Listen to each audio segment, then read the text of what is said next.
अस्मिन् पादतले कराभ्यां वेष्टयेत्तनुं पृष्ठे संस्थाप्य यत्नेन पादपीडनमासनम्.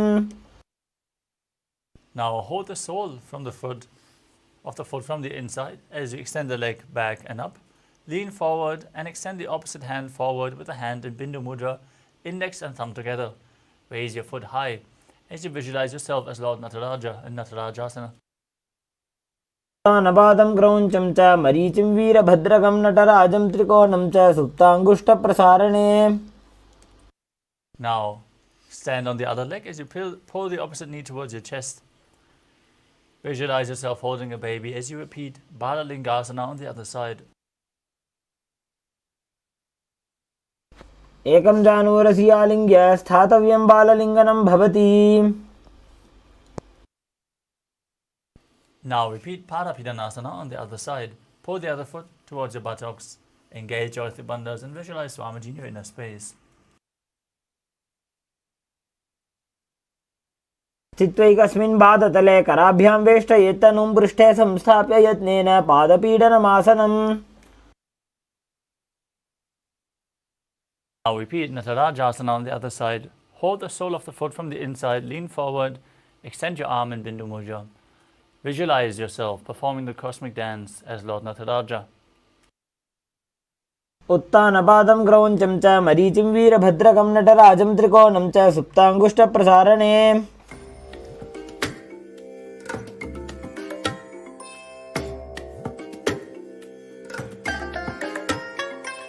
I bless you all. Let you all open all your three eyes and manifest the powers of Mahasadashiva. Om Nithyananda Paramashivoham. Om Nithyananda Paramashivoham. Om Nithyananda Paramashivoham. Om Nithyananda Paramashivoham. Om Nithyananda Paramashivoham. Om Nithyananda Paramashivoham. Om Nithyananda Paramashivoham. Om Nithyananda Paramashivoham.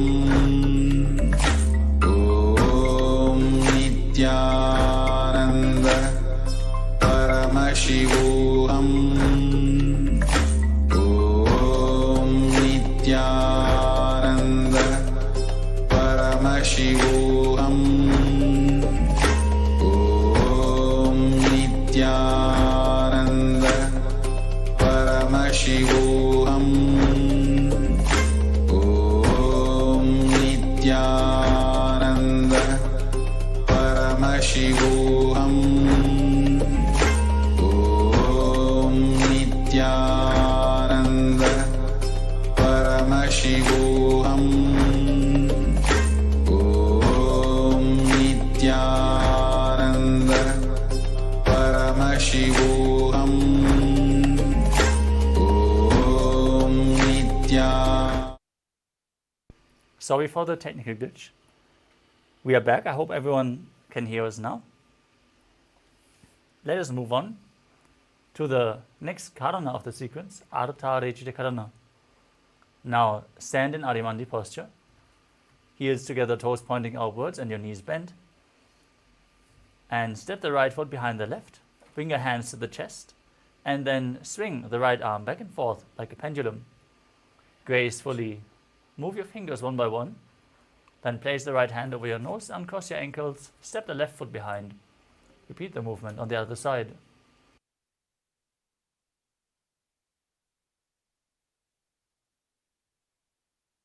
Next up is the skeleton dance. Now visualize yourself as a skeleton as you shake your body intensely. You are mere bones. Shake your body wildly. Bold integrity into your very bone marrow as you visualize yourself as your bone, structure.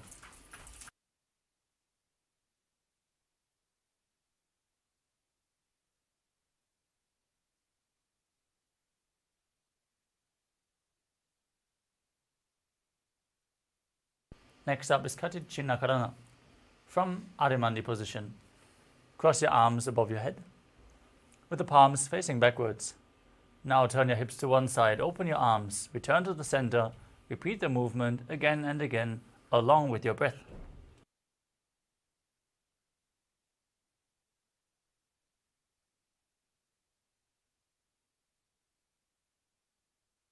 The next asana is Tadasana. Now stand on the tips of your toes as you raise your arms up above your head, keeping the arms parallel. As you visualize yourself as a palm tree, engage all bandhas and internally chant the new japa, Shivoham. मुद्राबद्ध कोनो ताड़ासन विभेदकान् विनोत्तानं सदा कुर्यादन्तर्पत्नीपतिप्रिया. Next up is Uttanasana. From the standing position, lean forward and down. Place your hands on the mat. As you bring your head in towards your chest, towards your knee, lean down as low as you can.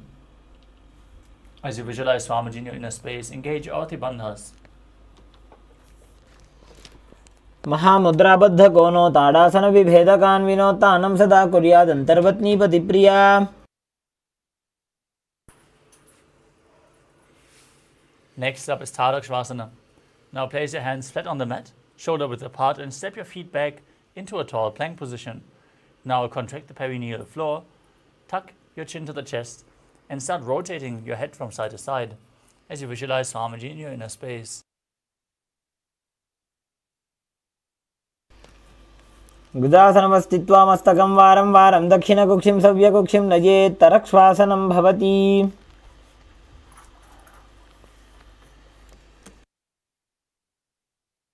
Now lower your body down onto your stomach. Keep the toes pointed, hands next to your chest, and raise your head and upper body up by the strength of your lower back. Open your mouth widely and inhale through the hollow of your throat in Bhujangani Mudra as you visualize yourself as a cobra in Bhujangasana. अंगुष्ठनाभिपर्यन्तम् अधोभूमौ विनिन्यसेत् कराभ्यां च धरां धृत्वा ऊर्ध्वशीर्षफणीवहि.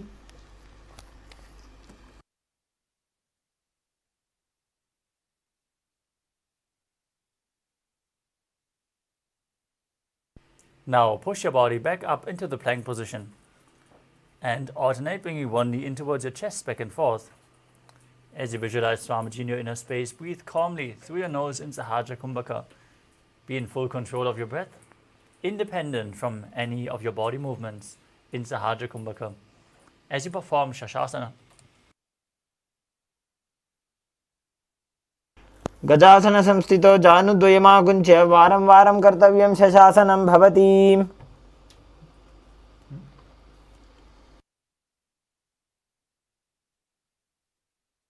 next up is Rathasana.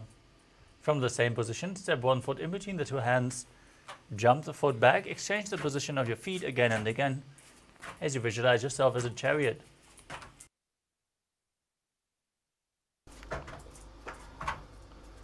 गजासन संस्थितो एकैकं पादं पुरोमार्गेण भ्रामयित्वा कर्तव्यं रथासनं भवति. Next up is Virabhadrasana. As you keep one foot forward and the knee bent at a 90-degree angle, straighten the other leg back with the toes pointing to the side. Raise your arms up parallel above your head. Gaze towards your third eye. Visualize yourself having 8 arms as Lord Virabhadra as you perform Uddiyana Bandha, the stomach lock, and Mula Bandha, the root lock. वसिष्ठमथ कौण्डिन्यमूर्ध्वकुक्कुटमेव च अष्टावक्रमथोत्थानं मयूरं सेतुबन्धनम्.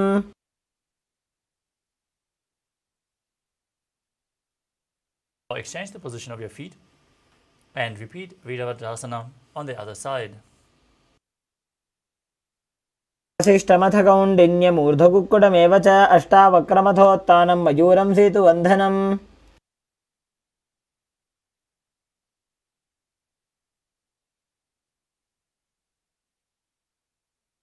Next up is Vrikshasana. Now bring one foot to the inner opposite thigh as you join your hands in Anjali Mudra and raise them up above your head with the elbows straight. Visualize yourself as a tree as you perform Uddiyana Bandha and Mula Bandha. वामोर्मूलदेशे च जाम्यं पादं निधायतो तिष्ठेत् वृक्षपद्भूमौ वृक्षासनमिदं विदुः. Now bring the raised foot to the opposite hip.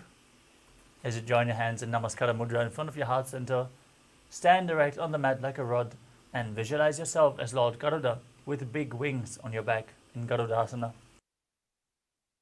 आसनमावक्षे येन ध्यानं स्थिरं भवेत् सर्वदोषाद्विनिर्मुक्तो भवतीह महाबली. Now bring the other foot towards the inner opposite thigh. Join your hands in Anjali Mudra above your head. Visualize yourself as a tree as you repeat Vrikshasana on the other side. वामोर्मूलदेशे च जाम्यं पादं निधायतो तिष्ठेत् वृक्षपद्भूमौ वृक्षासनमिदं विदुः. Now place the raised foot to the opposite hip. Hands in Namaskara Mudra. Visualize yourself as Lord Garuda in Garudasana on the other side. गरुडासनमावक्षे येन ध्यानं स्थिरं भवेत् सर्वदोषाद्विनिर्मुक्तो भवतीह महाबली. Next up is Trikonasana. From standing posture, step one foot forward and the other one far back. Keep the back toes facing sideways as you extend your arms forward and backward parallel to the ground. Lean forward and down as you gaze up along the arm. Visualize yourself as a triangle. उत्तानपादं क्रौञ्चं च मरीचिं वीरभद्रकं नटराजं त्रिकोणं च सुप्ताङ्गुष्ठप्रसारणे. Rise up. Now step the other foot forward. Exchange the position of your feet as you lean forward and down, repeating Trikonasana on the other side. उत्तानपादं क्रौञ्चं च मरीचिं वीरभद्रकं नटराजं त्रिकोणं च सुप्ताङ्गुष्ठप्रसारणे.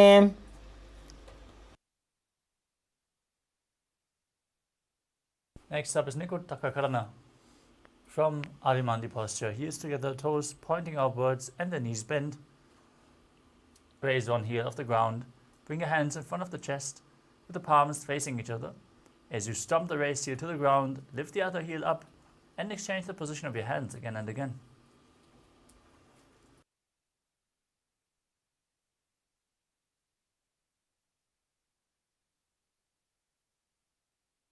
The next asana is Angushtasana. Now lower your body down onto the tips of the toes with the heels raised off the ground. Sit on the heels, keep your knees together and join your hands in Namaskara Mudra in front of your heart center. Visualize Swamiji in your inner space and start buzzing like a bee on the inhalation and exhalation in Brahmari Kumbhakam. As you internally chant the new japa Sadashivoham, visualize it rotating around your throat in Angushtasana. कबन्धासनमित्याहुः गोरक्षासनमेव च अङ्गुष्ठमुष्टिकं ज्ञेयं ब्रह्मप्रासादितं तथा.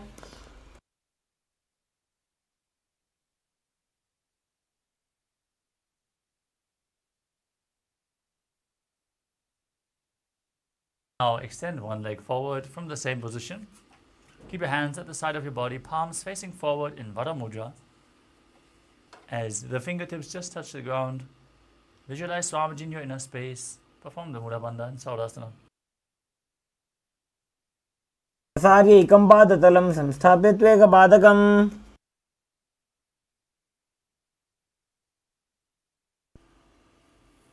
Now lean forward and down and hold onto the front big toe with the respective hand in in Prana Mudra, index and thumb together.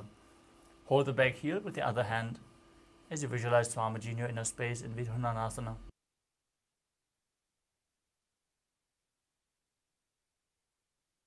स्थितो पादमेकं प्रसार्य तत्पादाग्रं संस्पृश्य तत्करेण. Now exchange the position of your feet. Keep the hands at the side, palms facing forward. Visualize Swamiji in Saurasana on the other side. प्रसार्यैकं पादतलं संस्थाप्य त्वेकपादकम्.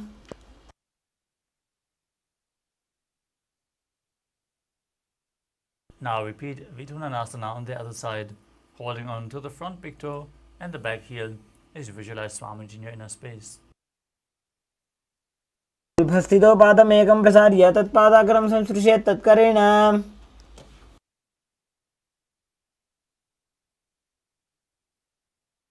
Next up is Brahma Jurankushasana. As you step both feet in, sit on the raised heels and create a gap between the knees as you place the back of your hands on top of the knees. Tuck your chin to the chest, contract the perineal floor as you gaze in between the hands in Shambhavi Mudra, eyes opened wide, unblinking, actually gazing within eternally as you visualize Swamiji in your inner space. दो फणा पानी होए वैसे एड़ी दो गुदानी वैसे.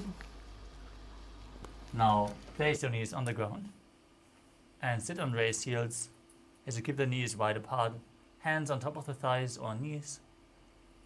Gaze towards your nose, engage Uddiyana Bandha, the stomach lock, and Mula Bandha, the root lock, as you visualize yourself as Sage Kapila Muni in Kapilasana.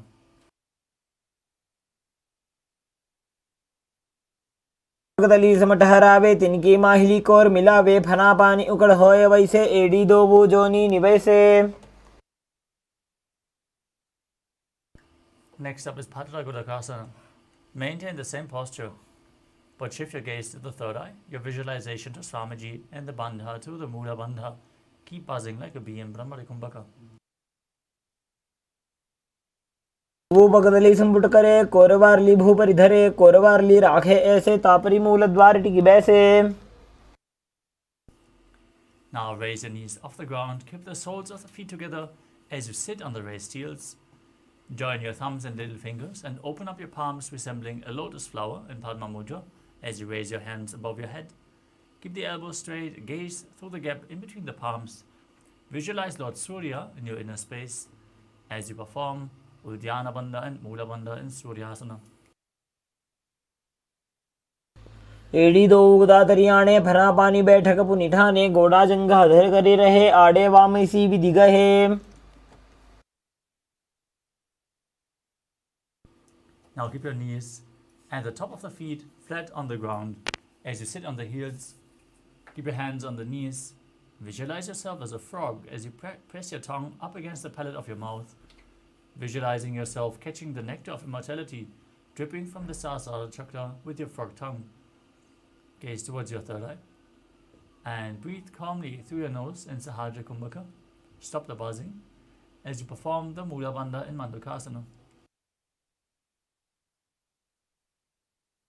पादतलौ पृष्ठदेशे अंगुष्टे द्वे च संस्पृशे जानुयुग्मं पुरस्कृत्य साधयेन् मण्डूकासनम्. From the same posture, bring your hands above your shoulders. Hold opposite shoulders with your hands behind your back. Bring your elbows close to your head. Touch them to your head. As you gaze to your third eye, visualize yourself as a frog. Keep your tongue up in Manduki Mudra and apply Uddiyana Bandha and Mula Bandha in Uttana Mandukasana. Mandukasana मध्यस्थं कूर्पराभ्यां धृतं शिरः एतद्भेकवदुत्तानमेतदुत्तानमण्डूकम्. Next up is Simhasana. Now cross your ankles and sit on your feet. As you keep your hands on the knees, gaze to your nose and stick out your tongue and exhale forcefully again and again as you visualize yourself as a lion in Simhasana. दक्षिणं सव्यगुल्फेन दक्षिणेन ततेतरं हस्तौश्च जान्वो संस्थाप्य स्वाङ्गुलिश्च प्रसार्य च.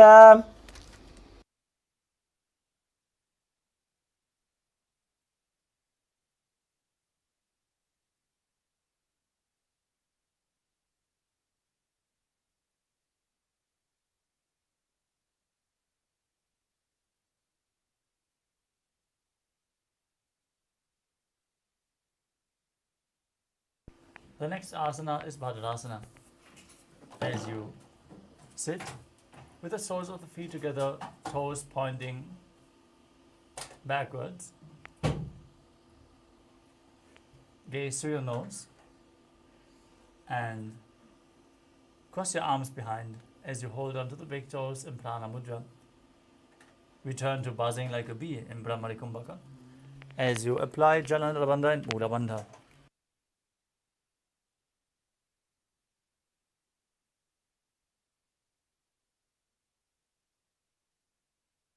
गुल्भौ च वृषणस्याधो व्युत्क्रमेण समाहितः पादाङ्गुष्टौ कराभ्यां च धृत्वा च पृष्ठदेशतः. Next up is Kaka Bushandi Asana. As you squat with your feet flat,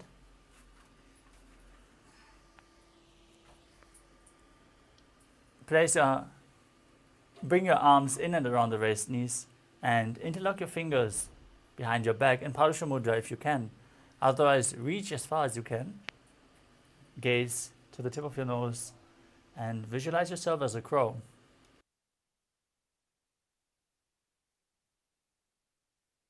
वेसकोकठाने दो हाथ पगवीच आने.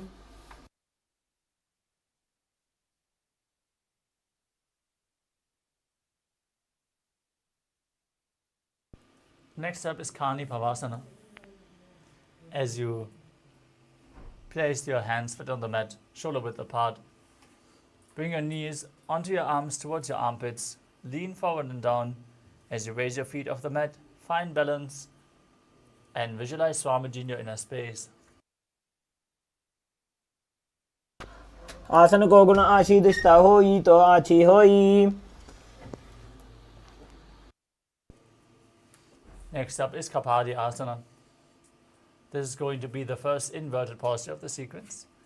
So if you have any upper back or neck injuries or high blood pressure, take it slow with all the inverted postures. Ask your doctor if it is safe for you to perform these asanas. If you feel you need the support, you can lean against the wall or ask a partner to aid you in performing the inverted postures.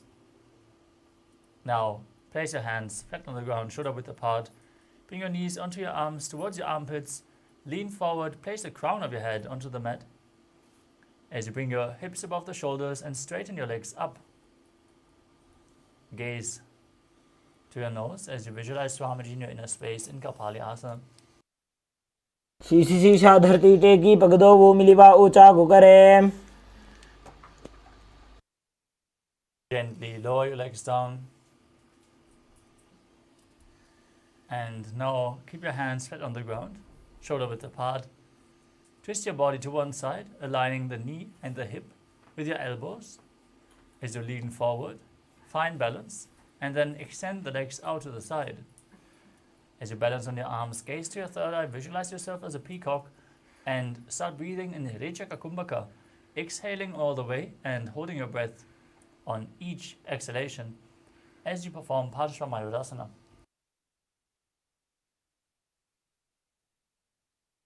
दंडवत् कुर्यान् माजूरं दण्डनामकं कुर्यान् माजूरं पार्श्वाभ्यां माजूरपार्श्वनामकम्. Now twist your body to the other side, extend your legs, find balance, and visualize yourself as a peacock as you keep holding your breath on the exhalations and Paramashivoham on the other side. दंडवत् कुर्यान् माजूरं दण्डनामकं कुर्यान् माजूरं पार्श्वाभ्यां माजूरपार्श्वनामकम्. Next up is Bhairaganatha. As you keep your hands flat on the ground, shoulder width apart, step your feet back into the plank position and then step one foot outside the respective shoulder in between the two hands. Gaze up towards your third eye, visualize yourself as Lord Kala Bhairava as you perform the Mula Bandha in Bhairaganatha. आसन को गुण बीती जाई. Now step the front foot back, the other foot outside the shoulder in between the hands. Gaze up, visualize yourself as Lord Kala Bhairava as you repeat Bhairaganatha on the other side. भून्यस्थो जानुनी हस्तो चतुष्पदम वाङ्मुखम्. Now return to the plank position and then place your forearms on the ground as you walk your feet slightly forward, raising your hips. Gaze up, lift your head, and visualize Swamiji in your inner space in Unmukha. शून्यस्थो जानुनी हस्तो चतुष्पदम वाङ्मुखम् उत्थापिताङ्घ्रियुगलकटिस्थलम् अभिरुका.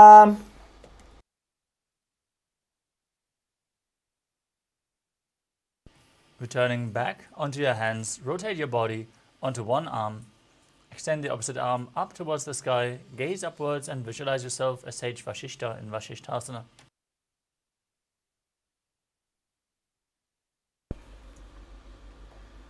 ऊर्ध्वकुक्कुटवासिष्ठमरीचिहलमत्स्यकं परिवृत्तिं चोदरस्य विविधं धनुरासनम्. Rotate your body to the other side. Repeat Vashishthasana.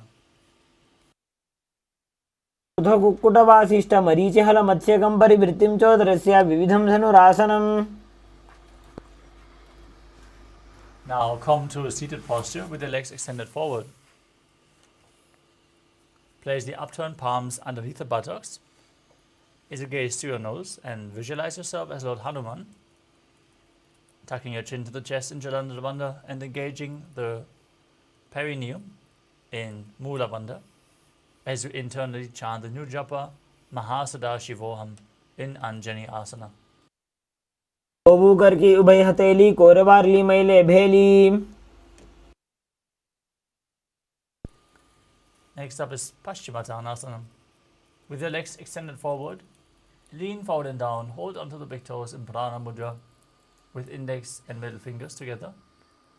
As you bring your head towards the knee, visualize Swamiji and perform all three bandhas, Mahamudra Bandha. जानु परिललाटन्तो पश्चिमं ताणमुच्यते येन केन प्रकारेण सुखं धार्यं च जायते. Next up is Ugrasana. Now, interlock your fingers behind your head and lean forward and down as low as you can by the strength of your core. Squeeze your body as you engage all three bandhas, root lock, stomach lock and throat lock, and visualize yourself. Visualize Kali in your inner space in Ugrasana. स्वपाणिभ्यां दृढं धृत्वा जानूपरि शिरण्यसेत्. आसनोग्रमिदं प्रोक्तं भवेदनिलदीपनम्.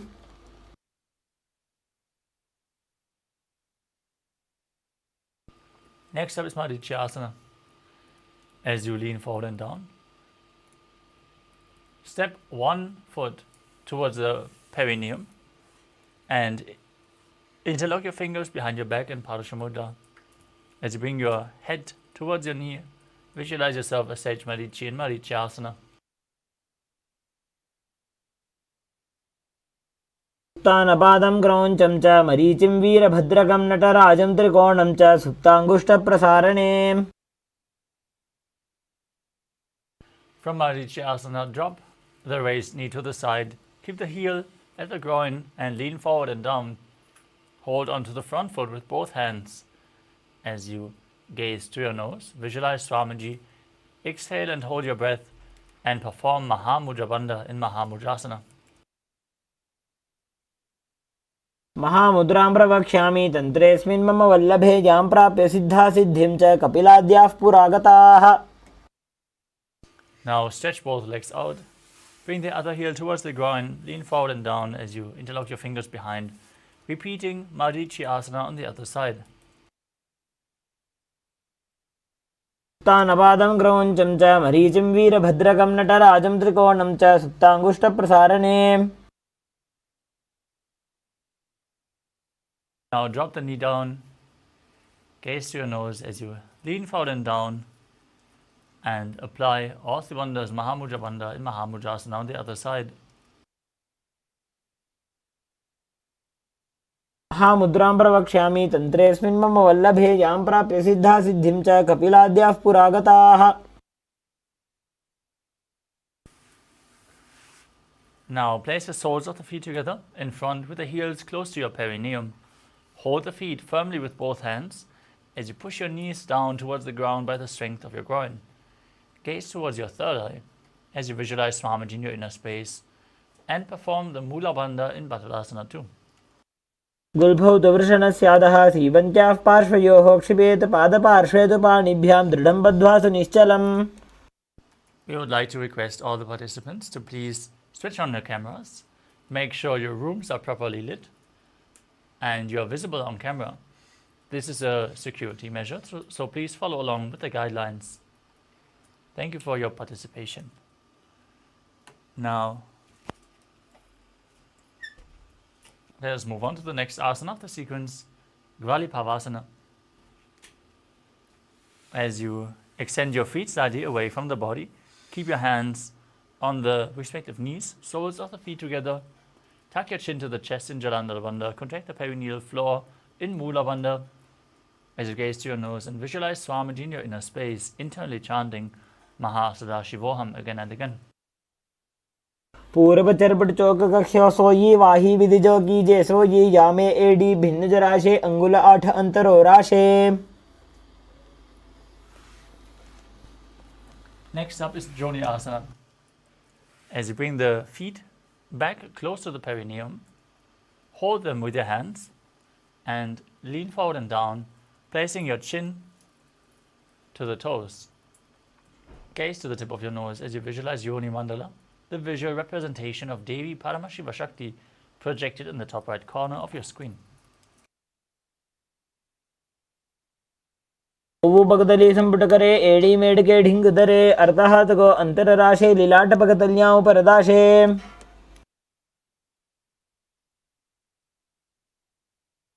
Next up is Midaki Pavasana. As you keep the feet extended away from the body, heels together and toes apart, extend your arms out to the side and place your forehead on the ground behind the heels. Place your palms flat on the mat, far away from your body, as you gaze to your nose and visualize Swamiji in your inner space in Midaki Pavasana.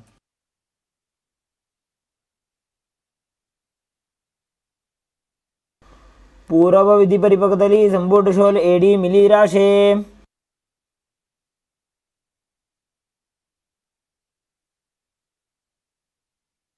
Next up is Siddha Samadhi Asana. As you keep the feet close to your body, toes together, heels apart. Bring your arms below the shins with the palms facing up, your head on the ground in front of the feet, with the toes touching your throat if you can. Gaze to your nose and visualize Lord Surya in your inner space in Siddha Samadhi Asana. दो भगतली संपुट करे 16 मेढ़ आगा में धरे अंगुल 8 अंतरो राशे AD को ऐसे विधि दाशे.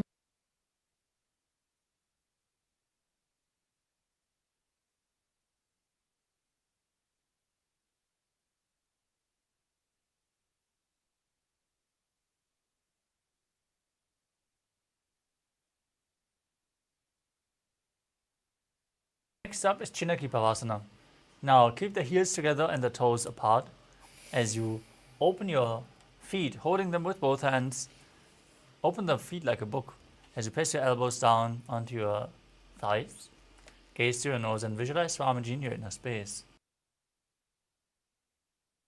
दो बगा की एडी धरती मगवा मेढ़ लगावे. Join the soles of the feet back together. Place your hands on the knees and gently push them down towards the ground. As you gaze to your third eye, visualize Swamiji in your inner space and perform Uddiyana Bandha and Mula Bandha in Charapata Chokasana.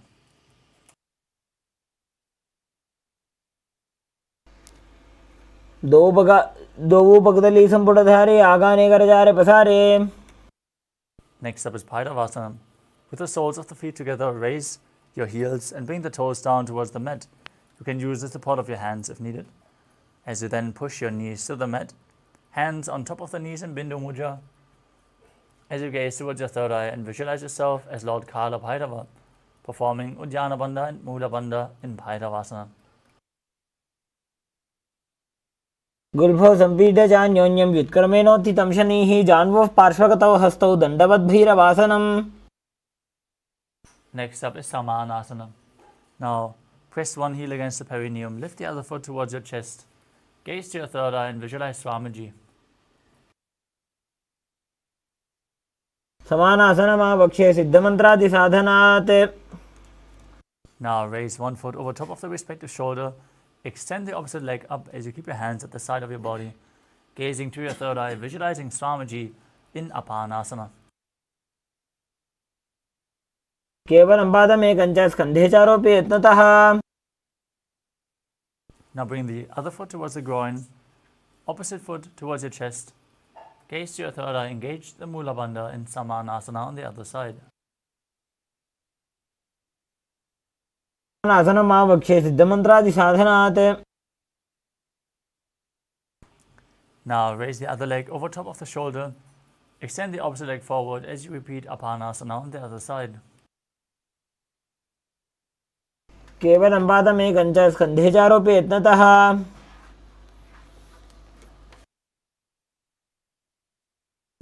Now slide your knees over top of each other. Stack them in front of your body as you interlock your fingers in Padasana Mudra and place them on the top of the knees. Gaze through your nose, visualize the face of a cow as you start breathing in Siddhkari Kumbhaka, hissing through your teeth as you press your tongue up against the palate of the mouth without touching the teeth from the inside. Internally chant the Nirjapa, Om Nithyananda in Gomukhasana. दक्षिणगुल्फं तु पृष्ठपार्श्वे नियोजयेत्. From the same position, hold onto the big toes in Pranayama Mudra. Gaze to your nose, apply Ujjana Bandha and Mula Bandha as you visualize yourself as Rishika and Anasuya in Anasuyasana. दक्षिण गोड़ नीचे उठाने, बाहों ताके ऊपर आने. Now interlock your fingers behind your back, lean forward and down. Bring your nose to the ground, your chin over the knee as you gaze to the nose and visualize yourself as Rishika and Anasuya in Anasuyasana too. गोदा की संधि उपरिड़ा व गोड़ा की संधि. Now rise up, sit with one heel pressed against the perineum, the other foot flat in front, with the knee raised against your chest. Place your hands on the knees, gaze to your nose and visualize yourself as Lord Garuda in Garudasana too. डावो पगमोडी एडी माहिलो गुल्फमूलद्वारनी चैदे. Now raise your perineum onto the heel. Interlock your fingers behind your neck. Twist your elbows outside of the raised knee as you gaze to your third and visualize yourself as H Narada in Naradasana. विष्टिजो आम पगदली केरी भूपरिता ही लगावे फेरी. Now keep one knee raised and place the opposite foot on top of the opposite thigh. Hold onto the shin and the big toe of that leg as you gaze to your nose and visualize Matsya, the fish avatar of Lord Vishnu in Matsya Pitakasana. वामेन वामाङ्गुष्ठन्तो गृहीतं मत्स्यपीठकं योनि वामेन सम्पीड्य मेढ्ढादुपरि दक्षिणम्.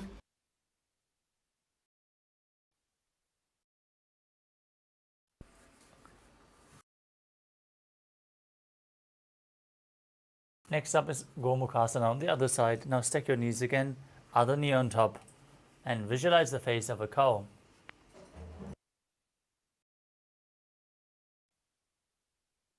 दक्षिणगुल्फं तु पृष्ठपार्श्वे नियोजयेत्. Now hold on to the big toes in Prana Mudra. Visualize yourself as Rishika and Anasuya as you repeat Anasuyasana on the other side.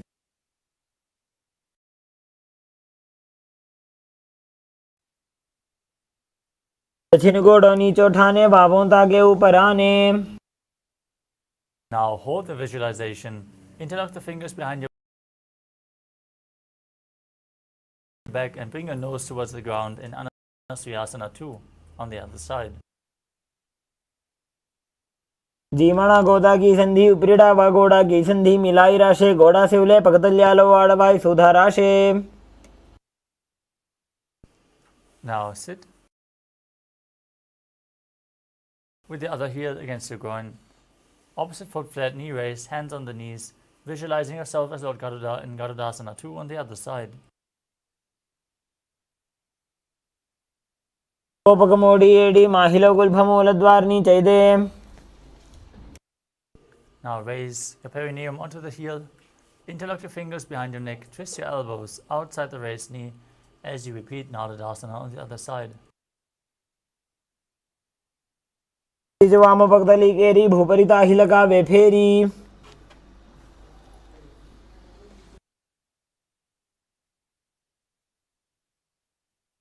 Now place the other foot on the opposite hip. Hold onto the shin and the big toe as you visualize Matsya, the fish avatar of Lord Vishnu in Matsya Pitakasana on the other side. वामेन वामाङ्गुष्ठं तु गृहीतं मत्स्यपीठकं योनि वामेन सम्पीड्य मेढ्ढादुपरि दक्षिणम्. Now extend both legs forward. Place one foot onto the opposite thigh. Raise the opposite knee. Twist the opposite elbow outside of the raised knee with the hand by the neck as you place the other hand on the ground behind you, twisting your spine, gazing to your third eye and visualizing Sage Matsyendra, the master of Hatha Yoga in Matsyendrasana.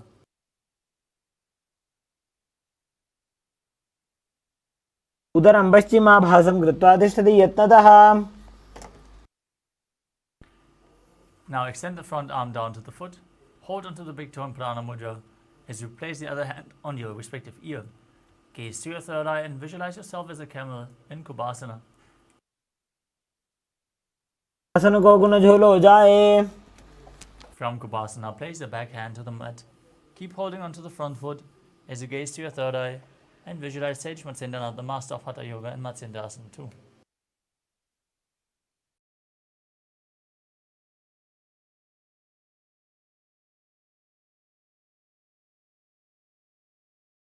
Place the other foot on top of the opposite thigh.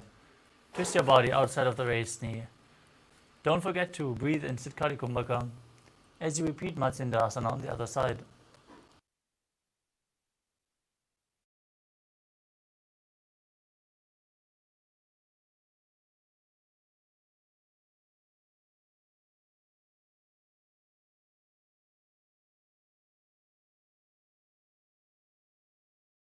The camel in Kubasana on the other side.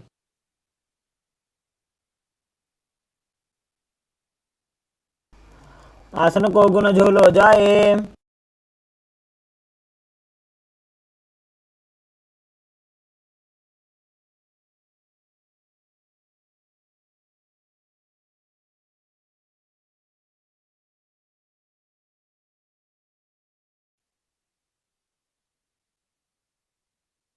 Now place your feet onto opposite thighs, hands on the respective knees, gaze to your nose, visualize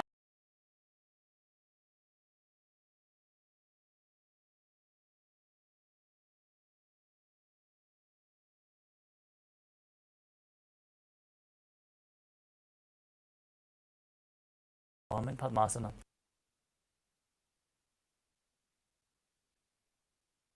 आसनं द्विविधं प्रोक्तं पद्मं वज्रासनं तत्.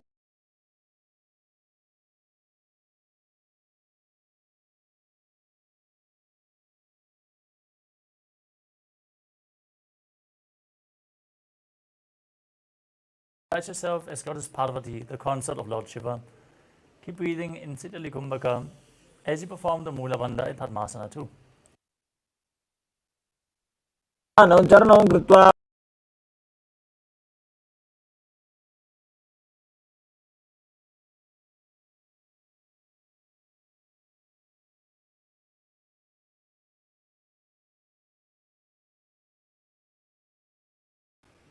Breathing calmly through your nose in Sahajya Kumbhaka in Kukutasana. पद्मासनं च संस्थाप्य नाड्भोरोरन्तरे करोमि.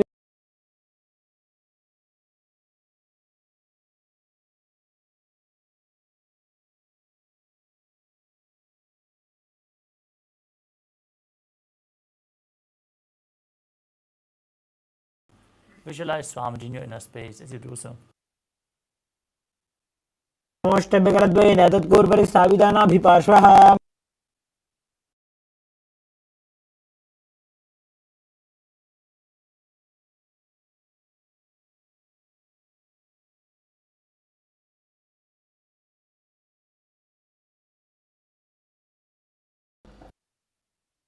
Now place your body flat on your stomach, forehead on the ground, fingers interlocked behind your head, with the toes pointing outward.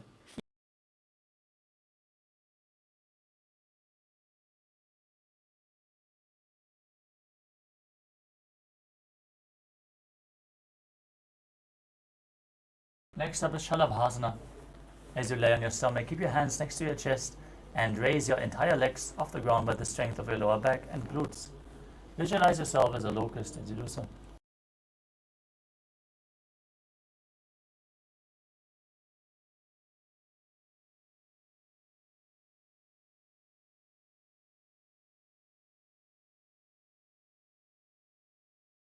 Pour them outside the hip, close to the ground, as you visualize yourself as a camel in Ushtrasana.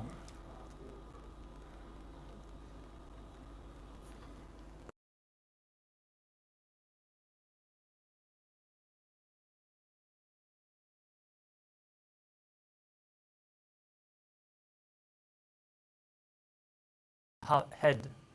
Gaze up towards your third eye as you visualize yourself as Pinaka, Lord Shiva's bow in Dhanurasana. Paryapadau bhuidandharupau karaucha prishte dhritampadayukmam. Now sit in a kneeling posture, feet flat.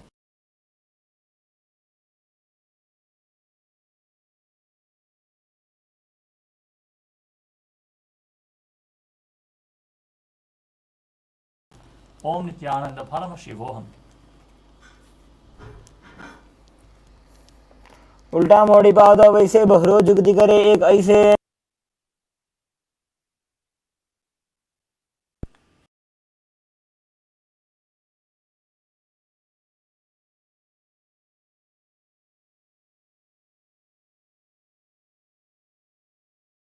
Support your head with your hands and walk your feet forward.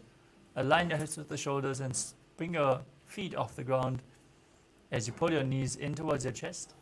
Squeeze your body. Gaze to the nose and visualize Swami.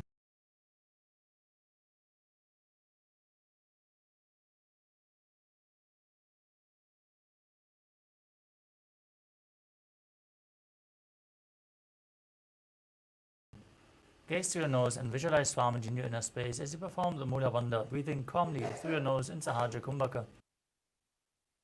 Ritam mandalam cha vidhaiva viditam hinaha.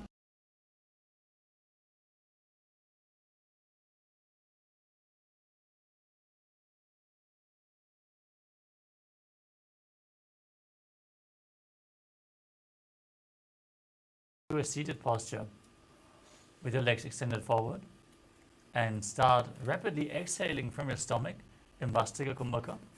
Without inhaling, let the air naturally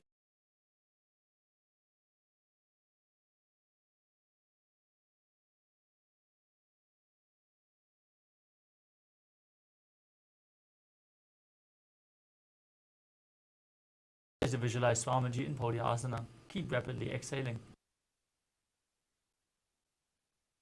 दो हाथ पग बाहर आने घोड़ा तरे काकसी ठाने.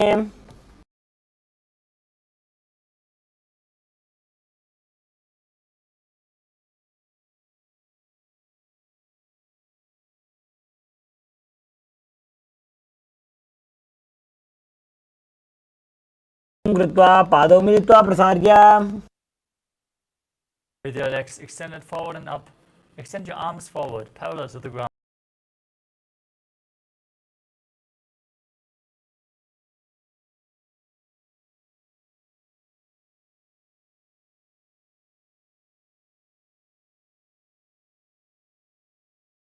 And pull them against your chest as you keep continuously exhaling, gazing through your nose and visualizing yourself as Lord Rudra in Rudrasana.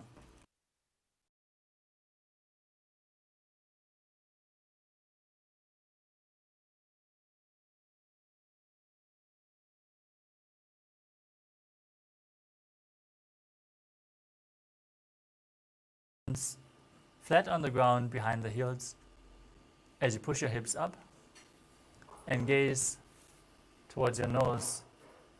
Visualize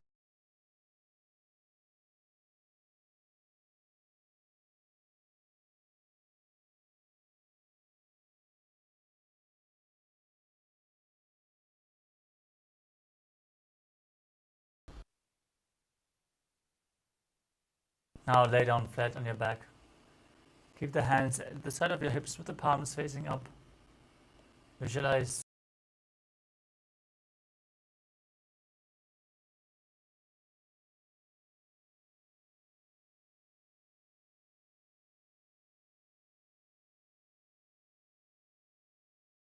Sahara Chakra in Shivasana. Internally chant the Mahavakya Om Nithyananda Paramashivoham.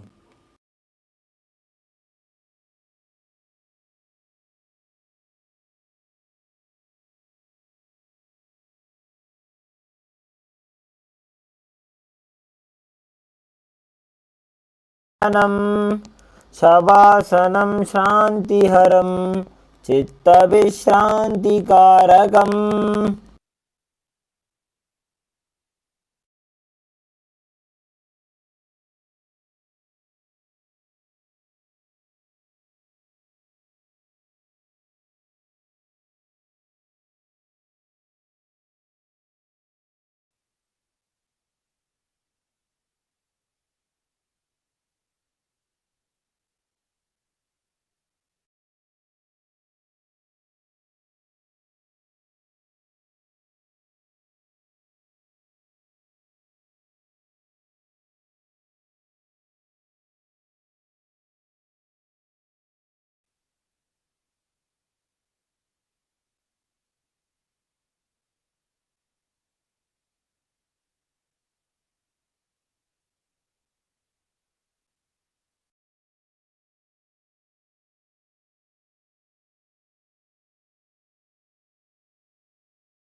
Now slowly return to your physical body.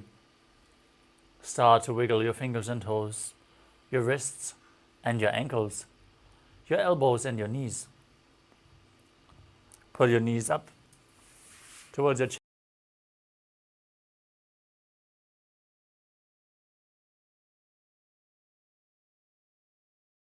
chest. As you encircle them with your hands and rock your body from side to side. Return to a comfortable seated position.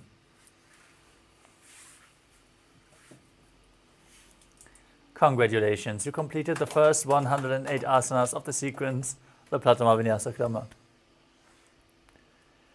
We are now going to move on to the next asana,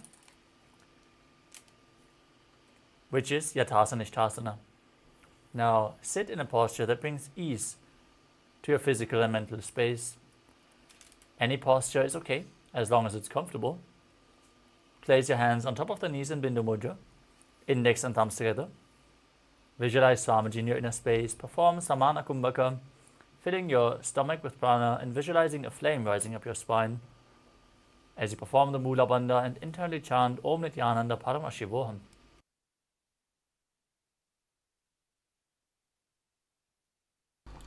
पर्यङ्कं तत्समाख्यातं यतसंस्थं यथा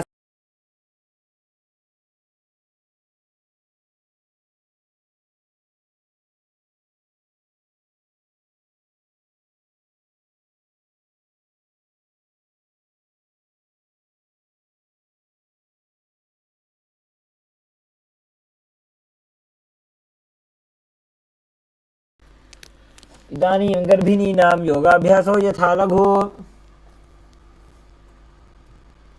Next up is Muktasana. Now bring the same position. Shift your gaze to the ground in front of you as you engage Mahamudra Bandha, all three bandhas, root lock, stomach lock and throat lock, as you visualize Swamiji in your inner space. वामपादकेडी जानो सेवनिमदितासुकोठानो.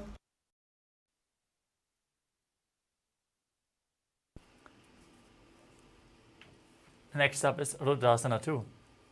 Now rotate your hands on top of the knees into Bindu Mudra as you gaze to your third eye and visualize yourself as Lord Rudra.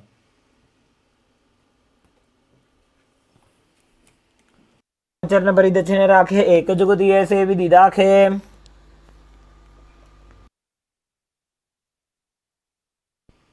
Next up is Santadhunasana. Maintain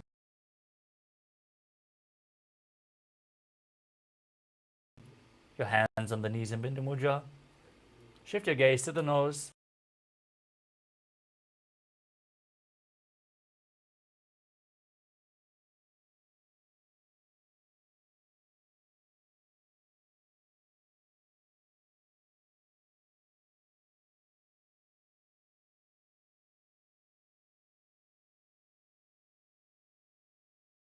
And embody tranquility and an unshakable nature.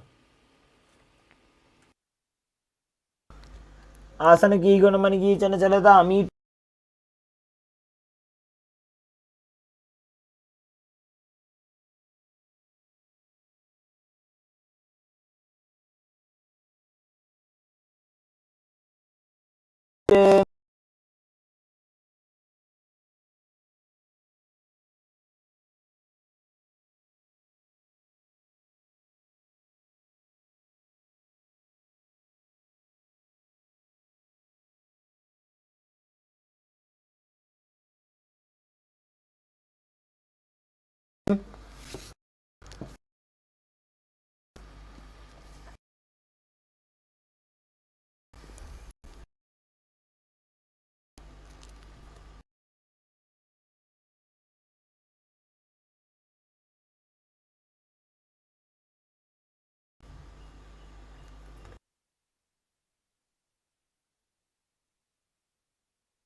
Next up is Siddhasana 2. Maintain one feet on top of the other as you cup one palm over the other in front of your navel in Samputa Mudra, resembling a lotus flower. As you visualize yourself, visualize Swamiji in your inner space and perform the Mula Bandha. ऋजुकाय समासीन सिद्धासनमुदीरितम्. Next up is Bandha Yoni Asana. Maintain the same posture. Set the Sankalpa to manifest through the womb of creation as we get ready to enter Shanmukhi Mudra. Inhale all the way. Then close your mouth with little and ring fingers, the nostrils with the middle fingers, the eyes with the index fingers, and the ears with the thumbs.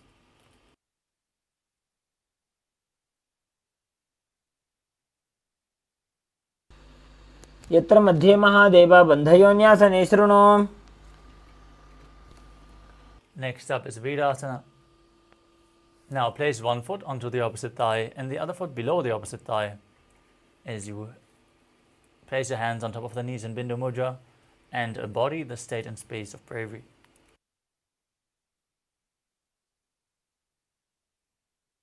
एकं पाद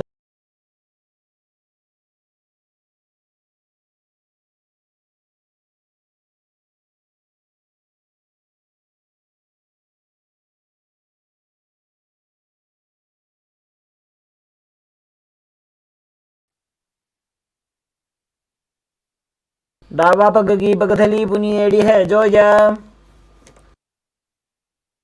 Now rotate your hands flat on the knees.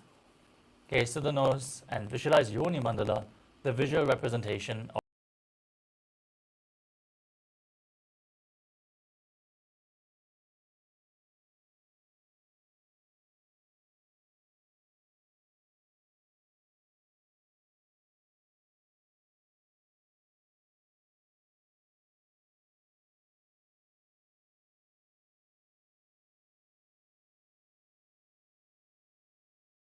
both feet with your hands firmly as you push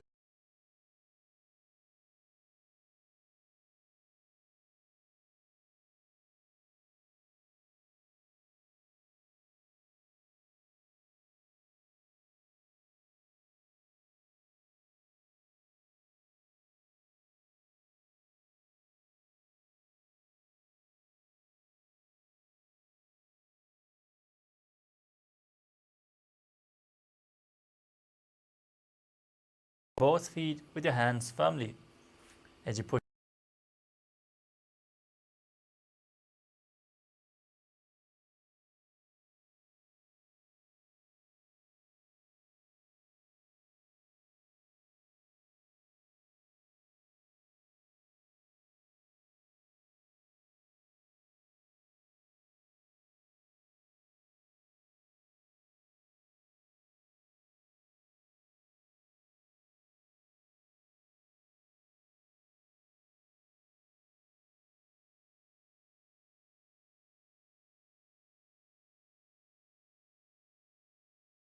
with the knees raised. Bring your arms between the thighs and calves and interlace your fingers in front. Lift your feet off the mat, gaze to your nose and visualize Swamiji in your inner space in Padasana. ततो ध्वम्रे च येद्वायुं मृदुनिश्वास संयुतम्. Next up is Gopi Chandasana. As you interlace your fingers around the feet with the soles of the feet together, lift your toes to the groove of your throat with the heels touching your chest. Gaze towards your nose as you embody the state and space of a king. Dipka का अंगूठा कंठ को पराशे. Next up is Udadasana.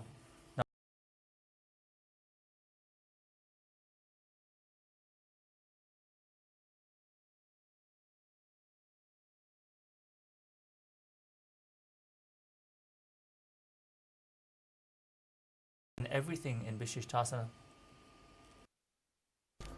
दो पगतली जोड़ी संपुट करे.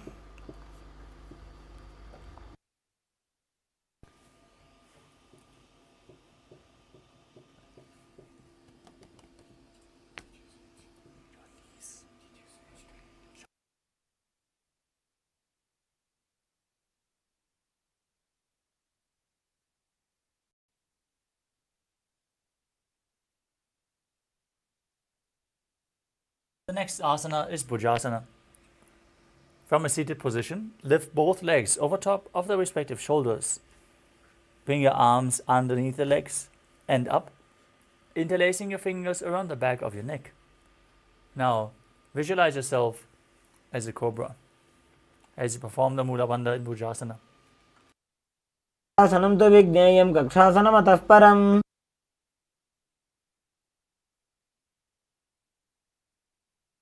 Next up is Kalyanasana. As you maintain a seated posture, raise the legs up, bring your elbows under the knees and wrap your arms around the back with the palms clasped. Gaze towards your nose as you visualize yourself.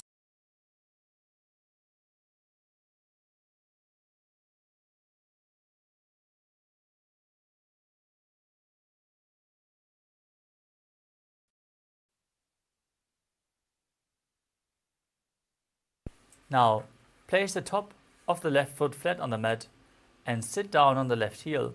Stack your right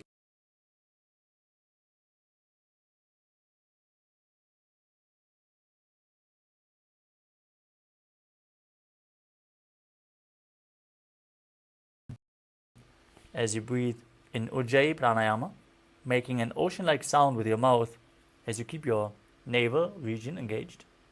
Perform the Mula Bandha in Sankatasana.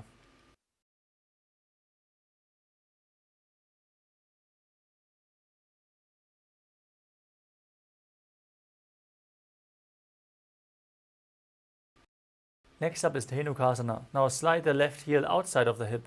Sit down on the ground.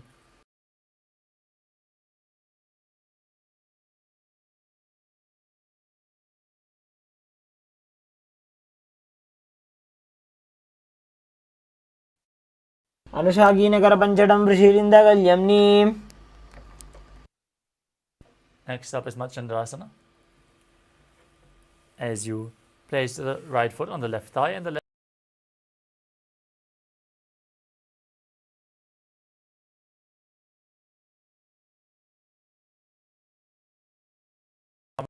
continue inner space in Machandrasana.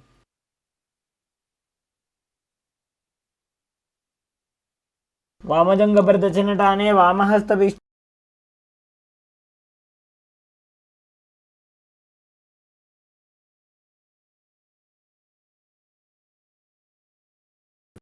Visualize Swamiji in your inner space. वामजङ्गप्रदक्षिणटाने वामहस्तभिष्टिदिशाने Now rise up, interlock your fingers and place them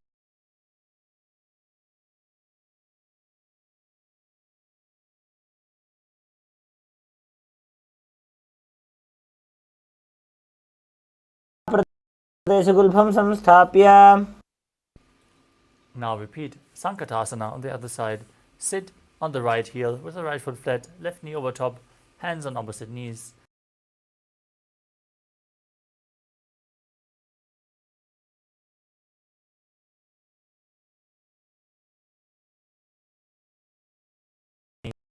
And visualize a cow in Dhenukasana.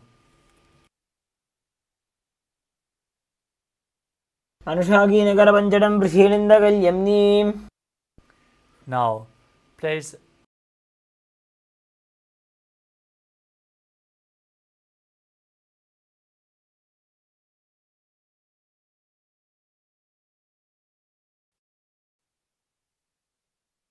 वामजङ्गप्रदक्षिणटाने वामहस्तभिष्टिदिशाने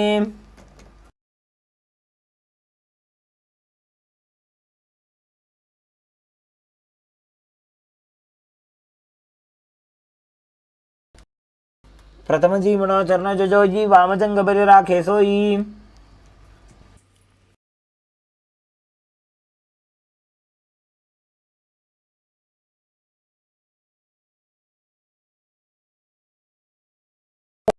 मूले इतरपादस्य कनिष्ठिका प्रदेशगुल्फं संस्थाप्य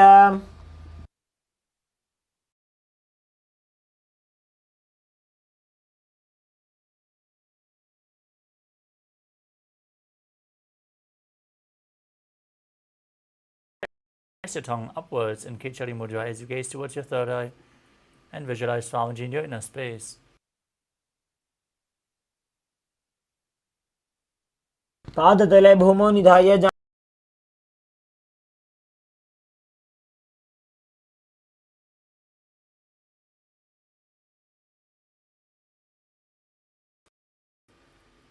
yourself residing in an abode of bliss.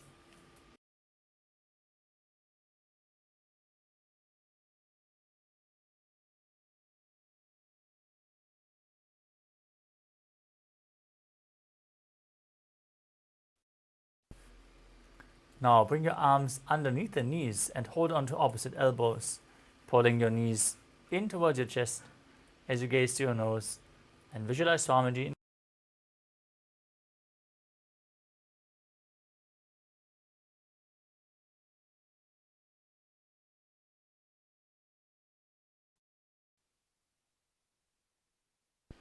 Keep holding onto the elbows, cross the right ankle.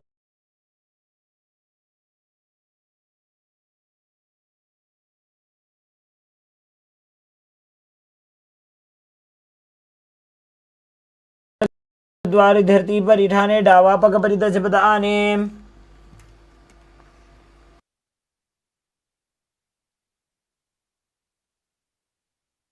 Next up is Dandasana. Now straighten your legs forward and interlock your fingers as you raise your arms up straight above your head with the wrists pointing outwards.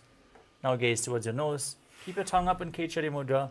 Visualize Swamiji. Breathe in Ujjayi Pranayama as you perform Mahamudra Bandha in Dandasana.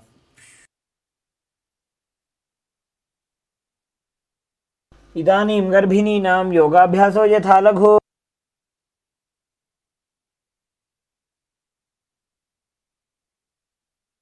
Next up is Arambhasana. Now bend down from your waist and hold on to the big toes in Prana Mudra. As you bring your head towards the knees, start breathing in Nadi Shodhana. Inhaling through one nostril, exhaling through the other alternatingly without the support of your fingers. Now visualize Swamiji in your inner space. दो पग मिलीवा पसारी पगा का अंगूठा पकड़ी लीला टगोड़ा लगावे.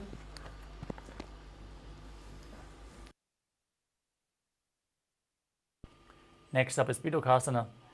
Now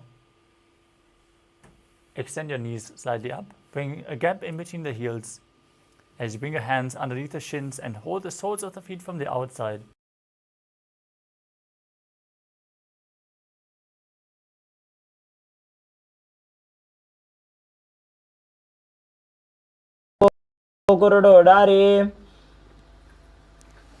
Next up is Jalandhari Pavasana. Now join the soles of the feet. Keep your hands below the shins, palms facing up. As you place your chin on the heels, gaze to your nose and visualize Swamiji in your inner space. दो एड़ी में लिखे दीजिए हाथ पसारी. Next up is Urdhva Paschimottanasana. With your legs extended forward, lift one foot behind your neck. If you can't bring your leg behind your neck, you can bring it over your shoulder, pull it towards your chest, or just cross it over your knee. Then lean forward and down and hold on to the front foot with both hands, like in Paschimottanasana. As you visualize Swamiji in your inner space, start breathing in Pratyahara Pranayama. Visualize the prana flowing upwards within your body through 9 points. Those 9 points are the soles of the feet, the regenerative organs. From there, it goes to the heart center. First to the navel, then to the heart center, then to the throat, to the uvula, the center of the eyebrows, the top of your forehead, and then the Brahmarandra, the crown of your head. These points and this technique has been revealed by Mahadeva himself. Perform the Mula Bandha and visualize the prana flowing up in golden light in Urdhva Paschimottanasana.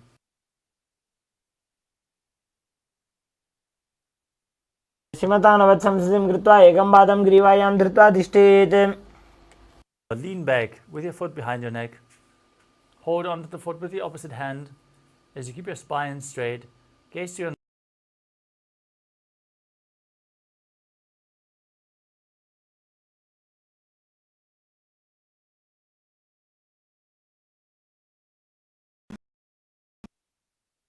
Now roll onto the side of the hand, holding onto your foot. Feel in complete control as you gaze to your nose in Ankushasana.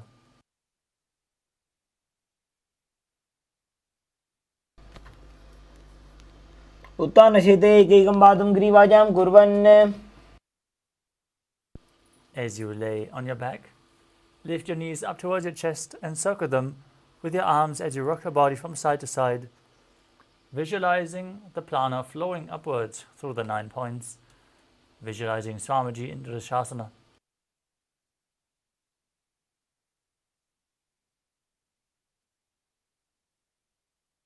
उत्तानशयनं जानुनि हृदयवष्टम्बा जङ्घासहित ऊरुनि करध्वजे बद्ध्वा.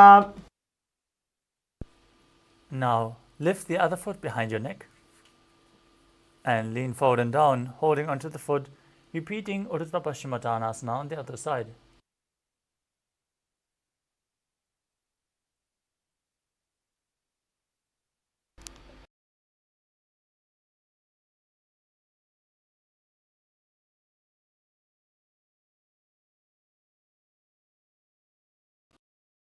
And visualize the upward flowing prana as you feel yourself being unending in Anantasana on the other side. उत्तानशयनि एकैकं Pai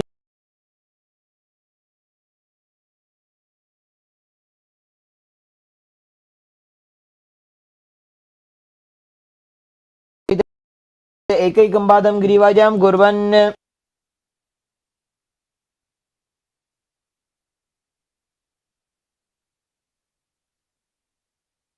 Now lay on your back and lift your legs one by one behind your neck. As you gaze to your nose, visualize Swamiji in your inner space. Interlock your fingers behind your back in Yoga Nidrasana. पादाभ्यां वेष्टयेत् कण्ठं हस्ताभ्यां पृष्ठबन्धनम्.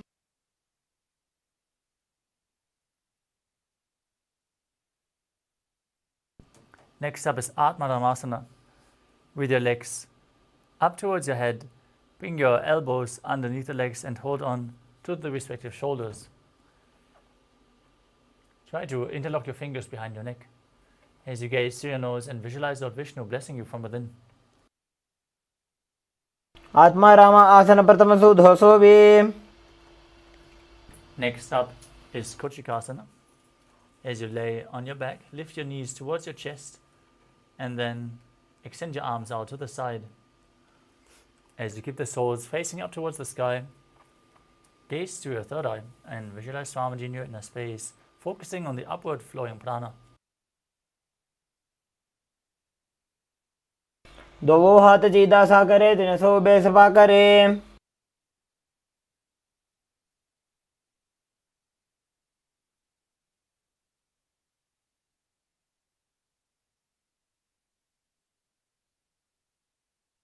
The next asana is Chatara Parivriti.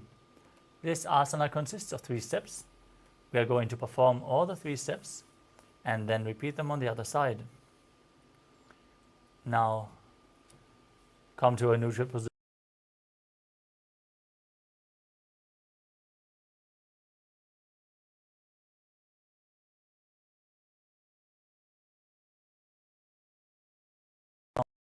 On straight. This is step 1. Now, bend both knees to the side. Step 2. Extend both legs to the side.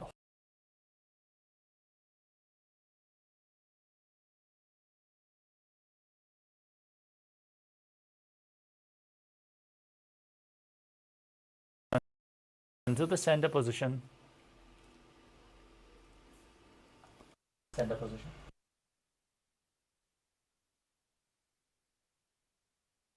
Drop the other knee to the side, extend the opposite leg down, step 1. Bend both knees to the side, step 2. Extend both legs, hold the feet and gaze away from the feet, step 3, as you visualize Swamiji in your inner space. परिवृत्य कुक्षि भागे त्रिता हि परिकीर्तितः बद्धकोणं सुप्तकोणम् ऊर्ध्वकोणमथापि च.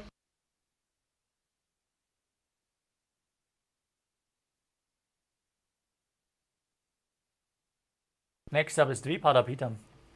As you lay on your back, bend your knees and place your feet flat on the ground as you hold your ankles and lift your hips up. Gaze to your nose as you visualize yourself as sturdy as a bridge. As you breathe in Murcha Kumbhaka, tucking your chin to the chest, locking the throat tightly in Jana Loka, and exhaling through the throat lock as you keep it engaged during the exhalation.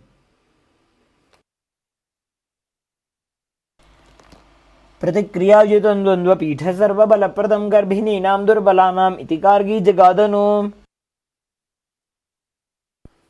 As you keep the soles of the feet flat, bring your hands over top of your shoulders, fingers pointing towards your feet, and lift your entire body off the mat. Visualize yourself as sturdy as stone furniture as you breathe calmly through your nose in Sahaja Kumbhaka, performing Paryankasana.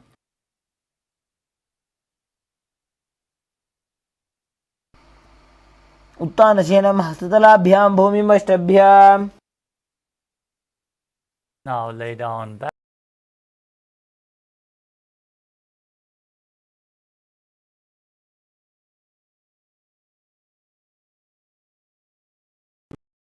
Rolling around on its back. शवच्छरीरं संस्थाप्य जानुनी सम्मील्य नाभवानी च.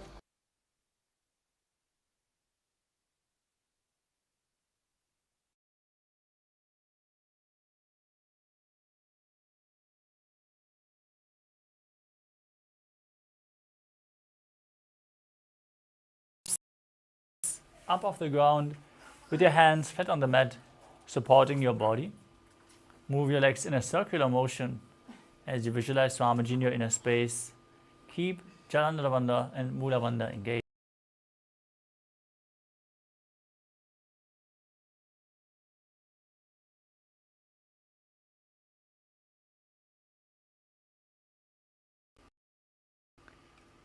Now stop the movement of your legs and Viparita Karani too.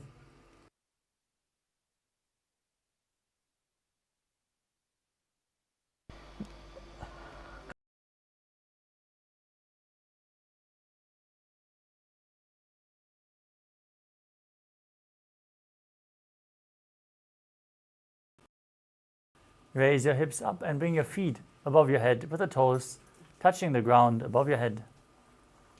Now interlock your fingers behind your back, pressing your arms flat on the mat as you visualize yourself.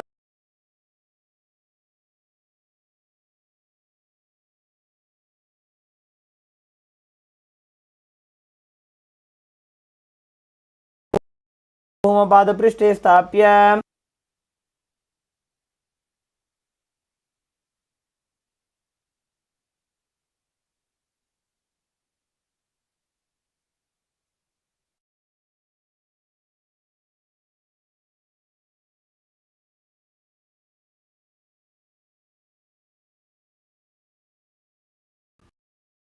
With the toes on the ground above your head.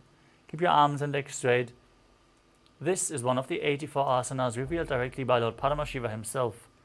Perform Jana Loka and Mula Bandha and internally chant Om Nithyananda Paramashivam.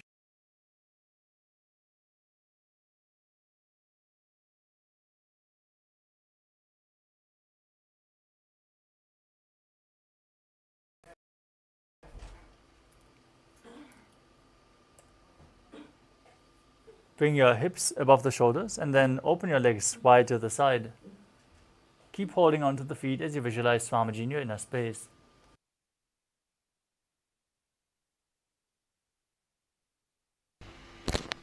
परिवृत्ति कुक्षिभागे त्रिदाहि परिकीर्तितः बद्धकोणं सुप्तकोणम् ऊर्ध्वकोणमथापि च. Now join your feet together above your head, hold onto your ankles and roll onto your back as you keep your arms and legs straight, visualizing yourself as a chakra, a wheel in Chakrasana.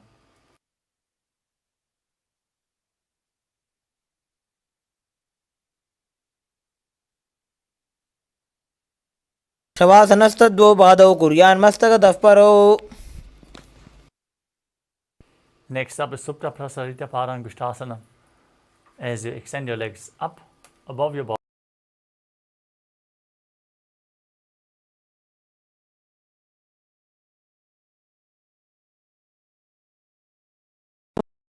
क्रौञ्चं च मरीचिं वीरभद्रकं नटराजं त्रिकोणं च सुप्ताङ्गुष्ठप्रसारणे. Now join your feet and hands back together above your body. Keep holding onto the big toes in Supta Parangushtasana. visualizing Swamiji in your inner space. उत्तानपादं क्रौञ्चं च भरीचिं वीरभद्रकं नटराजं त्रिकोणं च सुप्ताङ्गुष्ठप्रसारणे. Next up is Matsyasana. As you place your feet into Padmasana, lay flat on your back with your arms above your head, holding on to opposite shoulders. Gaze to your nose and visualize Matsya, the fish avatar of Lord Vishnu. मुक्तपद्मासनं कृत्वा उत्तानशयनं चरेत्. Next up is Paramashivoham. As you maintain the same posture, place the back of the right hand onto your left palm above your head.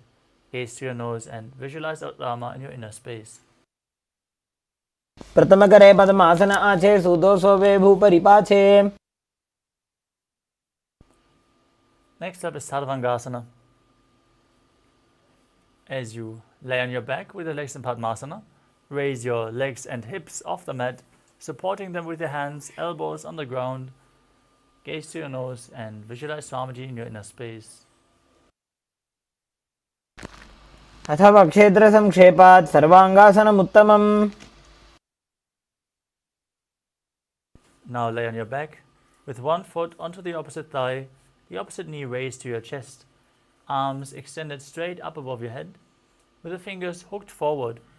As you gaze to your third eye and visualize yourself as a scorpion in Vrishchikasana. प्रथमशयन सुदो शीर्षके सन्धि सुदाखे.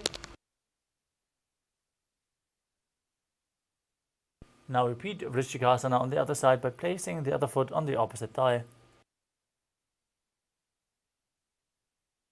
प्रथमशयन सुदो शीर्षके सन्धि सुदाखे.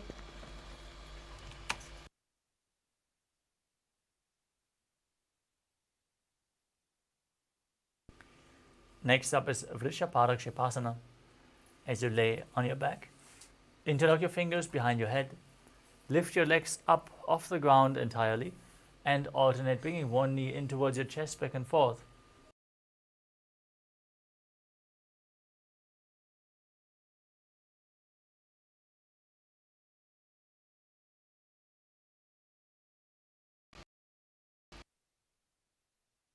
Next up is Maruttanasana.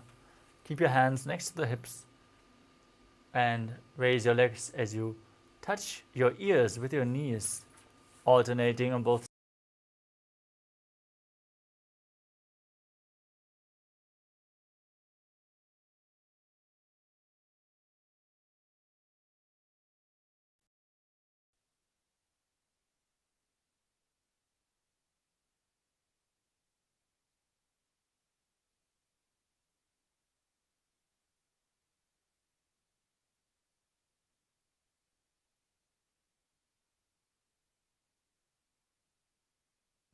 Next up is Vrikrasana. Now, while laying on your back, place the soles of your feet flat on the ground and then stand up and sit back down again and again as you visualize yourself as a wolf. उत्तानशयनं कृत्वा पादतलाभ्यां भूमिं धृत्वा.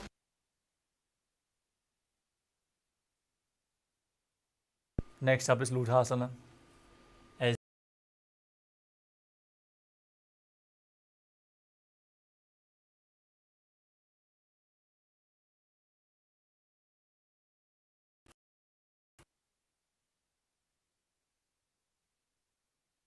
उत्तानशयनं पादोशिर उल्लङ्घ्य भूमौ स्थापयित्वा.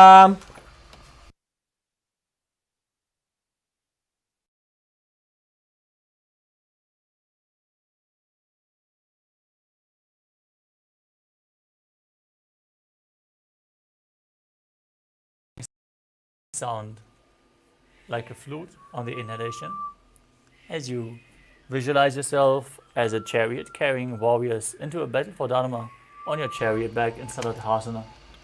लुब्धशयनं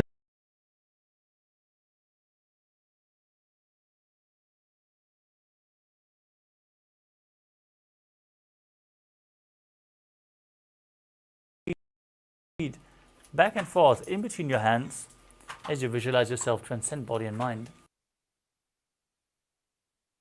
हस्तद्वयं बद्ध्वा तन्मध्ये चरणद्वयम् उड्डानैव बहिरानीज्य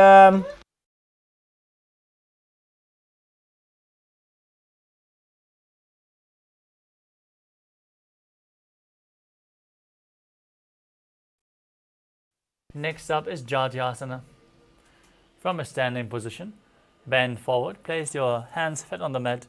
As you start walking around on the mat on all fours, visualizing yourself as a wise 60-year-old elephant.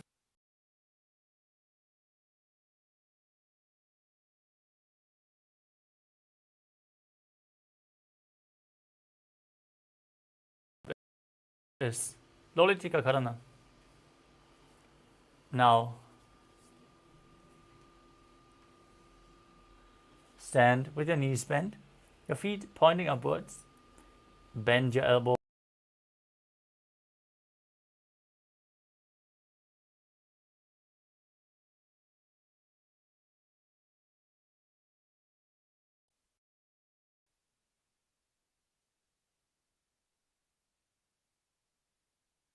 Next up is Sadapasana. Now tie your feet with a rope if you have one available, and then stand erect on the mat.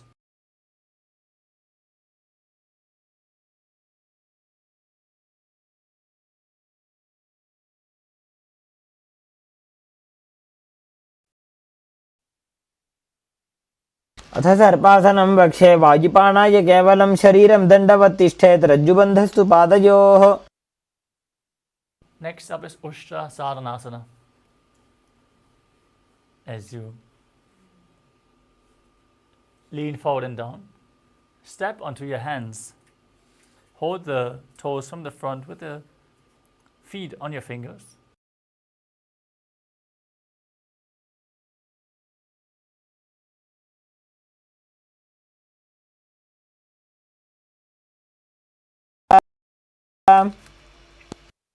From the same position, hold the feet from the outside. Walk around visualizing yourself as a horse in Ashvasana.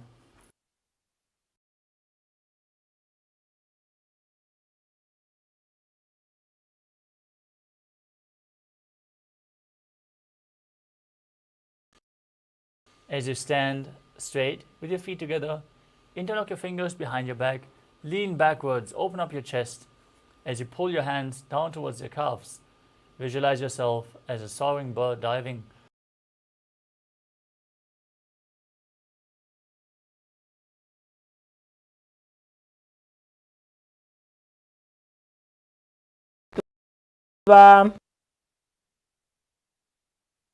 Next up is Tala Pushpa Putam Karana. As you stand tall with the palms together in Namaskara Mudra, gently bend your knees and keep the toes pointing outwards.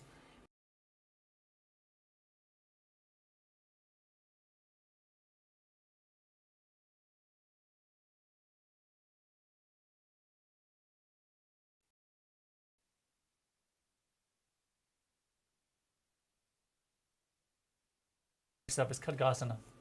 Now visualize yourself as a rhinoceros as you gaze to your nose and lay down on your stomach.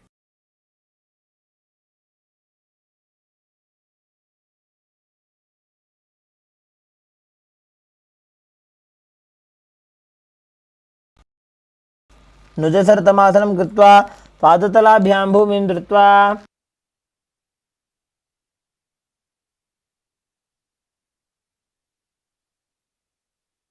Next.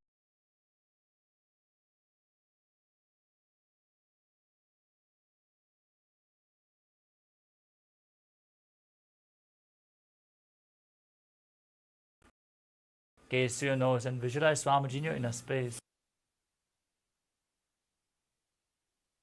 पुनः पुनः उत्थातव्यम् अस्थितव्यम् इति उत्थानोत्थानं भवति.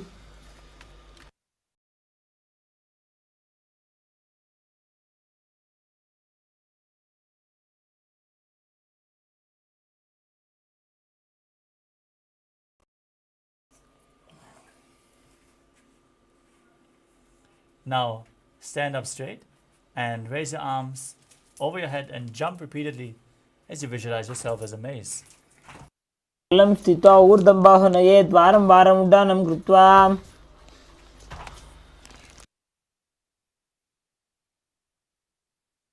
Next up is Uchir Shakasana.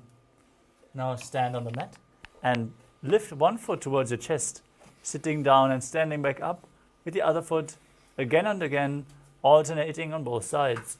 Gaze to your nose and visualize Swamiji in your inner space as you breathe calmly through your nose in Sahajra Kumbhaka.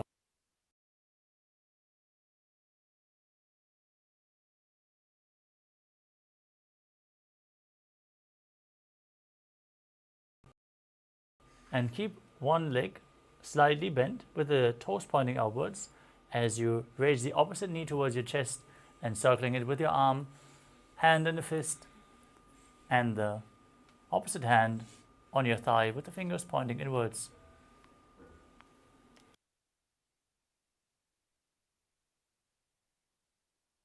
The next asana is Tandavasana. You can hold weights if you want to intensify this asana. As you visualize yourself fiercely dancing as Lord Shiva, extend your arms and one leg forward, sit down and stand back up.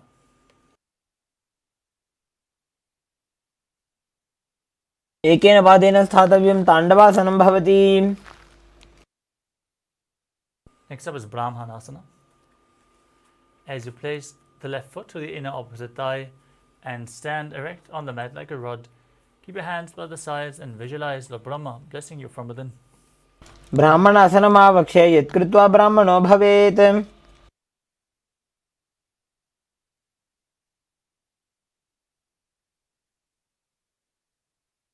Next up is Garudasana 3. As you stand tall and wrap the left leg over and around the right knee, tuck the left toes on the other side of the right calf as you simultaneously cross the left arm below the right and bring your palms together in Namaskara Mudra. Visualize yourself as Lord Garuda as you perform the Mula Bandha.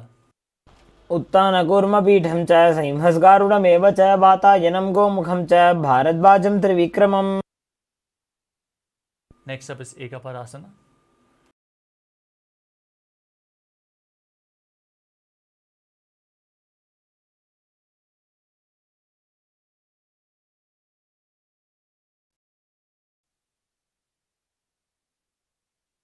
रक्षाङ्घ्रिं वामपादस्य जङ्घोपरि निधाय च.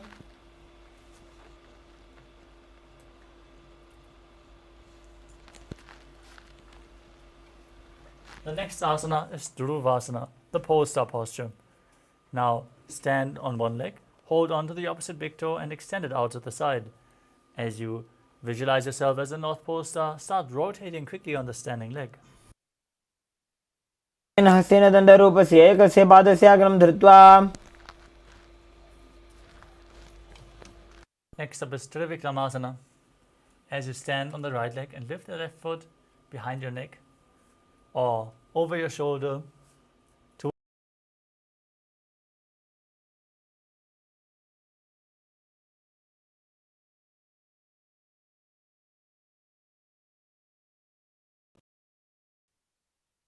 पादं संस्थाप्य स्थातव्यम् उत्थातव्यं त्रिविक्रमासनं भवति. now stand on the other leg.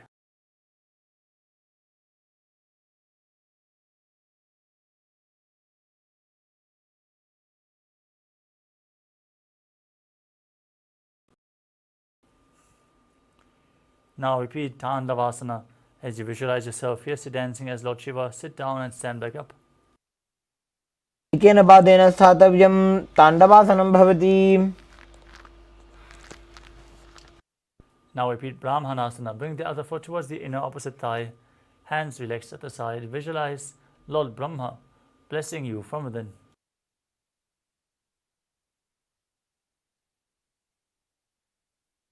ब्राह्मणासनमावक्ष्य यत्कृत्वा ब्राह्मणो भवेत्. Now repeat Garudasana 3. Stand tall and intertwine your legs and your arms. Hands in Namaskara Mudra, visualizing yourself as Lord Garuda. कूर्मपीठं च सिंहस्गारुडमेव च.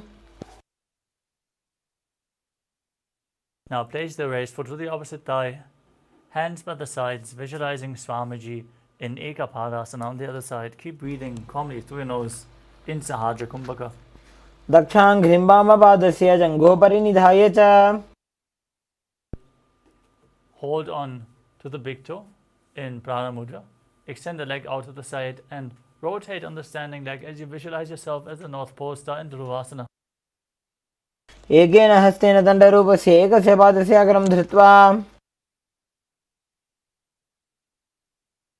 Now bring the other leg behind your neck or high up towards your chest and visualize yourself performing the 3 steps of Lord Vishnu. Standing, sitting down, standing back up in Trivikramasana on the other side. ग्रीवायां पादं संस्थाप्य स्थातव्यम् उत्थातव्यं त्रिविक्रमासनं भवति. Next up is Samanaka Karana. Now stand with your feet touching, toes pointing outwards, hands extended slightly to the side beside your hips, fingers pointing one by one. As you breathe calmly in this natural posture after this intense sequence of asanas. Thank you all for the authentic participation, as we are now going to move on to the final 100 asanas of the sequence, starting off with Gorak Anjali Asana. Now stand erect and then bend forward. Bring both hands underneath your knees. Make a finger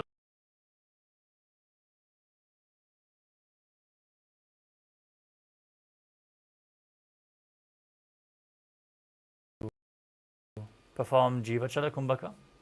Inhale deeply, hold your breath and move the retained prana up and down, left, right, through the limbs of your body just by your will.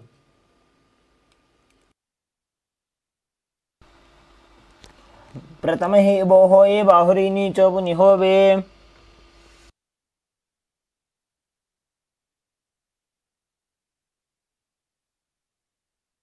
Next up is Kanchi Asana. As you insert your hands between the thighs and calves and then wrap them around behind your butt. Squat down and hold your hands behind, keeping your chest up. Visualize Swamiji in your inner space. दो उपक की थलिया की माहिली core मिला जी फना पानी उकड़ मोड़ वैसे.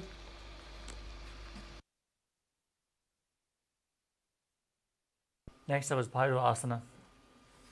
As you bring your feet together and sit in a squatting posture with your heels touching the perineum. Hold your hands behind your back in Parashu Mudra as you gaze towards your navel. Visualize Bhagavan Kala Bhairava, the Lord of Time, in Bhairo Asana.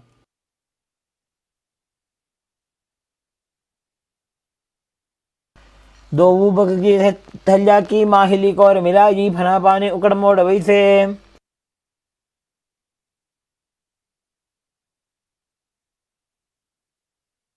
Next up is Varahasana. As you squat all the way down to the ground, keep your feet together and the toes apart. Bring your arms above your head, hands joined together in Anjali Mudra with the fingers pointing down towards the ground. Gaze to your nose as you visualize yourself as Varaha, the boar avatar of Lord Vishnu, in Varahasana.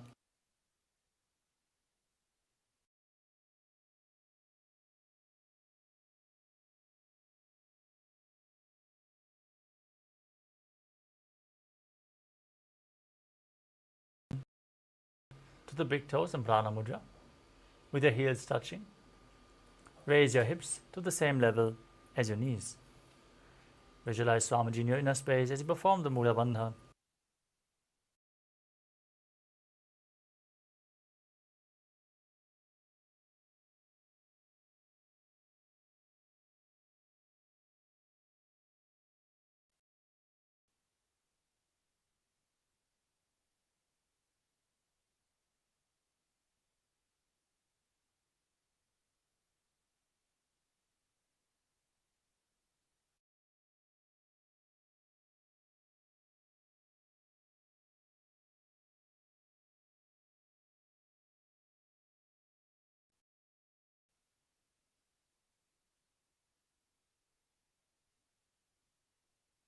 Next up is Bakasana.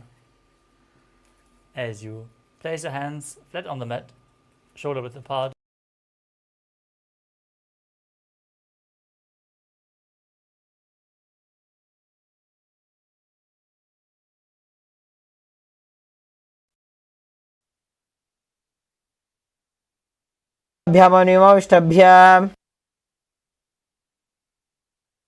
Next up is Shristanga Kapalayasana. This is going to be another inverted posture. So set yourself up in front of a wall if required. Now kneel down, hands shoulder width apart. Bring your knees onto your arms, head on the ground, and raise your legs up as you cross them into Padmasana. Gaze towards your nose as you visualize Swamiji in your inner space.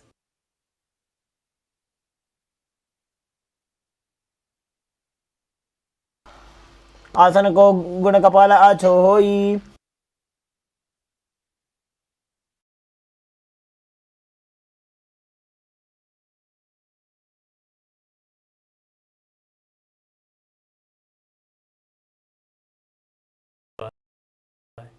Heels outside the hips, the toes touching behind your body. Now gaze towards your nose, place your hands on the knees, and visualize you're sitting in the secret seat with Paramashivam and Guru. As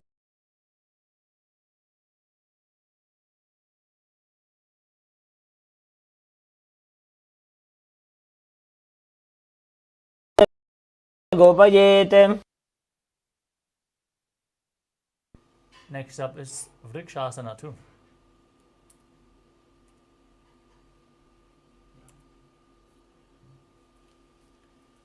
As you place your hands flat on the mat, raise your legs up into a handstand posture. If you need the support, lean against the wall or ask a partner to aid you. This asana should be performed by everyone to purify the 7 chakras, as you visualize yourself as a tree with deep roots growing into the ground. सप्तचक्रक्षालनाय vrikshasana विशेषकान्। Now join your hands and feet closer together in the handstand posture. As you gaze towards your third eye, visualize Tejas energy flowing towards your third eye, rejuvenating your body and bringing divine radiance to your being in Shivasana.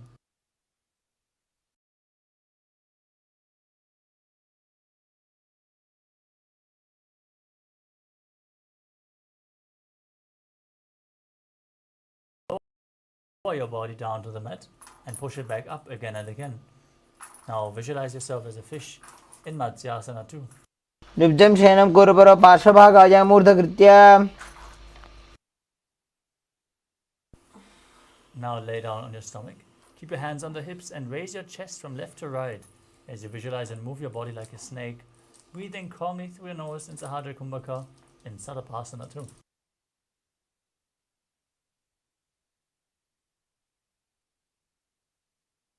निब्जं शयनं कृत्वा हस्तौ नितम्बं संस्थाप्य। Now bring your arms to the front, hands in Padma Mudra, the Lotus Mudra, resting your chin on your hands with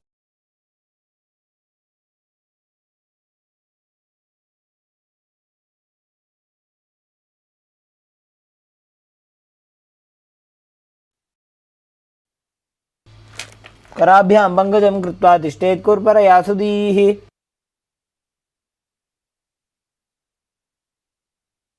Next up is Chakrasana. As you lay on your stomach,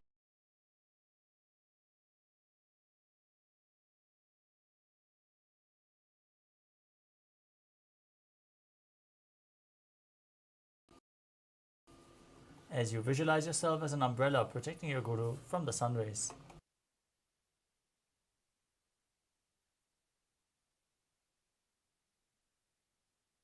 स्थित्वा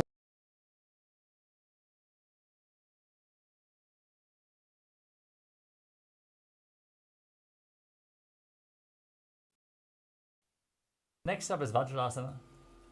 From a kneeling position, lean forward and down, extend your arms out in front, palms down, and place the forehead on the ground.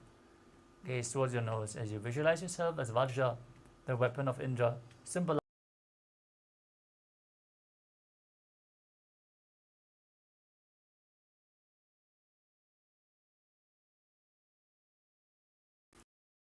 Next up is Meshasana.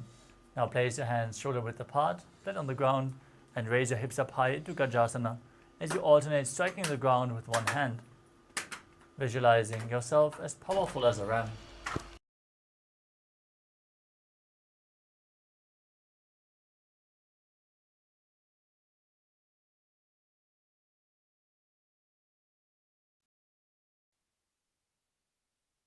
Next up is Ajasana.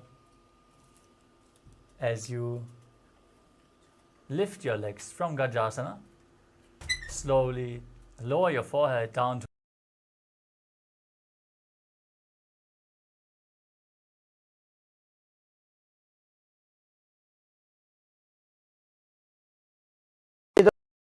पादद्वयमन्तराळे कृत्य Next up is Dhanantarasana. Now sit in a kneeling posture and hold onto the big toes, pulling the toes towards your perineum.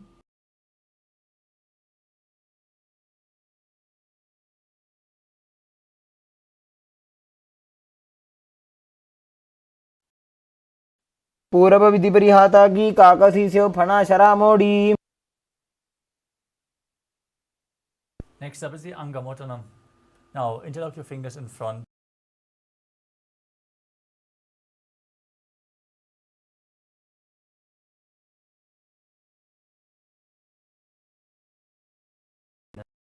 Space. हस्तयोः अङ्गुलिर्बद्ध्वा हस्तयोर्मध्यात् सर्वमङ्गं निष्कासयित्वा. Next up is Garudasana form. As you sit on your knees with the perineum on the heels in Vajrasana, turn your feet outwards, toes pointing to the side, as you visualize yourself as Lord Garuda flying Lord Vishnu and Lakshmi on his back. जङ्घोरुभ्यां धरां पीड्य स्थिरकायो द्विजानुना.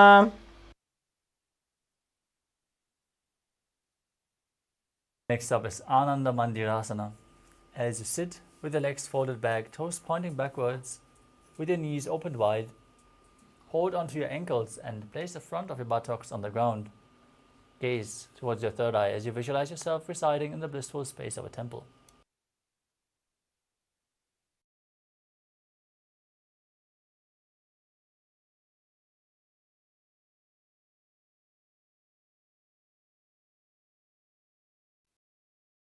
Next up is Mandukasana 2. Now, cross your feet behind your back as you keep the knees wide and sit on your ankles as you place your hands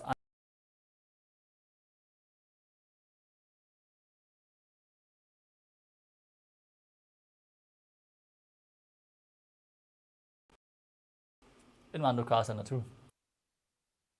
संपीड्य गुल्फाभ्यां जान्वङ्गे सबलयाकृतिः. Next up is Narasimhasana. Now tuck your toes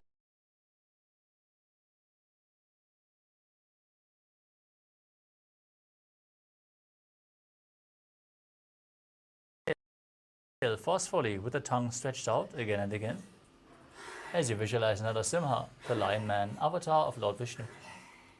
दोबू फणा पानी होए वैसे एड़ी में लरगुदा निवैसे समशरीर नी काट हरावे NASA अग्रदृष्टि.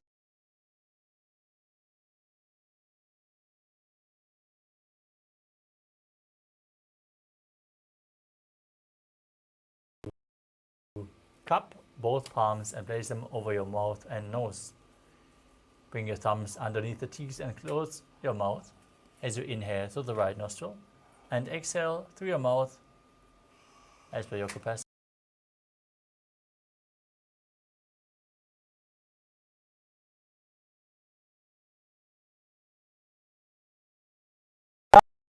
भनवान पुनि होई. Next up is Makadasana. Now place your feet flat on the ground and sit on the heels as you bend your elbows and bring your hands towards your armpits.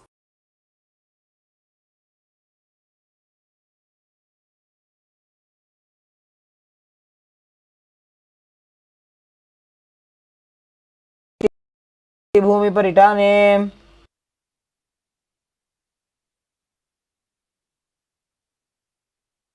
Next up is Vajra Sangharasana. As you stand on your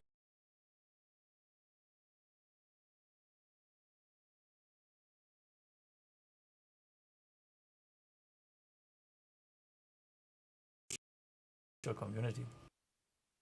प्रथम पणा पानी होए वैसे दोबू एड़ी गुदा निवैसे. Next up is Kanjanasana.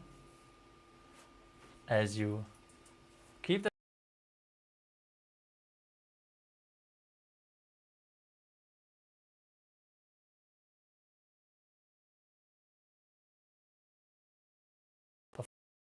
form Uddiyana Bandha and Mula Bandha as you do so. खञ्जनासनमावक्ष्य यत्कृत्वा सुस्थिरो भवेत्. Next up is Kurmasana.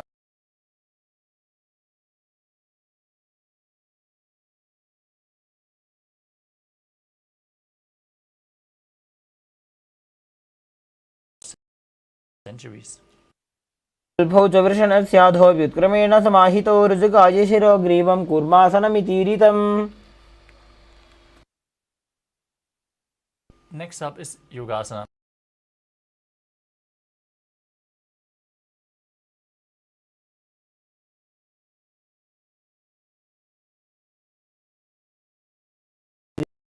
योगविदो विदुः.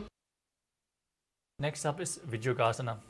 As you stand on your knees, cross your ankles behind with the feet near the opposite knee. Hold your calves with the fingers inside and the thumb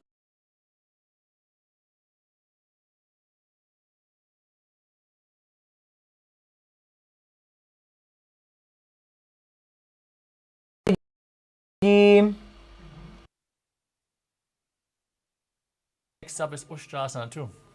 As you stand in a kneeling position, hold your heels and push your hips forward as you lean back, tilt your head back, and visualize yourself as a camel.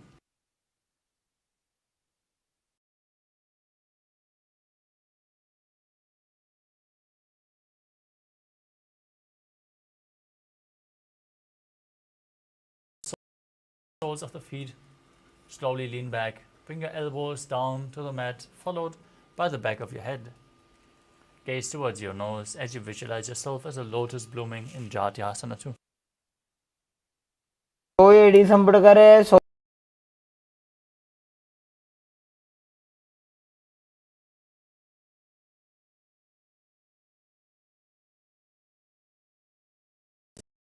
Wake up again and again. Use the support of your hands if needed as you gaze towards your nose and visualize the healing and liberation of all causal, subtle forms of your body in Viratasana.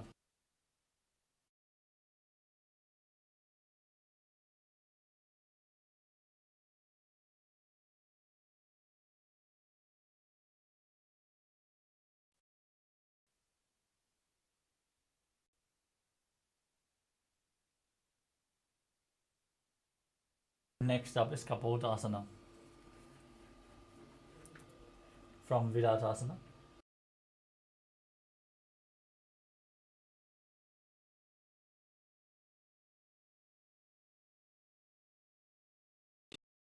In the feet as you visualize yourself as a beautiful dove in Kapotasana. मेरुदण्डग्रन्थिदाढ्य संविवादयिषु पुमान्. Next up is Varasana.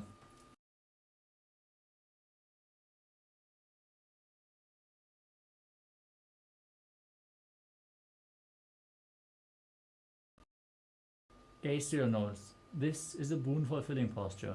Receive your boon from Paramashivam as you internally chant the Mahavakya Om Nithyananda Paramashivoham in Varasana. जानुनी भूमौ संस्थाप्य हस्ताभ्यां बाहु.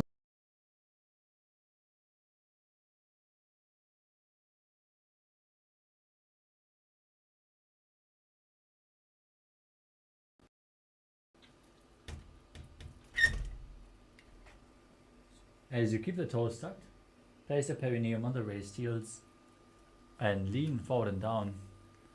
Bring your forearms to the ground. Hold your head with your hands, resting it on your hands. As you visualize yourself as Varaha, the boar avatar of Lord Vishnu. सूर्यं चन्द्रं भेदनानि आसनानि निकथ्यते.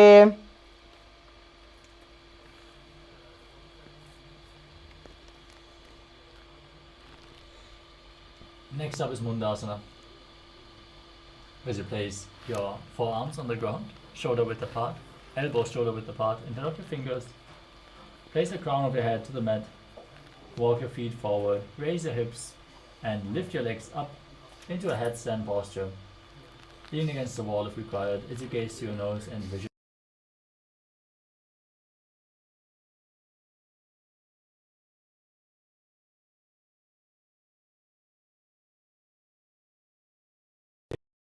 down and straight. Place your head in between the knees.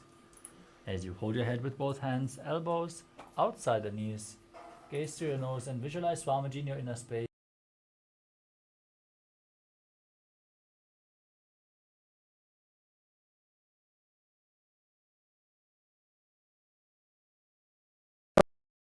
टरावे korma हिली उभे मिलावे. Next up is Viparita Shalabhasana. Lay down on your stomach with your arms extended forward.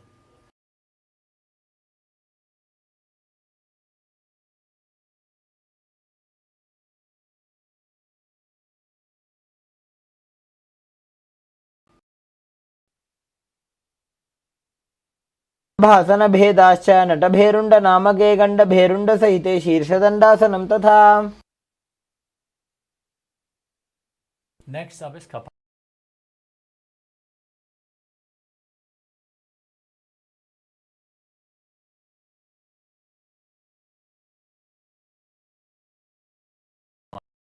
Mind with purified thoughts and a strong will to attain enlightenment in Kapalasana, the skull posture. कपालं भूमौ निधाय ऊर्ध्वं पादौ नजेत् कपालासनं भवति.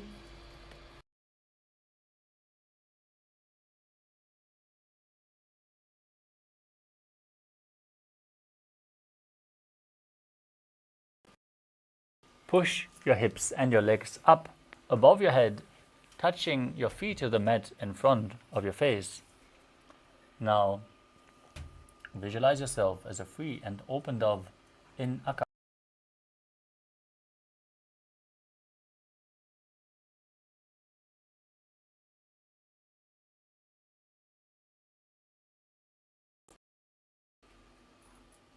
Next up is Chatakasana. In a kneeling position, bring your navel to the knees and place your forearms on the mat in front of you.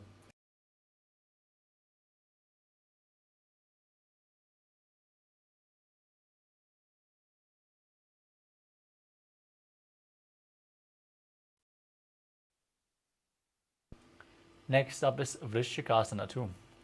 As you kneel down with your hands and elbows on the mat, raise your legs up above your head and bring your feet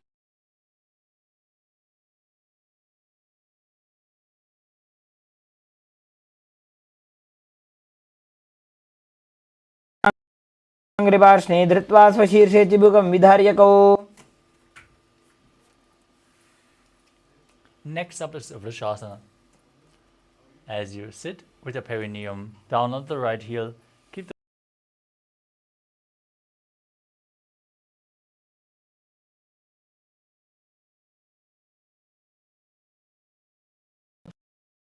hold your breath for a short while and then exhale slowly in Vrishasana. साम्यगुल्फे पादमूले वामभागे पदेतरं विपरीतं स्पृशेत् भूमिं वृषासनमिदं भवेत्.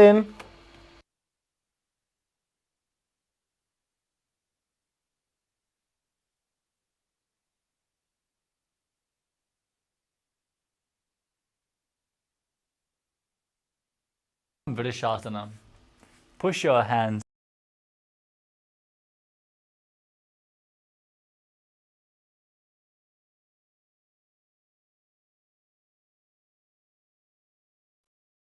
आसनं सदा कुर्यात् वायुलोलापघातनात्.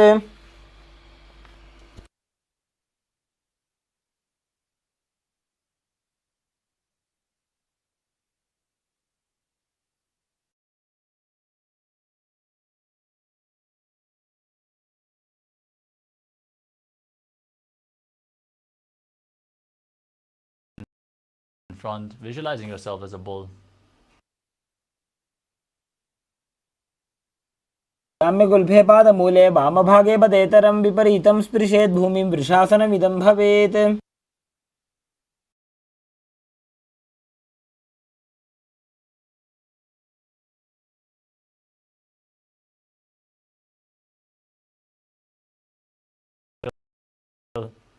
as you keep the opposite foot flat on the ground with the knee raised towards your chest.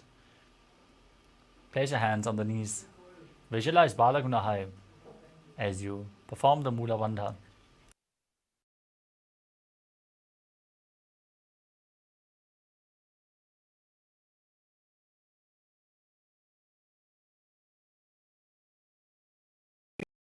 Feet flat on the mat. Bring your elbows under the thighs and wrap your hands around the shins. Hold onto your ankles from the outside as you visualize yourself as Bhuma Devi, the entire planet.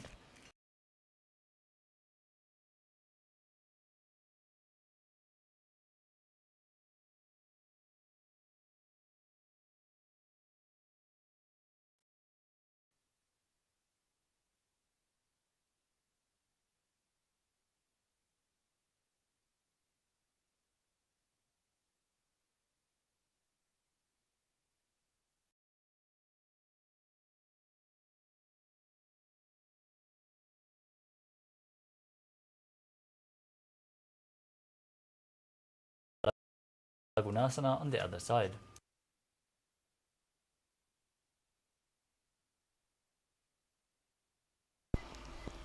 आसन को गुण जल विकार जागी।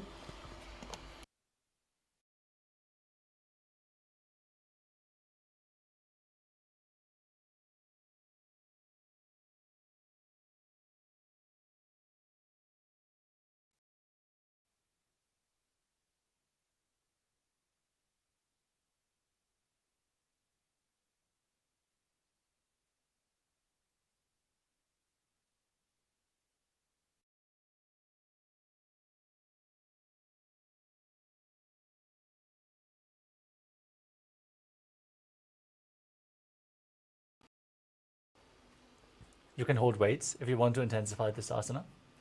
As you squat on your toes with the heels up, knees off the mat, placing your perineum onto the heels, hands on the respective knees, with your spine straight, visualizing Swamiji.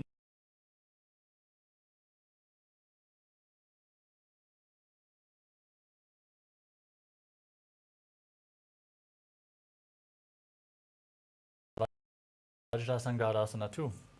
With your knees raised, soles of the feet together, hold on to opposite elbows behind your back. Visualize Swamiji in your inner space.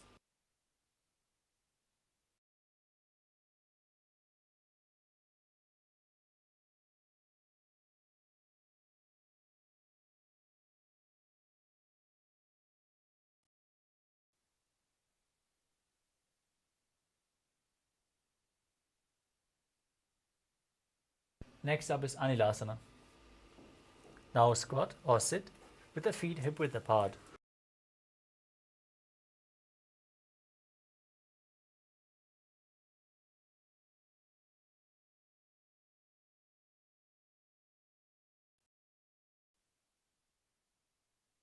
दो हाथ भूमि पर हिटाने, कहुनी जाड़ी नाभि लगाने। Next up is Padukasana. From a standing position, place the back of your hands on the mat and step your feet onto your hands as you wrap your hands around the feet like a shoe and walk around on the mat, visualizing yourself wearing padukas and walking across India.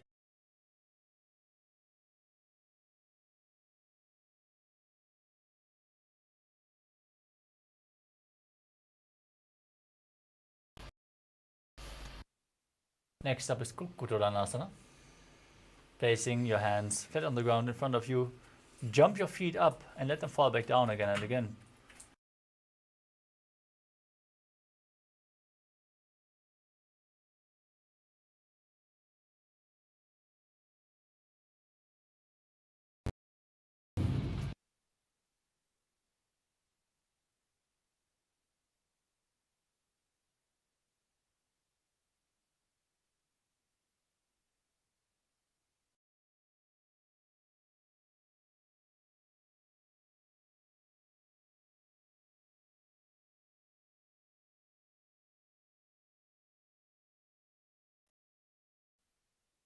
Next up is Viparita Nrityasana. As you place your hands flat on the mat, raise your legs up into a handstand posture, and then dance around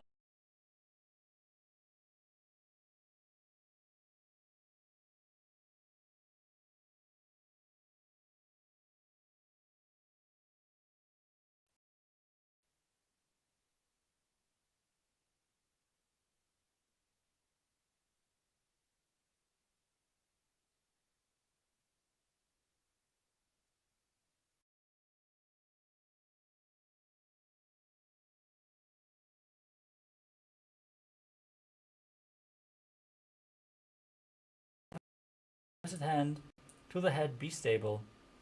As you visualize Swamiji in your inner space, breathe calmly through your nose in Sahaja Kumbhaka and perform the Mula Bandha in Kunjarasana.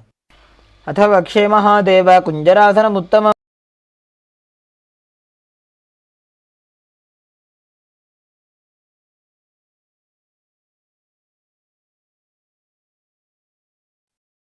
Next up is Kadambasana. Now sit on the ground with your feet flat, heels close to your body. Hold the respective ankles with your hands and lift your feet off the ground as you visualize yourself as a Kadamba tree, a pious tree that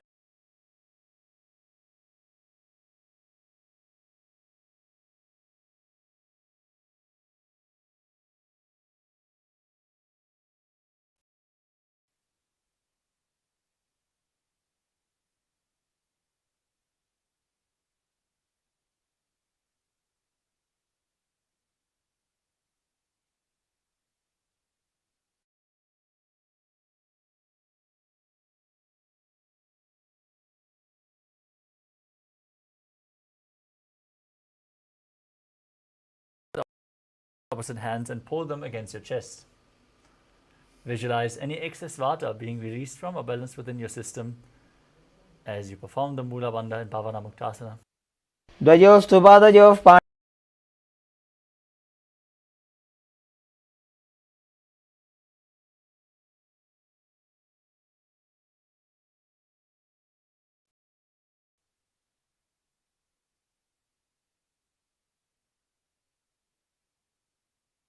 Next up is Chakodasana. As you sit with the legs extended forward, bring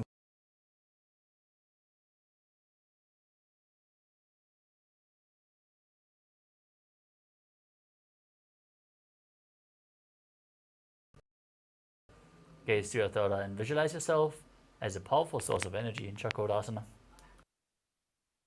पूर्वदानं चतुष्पादपीठं वज्रासनं तथा. Next up is Dhanurasana 2.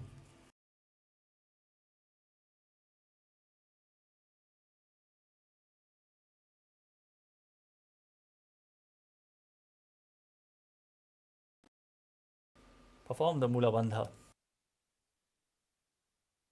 पादाङ्गुष्ठौ तु पाणिभ्यां गृहीत्वा श्रवणावधिम्.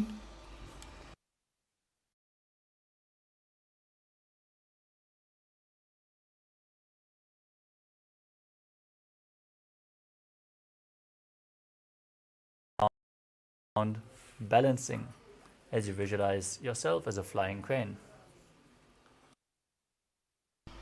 वासिष्ठमतकौण्डिन्यमूर्धकुक्कुटमेव च अष्टावक्रमथोत्तानं मयूरं सेतुबन्धम्.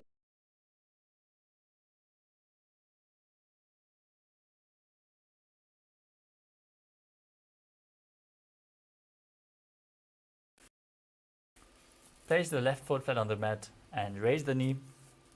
Bring your left shoulder underneath the raised knee. Hand flat on the mat as you push the right knee down to the mat. Gaze to your third eye as you visualize your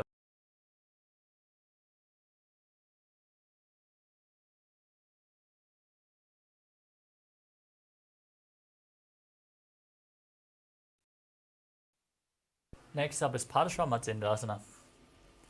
Now place the right foot at the outside of the left hip and step the left leg over top of the right knee. Bring the right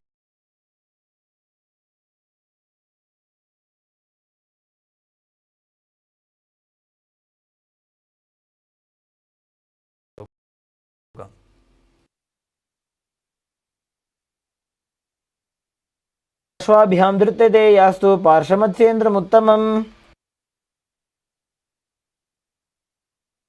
Now repeat Chakra.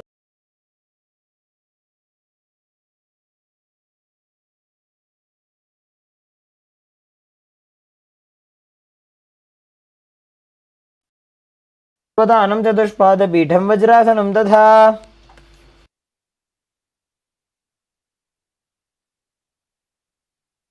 Now repeat Dhanurasana 2 as you hold onto the big toes and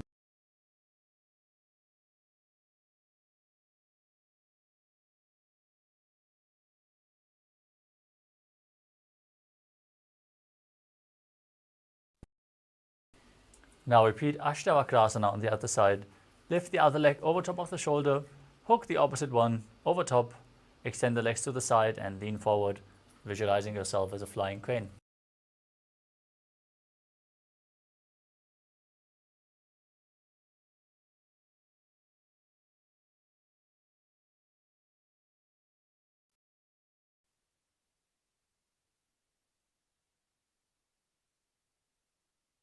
Now repeat Pranasana on the other side.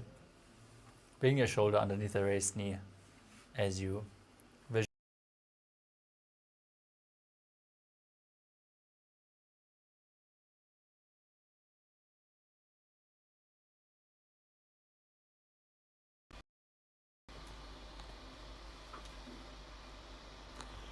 Now bring the other foot to the opposite hip, step the other leg over top, twist your body with the arm below the raised knee, fingers interlocked behind.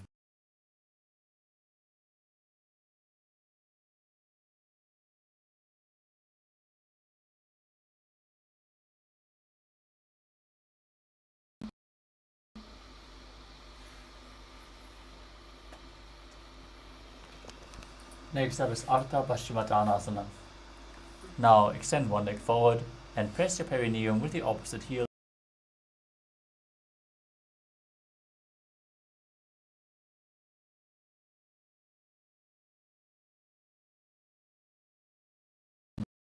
Jiva Chala Kumbhaka. Inhale all the way, hold your breath and move the prana up and down within your body and throughout your limbs, arms, legs, fingers.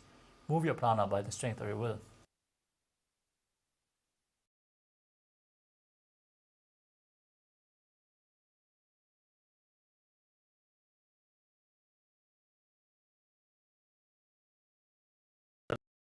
Of the hip, hold onto the sole of the right foot and lift it upwards in front of your face with the knees straight, visualizing yourself as a crane in Crown Shasana.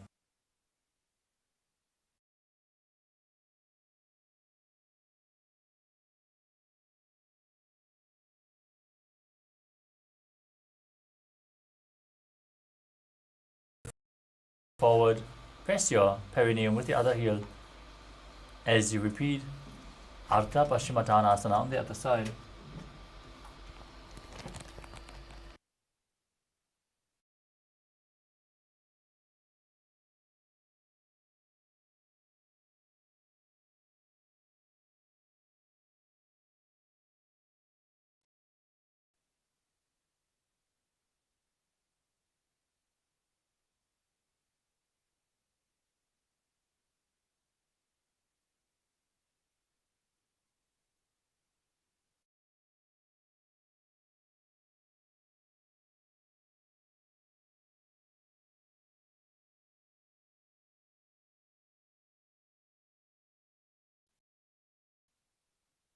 उत्तानपादं क्रौञ्चं च मरीचिं वीरभद्रकम्.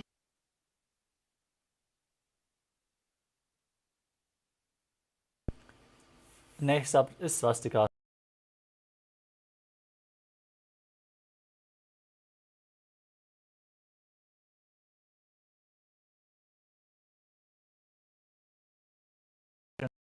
And prosperity, visualizing a swastika. भोरन्तरे सम्यक् कृत्वा पादतले उभे.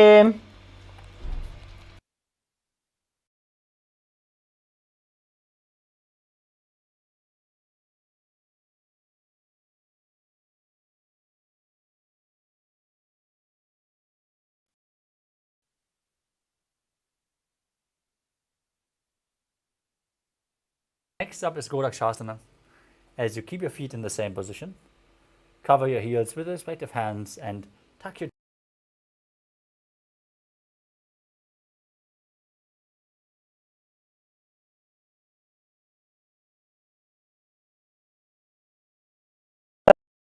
तन्त्रे पादौ उत्तानौ व्यक्तसंस्थितौ.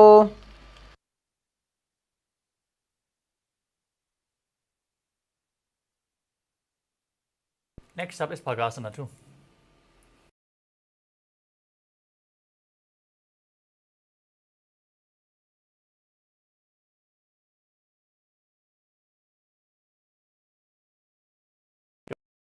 your ears with the thumbs as you gaze to your third eye internally and meditate on Arihanta, the enlightened one.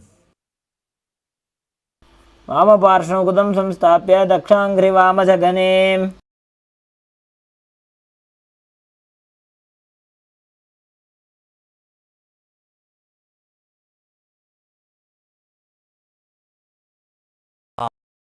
Arms facing up. Gaze to your nose and visualize Swamiji in your inner space as you roll up your tongue and inhale through the rolled up tongue, keeping your mouth in the shape of the beak of a crow in Kakachanchukumbhaka.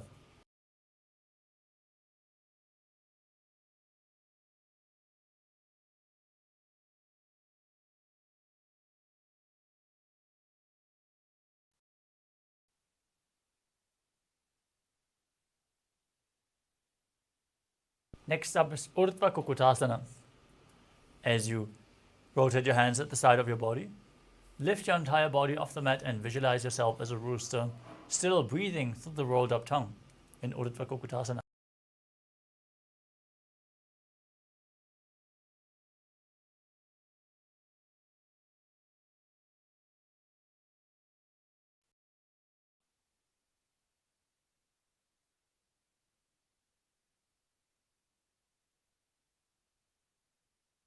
Next up is Siddha Haratari Asana.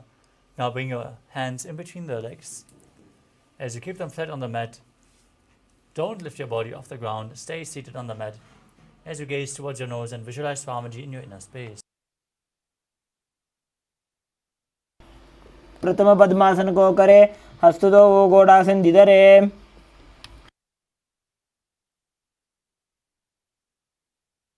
Next up is Hamsasana.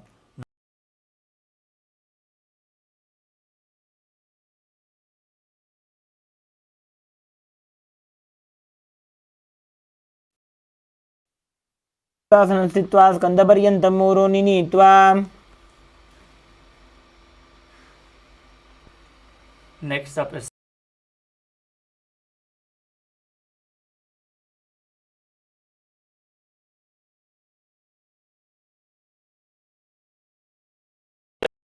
yourself as Pinaka, Lord Shiva's bow in Karmakasana. प्रथम पद्मासन को करे घोड़ासन दिमाही करी धरे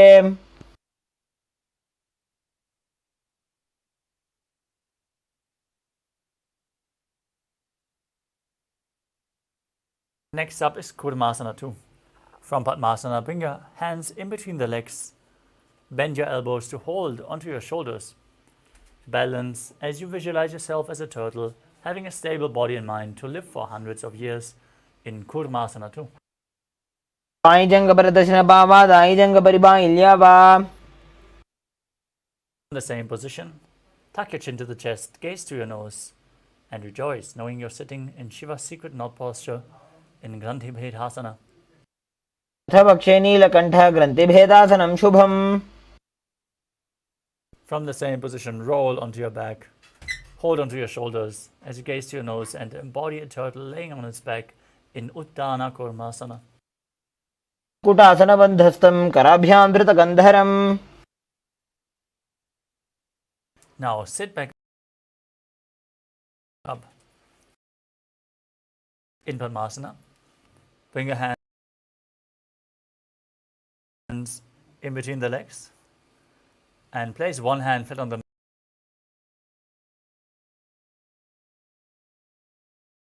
Visualize yourself as a rooster. कुटासन स्थित्वा एकेन हस्तेन अन्यसमनिबन्धं धृत्वा Now place the other hand on the mat, lift your body up, repeat Pangu Kukutasana on the other side. कुटासन स्थित्वा एकेन हस्तेन अन्यसमनिबन्धं धृत्वा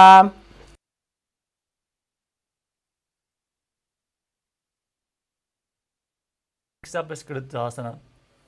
From Padmasana, place your elbows onto the toes and interlace your fingers.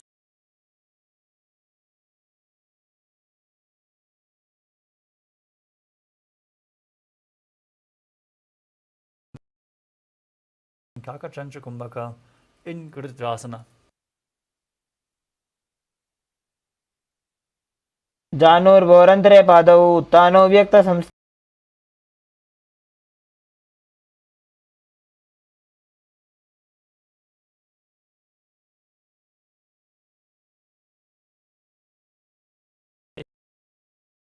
Facing upwards. Keep your spine straight, gaze to your nose as you visualize Swamiji in your inner space and perform Mahamudra Bandha, all three bandhas engaged.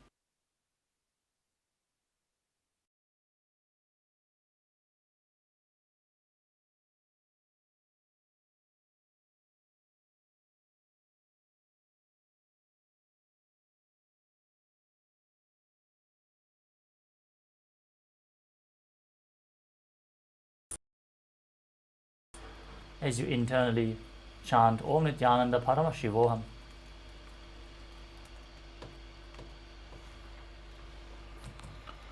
एतत् पद्मासनं कुर्यात् प्राणवायुप्रसिद्धये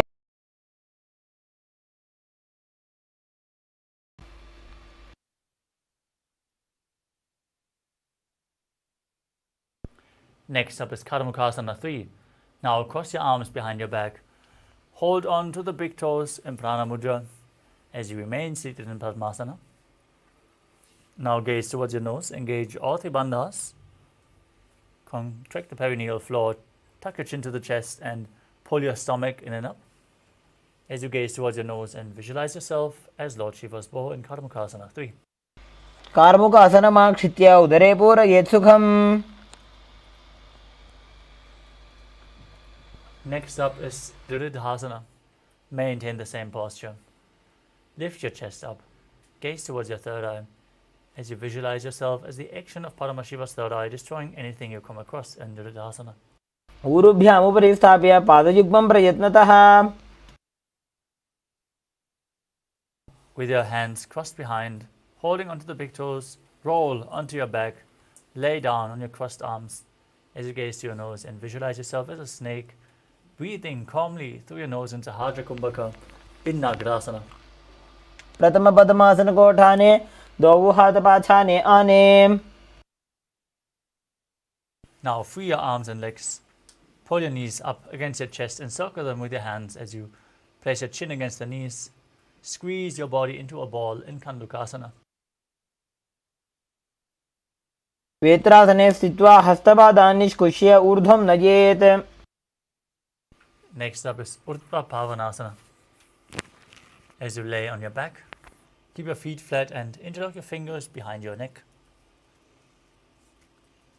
Now gaze to your nose and visualize Swamiji in your inner space, calmly breathing in Sahajra Kumbhaka through your nose.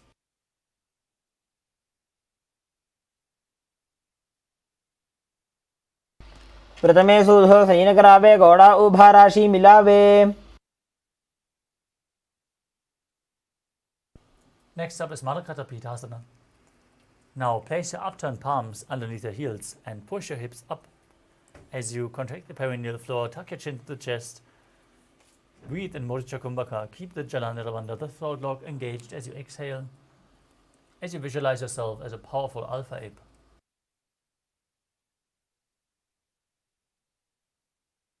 उत्तानशयनं पादतले उत्तानहस्तयोः स्थापयेत्. Next up is Uttana Shikipitakasana. As you lie supine, raise your hips up.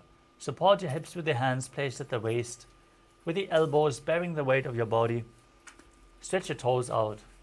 Gaze to your nose as you visualize Swamiji in your inner space.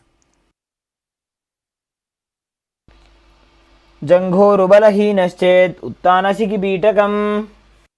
Now raise your legs up. Keep your hips up as well and place your hands flat on the mat as you visualize yourself blissfully traversing Jana Loka unscathed in Narakasana. ग्रीवाकण्ठेन भूमिं विष्टम्भ पादाग्रद्वयमूर्धमुत्रयेत्. Now place your hands at the lower back. Keep your legs straight and then slowly lower and angle them. As you keep your core engaged, visualize yourself as a boat crossing the ocean of samsara in Tiryanokasana. नौकावत् स्थित्वात् ऊर्ध्वं पादाग्रद्वयं नयेत्. Now bring your hands back to the mat. Visualize yourself as the KAILASA flag, respected across all nations in Dvajasana. नौकावते ग्रीवापृष्ठकोर्परैः भूमिं वष्टभ्य. Now lower your body down flat onto the mat in the final asana of the sequence, Mritasana. Keep your hands at the side of your hips, palms facing up as you unclutch from any micro movements of the body and mind. No movements internally or externally. Once more, pull the Kundalini Shakti, awakened by the yoga practice, up along the spine from Muladhara all the way to the Sahasrara Chakra in Shakti Chalan Mudra. Relax from your body as you visualize that your body is dead and Swamiji, the Supreme Pontiff of Hinduism, is liberating you. Internally chant the Mahavakya Om Nithyananda Paramashivoham. उत्तानं शववद्भूमौ शयनं तु शवासनं शवासनं श्रमहरं चित्तविश्रान्तिकारणम्.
Now, slowly return to your physical body.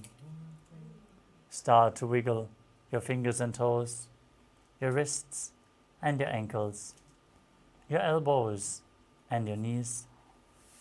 Pull your knees up towards your chest. Rock your body from side to side and slowly return to a comfortable seated position. Congratulations, you completed the Dvitiya Vinyasa Krama, all 308 asanas of the sequence. We are now going to move on to the power manifestation. So stay tuned, manifest the Shaktis of Paramashivam after this intense Kundalini awakening through the yoga practice. Let us now conclude this Nithyananda yoga session as you sit with your head, neck and spine in a straight line. Hands in Namaskara Mudra in front of your heart center. Close your eyes, take a deep breath. Visualize Swamiji as we chant the Purna Mantra.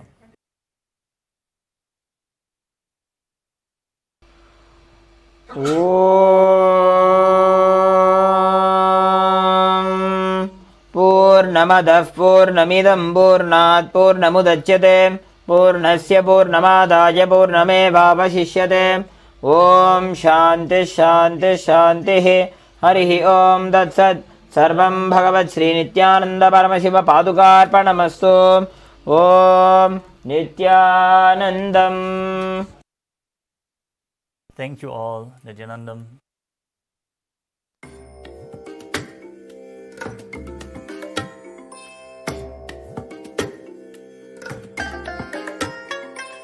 I bless you all. Let you all open all your three eyes and manifest the powers of Mahasadashiva. Om Nithyananda Paramashivoham. Om Nithyananda Paramashivoham. Om Nithyananda Paramashivoham. Om Nithyananda Paramashivoham. Om Nithyananda Paramashivoham. Om Nithyananda Paramashivoham. Om Nithyananda Paramashivoham. Om Nithyananda Paramashivoham. Om Nithyananda Paramashivoham. Om Nithyananda Paramashivoham. Om Nithyananda Paramashivoham. Om Nithyananda Paramashivoham. Om Nithyananda Paramashivoham. Om Nithyananda Paramashivoham. Om Nithyananda Paramashivoham. Om Nithyananda Paramashivoham. Om Nithyananda Paramashivoham.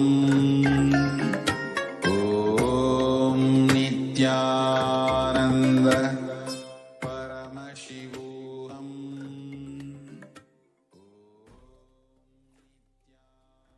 Yes, Nithyanandam. We request all the participants to quickly settle down. We'll be now moving on to the power manifestation segments. So it's going to be a 21 minutes quick intense power manifestation segment. So I request all the participants to get ready with your power manifestation kit, which is Atmalinga, Jnananjana, Krishna Shila, all the alchemy products which Swamiji have blessed us. And also prepare, have your eye bands, pen and notebook ready. We'll be entering into the power manifestation segments very shortly now. Om Nithyananda Paramashivoham. Om Nithyananda Paramashivoham. Om Nithyananda Paramashivoham. Om Nithyananda Paramashivoham. Om Nithyananda Nithyanandam Paramasugadam Kevalam Jnanamurtim Vanvadidam gagana sadrisham tatvamasyadilakshyam ekam nityam vimalamachalam sarvadi shakshibhudam bhavadidam triguna ragidam sadgurum tam namami. Yes, Nithyanandam. Nithyanandam everyone. I welcome you once again for the day 4 of Paramashivoham Level 3 Season 3.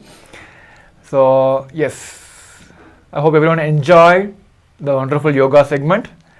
So now let us enter into the power manifestation segment. So this 21 minutes we're going to have 2 rounds of power manifestation. We all will be manifesting the power of third eye. So are we ready? Because this 21 minutes is very important because we just finished our yoga and our whole body in such a receptive space. So all these powers, this manifesting those powers will be very easy for all of us. So let us enter into the power manifestation segment now. So in the first round, I will be projecting a color for you on the screen. So you can close your eyes and you can manifest the power of third eye through your blindfolds. So yes, let's get ready. Please put your eye bands. Make sure it is completely tight and no lights are getting inside. Make sure it is completely dark. And there are few participants, still the cameras are turned off. We request all the participants to quickly turn on your cameras and please be seated in front of your cameras. So this power manifestation segment is such important that it helps you throughout the day for this entire Paramashivoham segments.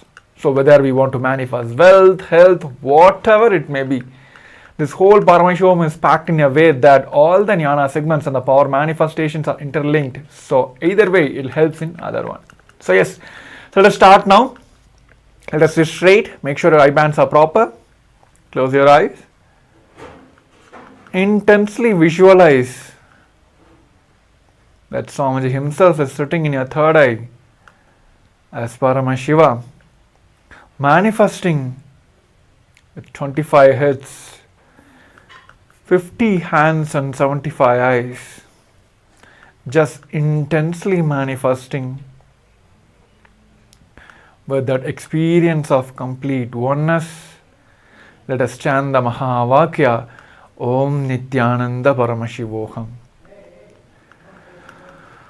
Om Nithyananda Paramashivoham. Om Nithyananda Paramashivoham. Om Nithyananda Paramashivoham. Continue chanting the Mahavakya intensely. Paramashivoham. Om Nithyananda Paramashivoham. Om Nithyananda Paramashivoham. Om Nithyananda Paramashivoham. Om Nithyananda Paramashivoham. Om Nithyananda Paramashivoham. Om Nithyananda Paramashivoham. Om Nithyananda Paramashivoham. Om Nithyananda Paramashivoham. Om Nithyananda Paramashivoham. Om Nithyananda Paramashivoham. Om Paramashivoham Om Nithyananda Paramashivoham Om Nithyananda Paramashivoham Om Nithyananda Paramashivoham Om Nithyananda Paramashivoham Om Nithyananda Paramashivoham Om Nithyananda Paramashivoham Om Nithyananda Paramashivoham Om Nithyananda Paramashivoham Om Nithyananda Paramashivoham Om Nithyananda Paramashivoham Om Nithyananda Paramashivoham Om Nithyananda Paramashivoham Om Nithyananda Paramashivoham Om Nithyananda Paramashivoham Om Nithyananda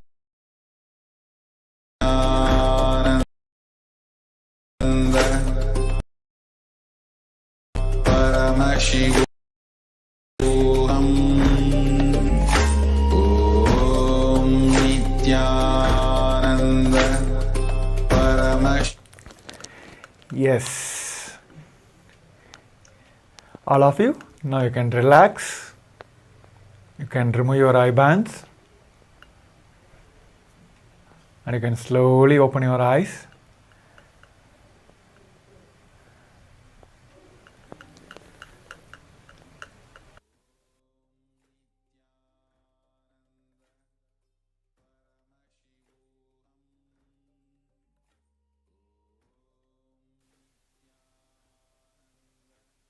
Yes. Now all of you can relax. You can remove your eye bands. You can also slowly open your eyes. So before verifying the answers from the first round, I quickly request all of you to take a moment and post in the Zoom chat that what Swamiji have revealed, whether you have seen a color, because all the image which is projected for you is a color. There are two color which was projected to you. So please pin down and please share in the Zoom chat also that what Swamiji have revealed to you, what color you have seen, whether you have seen a color or an image or a scene, whatever it may be. Please take a moment, few moments to share what Swamiji have revealed to you.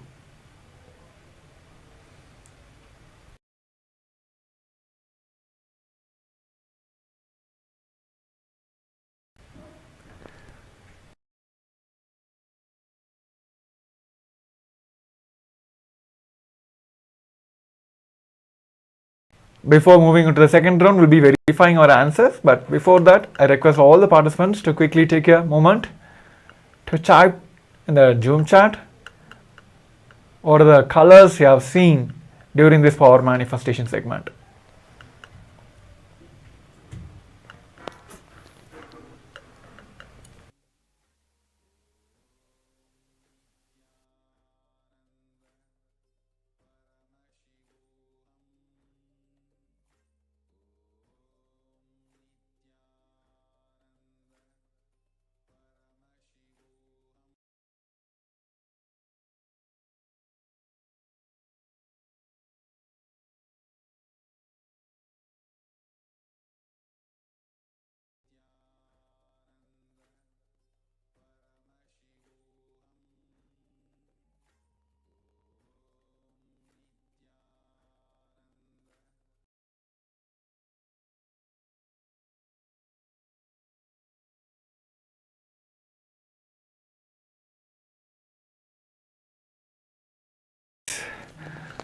So we have Srinitya Guru Pradayani Prashadini. Okay, who have replied saying that he has seen green and yellow. And one more ayah.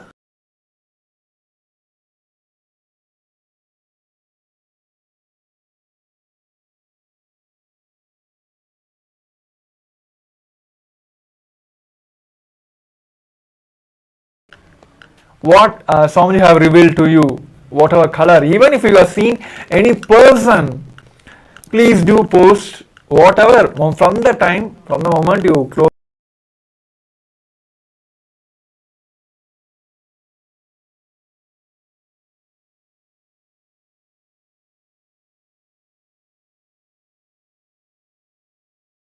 And blue was projected for all of us. So yes, that's wonderful as Zing Yang Aya for manifesting. I think you have seen both the colors, green and blue.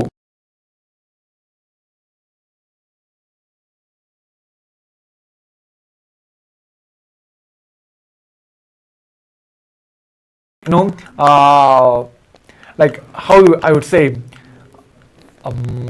if we have any OS or any operating system, we will have a one reset button, right?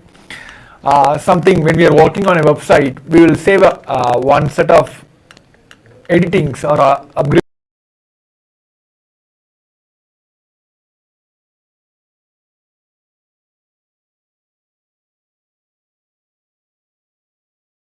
as a video or sharing these testimonials to everyone.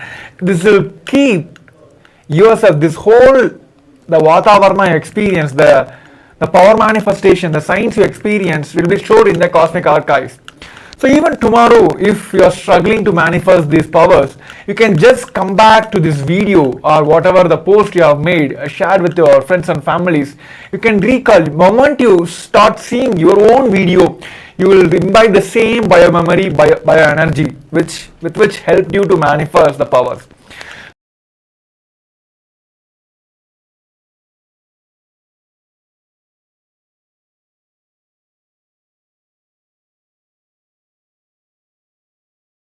More and more you enjoying the Paramashiva happening in you, he is going to manifest more and more inside you. So that's how it's a straight, simple formula. It is not a complicated formula for all of us.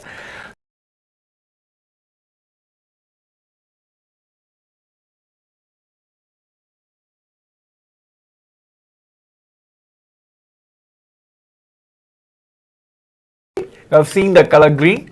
That's wonderful. Pradhyayana, yeah, okay, that's wonderful. Okay, yes, so with this, let us enter into the second round.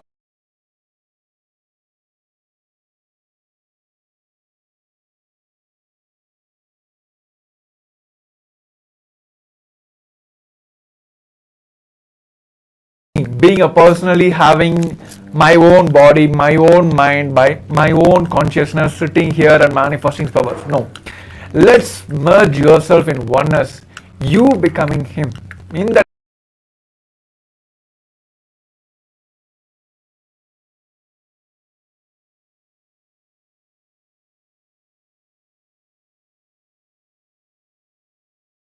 seeing the power of third eye again, I'll be projecting the images for you. So let's sit straight, head neck spine in the straight line. Just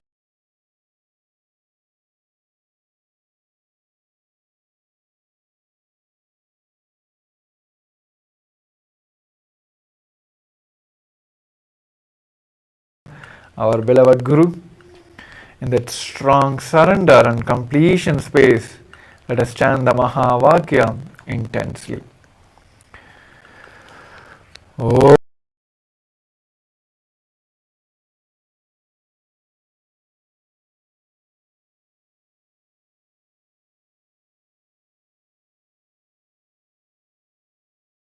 Paramashivoham Om Nithyananda Paramashivoham. Let your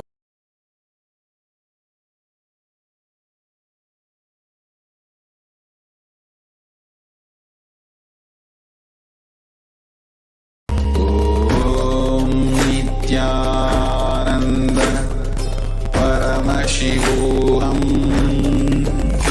Om.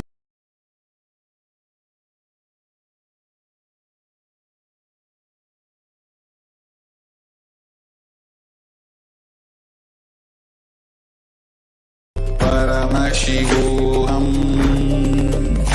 Om Nithyananda. Paramashivoham.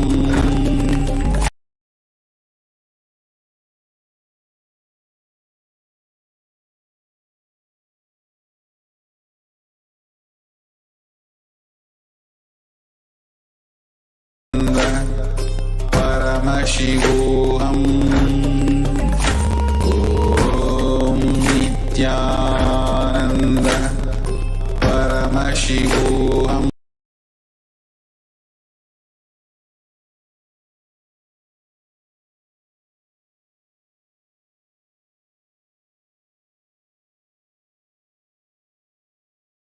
Ananda. Paramashivoham. Om Nithyananda. Paramashivoham.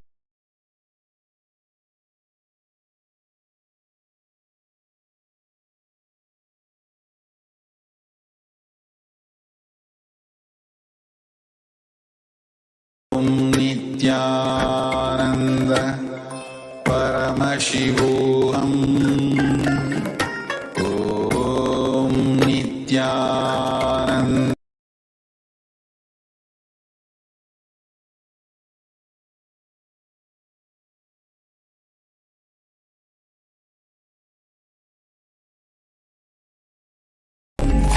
Om Nithyananda. Paramashivoham. Om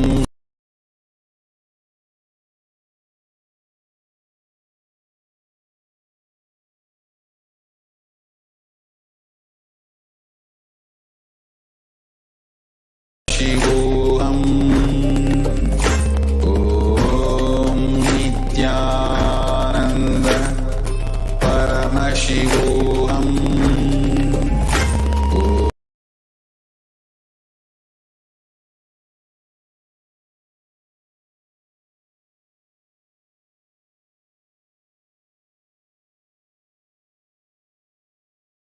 Paramashivoham. Om Nithyananda. Paramashivoham.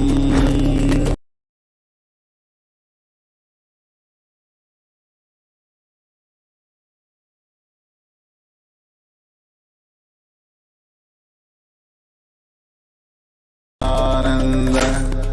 Paramashivoham. Om Nithyananda. Paramashivoham.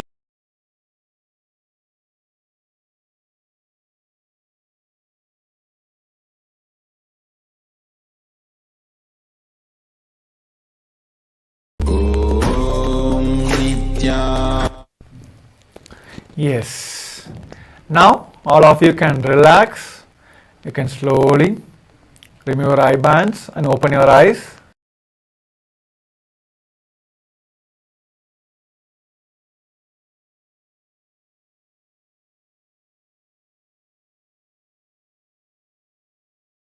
First, the Zoom chat.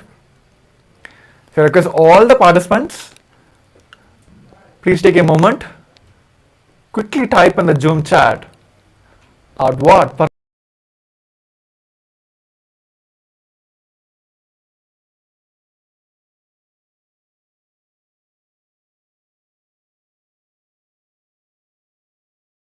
answers now.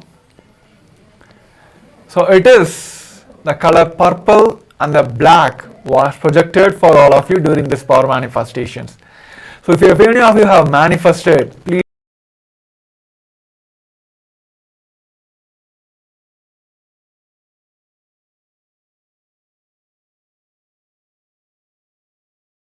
solutions, please post that also during this power manifestation segments. So yes, that's wonderful. And okay, yes, orange, dark red. Okay, Junji Wong has said that orange and a dark red. Yes, I think it's close. So let's start sharing what and all Paramashiva is manifesting. So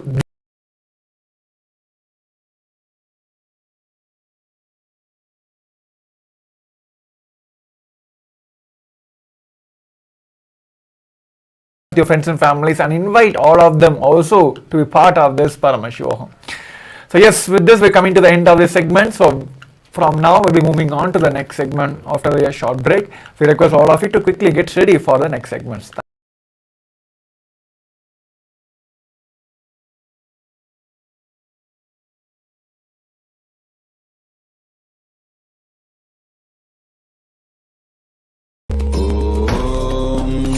Nithyananda Paramashivoham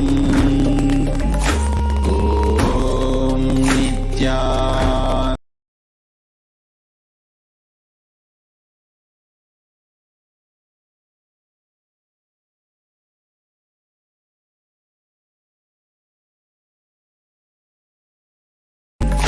Om Nithyananda Paramashivoham Om Nithyananda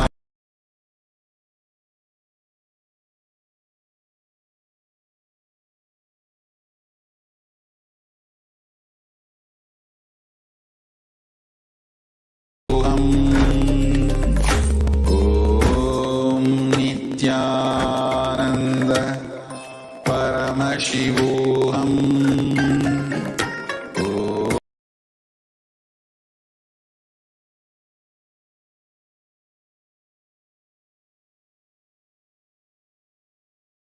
Paramashivoham Om Nithyananda Paramashivoham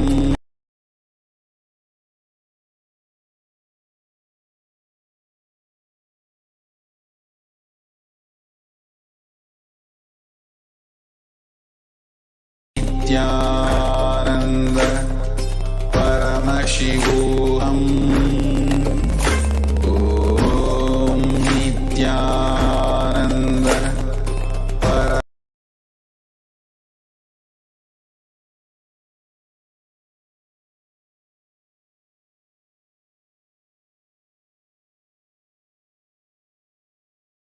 Om Nithyananda Paramashivoham Om Nithyananda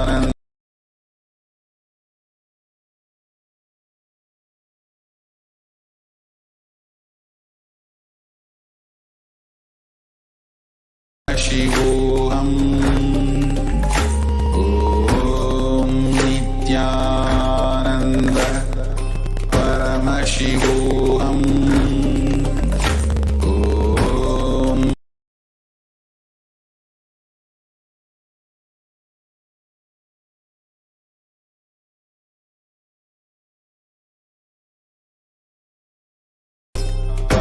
Paramashivoham Om Nithyananda Paramashivoham Om Nithyananda Paramashivoham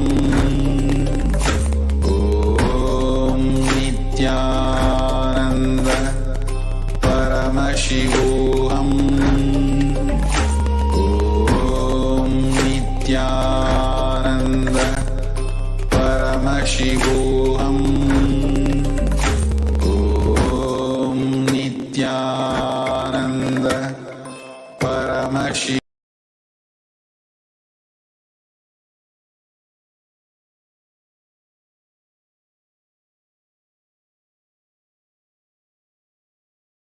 Om Nithyananda Paramashivoham Om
ज्ञानन्दं परमसुखदं केवलं ज्ञानमूर्तिं द्वन्द्वातीतं गगनसदृशं तत्त्वमस्याधिलक्ष्यम् एकं नित्यं विमलमचलं सर्वधी साक्षिभूतं भावातीतं त्रिगुणरहितं सद्गुरुं तं Namami. Nithyanandam, welcome to all the participants who are here with us. We are in the day 4 of the Paramashivoham Level 3 program. And today we are going to be entering into a very, very interesting day where we are going to be fully focused on Ma, Wan, Wai, In, participants, Pavanaya, Sudarshan, Pooja, Nithyanandam, Junji Wong, and we welcome every one of you for today's program.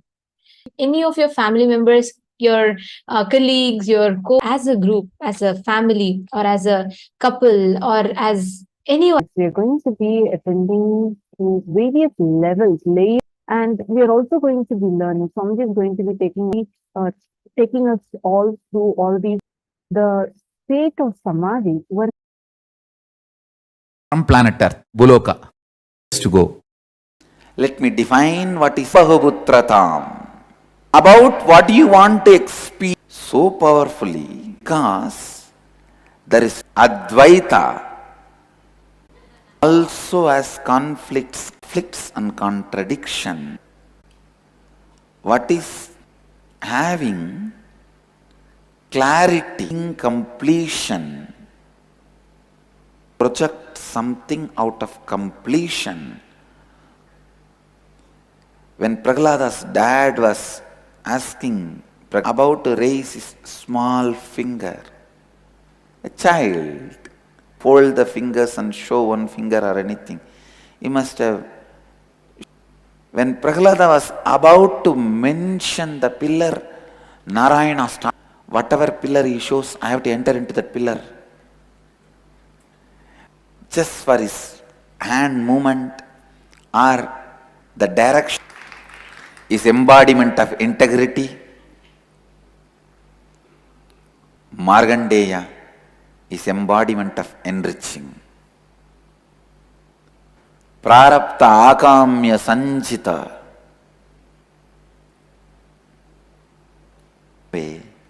If you are in completion with integrity, without conflict, contradiction,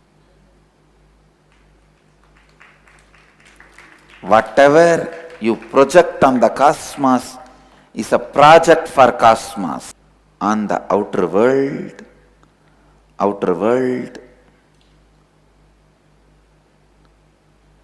obeys you. Please listen. Nothing is political in the planet Earth. Means nothing is much ever you doubt. No. Some of the fellows who are head of the countries, state, when you are in completion and project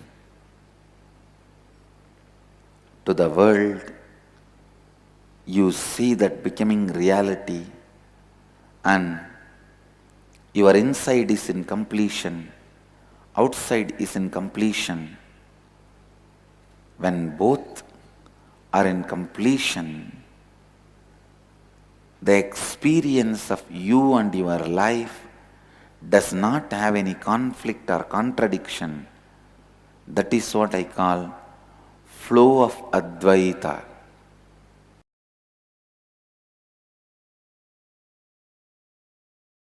If you are established in the space of Advaita,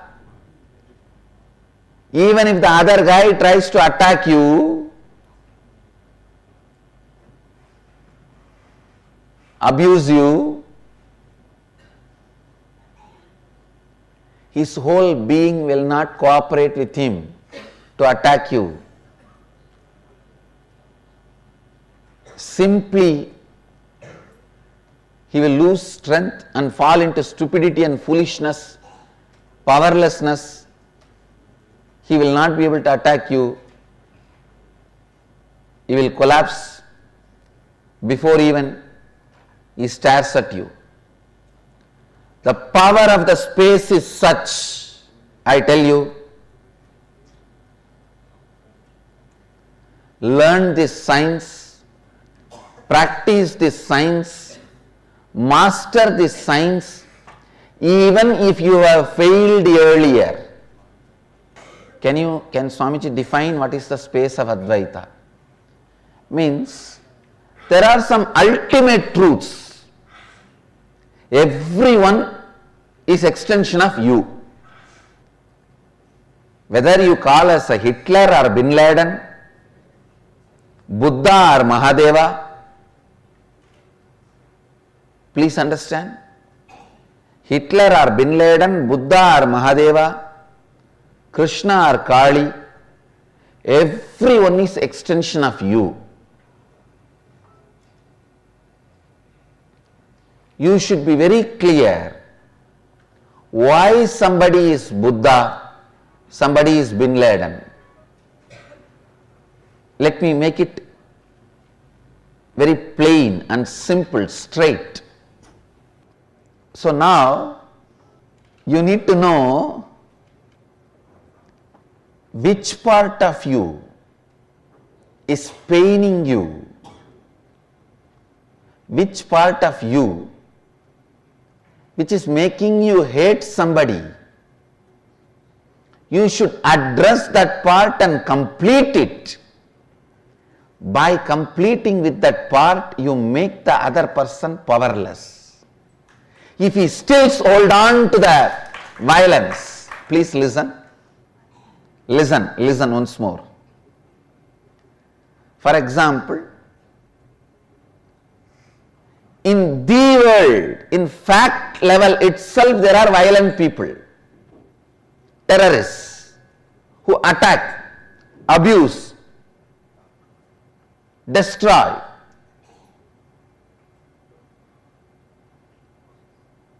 I am not saying what they are doing is right,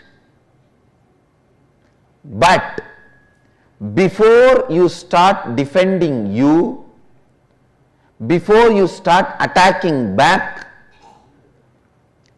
your incompletion towards them, the my world's incompletion, complete it. When you complete it, please understand what I am giving you is a successful war strategy, because I have won many wars, I am going to be winning many wars. What I am saying, what I am telling you is not some spiritual philosophy. It is a successful war strategy. Look into you, complete with the part of you which is responsible for your anger, your violence.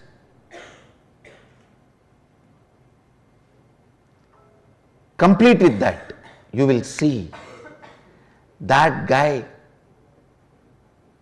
the world terrorist, loses all his power. He will become powerless. You entertaining anger towards him, which is in the my world, keeps his violence active and alive. The moment you complete with this, your enemy will no more be lion, he will become a rat. You just need a little rat poison. You don't need a gun and AK-47. Make the enemy powerless by making your enmity powerless. Sincerely, when you create the space of Advaita in you, means non-violence, no enmity. Again and again get back to that space, no enmity, non-violence. I am not even saying become friendly. That is up to you, whether you want or not. But decide to be non-violent, no enmity. I tell you,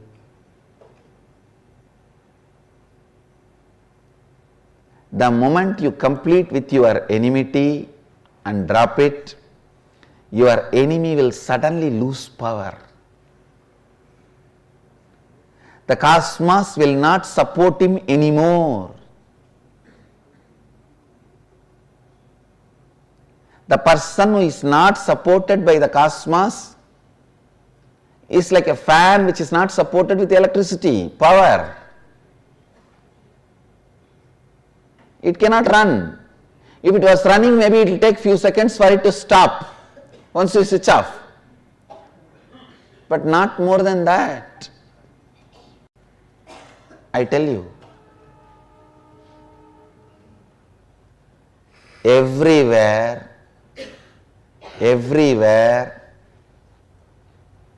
Advaita has a direct utility value, whether you are in a hospital for health, you are in a marketplace for wealth, you are in a court fighting a case, you are in a war field fighting some people, you are in a place of riot where you have to survive, you are facing the survival threat. Wherever you are, the space of Advaita has highest utility value.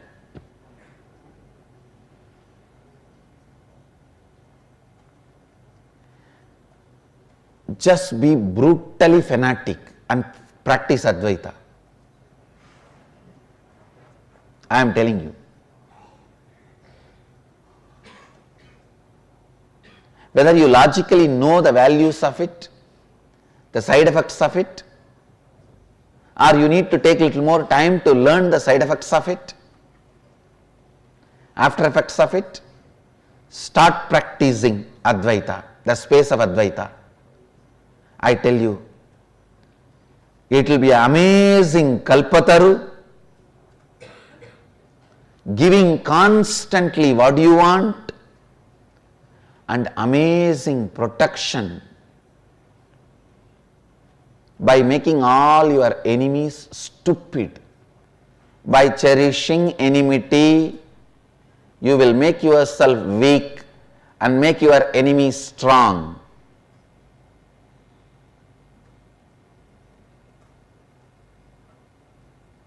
By completing with enmity, you will make your enemy weak. And after that, you don't need to destroy him. And even if you destroy, you won't have sin.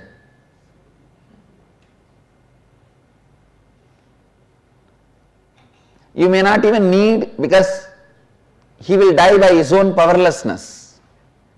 Even if you want to destroy him, you may not need weapon. Understand? The space of Advaita is the best strategy planner, whatever situation you are in. The space of Advaita can be the best war strategy, political strategy, business strategy, economic strategy, health strategy, and the strategy for productivity, highest possible life. Whoever lives in the space of Advaita, even when you are directly facing your own death, is liberated. The moment you fall into Dvandva, your life is gone. You are gone, your life is gone. Whole thing is waste. Whether you are fighting with the disease, fighting with a pattern, fighting with poverty, fighting with disturbed relationships, fighting with terrorists, fighting with society, fighting with anything. Keep Advaita, the space of Advaita, as a strategy for your life.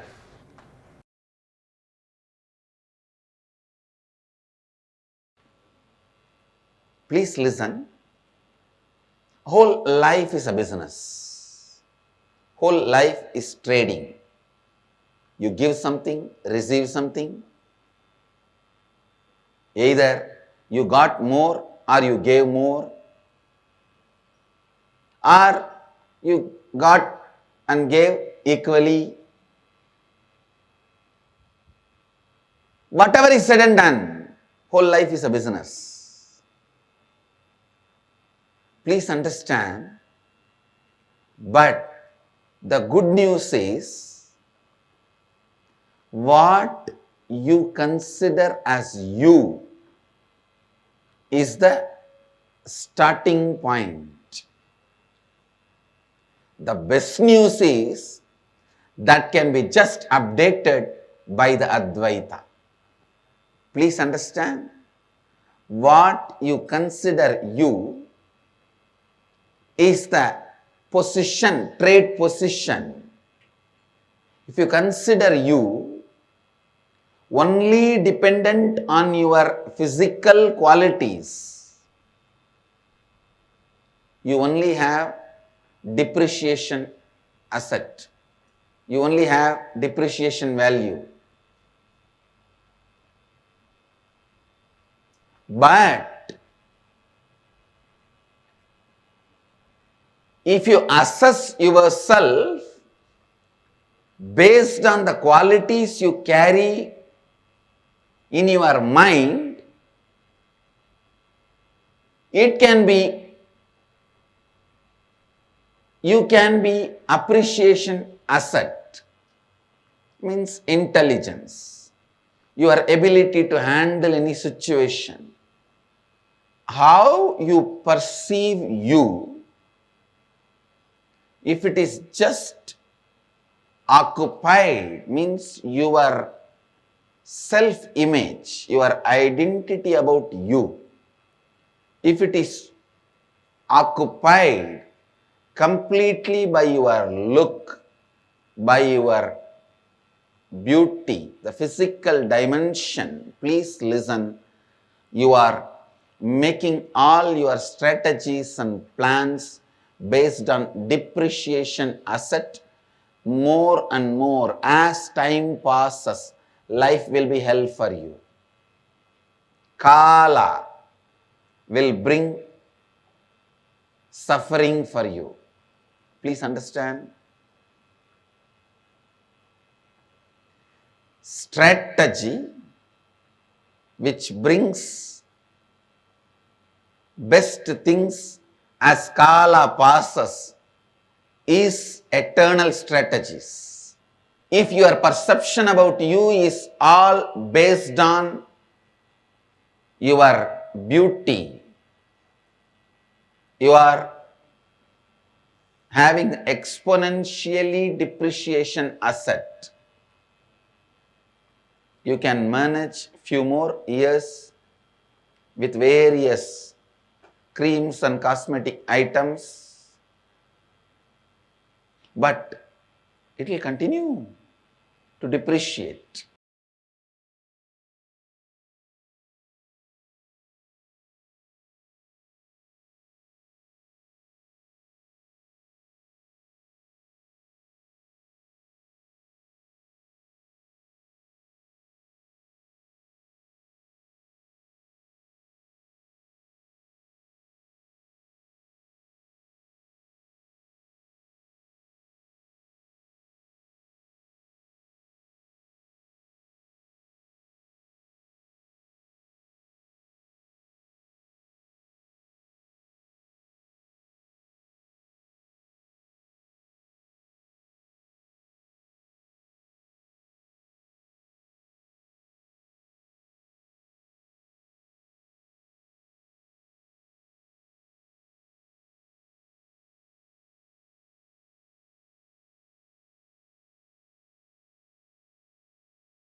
Nithyananda. Now, we just understood about Sameepya Samādhi, integrity, authenticity, responsibility, and enriching, the basic qualities that you need to cherish, which will help you to experience the Sameepya Samādhi states. And how to be established in the space of Advaita. See, what you experiencing the space of Advaita is the very purpose of the Sameepya Samādhi. Like where? Literally, actually, Swamiji describes in one of the very earliest satsangs. I think this is from 2002 or 2003. It's like something very early. The recorded available one that we actually have. Swamiji describes so beautifully about how it is experienced Sameepya Samādhi. It is like an ant just having if an ant gets a drop of just a small grain of sugar and just experiences a drop of that sweetness. That is what is coming to program, attending the program and experiencing Swamiji. If the same ant gets a huge sugar cube and goes on enjoying, tasting the deliciousness and just living with that sugar cube and for the rest of its life, enjoying its delicious sweetness, is living around the Guru. Sayujya Samadhi is becoming one. The ant itself just merging into that sugar cube is Sayujya Samadhi. But Sameepya Samadhi is that space where you get to enjoy, cherish, live that sweetness continuously. Sayujya Samadhi, yes, it is an ultimate, but the most delicious Samadhi is Sameepya Samadhi, where you get to live around the Guru. The physical nearness to Guru is called as Sameepya Samadhi. And that space is one of the most sweetest, one of the most beautiful space to be in. Because when you are experiencing living around the Master, that Sameepya Samadhi is literally where Swamiji will tell you experience, enjoy the Master through all your senses, which means you just become him. You start living around, you start radiating that same space. Actually, if you see, that's why many people, one common thing that we all hear, right? All of us sannyasis, balasans, one thing we hear is, even if you're just living around Swamiji for, let's say, like few years now, everyone starts saying, Ma, you just look like Swamiji, you just talk like Swamiji, you just walk like Swamiji. Actually, it's really, that is really how we manifest, because our body, our biomemory starts absorbing the avatar and we start simply radiating the avatar. That is what is Sameepya Samadhi. The physical nearness to the Guru, that is called Sameepya. And through this, you start realizing, somebody says, the more and more closer you keep living around, you will start realizing that there's no difference between you and the divine. It just becomes one and the same. Reality is not having any conflicts or contradictions internally about what you want to experience as your inner world and outer world, and projecting it powerfully. Like Swamiji said, when you project something to the cosmos, it should become a project for the cosmos. When you are integrated and when you project something to the cosmos, it becomes a project for the cosmos. You should project it so powerfully that there's no conflict between your projection and your experience perception. And because there is no gap, there is no gap between what you project as the inner world and the outer world. At that moment, when there's no conflict or contradiction, the inside about what you want to show on the inside and outside, what you are experiencing is Advaita. From Advaita, whatever you project to the cosmos is a project for the cosmos. Simply, it becomes a project. Cosmos simply does it. See, whenever you complete with the gap where you project, where there's a conflict between what you project on the inside versus what you project on the outside. In the world, there are like lot of violent people, terrorists who attack, abuse, destroy. Before you start attacking back, complete the my world, the incompletions that you carry. Like Swamiji said, right? All the external conflicts is a manifestation of the internal conflicts inside of us. When the internal conflicts are not addressed, when they're not completed, they manifest as external conflicts. Before you go and try to stop the conflicts outside, when you just address the conflicts that happens on the inside, all the conflicts on the outside simply dissolves, disappears. It just vanishes. Now, take a few minutes and pen down if there is some powerlessness, some incident incompletion which is influencing you. Pen down. Let's catch the influence of the past on your thinking system. Take a few minutes and pen down the incompletions from your past that is causing powerlessness in your present.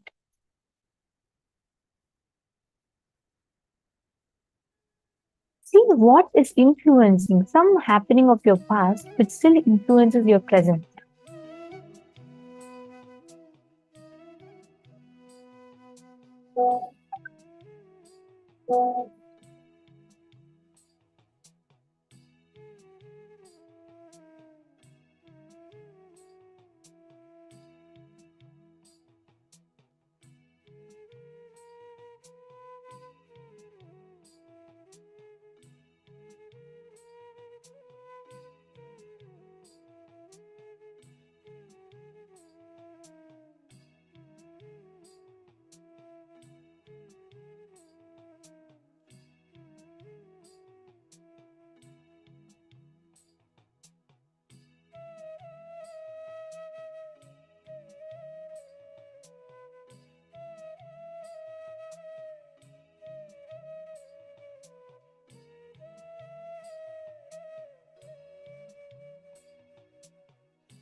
Now, now, each of these powerlessness or the incidents that you have written down, when you are stuck in those conflicts, that powerlessness, understand, even if you become 40 years old, 50 years old, these incompletions hold you back from manifesting what you want. Spend a few minutes and go in front of the Atma Murti and complete with the incompletion. See, understand, you're just going to talk like how you will share with a friend what happened to you, or how you will share with someone that's very close to you. Just talk. You're literally going to talk verbally, not mentally. Just talk out the incident that caused pain in you. Read it out, whatever you've written down, as you have written it down. Just read it out. Take a few minutes.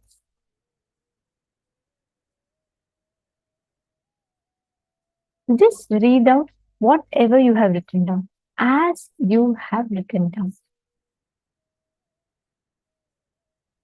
Relive. Understand, when you are reading it out, automatically you will start reliving it. Now, you might be 57. Something would have happened to you at the age of 7. But don't try to remember it as a 57-year-old. Go back to your age of 7. Remember from that moment and relive. You're just going to go and talk to the Atma Murti.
Please relax. Please relax. Understand, the science of completion is a very, very powerful process. Because the more and more you practice, the more and more you keep manifesting, your whole inner space will become so fertile, like the fertile ground for things to grow. It will become the most fertile ground for you to grow consciously, for your conscious breakthrough to grow, for your superconscious breakthrough to grow. Now, please understand, today all of you are here together manifesting, to manifest the space of completion with each of your different relationships that you all have in life. And all those that are joining with us on YouTube just now, and you're watching here, today we are focusing on relationships, manifesting successful relationships in life, how you can manifest successful relationships, blissful relationships in your life. So each of you can join together in the Zoom. You all can join for the two-way video conferencing on to receive Nana Diksha on the Zoom. So you all can head to paramashivoham.org, because that will be a much more immersive experience for you than just watching on Zoom. Sorry, than just watching on YouTube. All right. So today, the powers we are going to be manifesting, all the powers we are going to be manifesting, are the powers that manifest inside of us whenever we experience the space of completion in us. Whenever you manifest the space of completion in us, these powers manifest in us. So today, if you see, the powers we're manifesting are mind reading, being able to diffuse volatile situations in life with others, or being able to alter the temperature of others, being able to roll coconut on others' palms. It's all going to be with others. So if you are attending as a team, you can manifest all these powers together with your friend or your family member. So how many of you really like the power of mind reading? How many of you like to, want to know, or you wish that you can scan another person's thoughts, minds?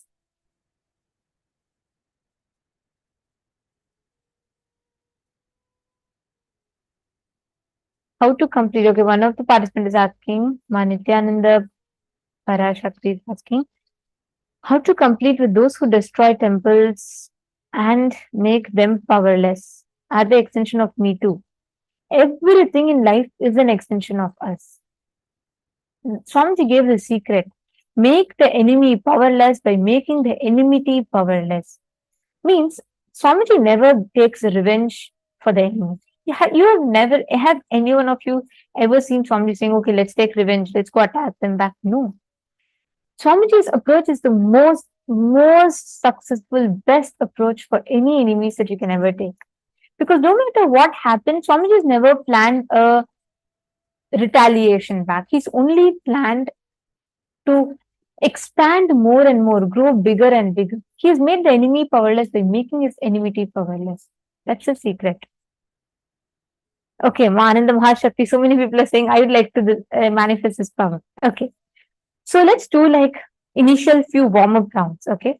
So we are going to be manifesting the first few rounds with us. So the acharyas, us. You can scan us and then you can manifest that power. Okay. Ready? So in the first round, today what we are going to be manifesting is the power of mind reading. There is a very precise technique that Paramashiva gives in the Agamas, in the Shiva Samhita.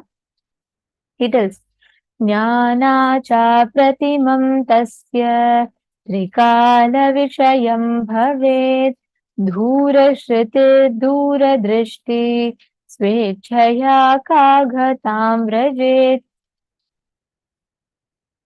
He says, Paramashiva says, he gets immeasurable experiential knowledge, knows the past, present, and future, has Dhura Shruti and the power to listen. And Dhura Drishti, the power to have direct vision of anything at great distances, anywhere. Kagatam, the power to walk, move in air by own will, like Khaga, flying bird, and ability to speak any unknown subject, the omniscience manifests.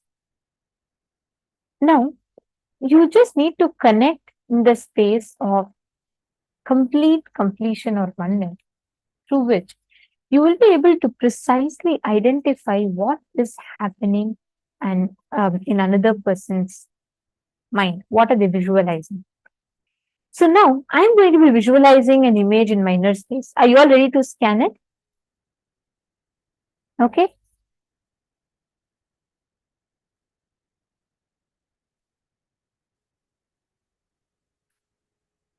How many of you are ready to scan? Okay, yes, yes, that's a yes from so many places. Come on, Ma Zheng Shu Yun, Ma Ananda Shakti. How about you all? Ma Jnana Pradata, Ma Jingho.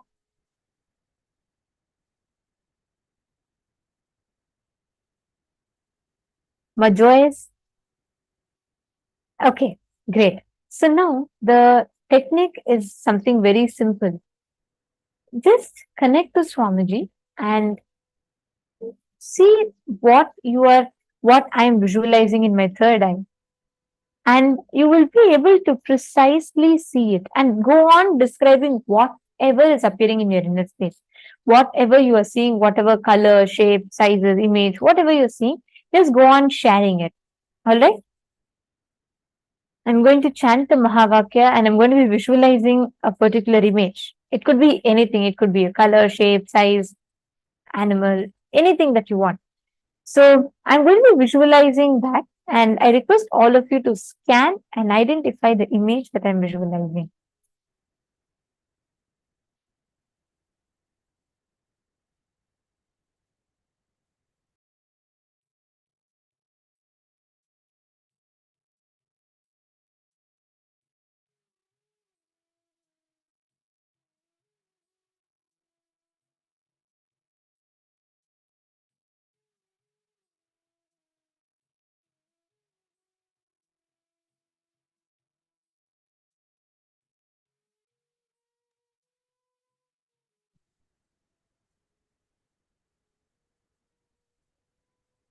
Now, chant the Mahavakya to all the participants that are sitting.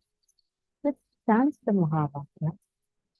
Whatever is coming to you, whatever is first appearing to you, you're going to start typing it down. You'll be able to literally see what Ma Nithyananda is visualizing inside her. Come on. All the participants here.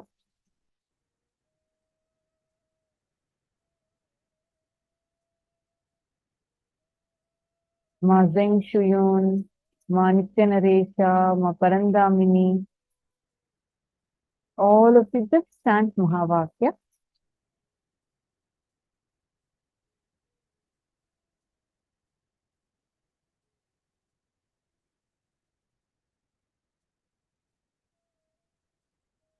Chant the Mahavakya. And now you're going to just unplug from everything. Do not create a thought. Do not sustain a thought. Do not destroy it. Just unplug. Witness and unplug.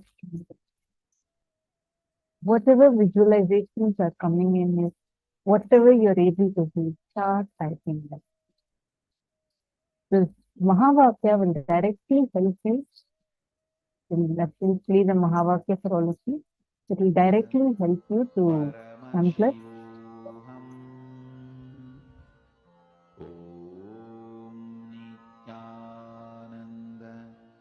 Paramashivoham Om Nithyananda Paramashivoham. Whatever you are seeing that I am visualizing, go on describing. Describe the colors, shapes, sizes, even anything, whatever you're seeing. Just connect to Swamiji and ask Swamiji to show you what exactly I am holding in my inner space. And go on describing as many details as possible. Please start posting. Start posting.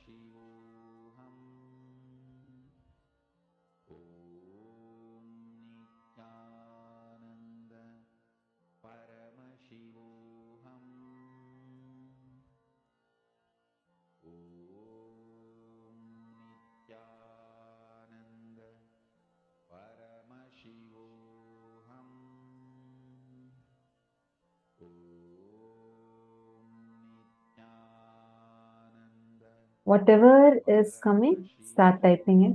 Very good. Joyce Leon, go on typing. Ma Krista, Diana Spillo, all of you go on typing, whatever is coming.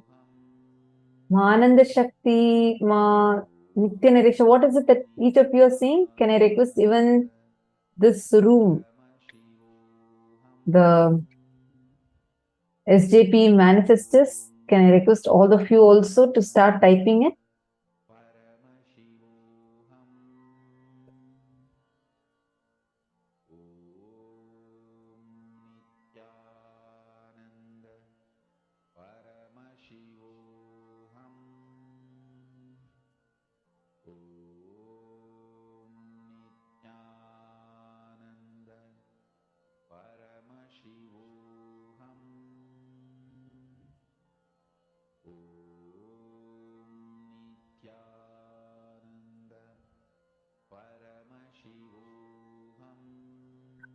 It's okay. Ma Karen, whatever is coming, you keep typing. See, when you don't give a gap for your mind, go on typing. You will see that the thoughts will reduce and you'll start actually seeing through your third eye.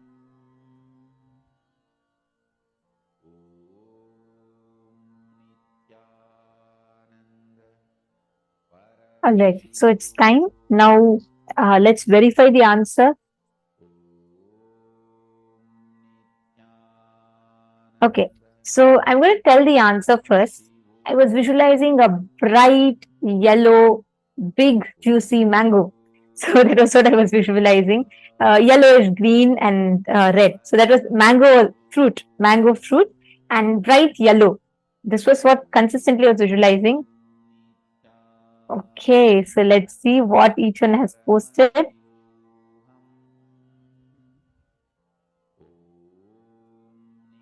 Many of you put bright colors. Okay, I was visualizing a bright yellow. So I look for bright yellow.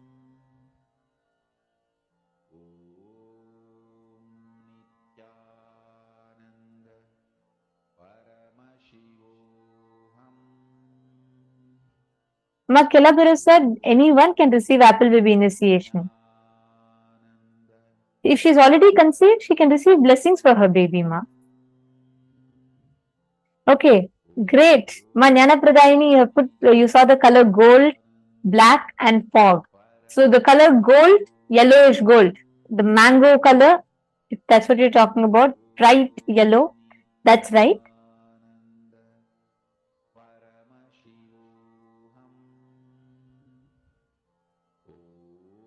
No, Wong Yui, no. I didn't visualize the tree along.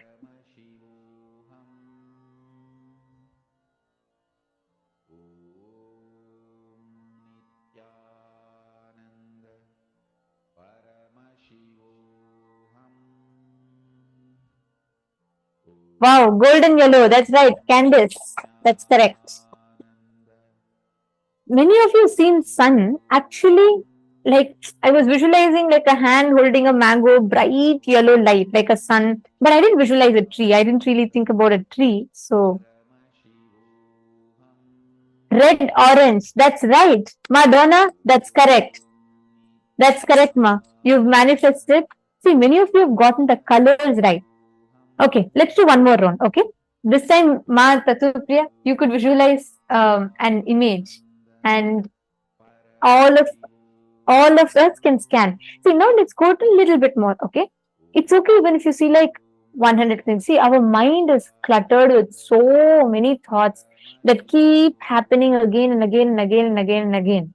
So that's totally okay, right? Only thing is you should not get caught with those thoughts. You should not. See, it's very important that you unclutch. You don't let your thinking interfere. Instead, just ask Swamiji and ask Swamiji to show you, reveal to you what exactly is happening in the other person's inner space. Actually, Swamiji had given a very beautiful technique for this. Swamiji said, whenever you focus, you try to concentrate, you will not be able to mind read. You will not be able to see what's happening in other person's mind. If you know your own mind, you will be able to precisely catch what's happening at the other person's inner space. So for the first few minutes, just completely unclutch in your inner space. See, now I'm going to be visualizing an image. I actually have it right in front of me. So I'm going to be seeing this and continuously visualizing it. So now you all can start scanning and telling what all are the visualizations you are getting. Okay, like what color am I seeing or visualizing, and what are the colors or shape, things, whatever. So scan and you're going to type it. Let us start. Okay, come on. Now, all of you please unclutch. Unclutch completely from all the thoughts, all the different things that are interfering in your inner space. Just unclutch. Close your eyes. Can all of you please sit straight?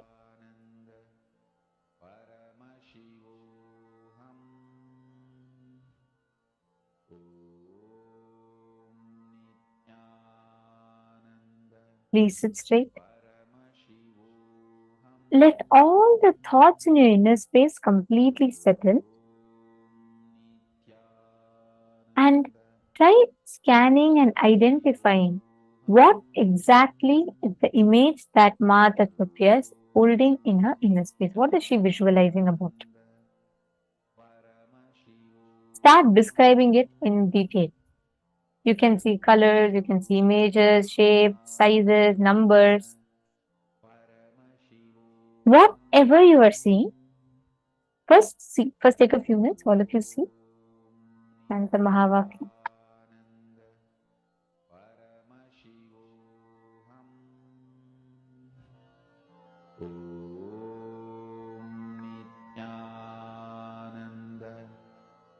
Do not let your thoughts interfere.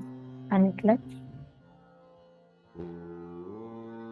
Surrender all the doubts, everything in Swamiji's feet.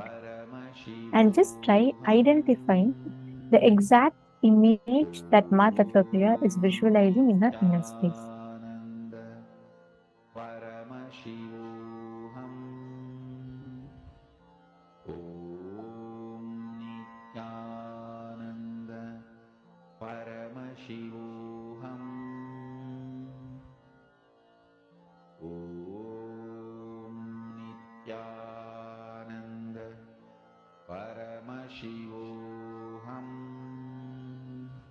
Please scan.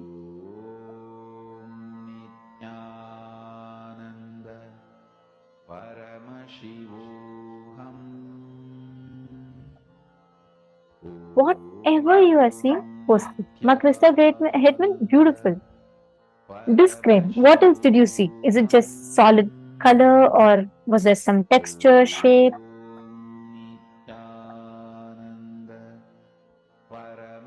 I request every one of you to describe whatever you are seeing.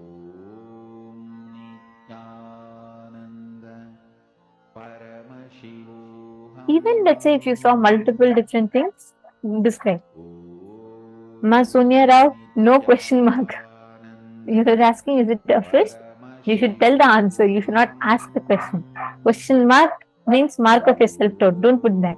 It's okay. Let Third reveal whatever it reveals. You won't posting it.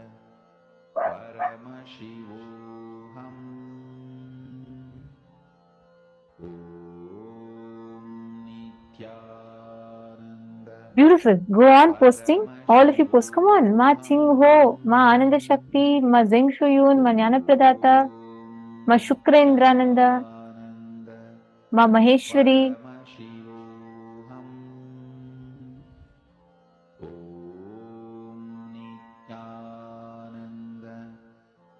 Wow. Wow. I'm very excited to tell this answer. Okay, come on. Go on posting.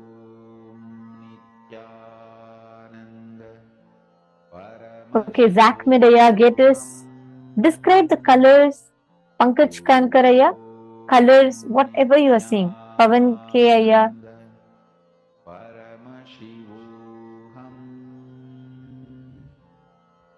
Okay, let me tell you all something. This is super exciting. Okay, so first, let me tell you what the answer is. So I have not seen anything of what you all have typed. So I'm just going to first tell what exactly is that. I was seeing and visualizing a rose. It's a light pink, almost like a sunset color, a very light yellow, light pink rose with a green, dark green background. The background has some blurred leaves. So that was what I was continuously seeing. First, actually, I decided to start visualizing a fish. First few seconds, I started visualizing a fish. Then I changed it to rose. And in between, at least like 3-4 times, I kept remembering Swamiji. So, but the main consistent thing that I was visualizing was this rose.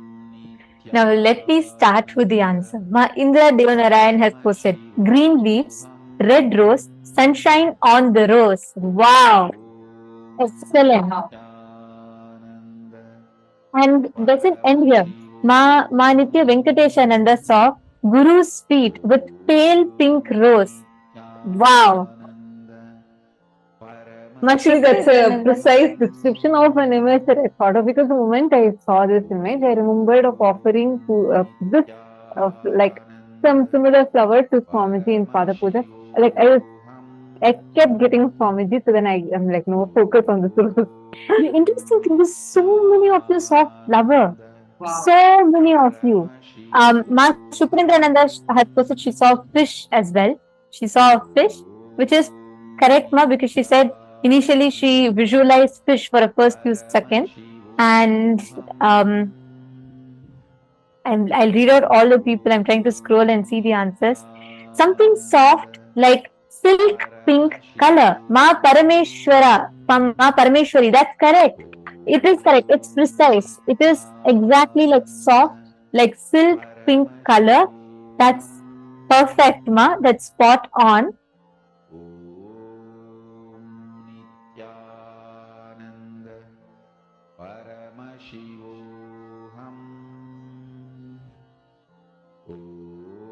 I saw one more person. I'm just trying to pull the answer up.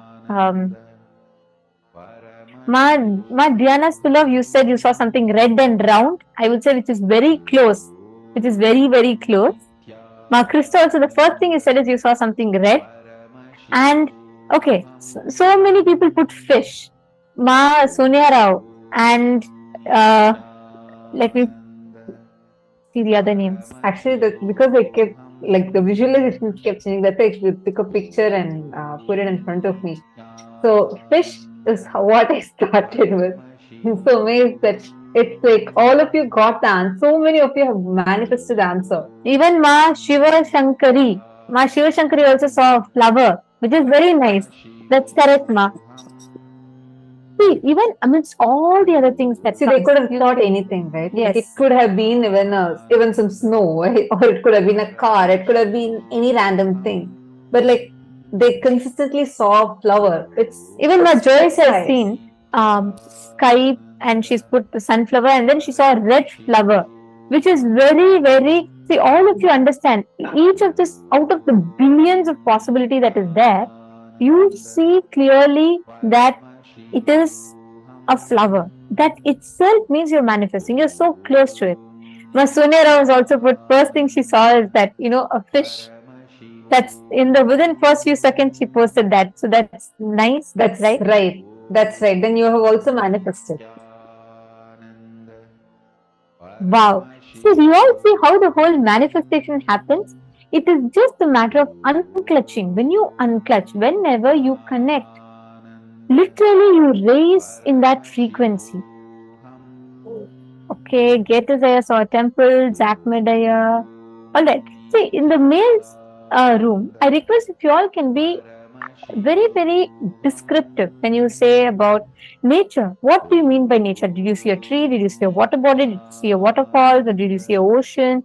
Or did you see flowers, garden? What was it? So please be as descriptive as possible in what you are seeing. Alright? Okay. We will do one last round, and then we will enter into the next session. So I am going to be visualizing an image in this round. Once again, all of you are going to first sit. Now, whatever thoughts you've had, take a few minutes, unclutch from it. Please sit down, close your eyes, chant the Mahavakya for a few minutes. Intensely chant the Mahavakya. The whole inner space should reverberate with Mahavakya. Come on. All of you, please start chanting. We'll play the Mahavakya. All of you start chanting the Mahavakya now. Close your eyes. Experience the deep feeling connection with Swamiji. Chant the Mahavakya. Oh, do not start scanning yet. First few minutes, chant the Mahavakya and unclutch from all your thoughts. Now I'm actually seeing the image continuously in front of me. Now, all of you are going to see what exact image is she visualizing. What is it she is visualizing inside her? What is the image she is holding inside her?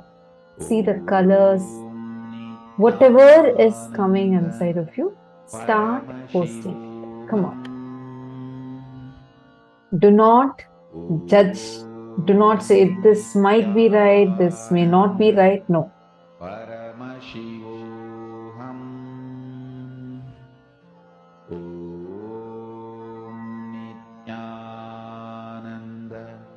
Very good. More joyous Leong. Just see what comes, you start telling.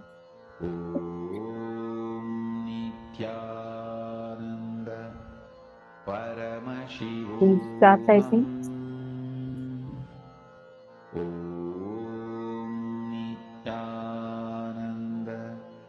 Paramashivoham Om Nithyananda Paramashivoham Om Nithyananda Paramashivoham. All the male participants also start typing in detail.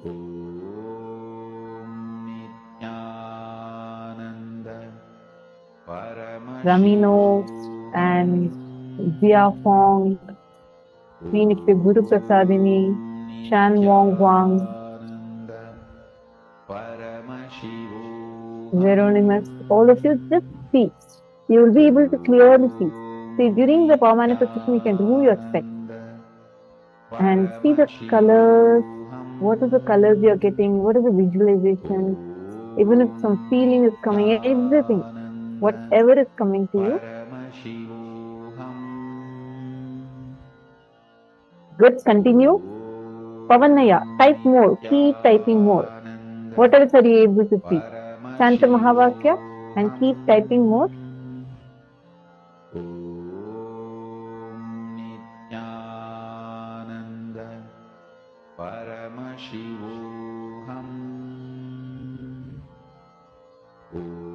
Very good. I'm seeing many of you. Very good. Come on, Ma Ranjani, start typing more. Ma Sonia Rao, type more. Why in?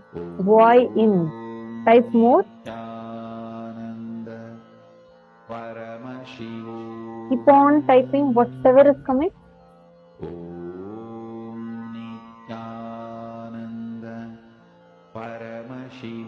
Just chant the Mahavakya.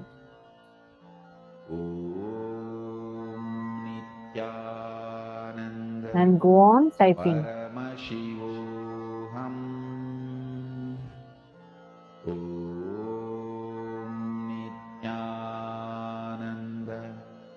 Paramashivoham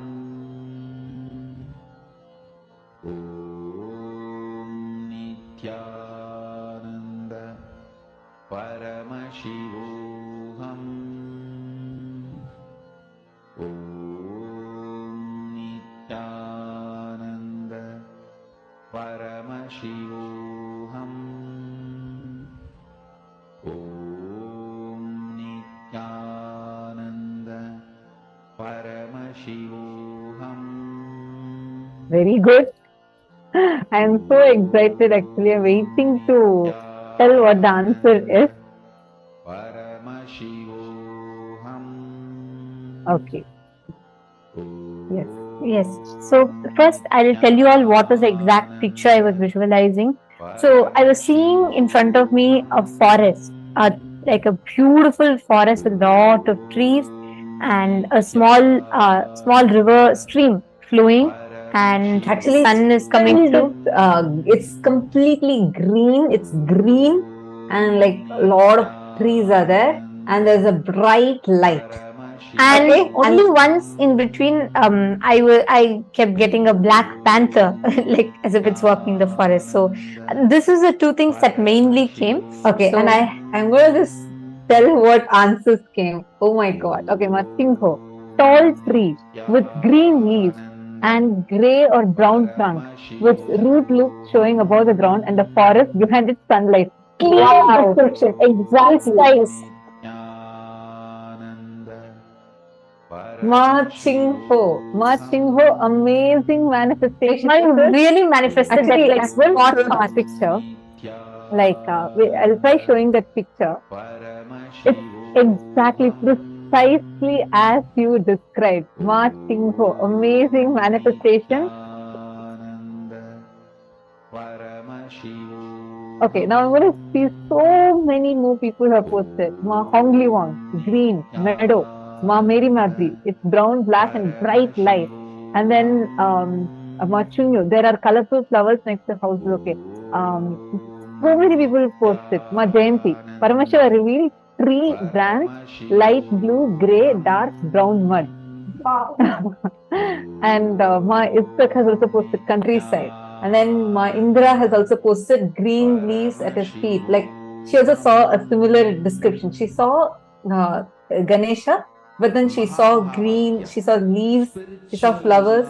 And Ma Anne Marie Kasu, sea, sunset, very calm, beautiful, nature, only calm, peaceful, intense. It's Wow. all Actually, describing. I'm going to show the picture to all of you now. Ma Chingho, yours is like so precise, and so many of you, Ma Virupaksha, and Actually, I'm not done yet. A lot of people have manifested this round. And Mahedi Slug saw a little bird on a tree. And now I'm seeing like a barn. Ma Krista Hetman has posted like possibly in a field. Like all these are so close to the thing. And Ma Diana Spilo saw a hill. And Mamsakala saw white bird and green. this was the exact image I was seeing for the whole time period. And you all can see, oh my god, Ma Sanitan has also seen forest with tall trees. Wow. And Ma Ranjini Gurudutta also saw a sun. So like Wow. all of these are so close. Actually, you all can see. And I'll say, Joyce Leong, very big tree with green and golden or yellow light color. wow, wow, so many of you have precisely manifested. And Ma Chingho, Ma Joyce, and Sorry, I'm not yet done. A lot of people have posted. Ma Dona, white cloud, circle, wheel, mountain, green grass. wow. And the word green kept coming. Ma, that is Ma Chante Fields. Bright golden or white light and the word green. Amazing manifestation. Wow, how do each of you feel? Actually, there are so many more. Let me ask you a question now. How many of you feel you've manifested? If you feel like you've manifested, put I manifested as a message in the Zoom chat. How many of you have manifested in the last 3 rounds? Any round you have manifested successfully? Come on, post in the chat. Wow, Pankaj Kankaraya, that's also correct. Pavan Kaya, that's also correct. Because you all have seen sunset. And Pavanai also is manifested. That's it. Like I'm not yet done. I'm just stuck in a few Zooms because there's so many of you who have gotten the right answer. And Pankaj Kankaraya has put water body, sand, and tree. That's right. Excellent. Wow.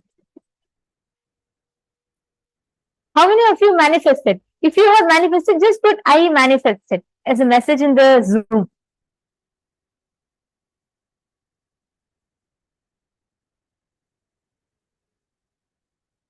Oh my God. Okay. Wow. Zizi friend.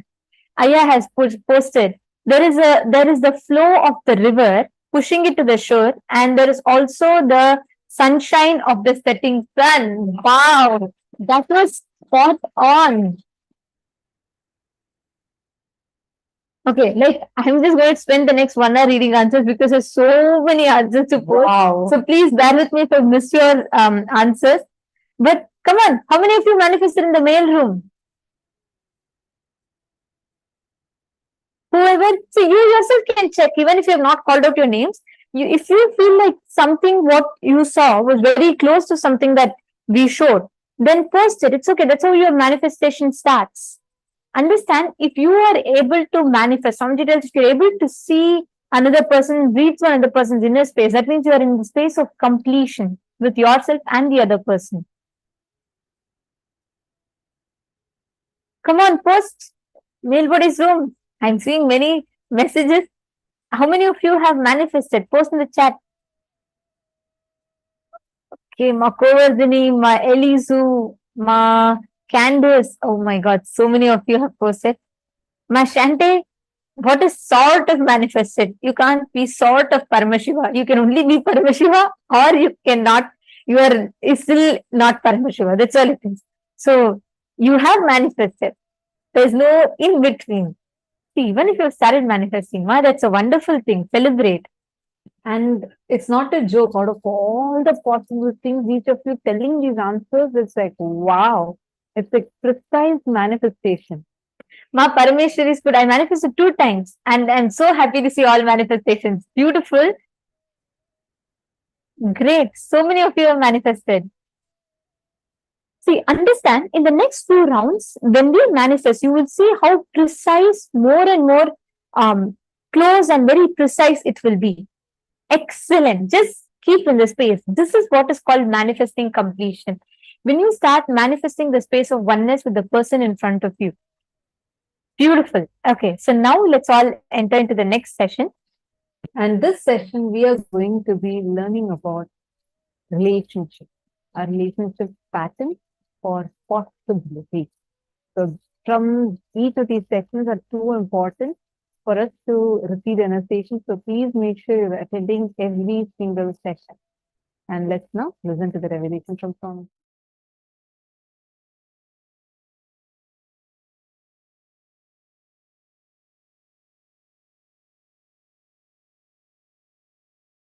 Husband sent a text to his wife at night. Hi, I'll get late. Please try and wash all my dirty clothes. And make sure you prepare my favorite dish before I return for dinner. He sent another text. And I forgot to tell you that I got an increase in my salary at the end of this month. I'm getting you a new car. She immediately texts back, oh my God, really? Husband replied, no, just I wanted to make sure you got my first message.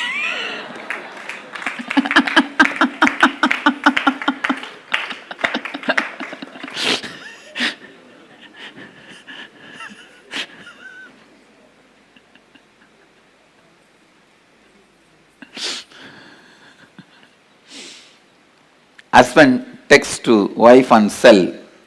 Hey, what are you doing, darling? Wife, I am dying. Husband jumps with joy, but types, sweetheart, how can I live without you? Wife texts back, you idiot, I am dyeing my hair. Husband, bloody English language.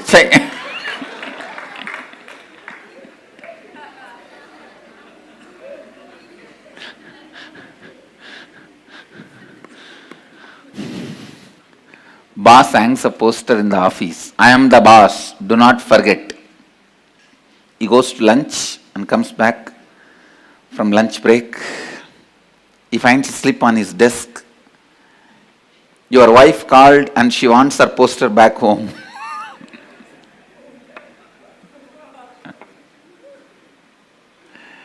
Understand, relationships can either lead to more and more imprisonment in your patterns or liberation.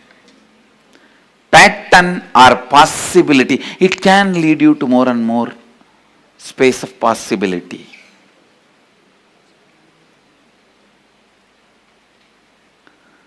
The first and foremost fundamental relationship that exists for you is the relationship between your pattern and your possibility. Please understand.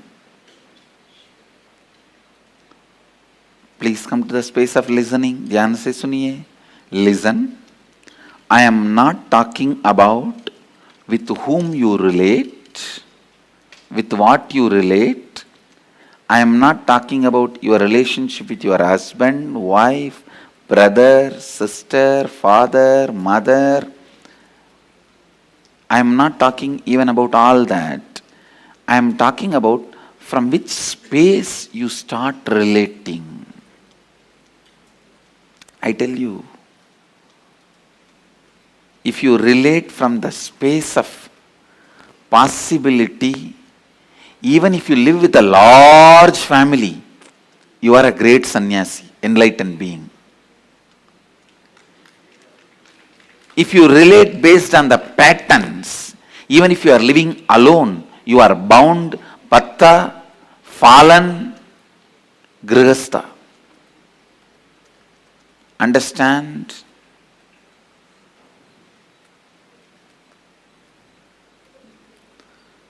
Grihastha or sannyasi, bound or liberated, is no way connected to the number of people you live with or relate with. It connects with the space from which you operate. If you see every human being as a possibility, for that you also should see you as a possibility. Understand? When you see you as possibility, you will see everyone as a possibility. When you see everyone as a possibility,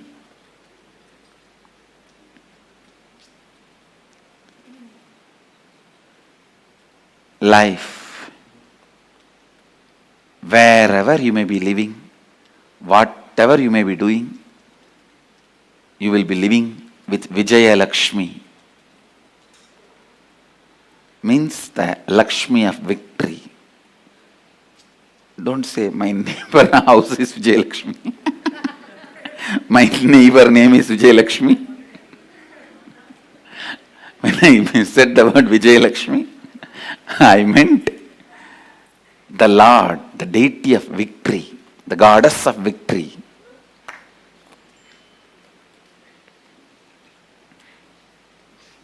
Please understand.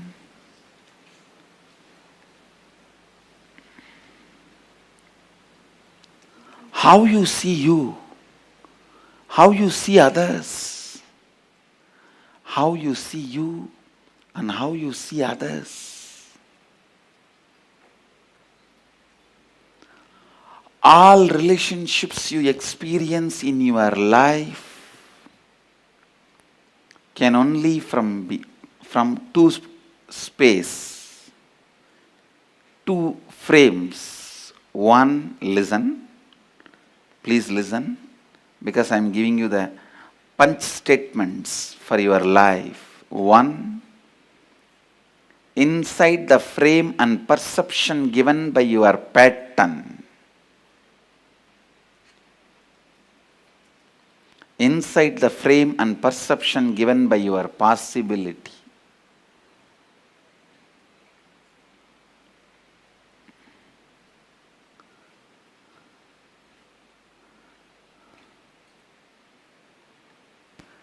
When you are able to see people as possibility, you will have tremendous passions. All ashramites will understand this statement. You will have tremendous passions. You will wait, and go on reminding. I am nothing but a reminder.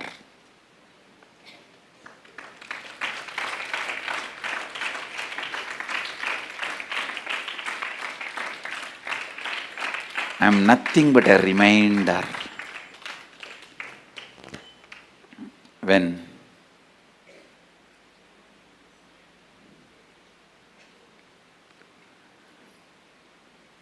you see the possibilities, I can say in a way, eternal reminder. When I see the possibilities,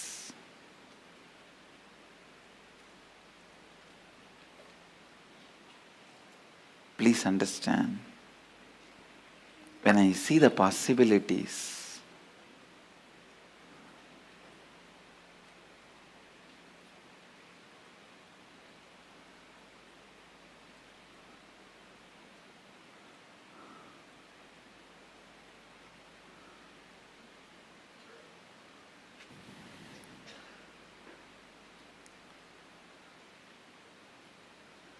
your cognition starts functioning based on compassion. I tell you, please understand, even if you feel suffocating, imprisoned, live with a person who sees your possibility. Even if you feel free, liberated, don't live with people who see you only from pattern. I am defining real freedom and real bondage.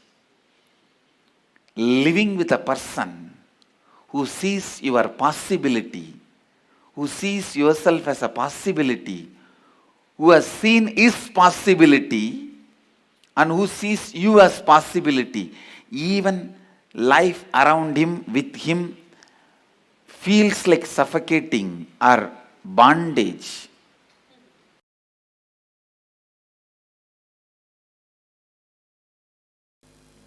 I'll expand on how the integrity and authenticity expands your relationships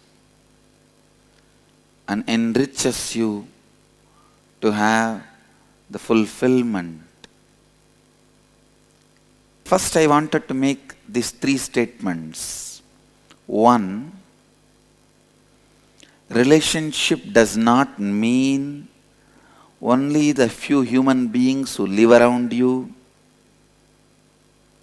When I use the word relationship, I mean your relationship with your health, with your money, with your life, with your success, with the nature, everything.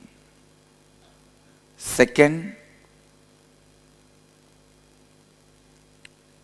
you also have a very inauthentic way of dreaming about your life, just to have few cozy relationships around you, and that is enough. You are complete with your relationships and relationship dimension, which is completely wrong and inauthentic. Third, please listen. Third, only when you expand you to the level with integrity and authenticity, anything, anybody comes in your breathing space, there is a conflict-free, complete relationship. You are going to experience fulfillment and success. Relationship is not related to the quantity, it is related to quality. Please listen. The third statement takes the concept of relationship completely to the different level altogether. When you bring integrity, you will heal all the damage you caused inside you, outside you, due to the relationships, the ignorance you had in the zone of relationships. Listen. Your ignorance in the space of relationship not only causes damage in others, it causes damage in you also. When you cause damage in your spouse, in your mother, in your father, be very clear, you cause damage in you.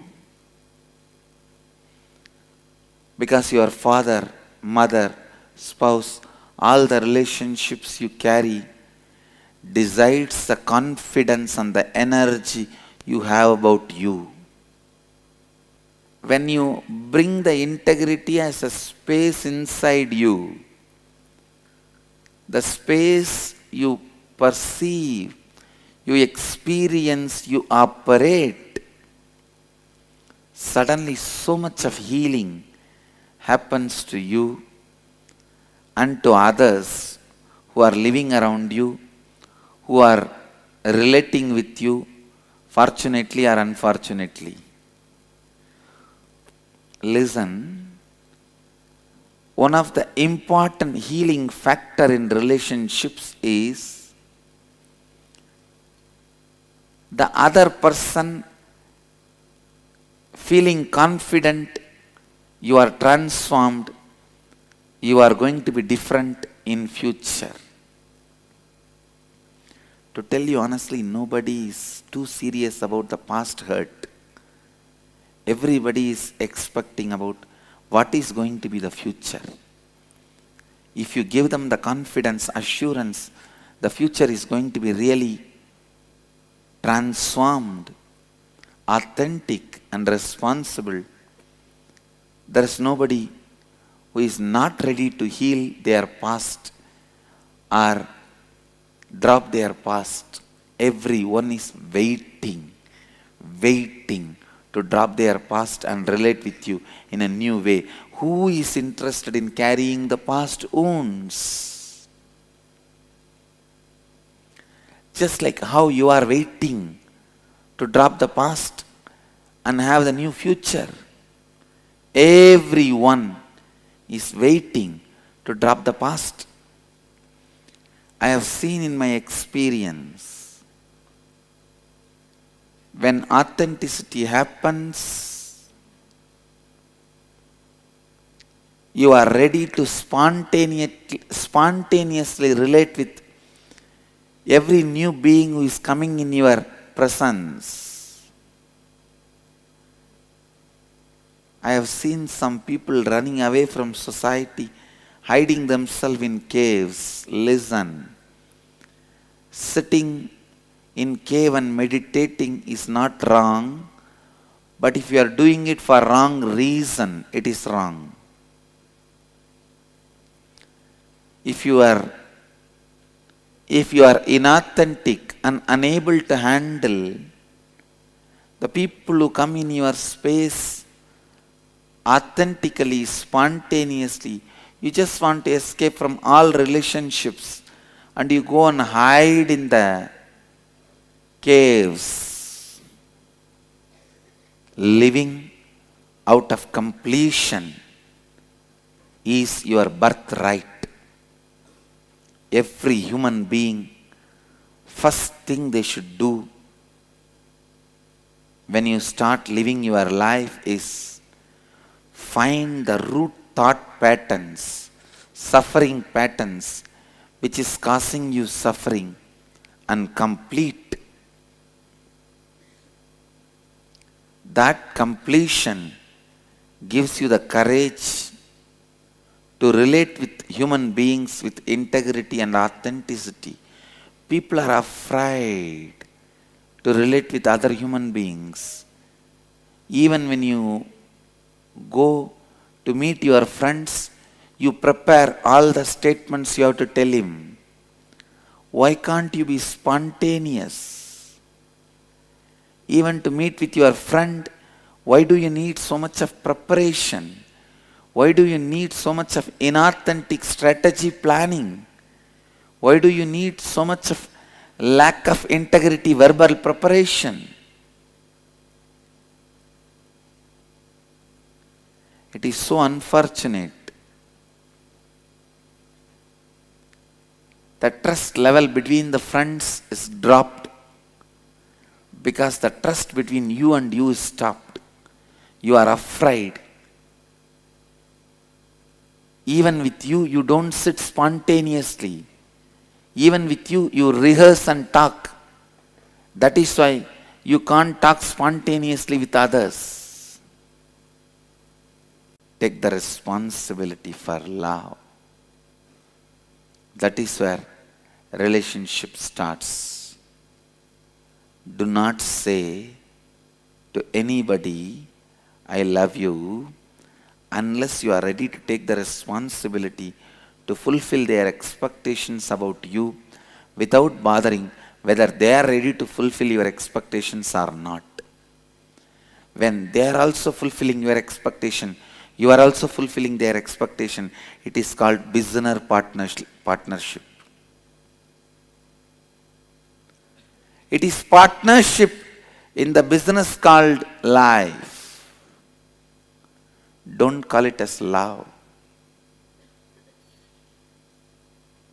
Sometime, not only you have partners in the business, even in the life you have partners.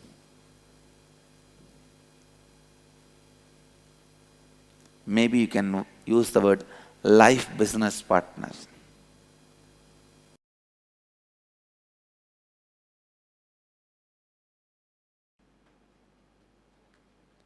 You have only two possibilities.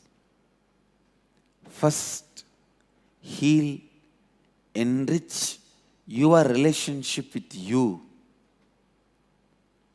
Do swapurnatva, self-completion, by bringing integrity with you, authenticity with you,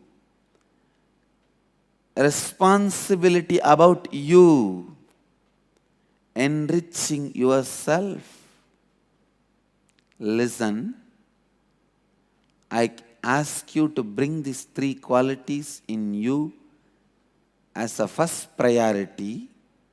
That does not mean I am asking you to do only this. You have to be doing it simultaneously with you and others also. Only then it happens in you. पहले आप स्वयं को लाभान्वित कीजिए, अपने आप को पूर्णत्व स्थिति में लाइए. पहले आप स्वयं को लाभान्वित कीजिए, अपने आप को पूर्णत्व स्थिति में लाइए.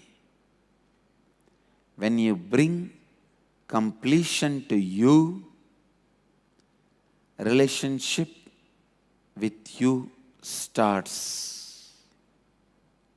Enriching yourself starts.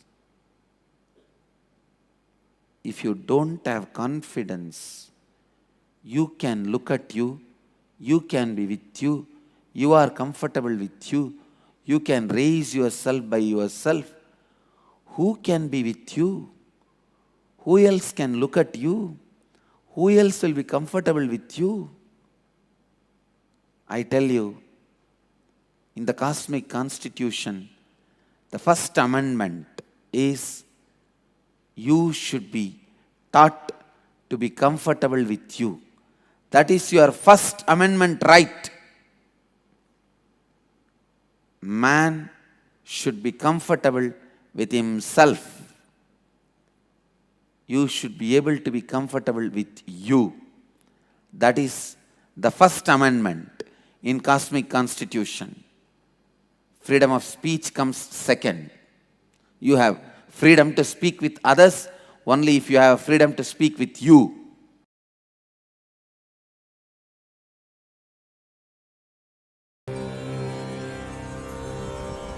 Relationships gives you the feeling. It is very important in the life because through every relationship you try to have extended life. While you are living, whatever your body and mind cannot do for your interest and pleasure, you try to fulfill through the body and minds of your relationships, and same way whatever they cannot fulfill through their body and mind, they are trying to fulfill through your body and mind. So mutually each other helping to fulfill the other's interests through body and minds of each other is relationships. If both of you understand the interests of each other and ready to support each other's fulfillment, it is called successful relationship. There comes love, compassion, sacrifice and spiritual growth. But if both of them are not understanding the real agendas of others, interests of others, continue the relationship, maybe because one person has hidden interests, hidden agendas which he does not want to reveal it to the other, or which he himself is not aware. When this kind of situations arise, relationship breaks or relationships continue to exist with being exploited, with exploitation. These kind of relationships lead to the worst grave sin of keeping the other person as slave. Whenever the slavery happens, cosmos strongly condemns it. So no slavery is allowed in the cosmos. Cosmos is strictly against slavery because slavery is equivalent to the murder of partial time. In slavery, even if the other person has their body and mind, it is equivalent to they are killed, they are murdered, because that body and mind is not useful to that person anymore.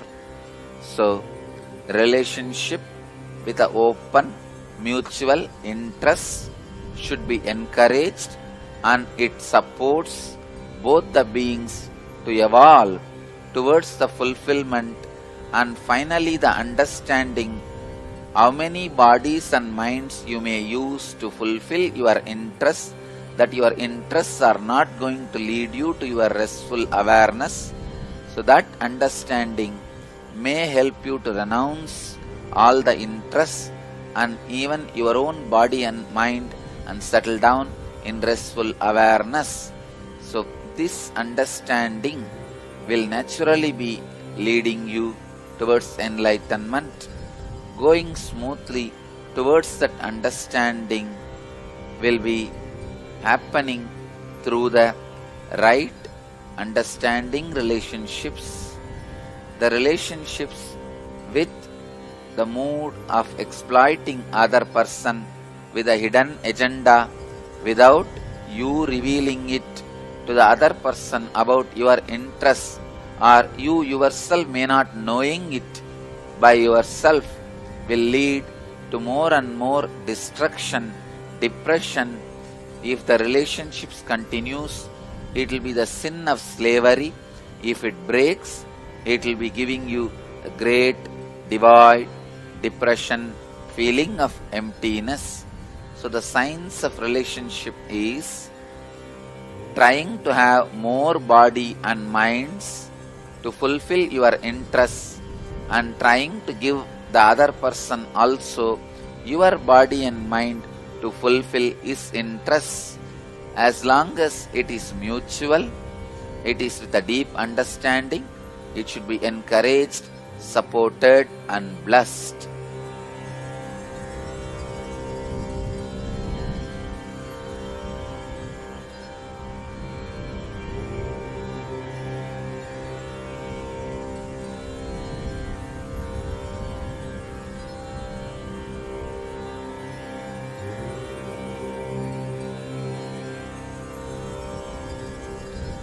Relationships with deep understanding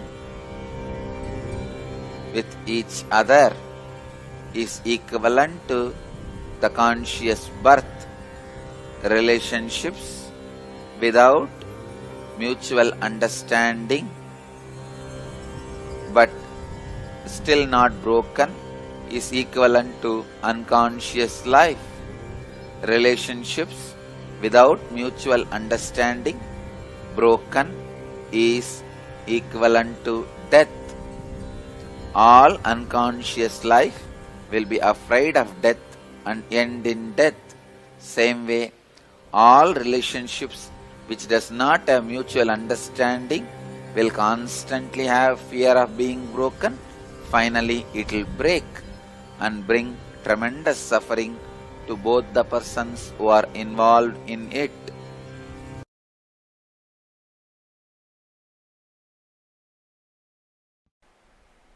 Understand the science of relationships. It is not just the phenomena of the mind, it's a phenomena of the body.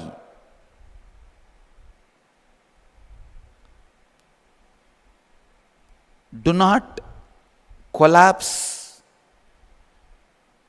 relationships. Please understand. Do not illogically collapse relationships. It will directly affect some part of your body.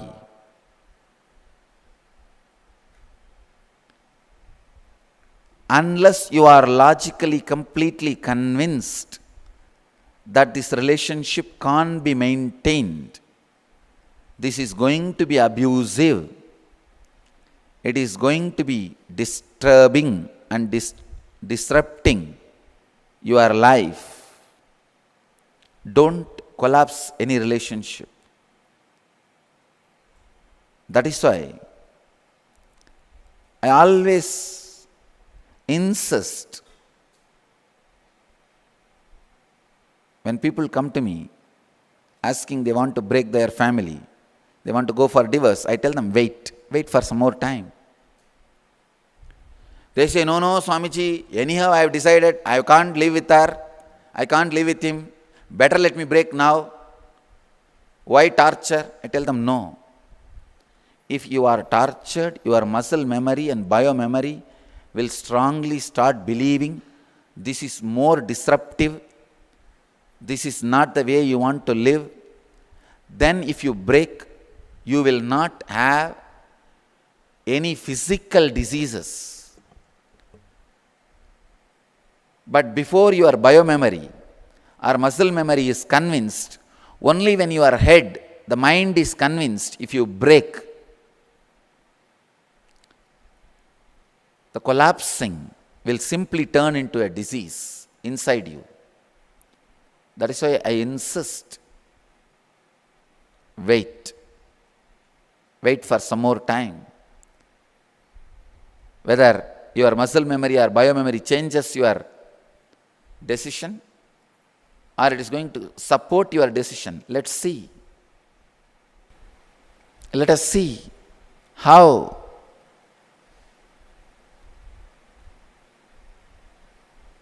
your mind is able to continue.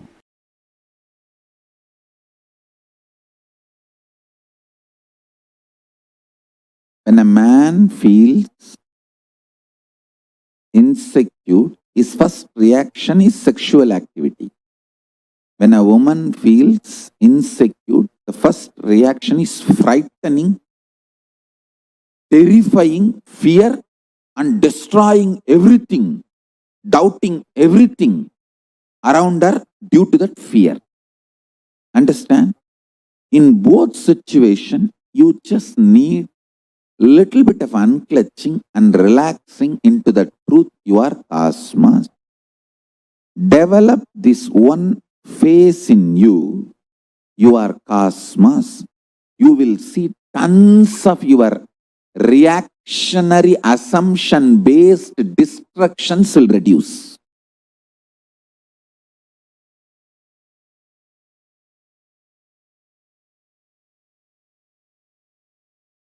All women, if you teach your man, he is cosmos, and help him to unclutch, you will not be harassed demanded, you won't feel exploited,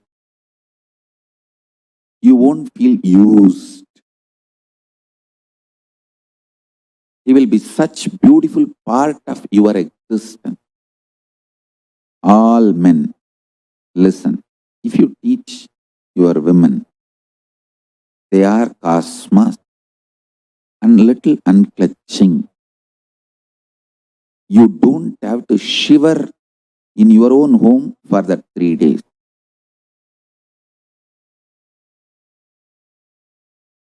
You don't have to be shivering, terrorized, terrified. You can be relaxed.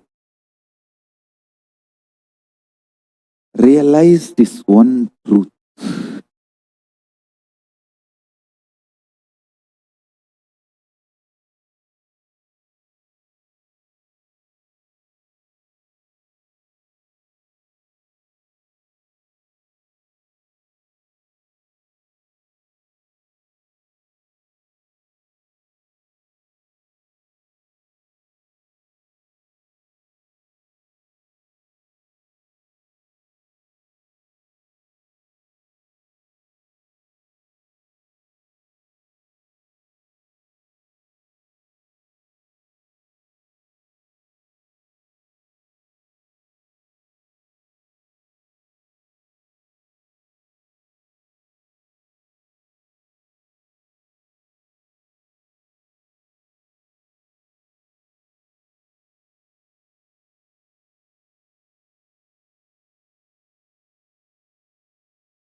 Very beautifully, Swamiji revealed to all of us about relationships. Where are they? Possibility or patterns? And how just you cognizing yourself as Paramashiva consciousness, cosmos, can change the way you experience your relationship, can change the kind of relationship you have with yourself and with others. I think, like each cognition is so powerful in the team. If you all would have noticed, we had a small clipping where it's like a revelation. It's not from giving satsang, but like a revelation, answering some questions. That's actually called as Akashic reading, where it's from this, it's not revealed or explained or commented, but Swamiji just reads out from the cosmic archive. Whatever has happened, happening, yet to happen. All of these are recorded in the cosmic archive, Akashic record, in the space. And only an avatar has the access to it. So he just sees that from the Akashic record from Hirivi. That's that small clipping we had in between.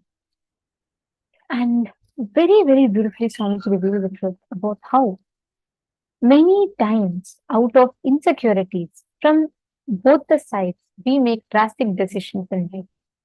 Even if you feel free in a relationship that sees you as a pattern, you are suffocated. Even if you feel suffocated or imprisoned in a relationship that sees you as a possibility, that sees your possibilities, you are free. Swamiji upgraded the definition of what freedom really means.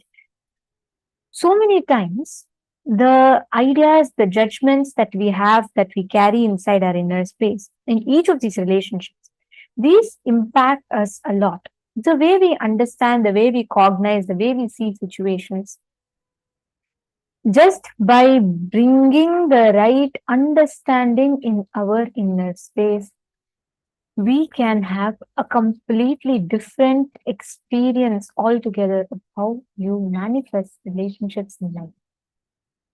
Right now, are these relationships a bondage for you, or are these relationships a liberation for you? How is this relationship happening? How is this relationship occurring to you? Is it a pattern? Is it suffocating you? Or is it a possibility? See, many times you are suffocated or you suffocate others in a relationship. It is both ways. Sometimes by constantly judging another person as a pattern, you start suffocating yourself and others. By constantly judging others and by constantly you allowing yourself to experience, go through that incompletions, that suffering, you let others judge you and you suffer. Both ways, understand you are not experiencing a real completion or a fulfillment in that relationship. You are constantly only seeing suffocation or manifestation of different patterns in front of you. Relationships in your life are manifesting more and more liberation, freedom, when they are seen as possibility. See, first thing, heal, enrich your relationship with you. If you are complete, self-completion, swapurnatva, integrity, authenticity, responsibility, and enriching to yourself, manifests integrity, authenticity, responsibility, and enriching to others. How you are manifesting your inner space, how you are manifesting that experience of completion in your inner space. That matters. If you are complete with yourself, it's not even about others. Many times, incompletion with ourselves only makes us fight with others. If you feel very, very, let's say, if you already feel that you are very not efficient, if the person outside, let's say your colleague or your subordinate, just says, you know what, I think you'll earn more salary if you just a little bit more efficient, if you're a little bit work, that is enough. It will just set you off. You will feel so incomplete. You will start fighting with the other person. But it is nothing to do with the other person. It is with you.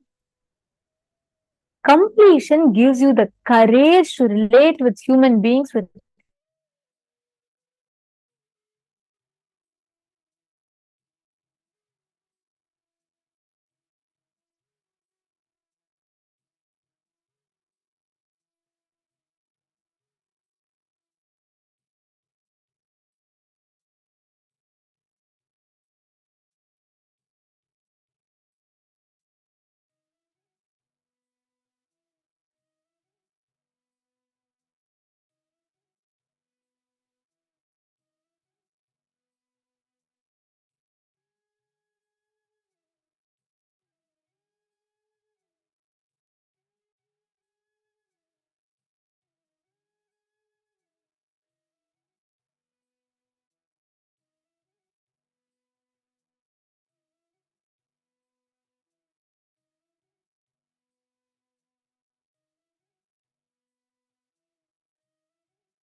Nithyananda, apologize for the technical glitch. Yes. Don't worry, you all didn't miss anything. Yes.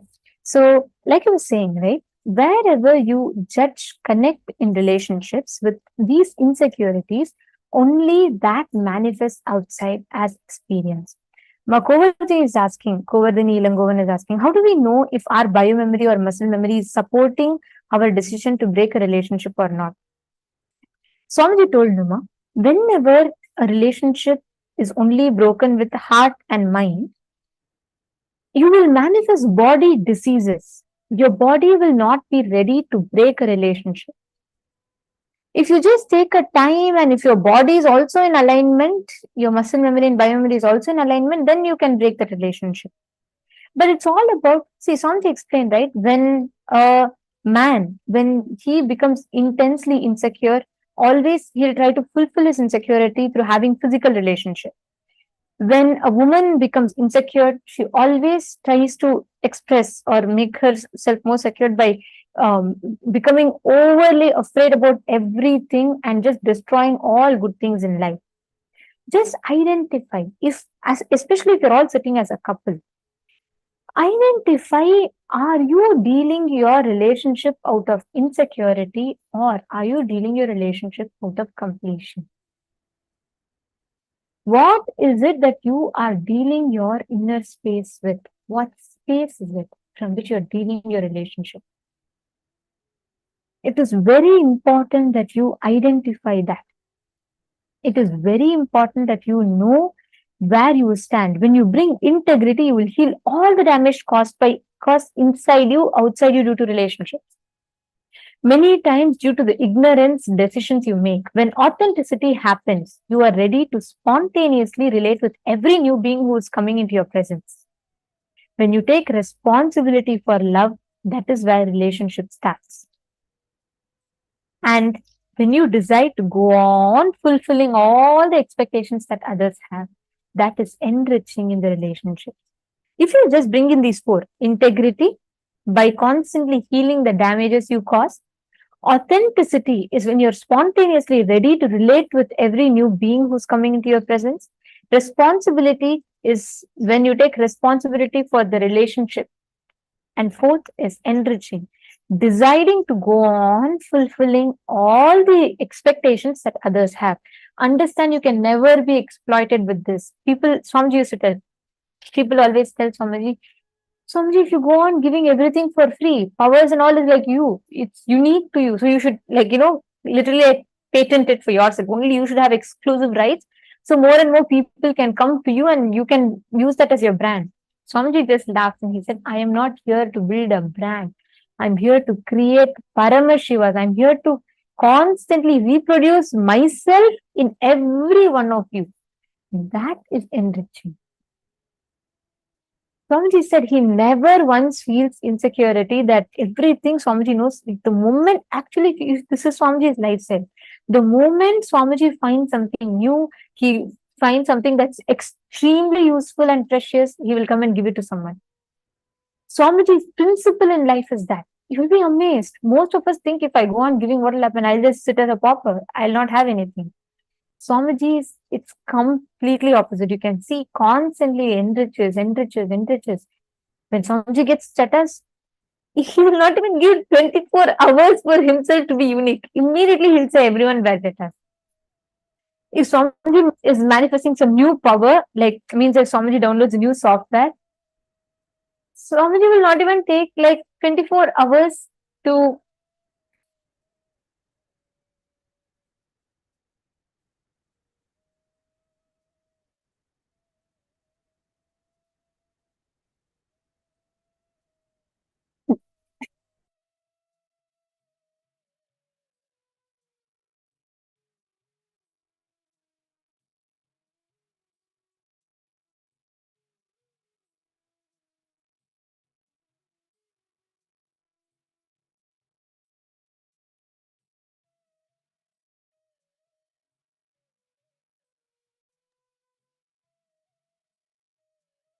Sorry, once again, I think there's a small, our feed froze temporarily for you all.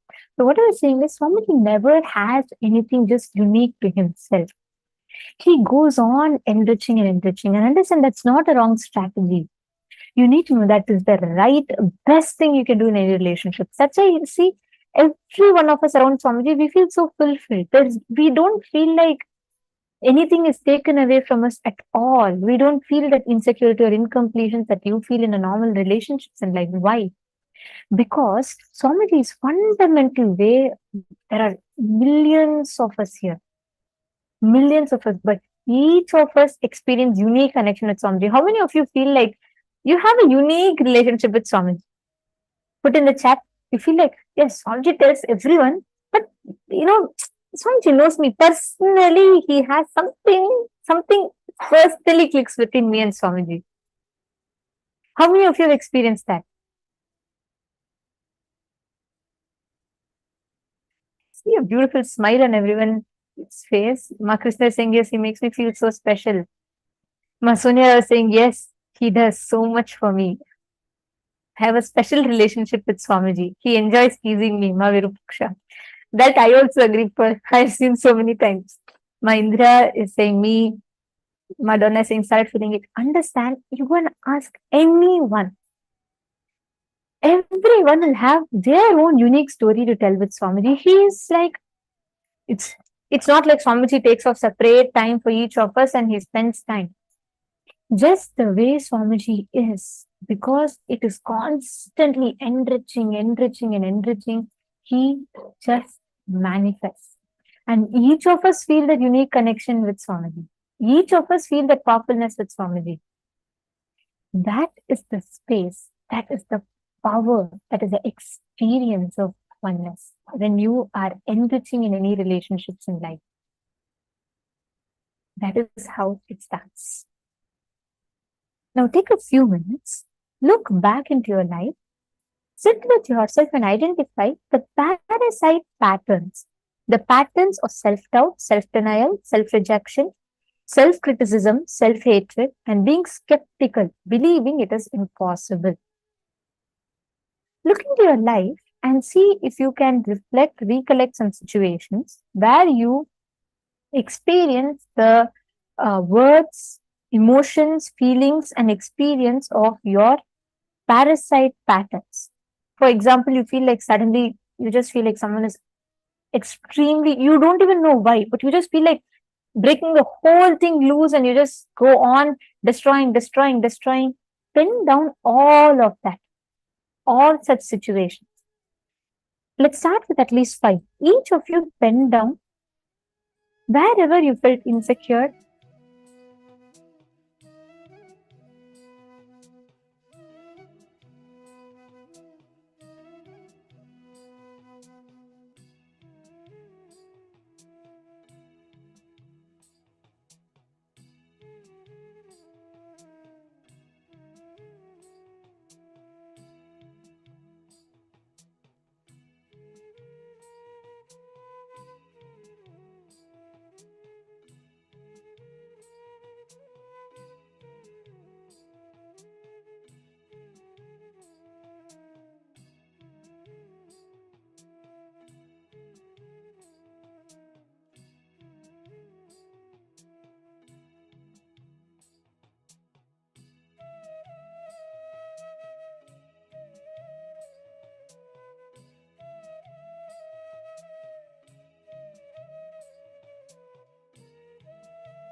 Please relax. Now, just with this understanding, you will be able to manifest our experience with the space of completion with others. Every one of you that are sitting here right now, understand that this one space inside of you, you will be able to see how you can experience a complete completion, and you can bring that space of oneness in all relationships in life. If you identify these patterns, these parasite patterns, it will reflect in every relationship in some or other form. So if you bring completion in just one relationship, in all the other relationship also you will experience that space of completion inside of you. Now let's all enter into the power manifestation. Are you all ready? Shall we all do the same as last time? Ready? Okay. So the power we are going to be manifesting is the power of mind reading. And again, in this round, I'll be visualizing another picture in my inner space, and I'll be constantly seeing it as well, just to make sure that there's no other visualization that comes in.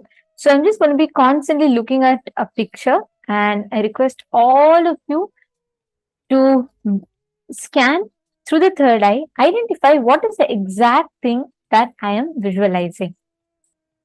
Okay?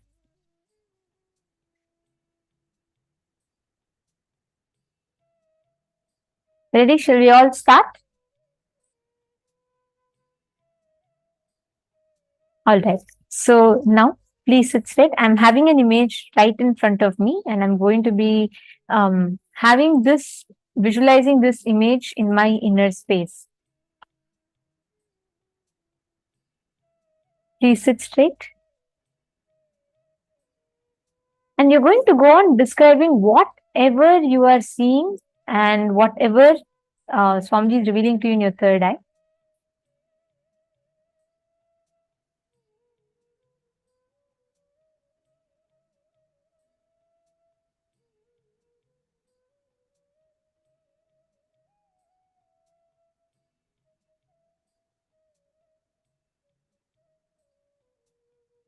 Please chant the Mahavakya.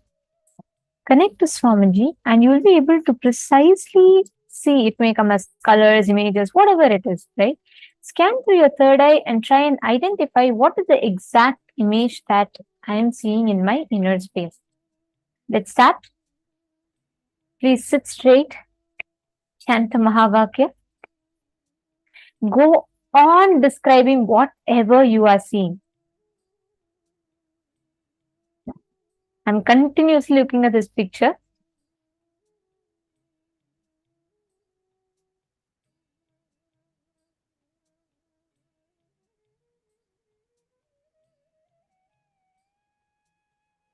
Chant the Mahavakya. Now, we are going to unclutch, completely unclutch, and just see what exactly she is visualizing. Just see that.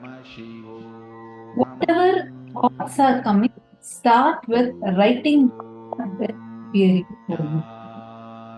Please start. Paramashivoham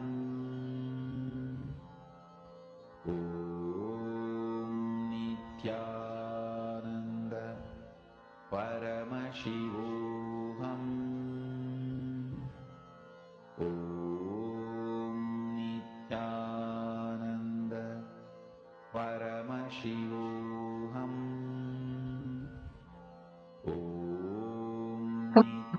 What images are coming, colors, images, what is coming, please start seeing that together. Nithyananda Paramashivoham Pankajaya, Santosh, Pavan, Ravi Kumaraya, all of you please typing. Nithyananda Paramashivoham Yon, Huang, Karyun, Nithyananda Paramashivoham Guru Prasadini, whatever is coming, typing. Nithyananda Paramashivoham Om Nithyananda Paramashivoham Om Nithyananda Paramashivoham Om Nithyananda Paramashivoham. Very good. All of you start typing. Just live through your third eye.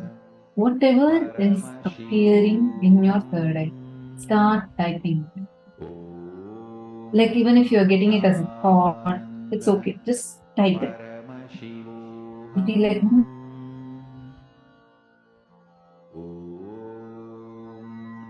Nithyananda Paramashivoham Om Nithyananda Paramashivoham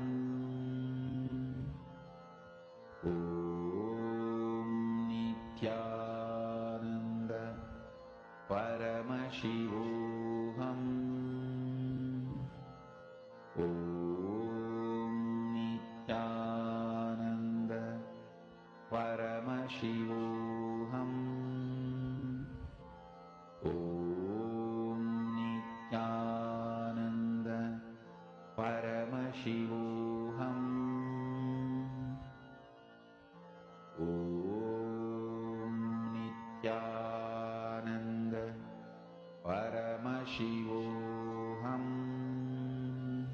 Om Nithyananda Paramashivoham Om Nithyananda Paramashivoham Om Nithyananda Paramashivoham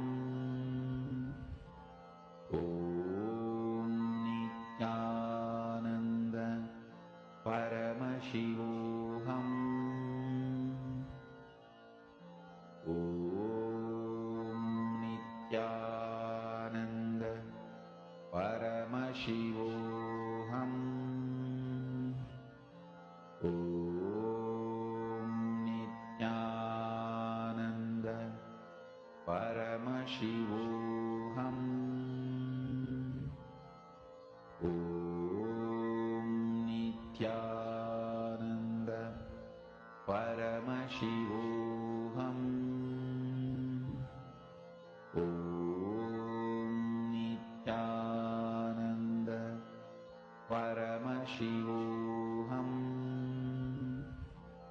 Om Nithyananda Paramashivoham Om Nithyananda Paramashivoham Om Nithyananda Paramashivoham Om Nithyanandam.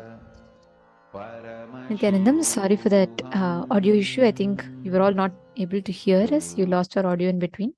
Yes. So I was just saying, actually, first I was visualizing an image of a train. But then this picture kept coming in my third eye, and I started visualizing this. This is Swamiji with a parrot. Such a beautiful picture.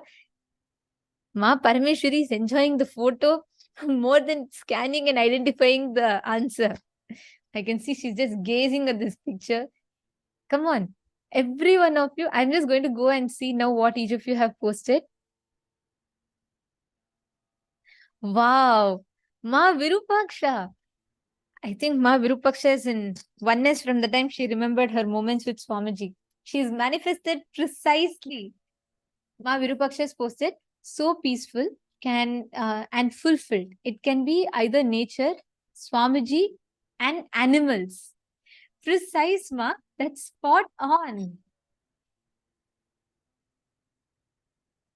My Venkatesh has seen Bidadi. How? See, do you all see? Actually, the first two rounds, I only held random pictures. So you all could have, if you would have guessed, you would have guessed anything random on, like, there's 100 other things that you can visualize. But do you all see so many of you have put Bidadi, Swamiji out of the blue? This is actually a photograph taken in Bidadi, Swamiji sitting in the temple with or sacred arts with the parrot on him. Wow, that is just phenomenal. Ma Ranjini Gurudatta also saw birds. Wow. And we have green color. Okay. Madonna saw animals. So many of you. Ma Joyce, you saw a carrot instead of a parrot.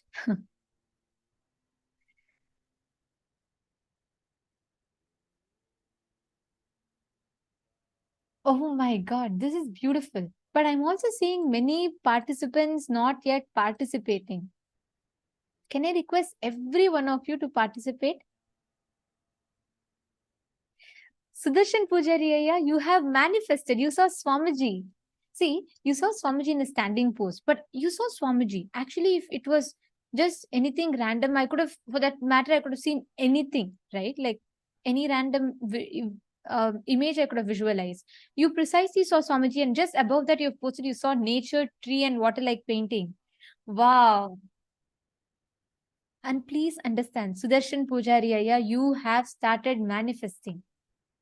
This is manifestation.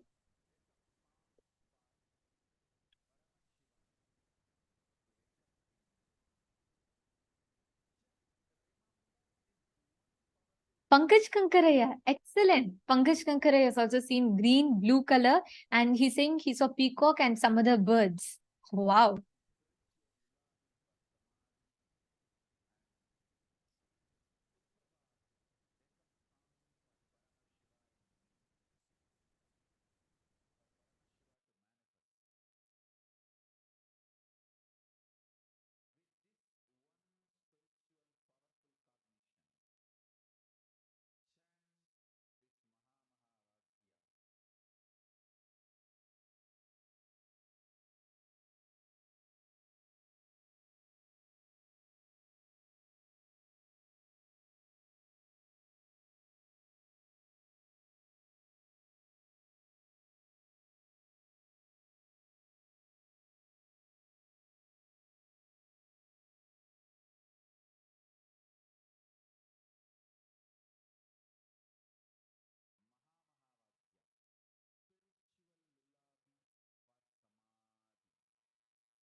All right. So many of you have seen and many of you have posted the right answers.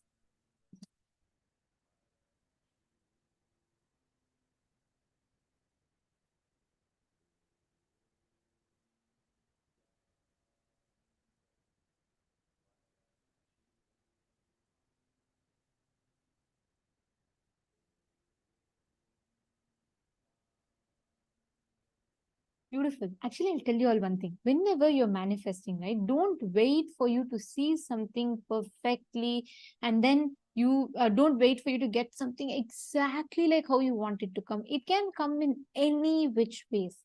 That is the power of manifestation. You just need to see, you just need to identify correctly what is the exact thing that is, you are visualizing. And every time, whenever you are manifesting this power of mind reading, right? Come to that space of unclutching, come to the space of completion. Each time you are manifesting from the space of completion and oneness, just go on posting whatever comes. I'm actually saying many of you did not participate or post in the last round. Please do not skip. See, only the more number of times you manifest, the more precisely you start being able to see and identify. This round, how many of you are ready?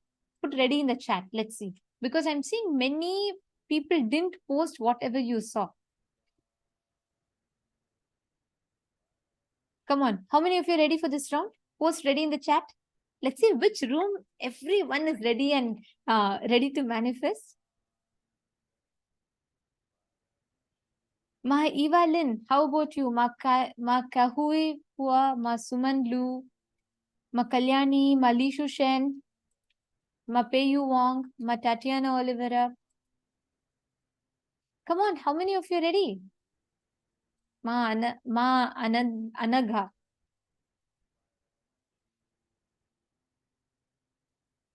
Ma Jnana Vijnana Priya, Jnana Paravidya. Okay, Ma Nitya Naresha. Come on, every one of you post. How many of you ready for manifesting? Ma Parandamini. Okay, now this round, once more, I'm going to be visualizing another image in my inner space.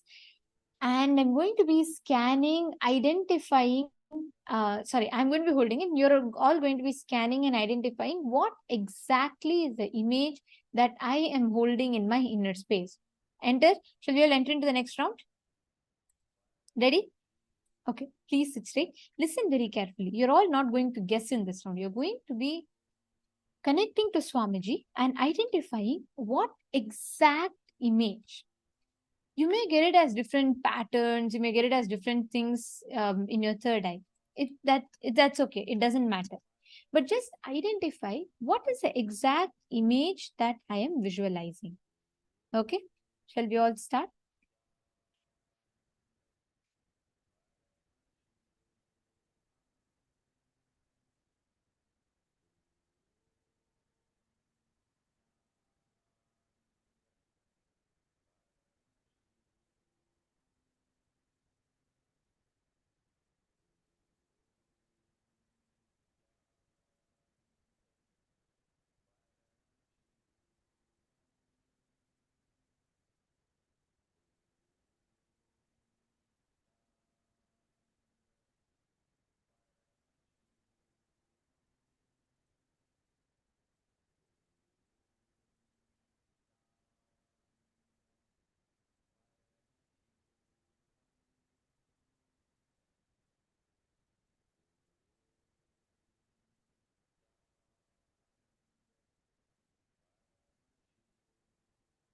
Okay. So I'm seeing an image.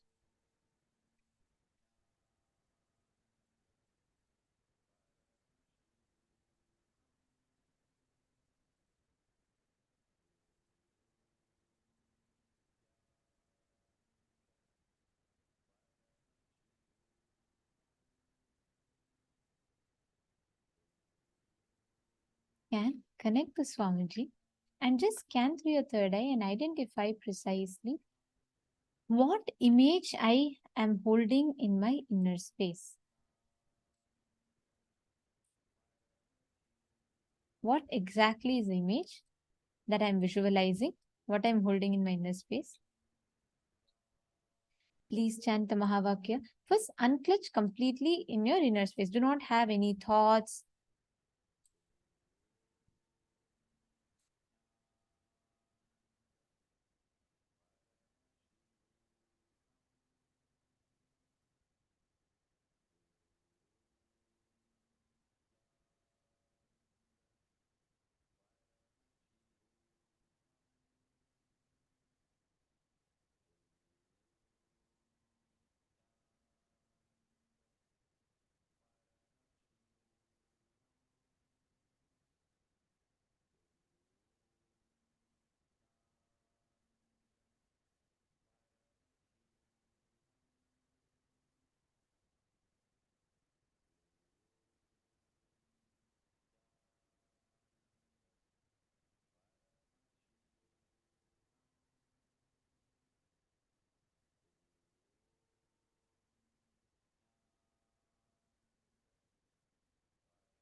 Nithyananda, hope all of you are able to hear me. Now, just scan, see any colors, whatever is appearing in your third eye. Start writing that down.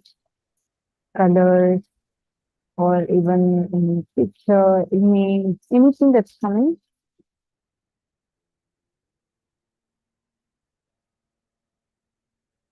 Wow. Okay, I actually see someone who has perfectly manifested. I will not tell which who, but it's so nice to see. Go on describing. Wow. I'm just waiting to show the image to all of you.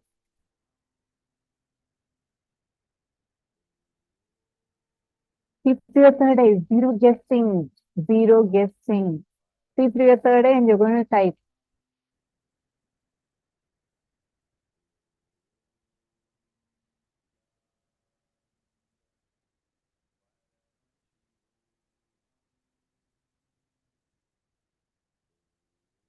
More. See through your third eye, no guessing. You can't guess. You should not guess. If you guess, your logical thing. Leave it to Swamiji, let Swamiji show to you through your third eye. Come on, Mahima, whatever you're seeing, type it. Dr. Murali, come on, all of you do the power manifestation. Whatever is appearing in your third eye, start typing.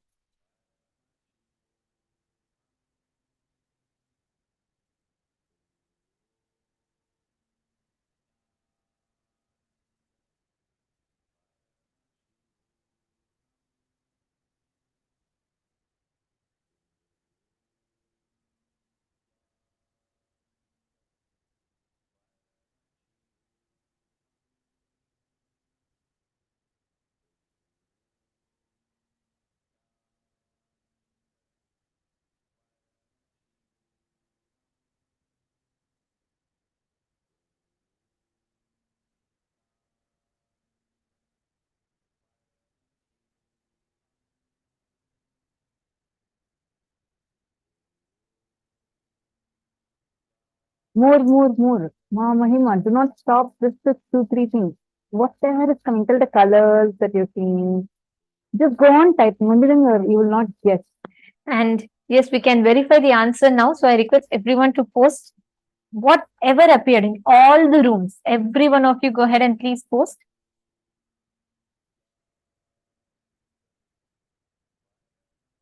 All right.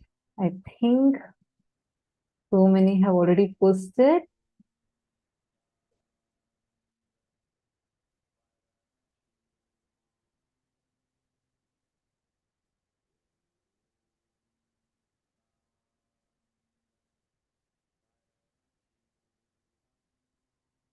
Okay, so I'll show the exact image that I was visualizing. Actually, before you show the image, I'm going to just read out what Ma Venkateshananda has posted. Ma Venkateshananda has posted, she saw a flute song, Krishna's flute.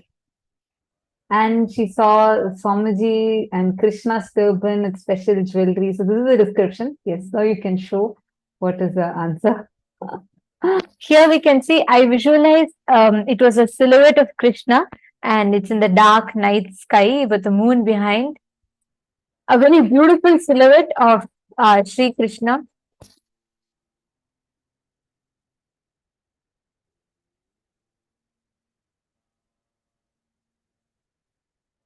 So this is a very beautiful silhouette of Bhagavan Sri Krishna, and this was the exact image that I was visualizing.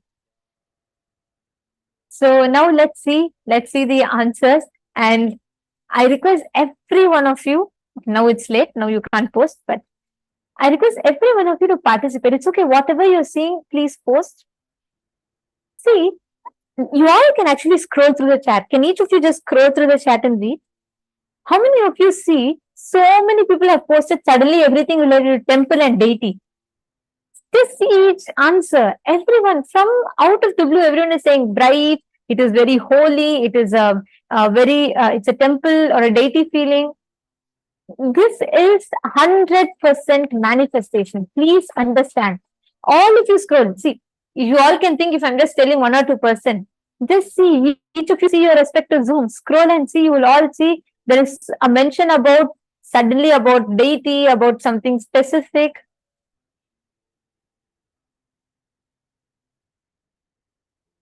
Ma Venkateshananda, there is also a manifestation. Beautiful. That's great.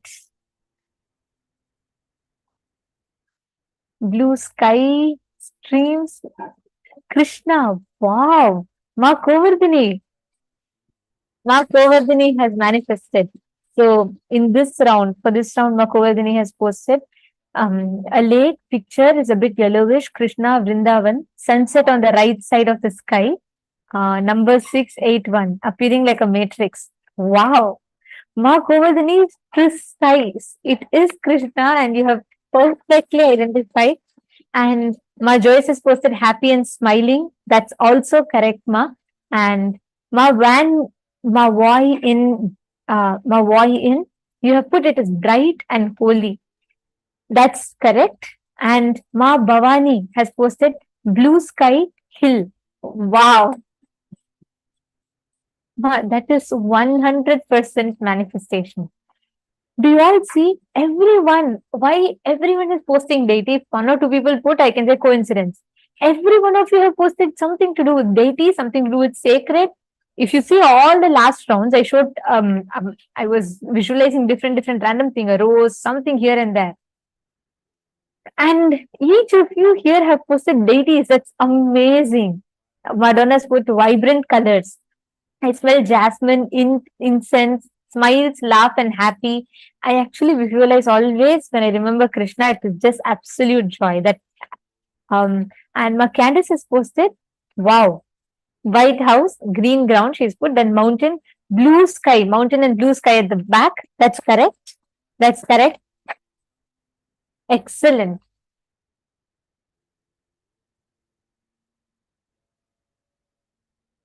Wow. Beautiful scene, Swamiji with white clothing. Everyone has seen temple. That's what is amazing me. As a group, like Ma Sonia has also seen temple and deity. Actually, all of you have seen temple and deity have all manifested. Please understand, you've all started manifesting it. Who've seen Krishna has spot on manifested it, or some of you put night sky and blue and black. That's also a manifestation. But whoever have seen deities, please understand, it is manifestation. You have started manifesting. Oh, Ma Vijay Swarupa. Wow, Ma Vijay Swarupa has posted banyan tree bird, Swamiji in Krishna dress. Excellent. Oh my God, you guys are all amazing manifestors. So be careful. In few days, you guys will be able to start reading people's minds, what people around you are thinking. So you should tell people to be careful around you. Okay, let's see in the mail room. How many of you have manifested? See, Pavan Kaya, do you see, you didn't see anything specific, everything was dark. It was a dark image, and that's why you kept seeing dark. Your understanding, it's something very important for us to understand here is how you cherish it matters, like how you celebrate Paramashiva's happiness. You will see more and more, you celebrate it more and more intensely, you will start manifesting things. I saw the way you were manifesting, you're actually manifesting very nicely. This is how it starts. Celebrate it. Come on. You don't think of something like a desert or an Iceland. You are seeing so many things so related. Understand? Because it is a clear manifestation. Be very clear. It's this for manifestation you're doing. Celebrate it. and actually, ZZ Feng, understand, you don't need to try calming down or anything. Just manifest. ZZ Feng. Visualize Swamiji. All of you understand this. The more you manifest powers, the more unclutched your inner space becomes. You don't need to wait for you to completely become unclutched for you to manifest. But this what you can. Go on posting. It's okay if it is wrong. So what? It's not wrong. Understand? There's nothing wrong in you putting, even if it is wrong, and just go on posting. So what? Start with it. Don't wait. Do not stop. Do not pause. Go on posting. Go on posting whatever you're seeing in your third eye. Understanding? Don't wait for you to see something in specific. Don't wait for something to come precisely and then you manifest. No. Whatever you see, just go on posting it. Sudarshan Pujaraya, wonderful will persistence. Keep trying. That's right. And do you see, you suddenly saw a Shiva, a deity. You could have seen anything else. You are seeing a deity. That is correct. And suddenly see ZZ Feng, you're seeing clouds above the sea and crescent moon, crescent on his crown. Penshuan, you have manifested. It's a blue sky you've seen with white clouds. That's excellent. You started manifesting. Beautiful. See, all of you understand. This is a secret of manifesting. Whenever you go on visualizing in your inner space, and when you constantly see through your third eye, which means it's okay even if you're not getting right answer. It's okay. Go on posting. That's all matters. From there, go on manifesting and just see everything in your inner space as it is appearing to on posting it. Okay, great. It's so beautiful to see so many of you manifesting. If you just fine tune it a little bit more, all of us will be able to start catching it. Now, the next session we're all going to be entering into is a very, very important session. We are going to be manifesting you're going to be understanding the science of completion with others. Many times in relationships, the past wounds, the struggles that you have, the pain, judgments, incompletions, it's all sitting inside of us, and many times it doesn't allow us to relate with another person normally. This session, Swami is going to be revealing to us such a beautiful science that will help you heal from even the most deepest wounds from the past. So let us now listen to the science of completion that Swamiji is revealing in this session. Get ready to enjoy.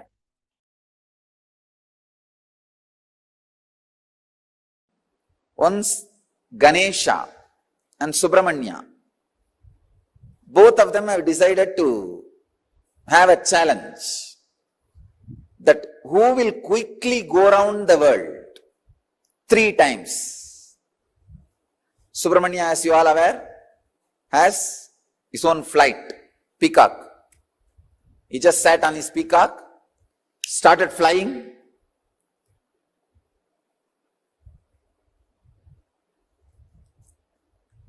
Crossing the continents, crossing the oceans, hills, once, twice, thrice. He completed and came back. He saw this Ganesha, heavy guy. His vehicle is a rat.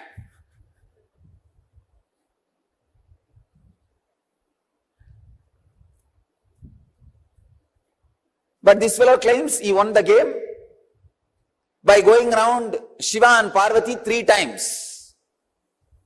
He says, I won the game.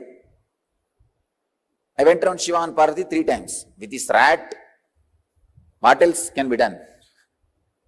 Yanayai eliyiluttu kondu pogum adisayam.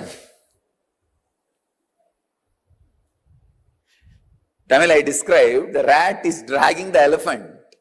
What will happen? That much is the capacity. But finally, Ganesha declares, I won the game. I went around the Shiva and Parvati 3 times. Subramanya asks, how can that be? Very beautifully Ganesha says, you went round your world, I went round my world. Understand, you went around your world, I went around my world.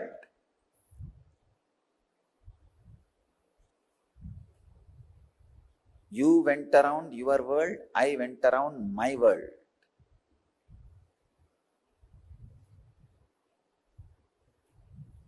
You need to catch this truth. The world, my world. This is the sacred secret. The world is binary, logical, arithmetic, scientific, universal. My world is emotional, based on faith, beliefs, experiences of individual perceptions, realization of individual identity's expression in its fullest form. My world is totally different from the world.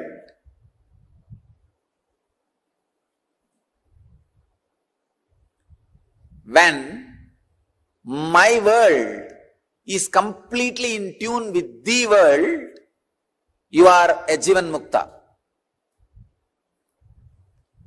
When there is no conflict between my world and the world, please understand, people who are always going around the world are caught in agitation, anger, stress, rajas. People who are completely caught in my world sometimes can miss the world.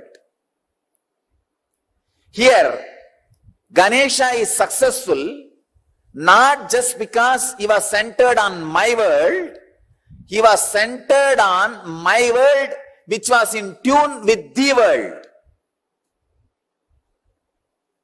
He was completely experiencing my world, the Ganesha's my world and the world is one and the same.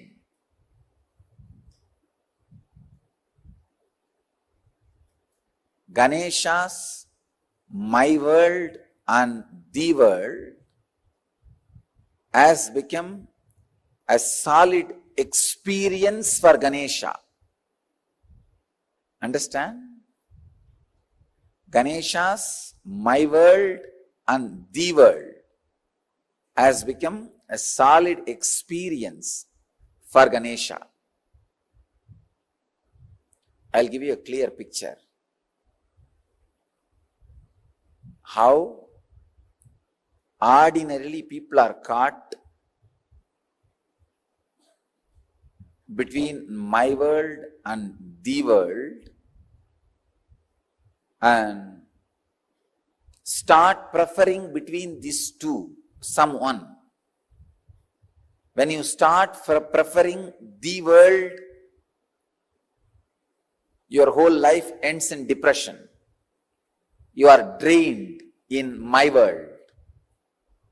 When you start preferring my world, sometime you can lose your balance and get into some fantasies and whims and fancies. My world should expand and grow and completely should be in tune with the world. Ganesha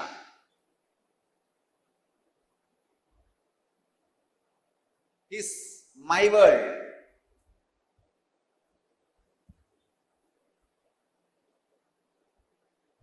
And the world.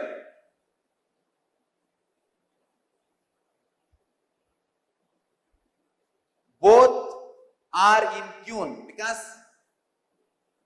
Mahadeva, Shiva,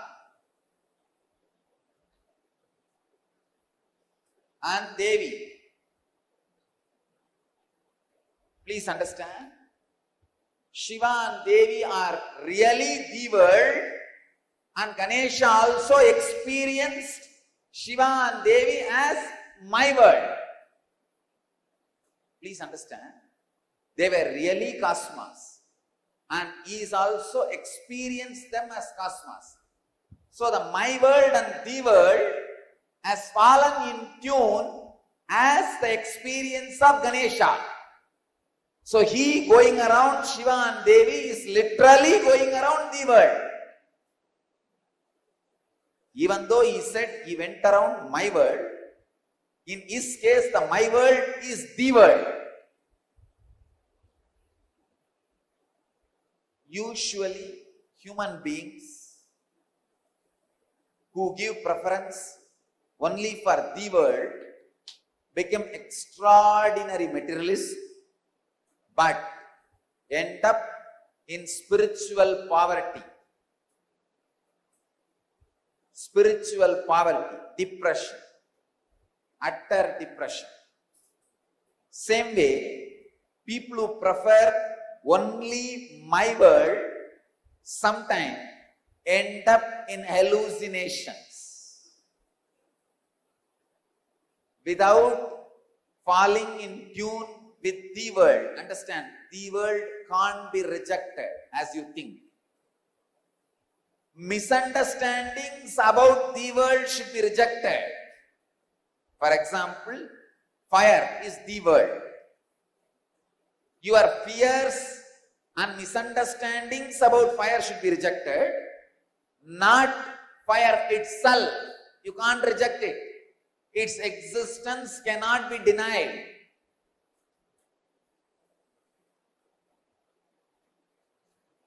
Maya is the ideas which are not in tune with the world, but you are carrying about the world are Maya. Maya is the illusory ideas you carry about the world, not the world itself. When you carry the right idea, when you understand the right ideas about the world, you will realize the world is made of the same stuff in which my world is made. Understand? I am giving a new twist. First statement I am making. The fire, earth, water, air, space itself cannot be denied.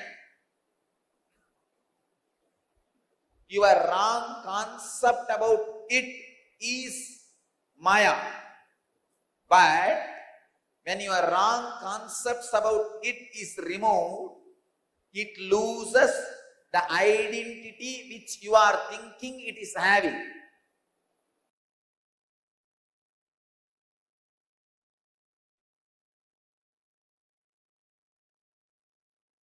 One example.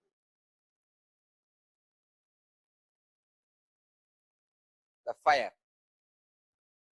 You have fear about fire. That fear is called Maya. But fire itself is not Maya. When the fear is completely lost in you, when you are in tune, suddenly you realize what stuff is a base material for you, same stuff is base material for that. You are in tune already. You can play with it, conquer it, go beyond it.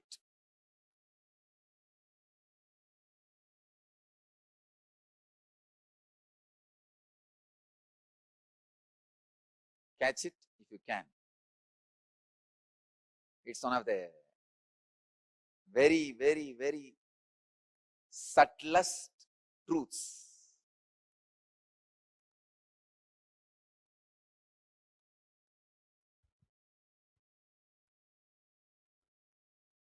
The discrepancy between my world and the world in ideological level is conflict. Discrepancy between my world and the world in practical level is poverty and failure. The discrepancy between the my world and the world in the emotional level is depression. The discrepancy between my world and the world in the conscious level is illusion.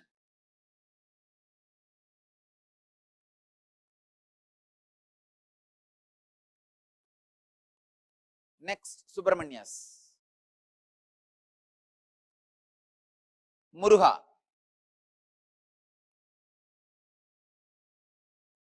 First, he goes around the world. As usual,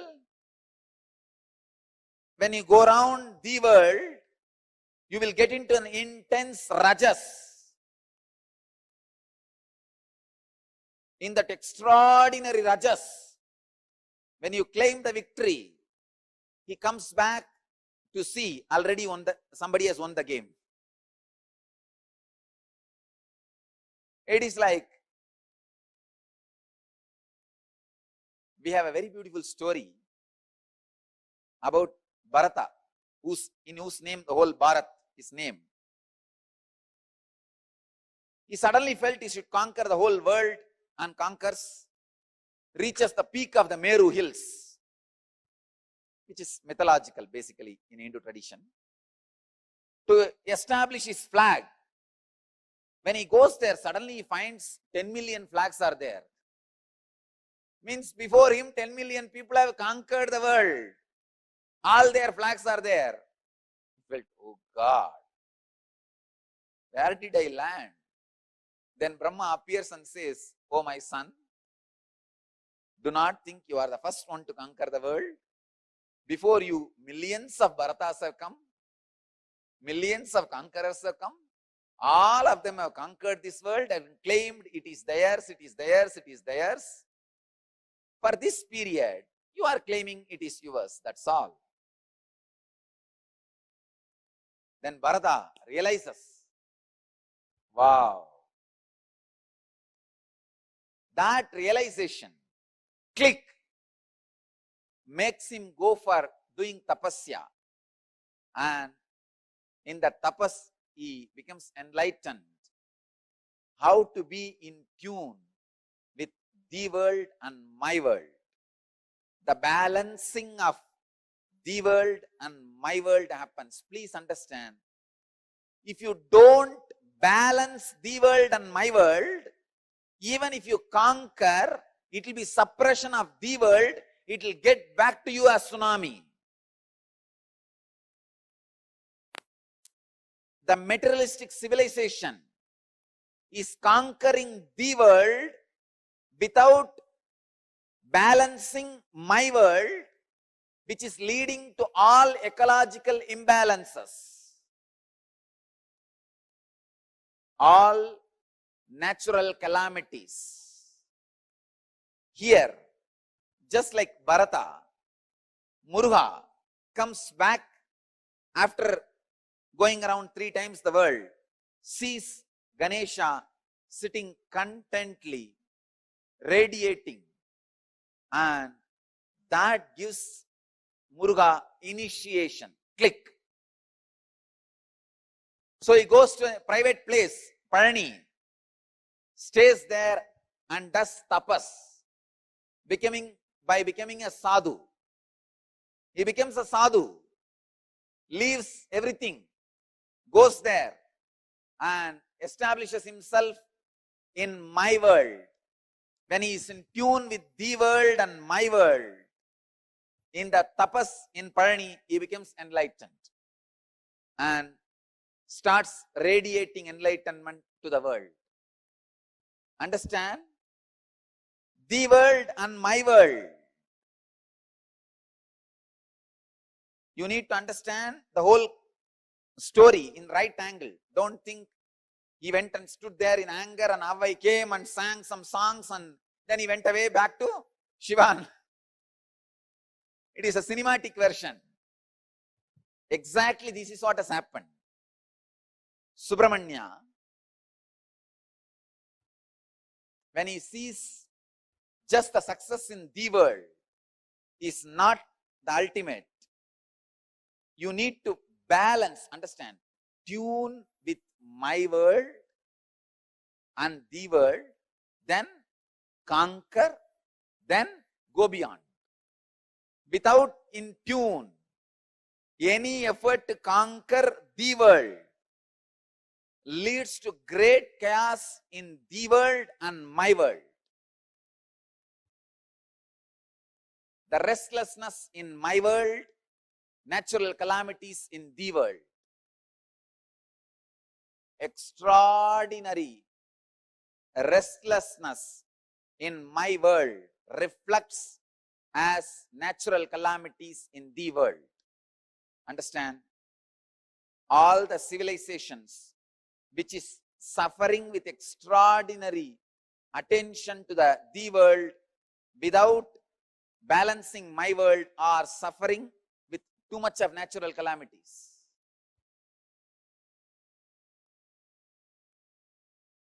If you study, you will understand this truth. Natural calamity means the whole civilization is too much about the world. The balancing of my world is not happening. History should be in tune with mythology. Logic should be in tune with emotion. Facts should be in tune with truth. Binary should be in tune with zero. Understand? The binary logic, linear movement should be in tune with circular movement, logic based on zero. The Indian rishis were able to discover zero just because they were able to understand the secret connection between the world and my world. Only a person who can comprehend the deepest secrets of the world and my world can comprehend the power of zero. Zero cannot be mathematically understood. It is just a theory. If you want to experience zero, you need to make the world and my world in tune. Tuning my world into the world is the samyama you are expected to do to fall in tune with the elements, fall in tune with the nature by Patanjali. I think this is a very sharp truth, very sharp concept. If you just understand this one story, Ganesha going around and Subramanya going around, you will see, are you going around the world or my world? Are you too much centered on my world or the world? Second, is your my world is really in tune with the world? Is your my world is complete right experience of the world, and the concept you carry about the world in my world, are they your beliefs or experiences? If Ganesha was just believing Shiva and Devi is his world, he wouldn't have won the game. Not only Shiva and Devi should be the world, Ganesha should be experiencing it.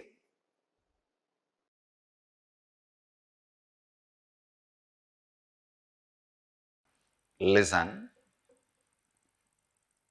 completion with yourself is more like a spiritual practice.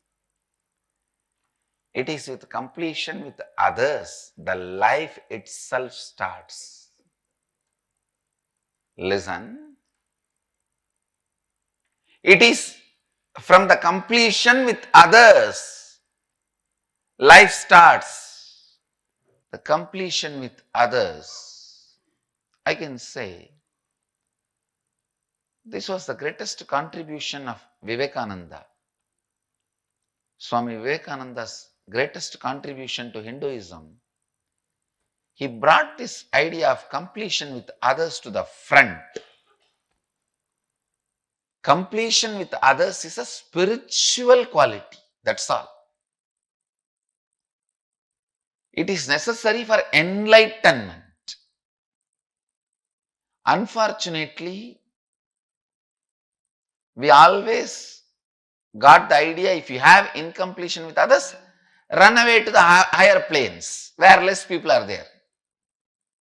No, that is not a solution. That is not a solution.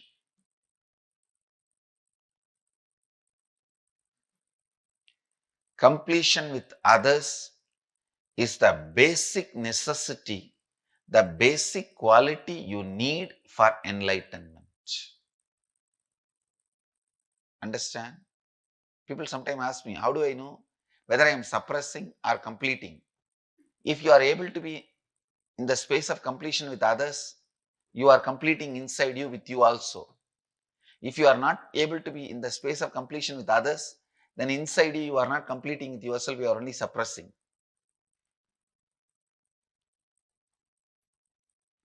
So the scale to find whether you are completing or suppressing, completing or brooding over, completing or waiting for a chance to take revenge. I have seen many people. The name of completion, now I am completing, but I am not going to keep quiet. I will wait for time.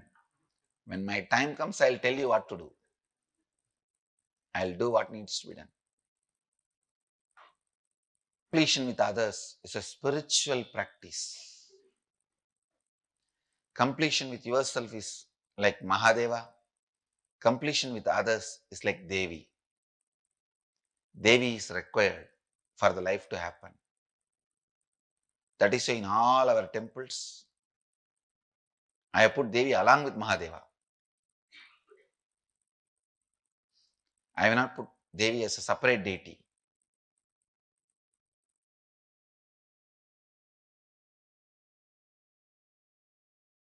Listen, completing with others.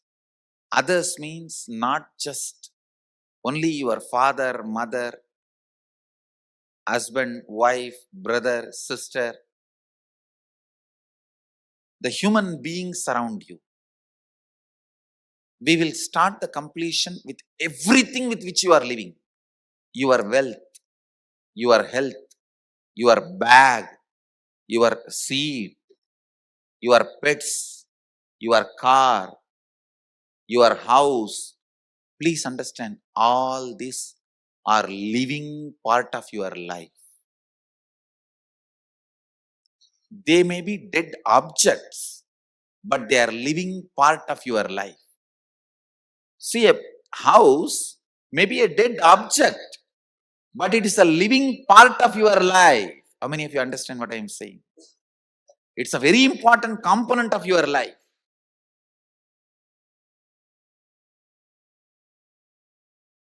First, we will start completion with all the human beings with whom we are living. First step, completion with everything. With every human being. First thing you need to do is deciding, I have to bring completion with others, with whoever I am living. I have to bring completion with whoever I am living. Even if they don't want, I will stretch my best and I will decide I am in the space of completion. Whenever they want, I am open to have them. I am open. I am going to be in the space of completion. Whenever they are also ready, it will become completely complete. Understand? Completion with others does not mean you are going to apologize to them. No. Apologizing is not completion. Asking sorry is not. So many people were saying, I want to apologize, I am sorry. No. I am sorry is not completion. I am deciding to drop hurting pattern in my life or any incompletion, misunderstanding, anything. I am deciding to drop and I am deciding not to bring them, not to give life to it again. See, past, you can't say you are wrong or you are right. No one can say you are wrong, you are right. It is not apologizing. It is not feeling sorry for the past. No. Deciding, I am dropping this incompletion, hangover of the past, and I will not allow this to happen once more. Completion is actually responsibility, not apologizing. See, apologizing or feeling sorry comes out of powerlessness, but completion comes out of responsibility. Understand the difference. Please listen, see the difference. Now, when I am saying you need to complete with your mother, with your father, with your brother, with others, I am not asking you to apologize. I am not asking you to call them and say, oh sorry, oh sorry, oh sorry, bus bus. No. No. Feeling sorry comes from powerlessness. That is not completion. When you call, you explain, this is what has been perceived by me. Here, I am not interested in looking into you are wrong or I am wrong. That will only create more and more anger, hatred and suppressed violence. I am only saying one thing. I am ready to drop the past and its powerlessness, incompletion. I am declaring I am dropping the past and I am complete. I don't have incompletion. And I will not create any incompletion anymore. Your decision and declaration, when it reaches them, you will suddenly see they also open up and start coming towards completion. But first, you need to be prepared.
very beautifully Swami explained to us about how the world and my world, the differences, and how only completion and bringing my world to the world, bringing them in tune to bring completion, and how to do completion with others. So all these Swamiji very beautifully explained to us, and this is exactly what you're going to be doing right now. So we're going to be understanding about what is the world and my world. I mean, we all have understood it, but we're going to now just go through a quick recap of what all Swamiji explained to us, and we're going to be entering into an internalization exercise to understand this more deeply and to start implementing it in our life.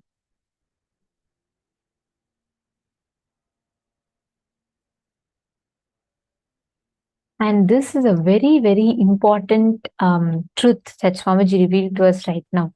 See, the reality, what we see, and our interpretation of the reality is two different things. And there's a big gap between the two. Whatever happens, we always give an extra layer of our own doubts, fear, everything we add to it. All the things that are happening in front of us, we add our doubts, our fear, everything, and we give an extra layer to it. That is what is my world. The world's perception from our own perspective. Actually, this one image can summarize the whole thing for us. Like literally, this is exactly, one person is saying it's 6, one more person is saying it's 9. This is how we are also dealing with our life. Human beings are a bunch of patterns. So even when you want to be good to them, you have to go near them very carefully. You have to talk into their listening with a lot of sensitivity. You're supposed to create the space of completion in you and share that space with others. That is what is completion with others. My world is emotional, based on faith, beliefs, experiences of individual perception. Realization of the individual's identity is expression in its fullest form. The world is binary logic, arithmetic.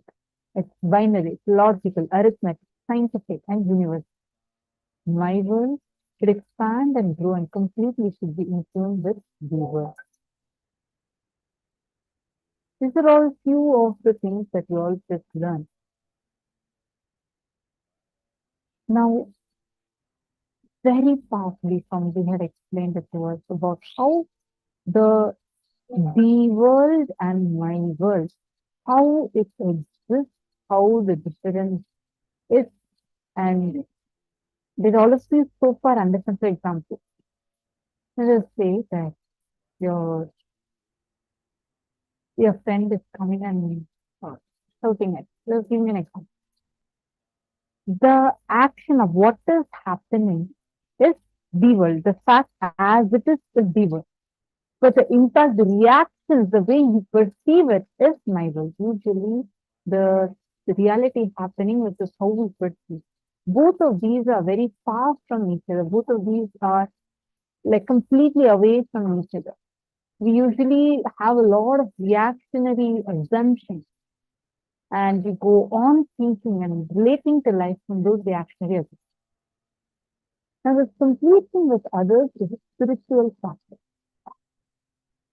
Completion with yourself is like Mahadeva, Paramashiva.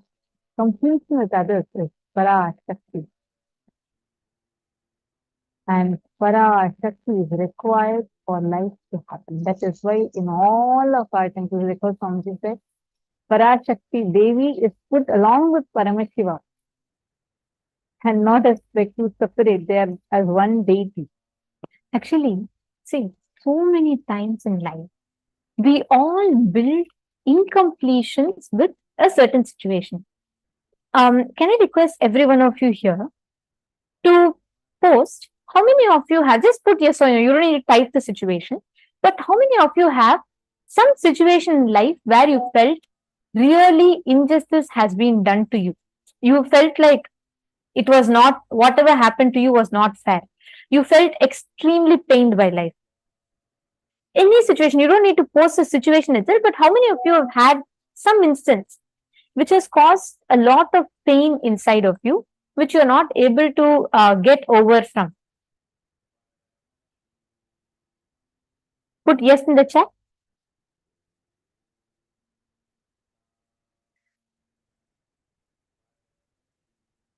Okay. Okay, I see so many people. Thank you all. Firstly, thank you for posting. Thank you for opening up and posting. Now listen very carefully. All the situations where you felt suffering, suffocation, where you felt completely suppressed, you were not able to experience life, experience fulfillment or completion in life, you do not need to suffer.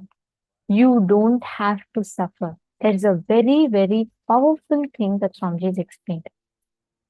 See, we are not saying what you suffered was a lie, or no, it's not being insensitive to your suffering, but understand, listen very carefully.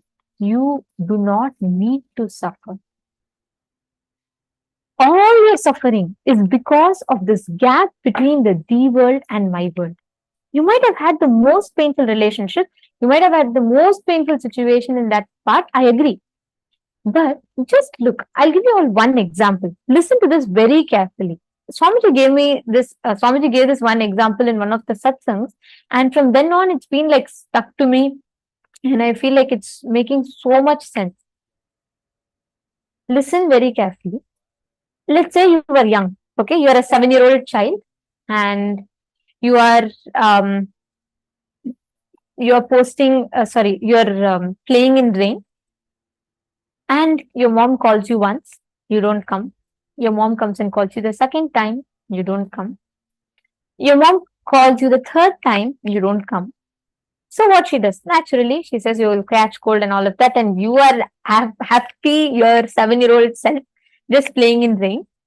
Next moment, she comes out of the house, she comes to the road, gives you a tight slap, holds you by your hand, literally grabs you inside the house and locks the door.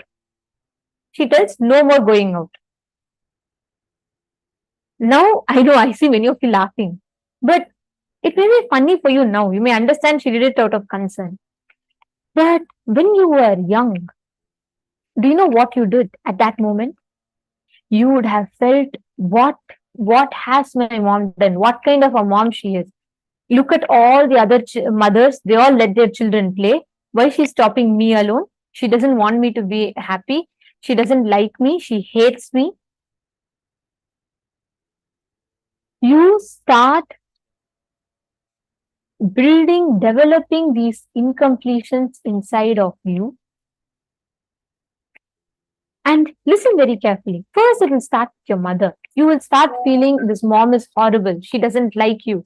You feel like she hates you. You feel like she's not even a good mother. You feel she's very evil. Time passes. You may even completely forget about this incident. You would have even moved on. It will just be normal. You'll become more matured. You'll understand. The incident might change, but this cognition, at that moment, you start wearing the cognition that life does not want you to enjoy. You start wearing a cognition, you start having a cognition in your head. It's like you're wearing a purple specs. You pick up and wear the purple specs. Like that, you pick up the idea that life restricts you. There is no freedom in life. People control you as a cognition. Each of it might be different. Someone develops a cognition they're unloved. Someone develops a cognition that, their life is not allowing them to be free. So let's take this example. If you pick up the cognition, the child who's playing in the rain decides that, okay, my mom doesn't love me. She doesn't give me the freedom. And you wear that as a cognition. You grow up. You move on. From your mom, you go to school. In your school, you ask your teacher to be part of some culturals. She says, no, you cannot be a part of cultural. You have to focus on academics. Your marks are not good. Again, the same pattern gets triggered. When you were 7 years old, how you felt? You felt controlled. that same pattern gets triggered in you. You feel life is controlling you. Life does not want you to enjoy. Time passes, next with your friends. You want in your high school, you want to go, you would like to join something, and your friend says, no, if you want to come with us, you can't do that. Then again, you feel controlled. From friends, it changes. You go to you meet your fiance, you meet your boyfriend or a girlfriend. And after that, you feel they are possessive of you. They don't want you to go here or there. Then you get married. You feel even more constrained through the family. You feel people are all forcing you to be a certain way. Then you go to your boss, you have a job. Your boss, you feel you go for a project and your boss rejects it. You feel again controlled. You feel life has taken away the freedom from you. From 7 years old, you would have become 47 years old now, but the cognition that life does not allow you to be free, does not leave you. The situation is simple. Your mom came out, she called you, you didn't come. She came, she slapped you. I'm not even coming to whether the slapping is right or wrong. I'm only saying that incident that happened when you were 7, without you completing it, without you addressing it, it sits inside of you till you are 70. How many of you are understanding this? How many of you are seeing this? How many of you are seeing that your life also, there has been some incident?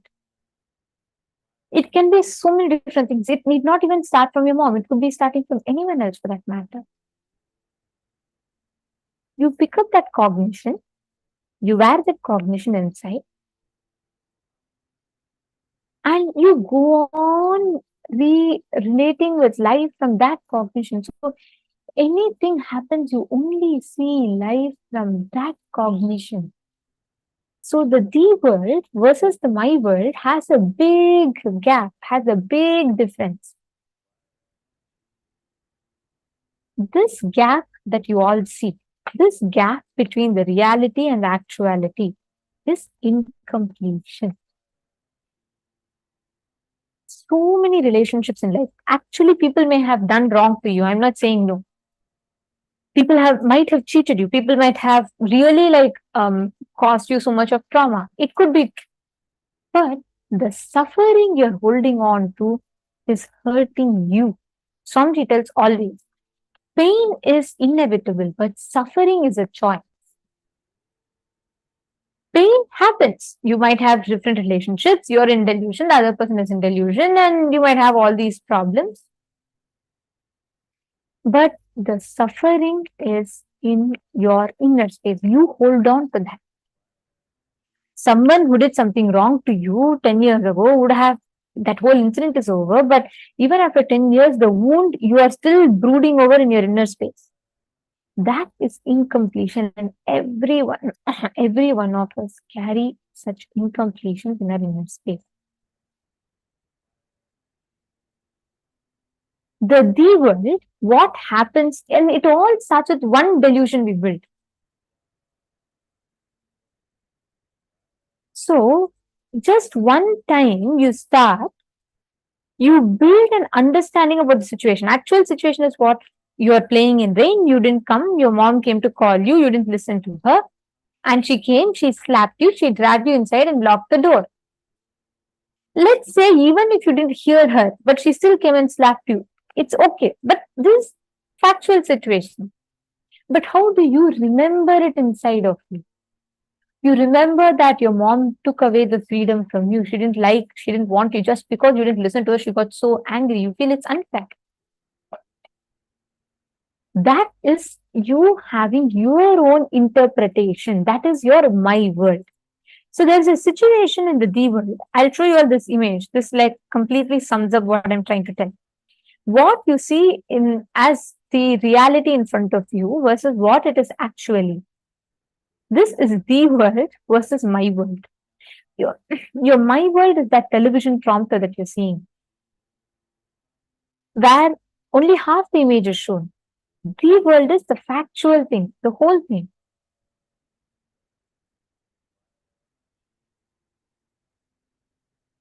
Now, take a few minutes. I'm going to start with one simple activity to all of you. Make 3 columns. You're going to put, and you're going to write situation, your incompletion, the word as it happened. Remove all the extra seasonings or extra masalas that you add, but just put as it happened, and the my word. How you perceived it with your incompletion.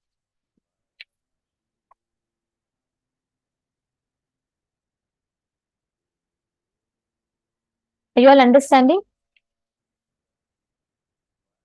There is a situation. Now your incompletion, put that in one column. Next, write the world situation as it happened, how things happen as it happened. Then write your interpretation of it. Okay, so what is your understanding? Situation would have happened. The same mom example, let's go back to. She came, she slapped you, she took, that's the B word, as it happened. You don't need to make someone look good or bad in that. But in my world, you have your extra layers of incompletions added along with it. So pen that down. Take a few minutes. Please write these 3 columns. If any of you have any doubts or questions, please post.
whatever you have written down.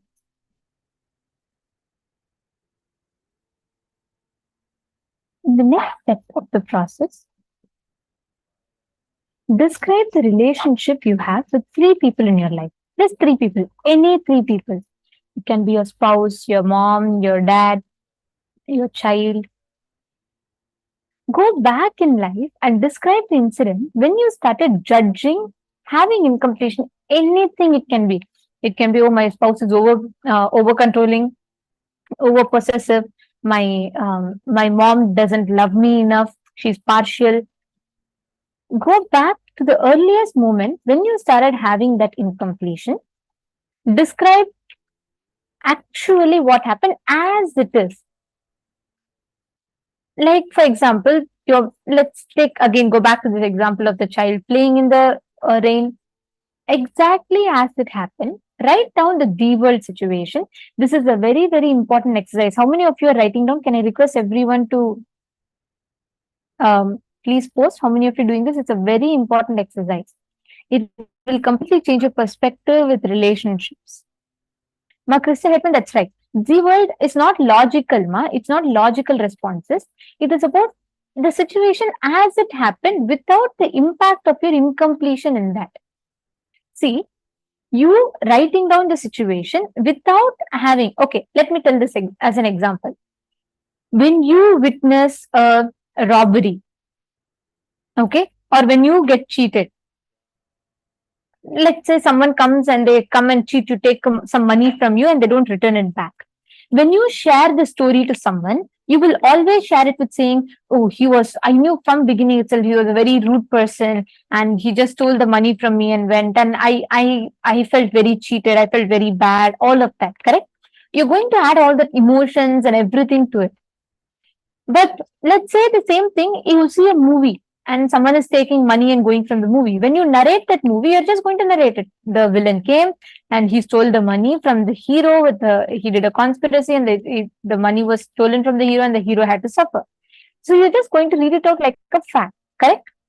There's no personal this thing to it. So when it is in the world, when you're writing down the world, you're going to write down the situation as it happened.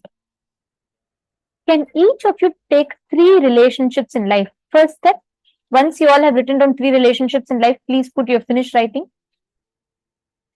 Pick 3, any 3 relationships.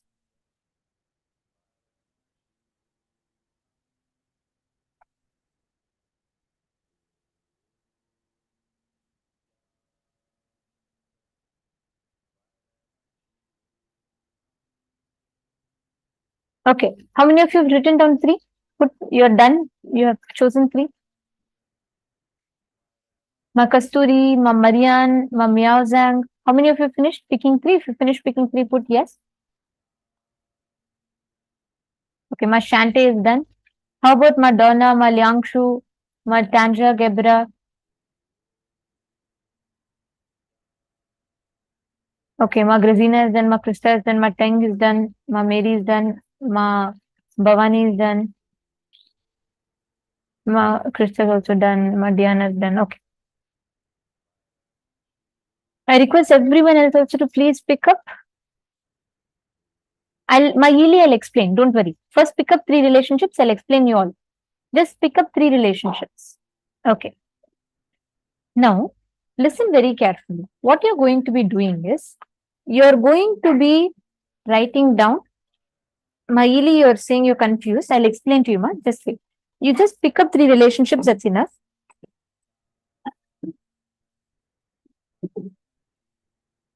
I'll explain to you what exactly you need to do. Yeah.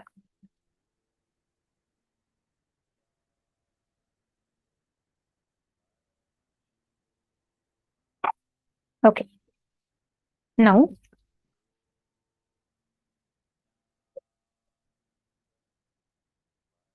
I'll explain to you how exactly you need to do it. Okay, it's a very important process. You're going to be writing down the word. First, you're going to be writing down. In each of these relationships, you have certain incompletion with them, correct? Or maybe this person is very disorganized, or this person doesn't plan things ahead of time. This person takes me for granted. This person is very rude to me. This person is not understanding, not compassionate. You carry these kind of thought currents or thought patterns inside of you, right? So write down, pen down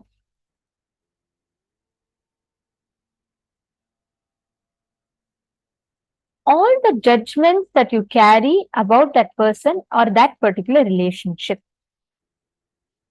And go to the incident where you started having that judgment.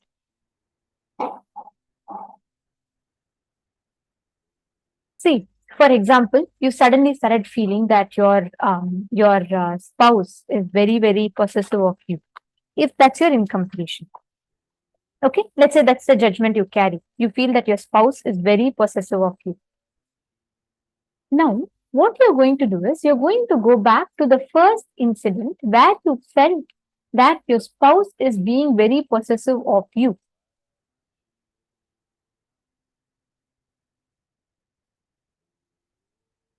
Okay, so you're going to go back to that incident and you're going to write down that incident as it happened without any addition or omission of your own incompletions. You're not going to say, oh, this person was, he was this, he was that. You're not going to try to show that person bad or good. Write down as if you're talking to someone. Like if I just pick up your notebook and I tell you to read it, you should be able to read it out. Don't worry, you're not going to read it out to us, but just write it like that. Describe what actually happened, what they said, what they did, and what you felt about it. That's the difference. What actually they did and what you felt about it. Please pen down. Mayili, are you understanding now? When you write the D word, you're going to just write as it happened. What they said, what they did, they told this, they told that, whatever they told or did, pen that down. Is this helping you, Mayili? If you have understood, please confirm to me so I understand. I'm sure that you got it.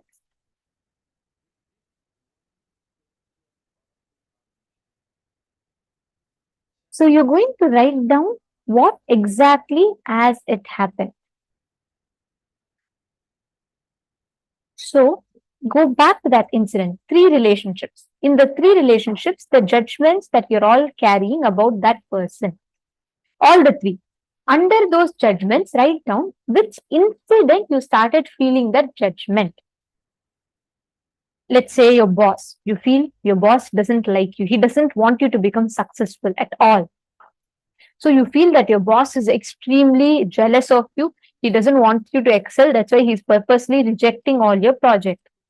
But based on which you started having this judgment, it could be some incident that happened long ago where you went to give a project to him and he said it's not good enough.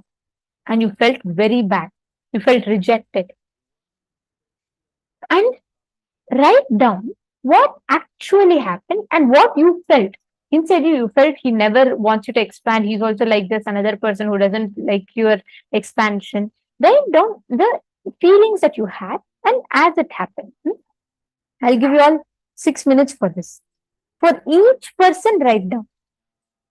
Do this very sincerely. Do not take this exercise lightly. This exercise has the potential to change the way you experience reality. So please do this with extreme sincerity. Pen down the exact judgment, all the incidents where you remember, and write it down directly as if you're talking to Swamiji. Start.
Now, in all the incidents that you have written down, with all the three people,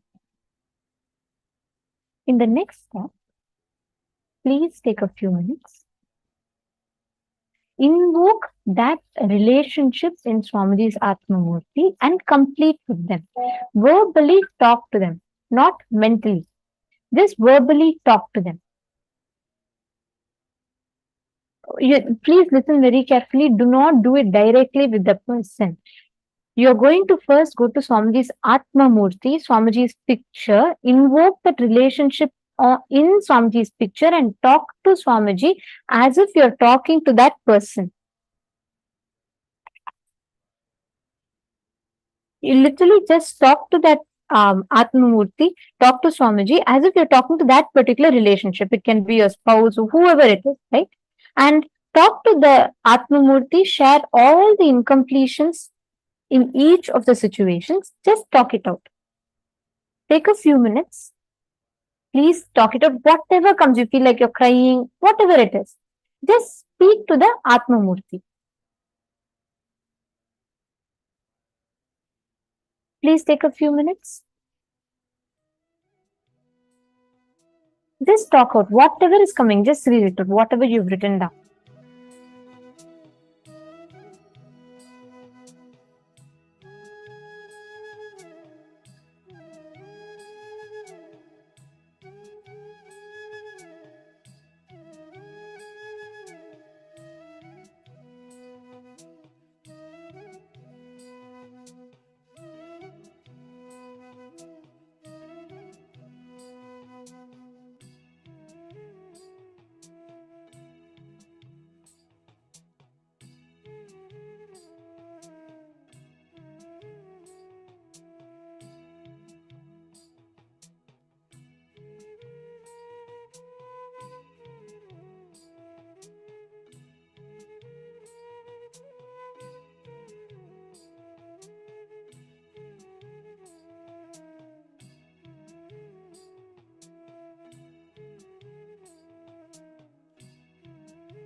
Now, in the next step, please listen very carefully. Please relax. Please relax. Now, we're going to be entering into the most important step. Hope all of you were able to complete. How many of you have finished the first two steps? Can I request all of you to please put yes in the chat? Okay. How many of you have completed the first two steps? It's very important. Please confirm that you've finished the two steps.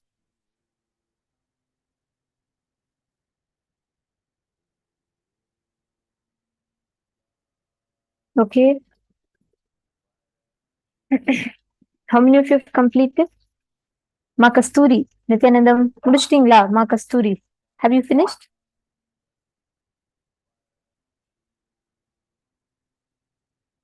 All the others?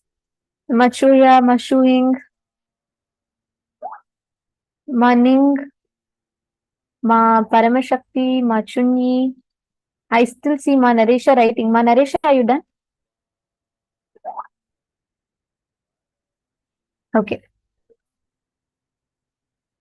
The male bodies team, the male side, have you all finished writing? Sunil Yadavji, have you finished writing? Okay, Kion has finished, and Rohan Rishiyaya has finished, Rahul Khanaya has finished, Pankaj Kankaraya has finished, okay. Sunil Yadavaya, how about you? Have you finished writing?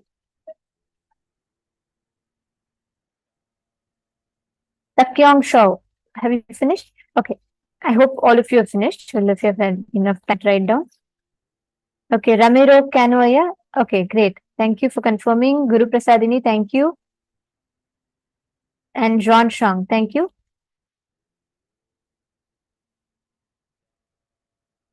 Yes, 3 people.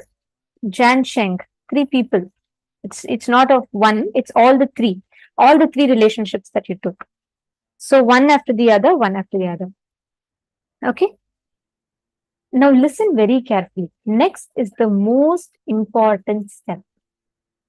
First thing, you are responsible for the incompletion that is created inside of you. Listen very carefully. You might not be the reason, but you are responsible. You might not be the reason for why a situation happened a certain way. Completion with others does not mean you're simply going to go and say, oh, sorry, I did this, I did that, I'm very sorry about it. No. Completion is not apologizing. Completion is you restoring, realigning your space of oneness back to you. Now, each of you are going to be completing with the 3 relationships.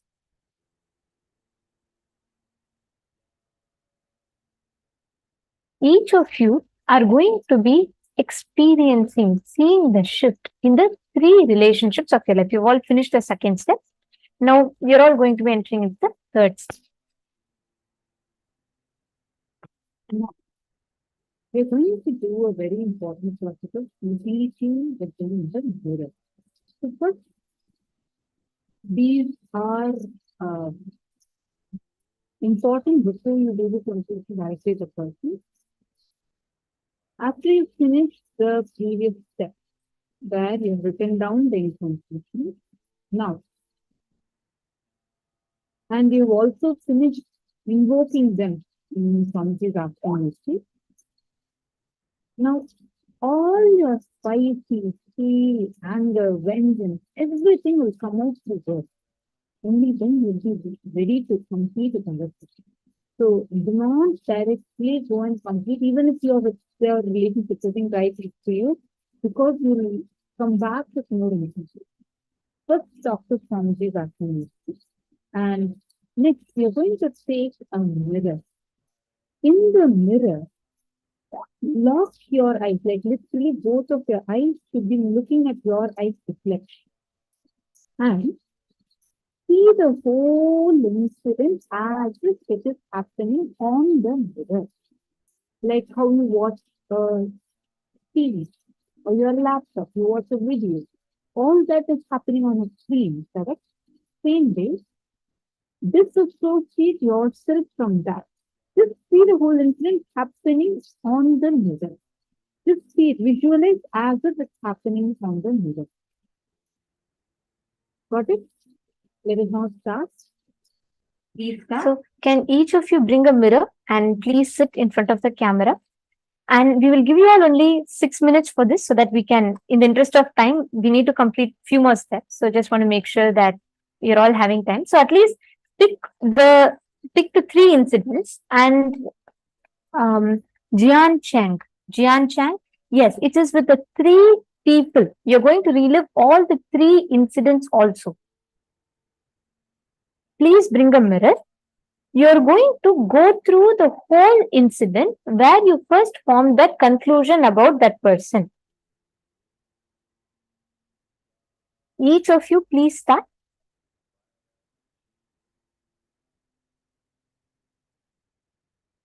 Beautiful. Jian Chang, that means you're going in the right direction. So let's take 6 minutes and I request each of you to relive the 3 incidents also. Do not worry if you do not have that time. At least focus on finishing one completely so you can replicate the same with 2 others. So please finish reliving the 2.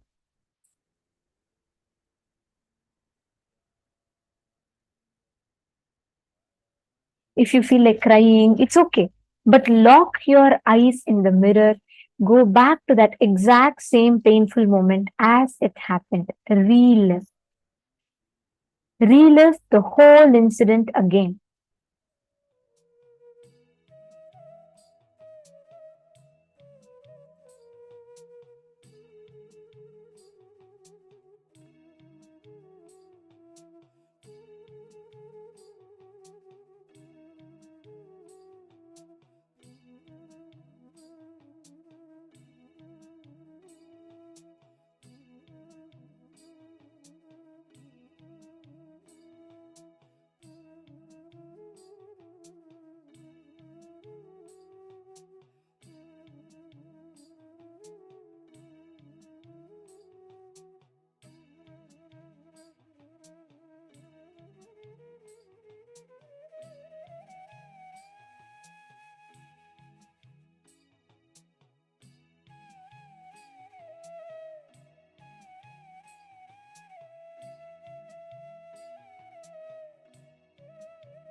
Yes, please relax.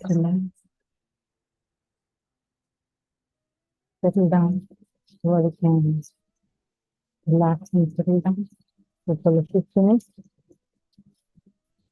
The purpose of completion is not just healing of relationship. The whole energy, consciousness will be completely different. Understand? What happened was not wrong. What is happening is right. Completion is right. Past is not wrong. You're not blaming or complaining. You're only going to be in the space of completion, completing and dropping it from your inner space. Now, we're going to do a very powerful process where you're going to be completing with your relationship, the three relationships you chose, with whom you started doing the completion process. Now you're going to actually call and complete it. Now, a very important thing. How many of you are noticing already there's a huge relief you feel in your inner space? How many of you feel when you sat and relived? You literally feel like the whole heaviness has gone down. Actually, Chen Chiangaya, you had posted in the chat saying you just started writing and you already feel very light in your heart. I just want to tell you, you are doing completion absolutely right. What? Because even before we had asked, you posted in previously, you said you're already starting to feel light. You are doing the completion process perfectly right. You're in the right track. By the end of this process, you will see you will have tremendous healing in your inner space. Jian Chang. Because you had posted, yes, I was writing about the events of relationships and it's a little calmer in me. That means you are in the right track. Continue. By the end of the next step, you will see a tremendous shift in your inner space. All of you sitting here. The next step we are going to be entering into is you completing with that person physically. You're going to actually call and complete. Listen very carefully. This is not to justify, label your past as right or wrong. Your past is wrong, but what is happening to you is right. What happened to you before? Yeah. Very important to understand here is, do not blame or find fault with your past. You're not going to be complaining. You're not going to say, okay, this is wrong. What happened to me was wrong. No. You're just going to be focusing on doing the completion. Pick up your phone. You're going to start calling them. With first clear understanding, you're not going to call and say, oh, I'm so sorry for what I did. No. Nor are you going to call and say that, look, what you did, this, that's why I'm suffering. No. Be very clear inside of you. You are responsible for your suffering. You may or may not be the direct reason or cause for it. But because it's happening to you, you're responsible for it. Pain is inevitable, but suffering is a choice. When 10 years ago your friend slapped you, what you experienced at that time, a few seconds or probably a few minutes after the slap was physical pain, like pain. But holding on to that every time when you remember that, it's creating so much of reaction in you is suffering, which is a choice. Decide to drop that suffering path. Complete with that. And with that decision of completion, you're going to now be calling them. You're going to now be calling those relationships. See, this is a very important step. I request all of you to kindly let us know if you're understanding. Only with the right understanding, you should be doing this particular step. Yes. And you're going to be calling the three people. It is not about blaming. Do not call and say, hey, you know what? You did this. Or, you know what? I am responsible for the whole thing, so put it all on me. No. Can I request every one of you to define what you understood as completion? Can each of you please post in the chat? I'm seeing many of you very sincerely doing. Please, can I request all of you to post in chat? What did you understand? What is completion according to you? Ma Krista is putting, yes, I no longer am having such a as much of an emotional reaction as I was originally. Beautiful.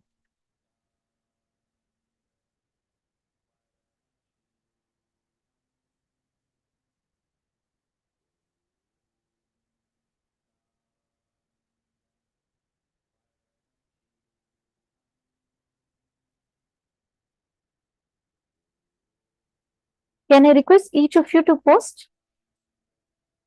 What did you understand as completion with others? Because it is crucial. You're going to complete the three relationships that you chose. All the three relationships you're going to pick up, and you're going to be experiencing completion in all the three relationships right now. See, are all of you understanding very clearly? You're going to now call the three relationships. Start with a simple introduction. Tell you're doing a meditation program where you're supposed to heal and complete with yourself. And tell them, I understand all this has happened in our life. Now I realize I am responsible. Whatever happens outside, you don't need to feel hurt. Understand you are not the reason for it, but you are responsible for it.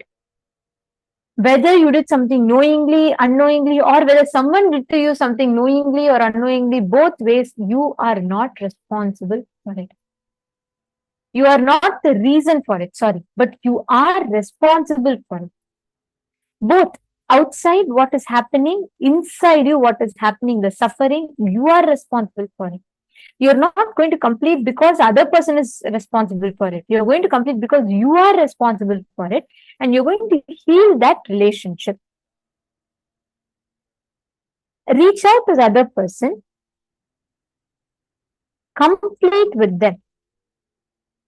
Call and genuinely complete. It's not about apologizing. It's not about saying, hey, you know what, I'm very sorry, I'm such a person. No, it is just completing. See, you're saying how to solve. It is not about, listen very carefully. It is not about judging something is right or wrong. Let's say someone cheated you, your near and dear one of them have cheated you with something. They said they'll do and they didn't do. You are hurt by it and you're completing with them for that. It is not that you're going to say, okay, let me sit and analyze now what you did. If you complete does not mean what they did is right. No. If you complete, just that the wound you are having inside of you will heal. Listen very carefully. How you can solve many times incompletion inside of you reflects as the reaction in other person. When you complete inside, you will see the outside will change. 100%. You can take this down in writing because it's my personal experience. When you write it down and you've written, you have completed with Atmamurti, you've completed with Mirror. Now a certain amount of that emotional baggage is reduced. Now, when you call the other person, you are going to be completing, you're going to be experiencing that space of completion. You are not going to blame them. You are just going to complete and restore your space of oneness with them. Mayili, are you understanding? Call, complete, explain to them. It could be something wrong, right? It's okay, but explain to them. Tell you want to restore, you want to align back. You are responsible for what has happened. Express that and complete with them. And I also want to tell one more step. At the end of your completion, do not cut the call. Please have them hold a coconut and roll the coconut on their palm. Listen very carefully. This is the way you will manifest the power. Because the moment you experience completion in your inner space, you will experience completion in their inner space as well. And the moment you experience a shift, they will experience a shift, and you will see automatically the coconut will roll off from their palm.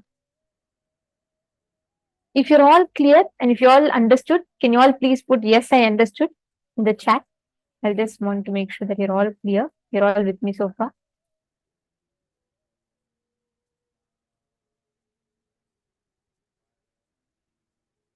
Okay, Ramiro has posted, I understand that completion doesn't mean that I am reason for my pain, but it means I am taking responsibility for my suffering. Absolutely right. Ramiro Cano, you caught it. That's the right thing. Ramiro Cano, now with this understanding, call your relationships. I have experienced this. Some things that really caused whatever, the pain, hurt, or incompletion in me. When I really completed, I used to feel I'm not even responsible for it. What was done to me was unfair. But when I completed, I realized I might not be the reason for why it happened, but I am responsible for the suffering I gave myself. You are healing yourself and others from that suffering that you caused. With this understanding, when you call, you will see you will have such a breakthrough in the way you converse. Just the way life reciprocates, that completion will be phenomenal. So, Ramiraya, you understood it. You understood the process completely correct. So, please go ahead and get started. Kion, thank you. You understood. Okay. And Rahul Khanaya, wonderful. Kun and okay, Rowan Rishaya, Rahul Khanaya, Pankaj Kankaraya, all of you, please call. Get started. Alexaya, let's call your friends, the 3 people you have written down. The people only with which you have written down and did the completion, you can call. If they're already asleep, if you're not able to call, if they're not reachable, type a message and send them and ask them to call you back. This is not a joke. This is a very powerful process that has the power to heal your relationship. Perfect. And not just healing your relationship, it can even heal your internal organs. So it's a very powerful process.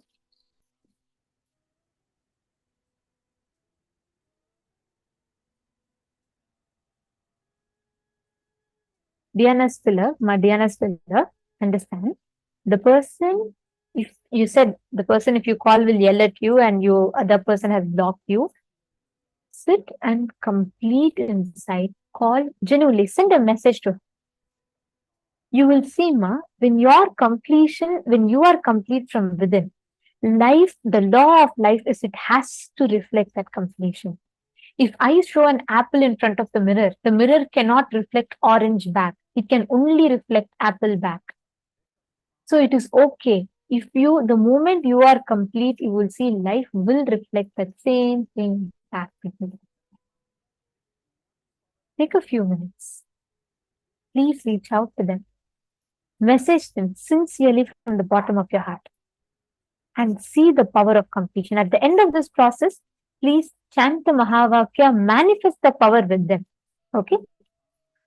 So I'm going to give you all 21 minutes for this because this is, I know you all have to call 3 people. Do this very sincerely and do the whole process completely. As you all call, please post in the chat. Let's all start.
Please relax. Slowly, very slowly, please settle down. And if you can, please relax. Now, with this beautiful exercise that each of you have done,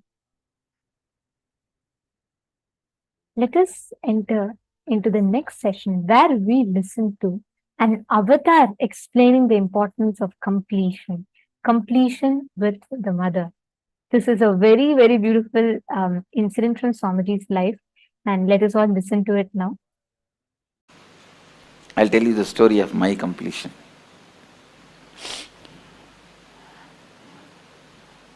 See, when I left the house, I think it was 17 and a half.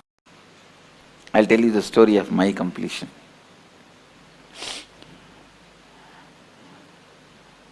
See, when I left the house, I think it was 17 and a half. Many times I ran away from the house, and 17 and a half, once for all I ran away. And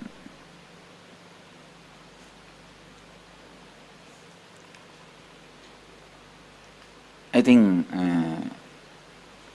when I was 17, both my gurus, Raghupati Yogi, Yogi Yogananda Puri his name, and Vibhudananda Puri, lady sannyasini, Kuppammal her name, both of them have passed away. After they left the body, it was almost like impossible for me to live in that city. See, in that town, every stone is associated with their memories for me. The hill is the place where I spend my time. Temple is the place I spend my time. It's always with them. After their death, it was very difficult for me to live in that area, in that same town, so I decided that I'll leave the place. Now only we call it as town and all. In those days it was a Pakka village. Pakka village. The whole village is only 5 street. 5 street or maximum I can say 10. 5 to 10, not more than that. Now of course the whole thing is developed and expanded and all that is.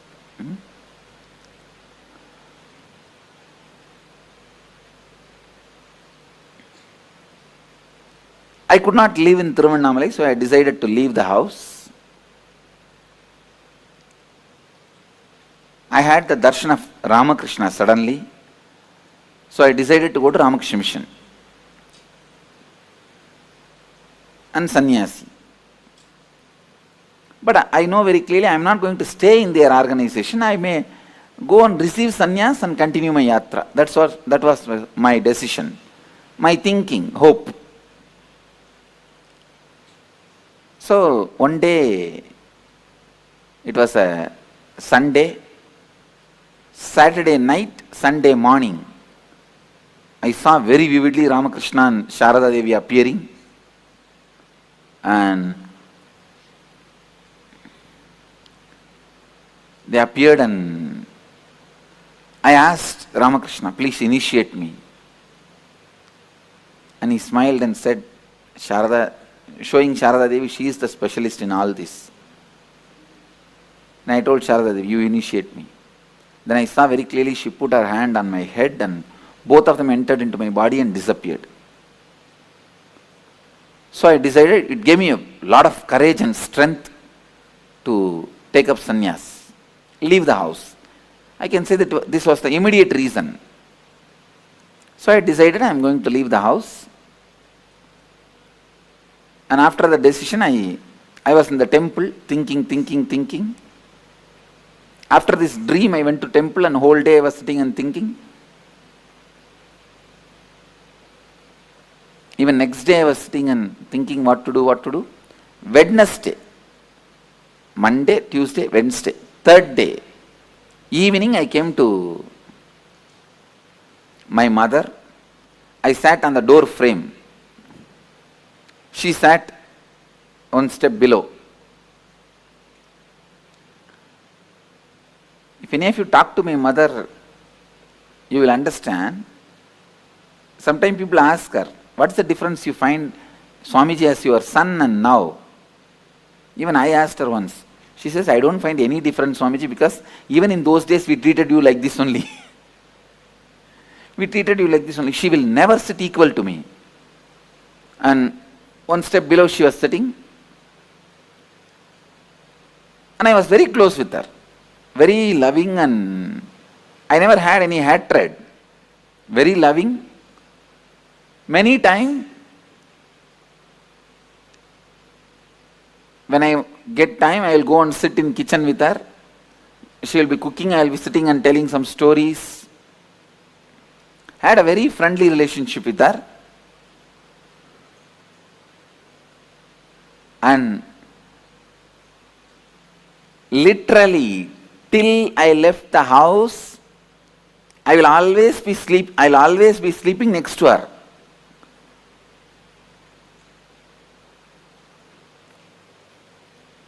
I think if you are from the Western culture, it will be shocking, you will not be able to understand.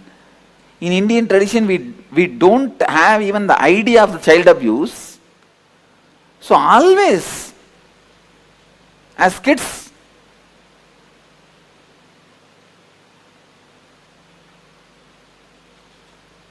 I think now, when I listen to the stories, I understand that nowadays, even at the age of 10 or 6, 7, even much earlier, the kids are made to sleep separately.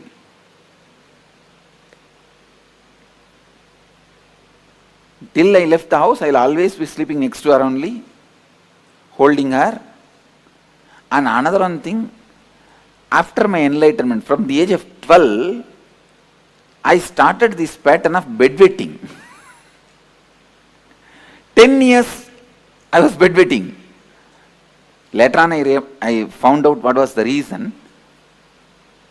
Kids will have bedwetting, you have heard. But when I was a child, it did not happen. At the age of 12, it started.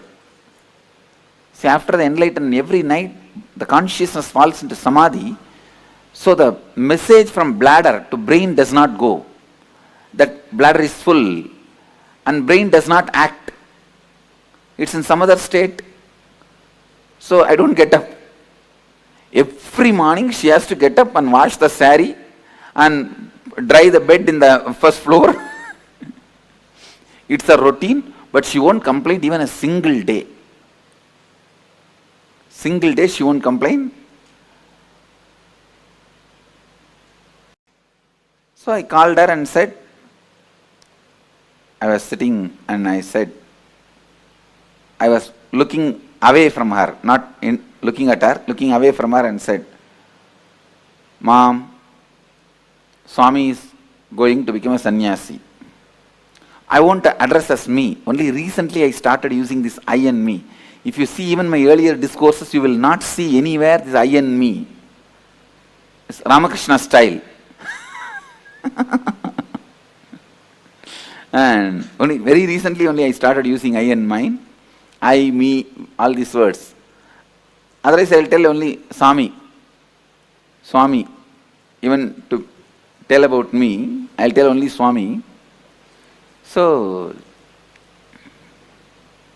if you talk to our Gurukul kids, even they will not say I and me. They will only tell the name.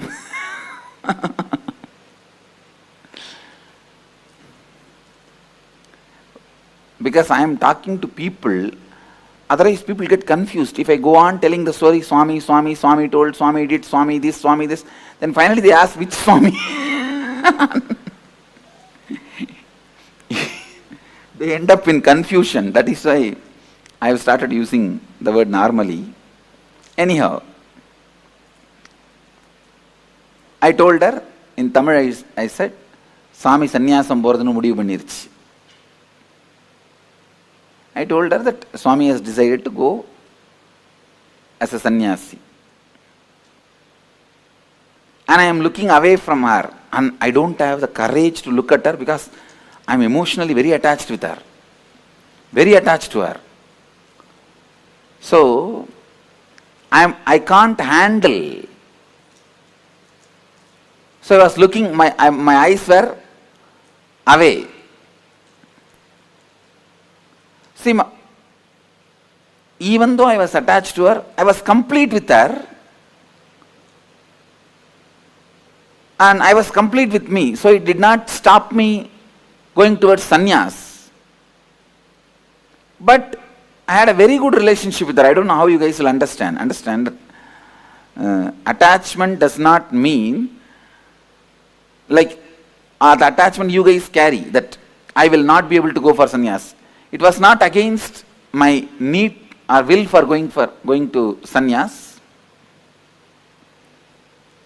But I cannot see her cry, see her suffer. So I was keeping my eyes away, looking away from her. I did not get any response from her. No words.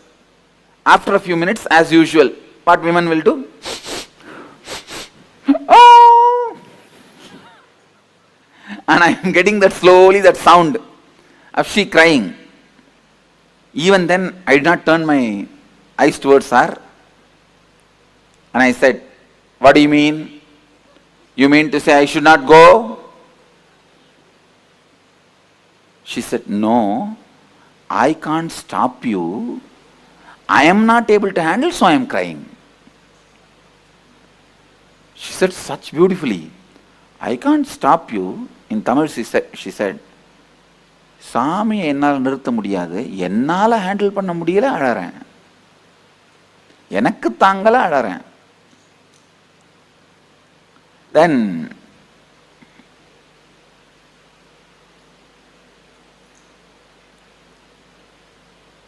she hugged me, and usually I am a very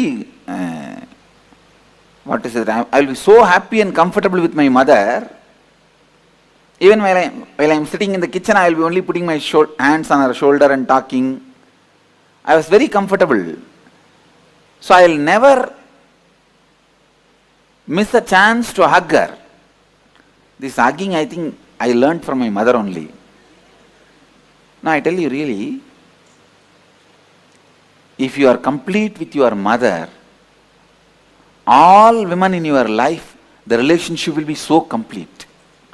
If you are complete with father, all men in your life, the relationship will be complete. I was so complete with my mother,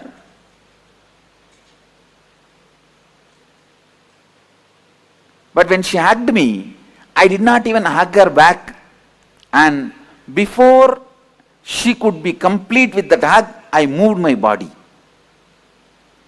She understood, I don't want her to hug me now. She understood, I'm moving out. She just took her hands off and she moved, and she was wiping the ears and crying. Immediately my father came from behind and said, my father was actually shouting at my mother, did you disturb Swami in some way? Why is Swami suddenly telling he is leaving the house? We are after all taking care of him nicely. And he has no courage to talk to me directly. I turned back. I asked him, now to whom are you talking? He just kept quiet. No, I did not tell anything. And he went away. And then the drama started.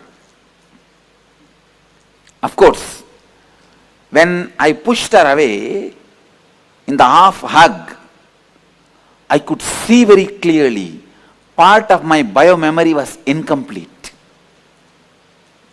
Please understand, part of me was incomplete. See, if she fought with me, I would not have had incompletion. You are fighting with me, come on, I will fight with you, over. She never fought with me. So I could have allowed her to hug me, means I could have done little more care, with a little more sensitivity, with a little more love, because she is not asking me don't go. You understand? She is not telling don't go for sannyas. But I was afraid, if I give her the love or attention or care, I may not go. I may not be able to go. So I can say that it was more, the incompletion was created with her, more because of my self-doubt about me. Then, finally, next day morning, I can see the whole village is in front of my house. It's a very tight-knit community, small village, tight-knit community. I can say it's one large family, that's all. The whole village. At least that whole area. I've seen in those days, in every house in the puja room, there will be one old man's photo. I asked my grandmother, who is this Swami? She said, no, he is your grandfather. I asked, then why his photo is in every house? She said, for all the house, he is the grandfather.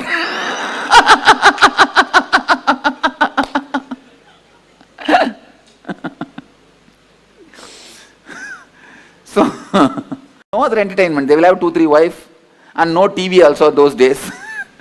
This is the only entertainment. Each house will have half a dozen to dozen. Zamindar means landlords. And I have seen the original house was 80,000 square feet. But when I was born and a lot was sold. They will part by part they sold. But the original house print, I saw in the town plan, still one small bit is there as it is. I am trying to buy, these fellows are not giving me, just to make like a memorial, one bit, same construction is there as it is, the stone construction and the teak wood. Any of you have seen that kind of houses? Soon you will see in Biddi, we are going to do 4-5. It's a typical old style house. It's a tight-knit family, the whole family is there. Usually if somebody dies, their body will be kept in the hall, the sofa, and the whole family will gather. See, this family is such that every month somebody will be attending age, some engagement, some marriage, some death. Every once in 2-3 months there will be some festival, some program, some function. It will be continuously going on. That day when I woke up, I saw so much of crowd. I thought, who died? Because there's no other function. I asked my mother, what happened? Anybody died? All of them have gathered? All the relatives are there? She told me, no, they all came to see you only. I said, I am alive. Then she said, no, because you said you are going to become a sannyasi, they all came to see you.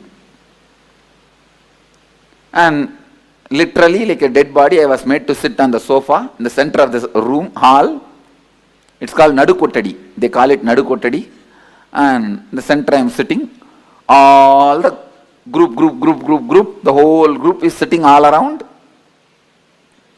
And some who doesn't have courage, they talk among themselves.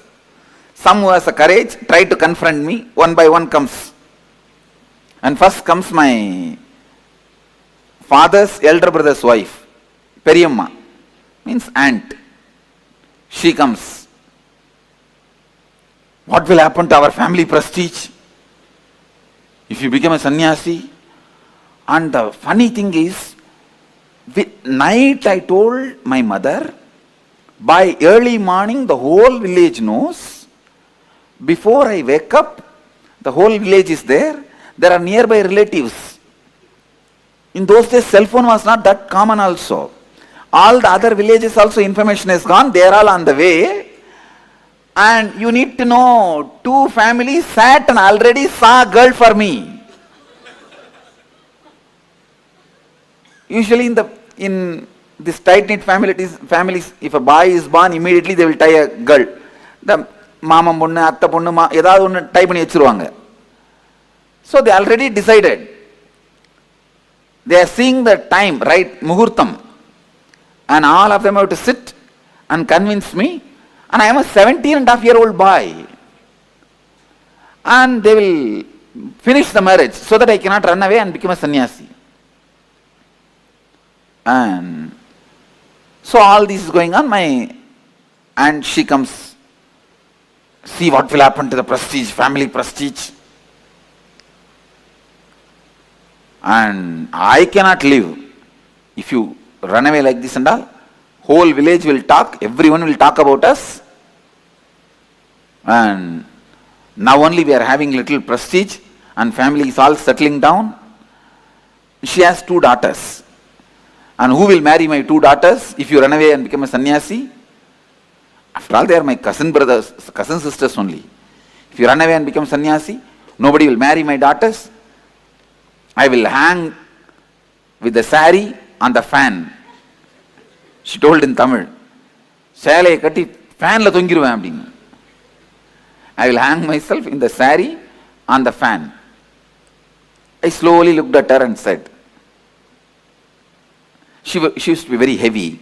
And I said, for your weight, the sari will tear, fan will break. You better use the rope on the uttaram. Uttaram is the beam. You use the rope and hang yourself in the uttaram. Surely you will die. That's it. And immediately she got angry. What? You are asking me to die? You are asking me to die? Get out of our house. Get out of our house. That's what I told you. I am going.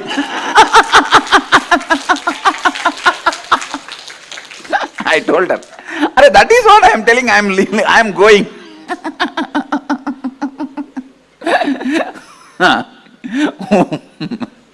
Then comes the next guy. If you are from South India, you can literally enjoy the whole scene. You can visualize the whole scene and see. These fellows are so bothered about what others will talk about us.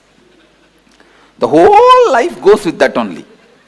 And then comes my uncle, means my father's sister's husband. Mama, my uncle, he comes. We are all living in the house and living a spiritual life. Are we all not living a spiritual life? Why don't you do that? Why do you want to leave the house? He is a drunkard. He is alcoholic. So, but I used to have a lot of respect for him. I just put my hands like this only and stood up from the sofa. In Tamil I said, Ada loose. That's the way I started. The loose. நீ காலைல எந்திரிச்ச உடனே சாராயிரம்னா மூஞ்சி கழுவுற, உனக்கு ஆன்மீகத்துக்கு என்னடா சம்பந்தம்? I spoke in singular. I used to be very respectful, but that day all my kundalini was up and alive. And I said, hey, fool. Loose is fool is not the right word. You understand as loose itself. Loose. You early morning you wash your face only with the alcohol. And what kind of spirituality you are talking about? He was so angry because in public, in front of everyone, I told he is alcoholic. Because in the village and all, even if they drink, they will be very secretly, they will drink. And they will not drink in the house and all, they will drink and come and they will have a backside door, they will slowly enter. And that time only that cat will fall on them. It will be very secret. It will not be known to others, especially to kids. In front of public, no one will speak. And even the relatives will not sit together and drink. This fellow will go separately and drink and come. This fellow will go separately and drink and come. In the alcohol shop, even if they meet each other, they will put the towel and cover the face. And because I told him that he is alcoholic in front of the whole group, that's it. Hey, you told me I am a drunkard? Get out of our house. Get out of our house. I said, that is what I am telling.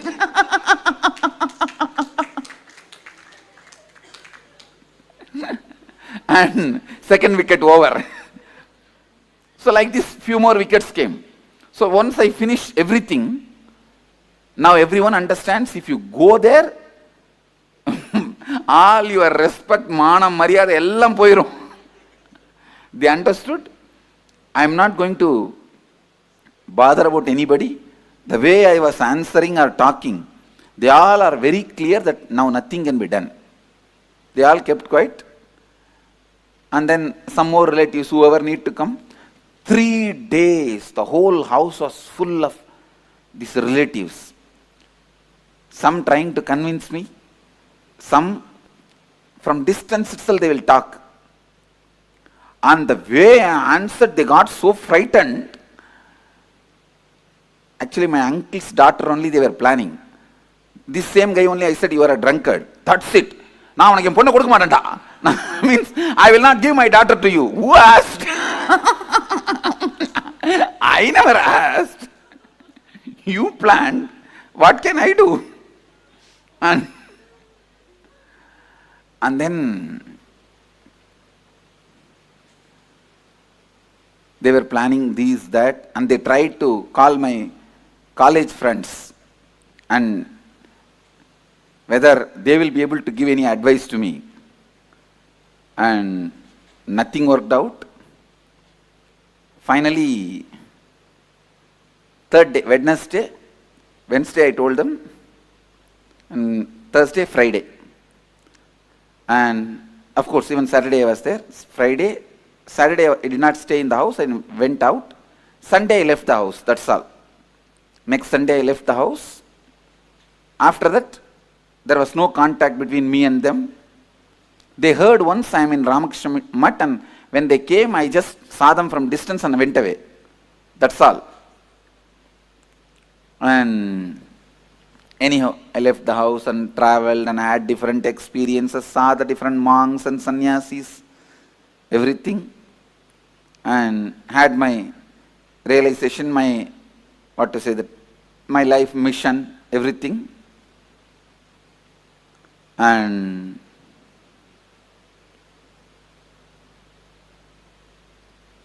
when I had that experience at the age of 22, that I am an incarnation to transmit this experience, my body and mind is prepared for it. After that experience, it took 9 months for me to settle down normally. If I move the right hand, left hand will not move. If I move the left hand, right leg will not move. The coordination will not be there. If I speak, everything will be stopped. That's the way body was functioning. To settle down and become normal, it took 9 months. So when I settled into the body and became normal, the first thing I felt is I have to complete that bio-memory which was left in me as incomplete. So I went back to Tiruvannamalai.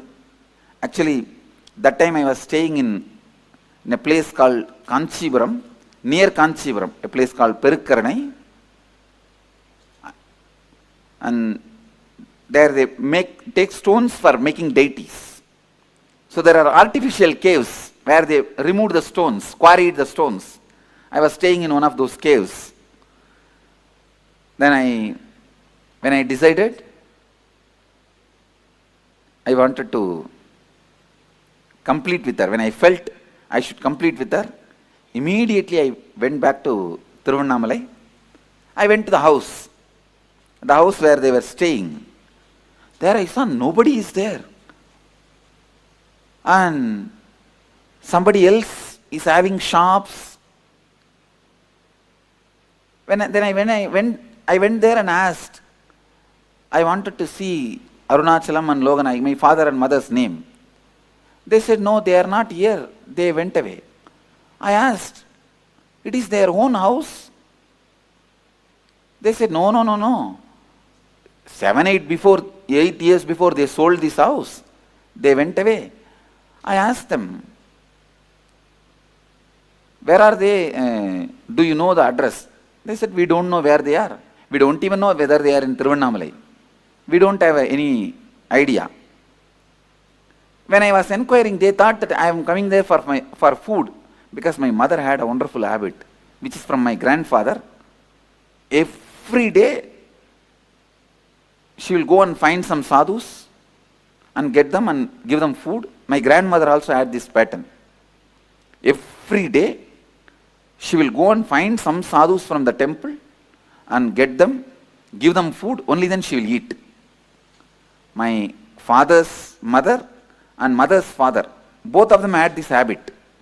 So sadhus will come regularly to have food. So these guys thought I came for food. So they said, we will give you food. I said, no, I just wanted to meet them, that's why I came. So I do not know now where they are. I went to temple and sat there. It's already maybe around night 8 o'clock. I thought in the temple at least some of the friends or relatives will come. I'll see them or they will see me, then I'll ask them.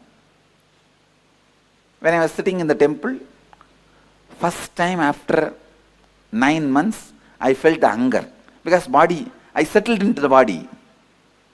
That was the exact day I settled into the body. It was Deepavali day. And I settled into the body. And I think next day to Deepavali, Amavasya, I went to Thiruvannamalai. First time then I thought, what is this? In the stomach something is going on. Then I realized, oh God, it's hunger. Because the 9 months, hunger, thirst, everything disappeared from the body. All human activities have disappeared from the body. No one too. Means when nothing goes inside, how anything can come out? And even if we eat little bit, I think whether it completely gets assimilated, I don't know.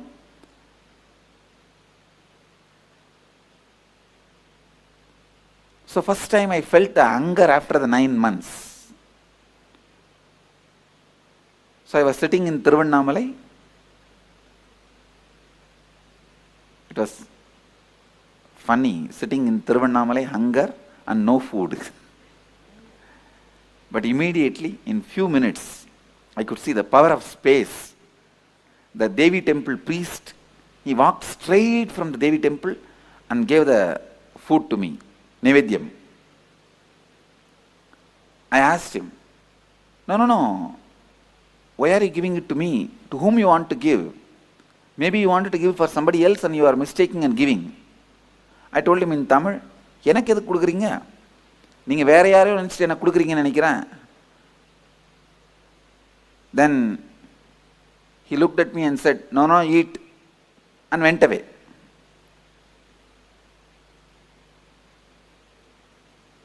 After I ate and washed the hands and I was sitting, from distance I saw one young man, Swami, and started running. Then I know it's my classmate. From distance I recognized. He also recognized me. He thought if he comes near me, I'll run away. So he wants to inform my parents first. He ran and told my mother and father. In 10 minutes I saw in my vision space one face coming and standing. My mother came and stood. And she was afraid to talk to me. She recognized me and she's standing. I turned my face and the moment I recognized her, I gave my wide smile and asked her, how are you, Ma? The moment she saw a smile in my face, she thought, yes, she can communicate. She can relate. And immediately, tears started rolling in her eyes because she's seeing me maybe, 7-8 years or after that. When I left, I'm a kid, now a sannyasi, shaved head, tall, shining face and sharp eyes, lean. Those days I used to be shaved head. And she was standing with tears. Actually, first I only stood up and pulled her and hugged her. And she started crying, putting her head on my shoulder. Cried, maybe for 10 minutes. I just allowed. When she felt complete and took her body out, I saw my incompleteness disappeared. The incompletion which was in me, in my biomemory, disappeared. Understand? The one hug, incomplete hug, which I separated my body, where I pulled myself out, that incompletion, which was in my biomemory, became complete when I hugged her again and allowed her to express the love Then she said, please come and eat in the house. I said, now I am a sannyasi. If you give Purna Kumbha and offer the food in the banana leaf, like yesterday we served, I'll come and eat. She said, yes, I'll do. Next day she did all that ritual, and I went and ate and came back. The moral of the story is, even if you are an incarnation, you have to complete. Understand? Even if you are an incarnation, you have to complete.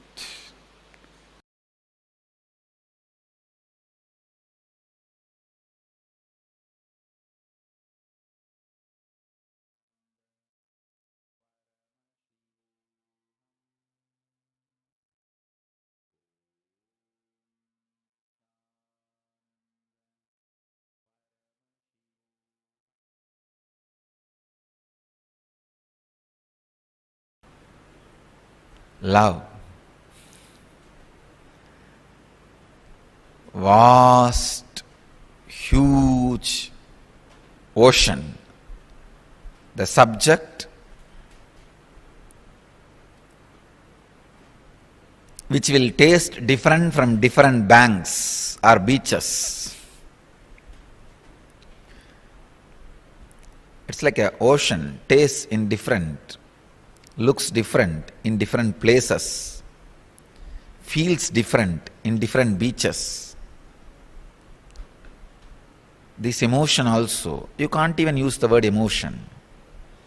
There is a question here. Is love just another emotion? It is not emotion, it is yen motion.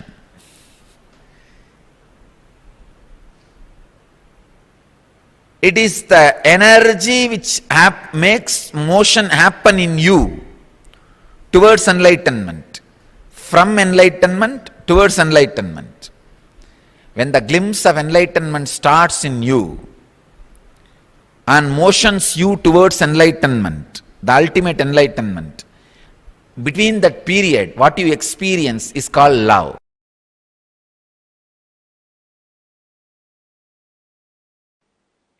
You always show the soft things as the symbol of love because you know only pseudo love. Understand? We always show only the bird feeding the baby bird as the symbol of love, action of love. A rose flower we show as symbol of love.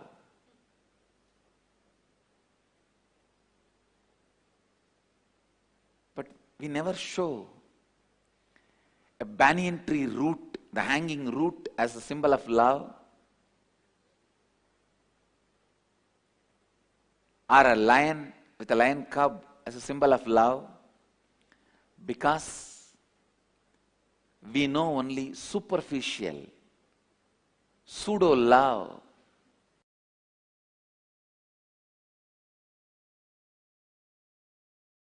Please listen.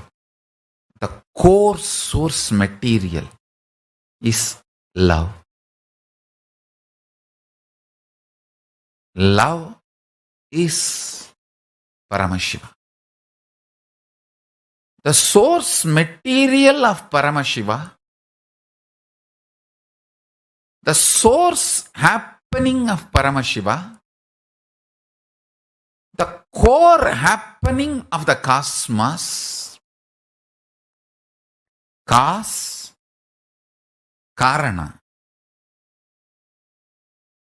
karya, result, action. The source material, mulya of the karana and karya, Paramashiva, Param, that core is the pure love. Understand? This whole universe is nothing but multiple versions of that core love, that's all. Whether it is the planet Earth, sun, moon, you, the best of your life and worst of your life. Best of your perception and worst of your perception. Best of your experience, worst of your experience. All are different versions of love. When I utter the word love you, understand you are absolutely loved and protected and safe. Especially if you resonate and feel connected with that word love, when I say love you,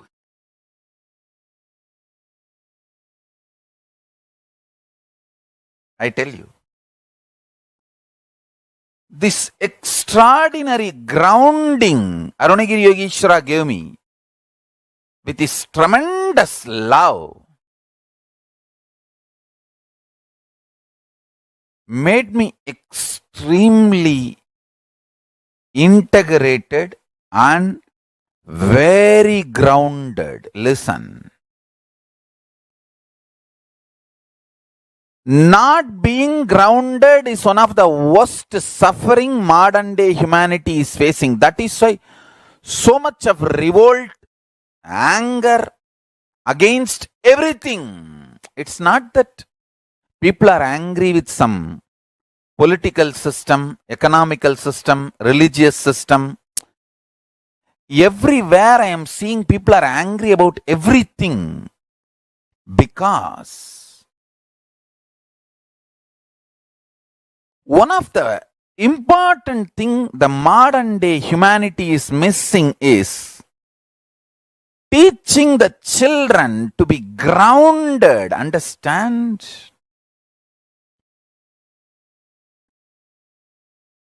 Only after I grew up, I feel grateful to my gurus. The way they grounded me with my integrity. Whether yoga or puja or the right powerful cognitions, the way they grounded me, something extraordinary. I can see same my age boys who grew up in Tiruvannamalai. The difference, the only difference is Arunagiri Yogeshwara grounded me. The extraordinary love and integrity. I tell you, it is not that because he showered love, he did not integrate me. It's not love of spoiling. The modern day parents, when they can't spend time with you, when they can't groom you, train you, be around you, they just give you gifts in the name of love. You also equate gifts to love and love to gifts. This whole habit of gifts is an absolute stupidity. It's a cunning way parents cheat the kids. When you can't spend time with them, groom them, integrate them, in the name of gifts, cheating them. I tell you. I'll really have to tell you.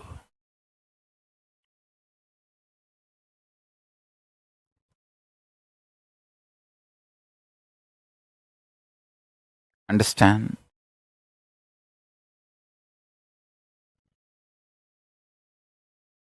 My gurus gave me love which made me integrated.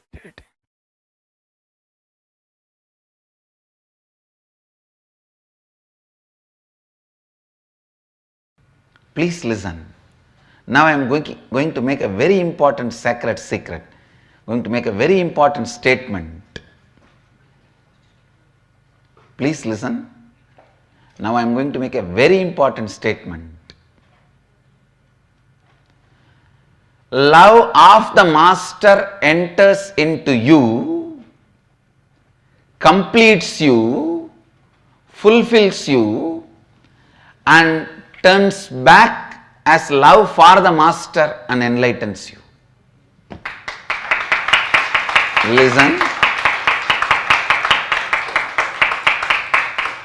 Love of the master enters into you, fulfills you, completes you, turns around and flows as love for the master and liberates you.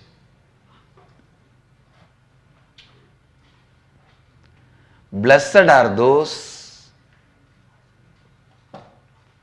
who taste love of the master. Whether it is a benign look, benevolent look, or a serious look of a surgeon. When a surgeon looks at the tumor,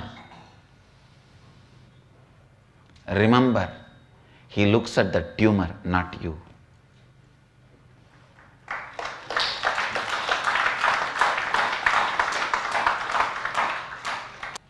Unfortunately, when I look at the tumor, to terrorize the tumor, you mistake I am looking at you. Understand, decide clearly to hate what master hates, to love what master loves.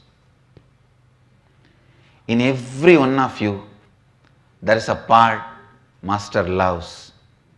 Love that part, cherish that part, nourish that part, entertain that part, enrich that part, that will enlighten you.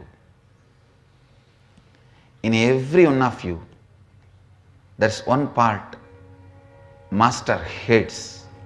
Hate that, destroy it, complete it, drop it. That will be a great liberation for you.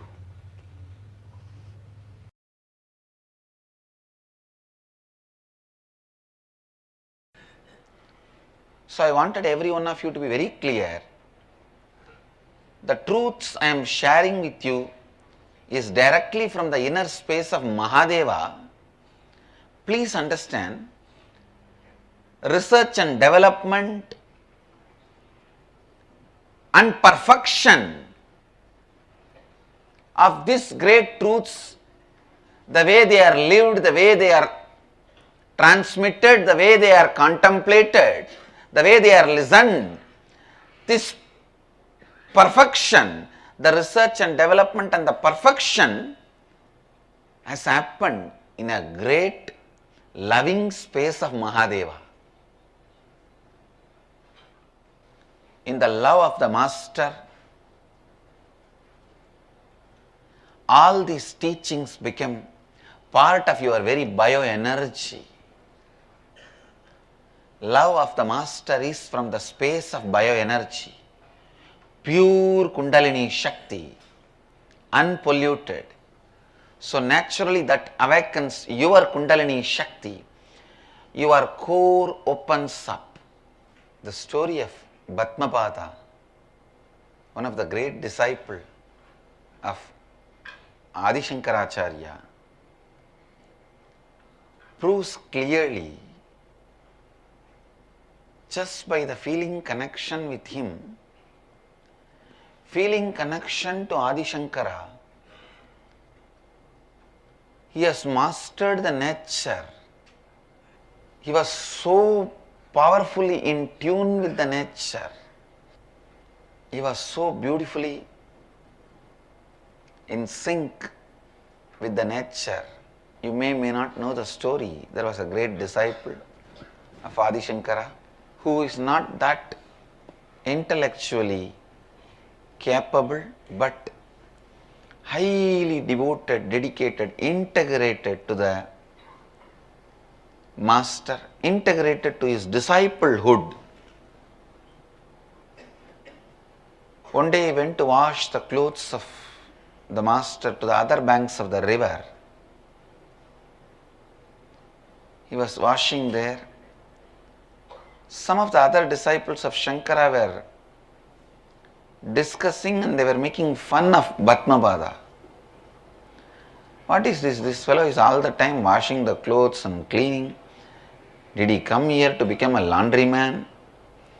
If he is not learning any scriptures and not studying, contemplating, when is he going to get enlightened, master the nature, prakriti, life? Shankara was just laughing. He may be little less capable in intellectual way, but he is an amazing, intelligent being who is doing what needs to be done first, who is putting first things first. Shankara wanted to show this to other disciples. So he just sits up and calls from where he is, Batmapada, please come. Actually, he uses the word first time, Batmapada. Earlier his name was different. He just calls his disciple. The moment Master called, the disciple forgot everything. He just starts walking on the river. And the river, oh God, now I have to protect him. When somebody is in such a deep space of trust with the whole cosmos, Master is a representation of the whole cosmos. I cannot allow him to suffer, I cannot let him down. So the river just makes lotus flowers and holds his feet wherever he puts his feet. Please understand, lotus will never happen in the river because river is flowing water. It happens only in ponds, stable water. But here, river produces the lotus and holds his feet when he walks and makes him cross the river. Usually, people will be anxious when they cross the river. Maybe first time, a river would have been anxious when a person is crossing the river. That she has to safely reach him the other side. Because every step is held by a lotus. He was called Batmapada. Shankara demonstrates to all his disciples the need for the loving space for the transmission of the Advaitic truth to happen, because your birth itself has happened when you denied the self, Advaita.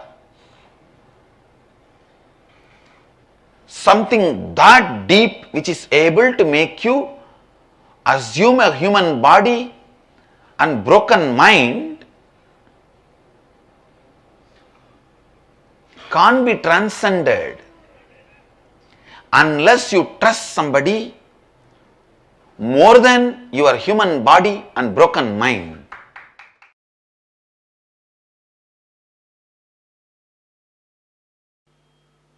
The moment you start the completion process, the Guru's grace has started happening in your life. Please understand. Your self-effort brings Guru's grace. Guru's grace brings more self-effort.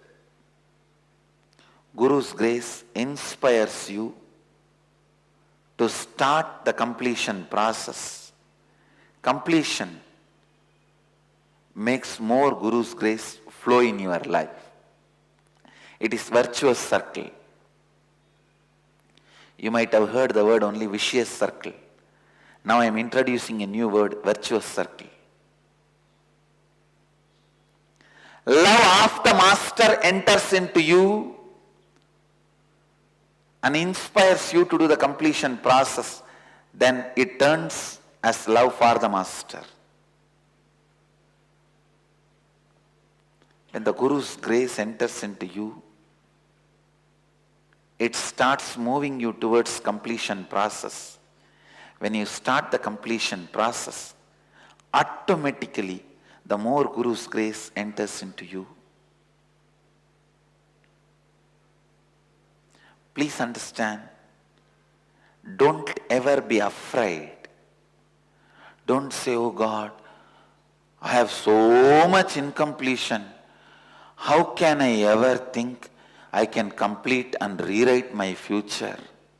When a fire starts burning the trees, not only the forest reduces, the strength of the fire gets added. So when you start doing completion, you may have 10,000 incompletions in front of you. But when you do even one completion, two completion, all the completed thoughts will become power of you. Not only enemy is reducing, friend is increasing. Opposite army is reducing, your army is increasing. The pattern of completing with incompletion becomes your strength.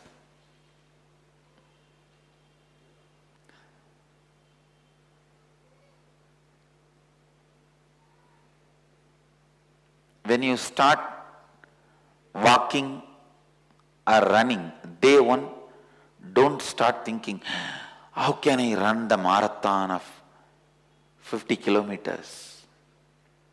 First start running 1 kilometer, 2 kilometer. The stamina your body builds, that will take care that you run 20, 30, 40, 50 kilometers.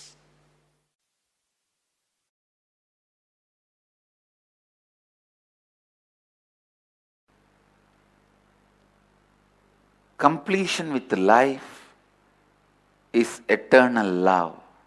Please understand, with anybody you feel complete,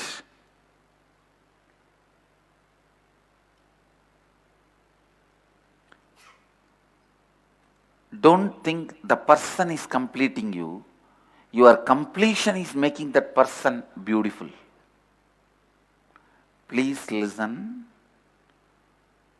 What I am talking is a very important point. If you see somebody and you are in love and you feel complete, be very clear. That person has no role in your completion experience.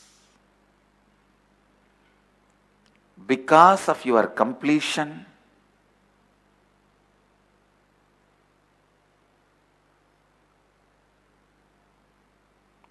the person looks more greener than the green itself, more rosier than the rose itself, more beautiful than the beauty itself.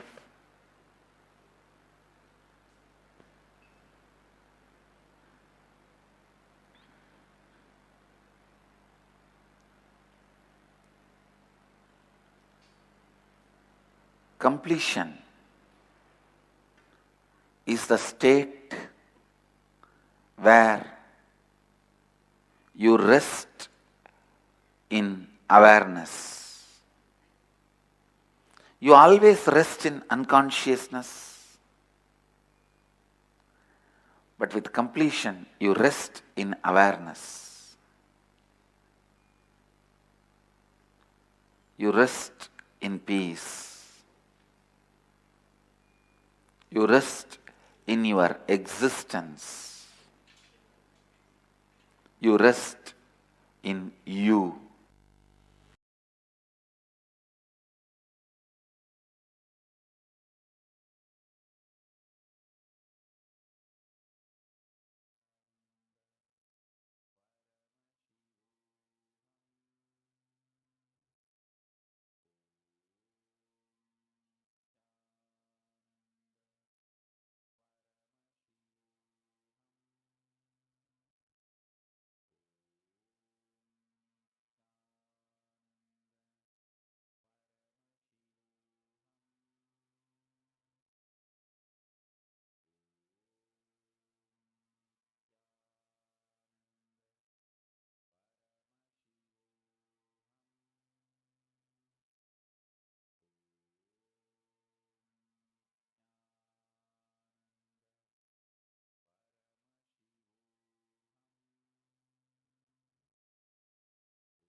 Nithyananda, so beautifully explained to us the first thing being the experience of Swamiji, how Swamiji did a completion with Swamiji's mother.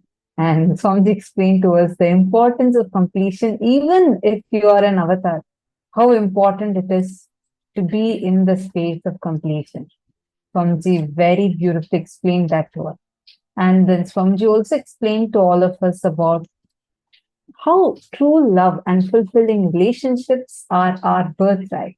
And we can experience the true love. We can experience the true fulfillment. So now we are going to be doing a quick internalization exercise to internalize this deeper.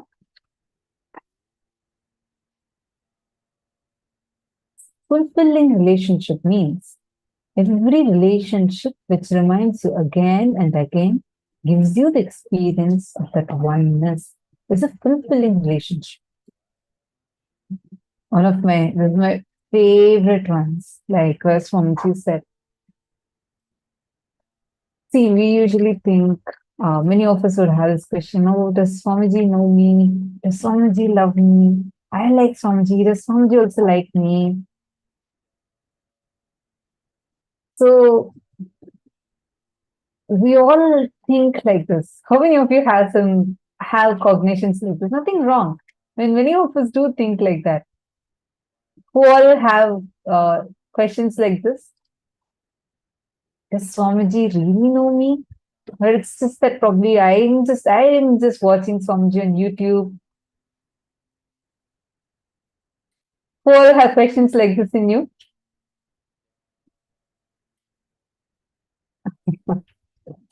Okay. See, understand. I see some of you raising your hands reluctantly. Understand. The best news. If you have even little bit of feeling connection, if you are having that love for Swamiji, be very clear, it is his love. Swamiji said, it is the Master's love that enters inside us, overflows through us, fulfills us, completes us, and flows back as love for the Master. Understand? It is always the Master's love. All of us, be very, very, very clear. The moment you have that, even that eagerness, waiting for the darshan, just to see Swamiji, just to have a glimpse of Swamiji, be very clear. It is a direct synergy trigger. Synergy trigger from the cosmos to you. It is not your love. It is his love. That's why, actually, many times, even before you go and tell Swamiji your name, Swamiji would actually know about you.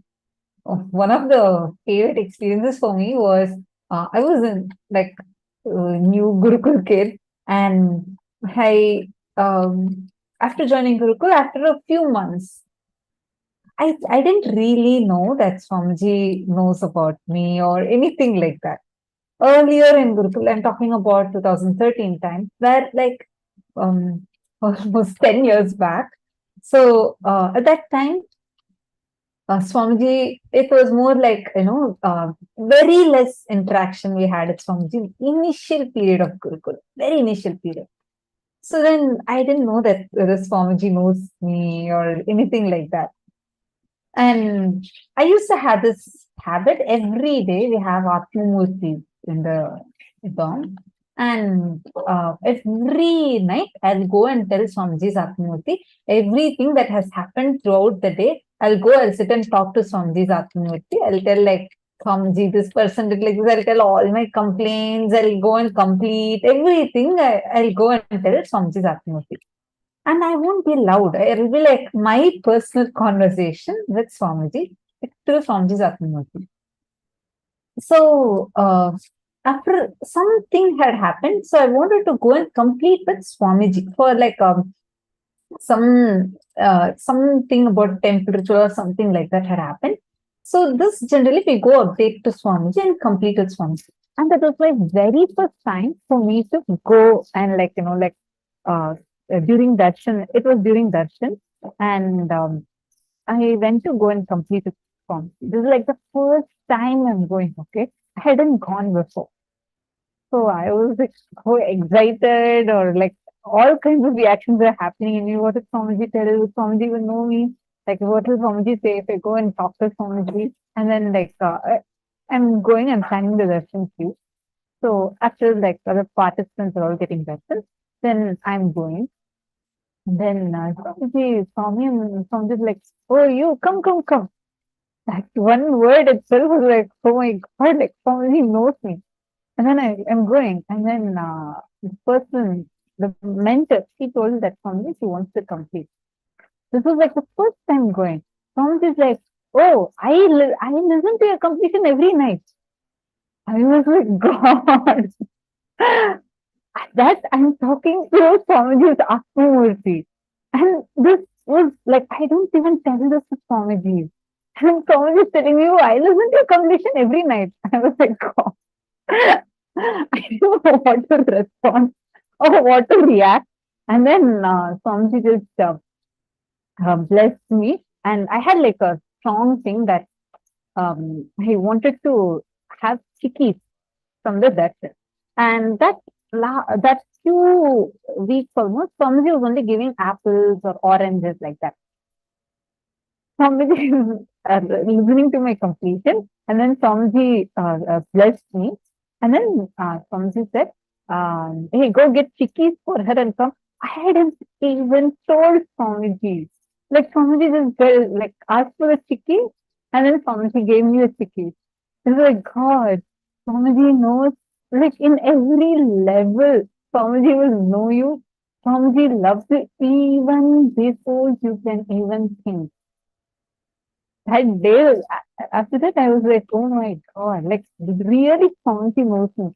Whenever I go next to Swamiji's Atmamurti, I know for sure Swamiji is listening. Like everything. I go and tell Swamiji's Atmamurti, I for sure know Swamiji knows.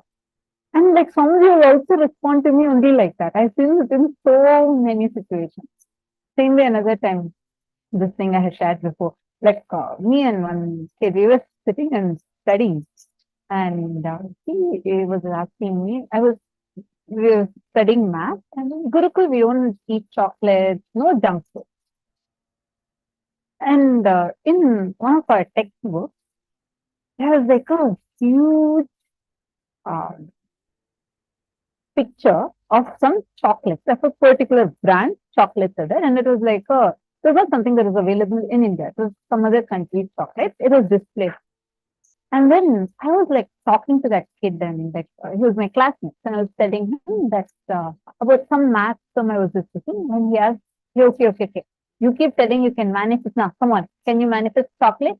I was like, I took it as a challenge. I was like, yeah, why not? I'll go and tell Swamiji's Atmamurti. Swamiji will definitely give. It was like a spontaneous reaction saying, yeah, I can do it. So I go to, in every class in Gurukul, actually, the Gurukul classrooms are so beautiful. We have Chettinad style classrooms, like palace style classrooms, and everything is very, very traditional. And we all sit in Chettinad desks, and it's like a wooden desk. You all sit on the ground with a mat, and even the tile is all Chettinad style. Chettinad is like a very traditional, most advanced architecture style. So you literally feel like you're teleported to a different universe. Being in Adinam is so beautiful. Being in Gurukul is wow. Every bit of it, Swamiji handpicked for us and made the whole Gurukul. So in the classrooms, we have one Atmamurti in every classroom. So I quickly went to that Atmamurti, and like how I felt like I'm whispering into Swamiji's ears. I went and whispered, Swamiji, can you give me this exact chocolate that is there in this textbook? The same image, can you manifest it for me? This fellow also challenged me, so you should definitely manifest it for me.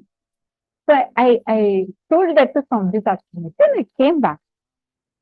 In seconds passed, suddenly one kid ran and came to our class, and he was just, he called out a few of our names, and that my name was also there. He said, Swamiji is immediately calling all of you to courtyard. That itself was like, God, I just spoke to Swamiji's Atmamurti, and Swamiji is like already responding to me. So I ran and went. I was so excited. Me and the kid who challenged me, both of us went. And then Swamiji had made a beautiful palki for Gurukul, and Swamiji was showing that to us, and Swamiji was explaining the design details and how to carry it. Actually, this is the way Swamiji will actually take classes for us, meaning it won't even feel like a class. Swamiji will show traditional items and tell its history, and like it's a silver palki Swamiji made specifically for all of us, Gurukul. And then Swamiji was explaining that. Once we finished that, all of us, everyone who Swamiji called and gave blessings, and some of us, Swamiji gave us hugs. And then Swamiji saw me, and then Swamiji was like, hey, wait. And then Swamiji called one of the sannyasis at home and told him to go get a particular chocolate and come.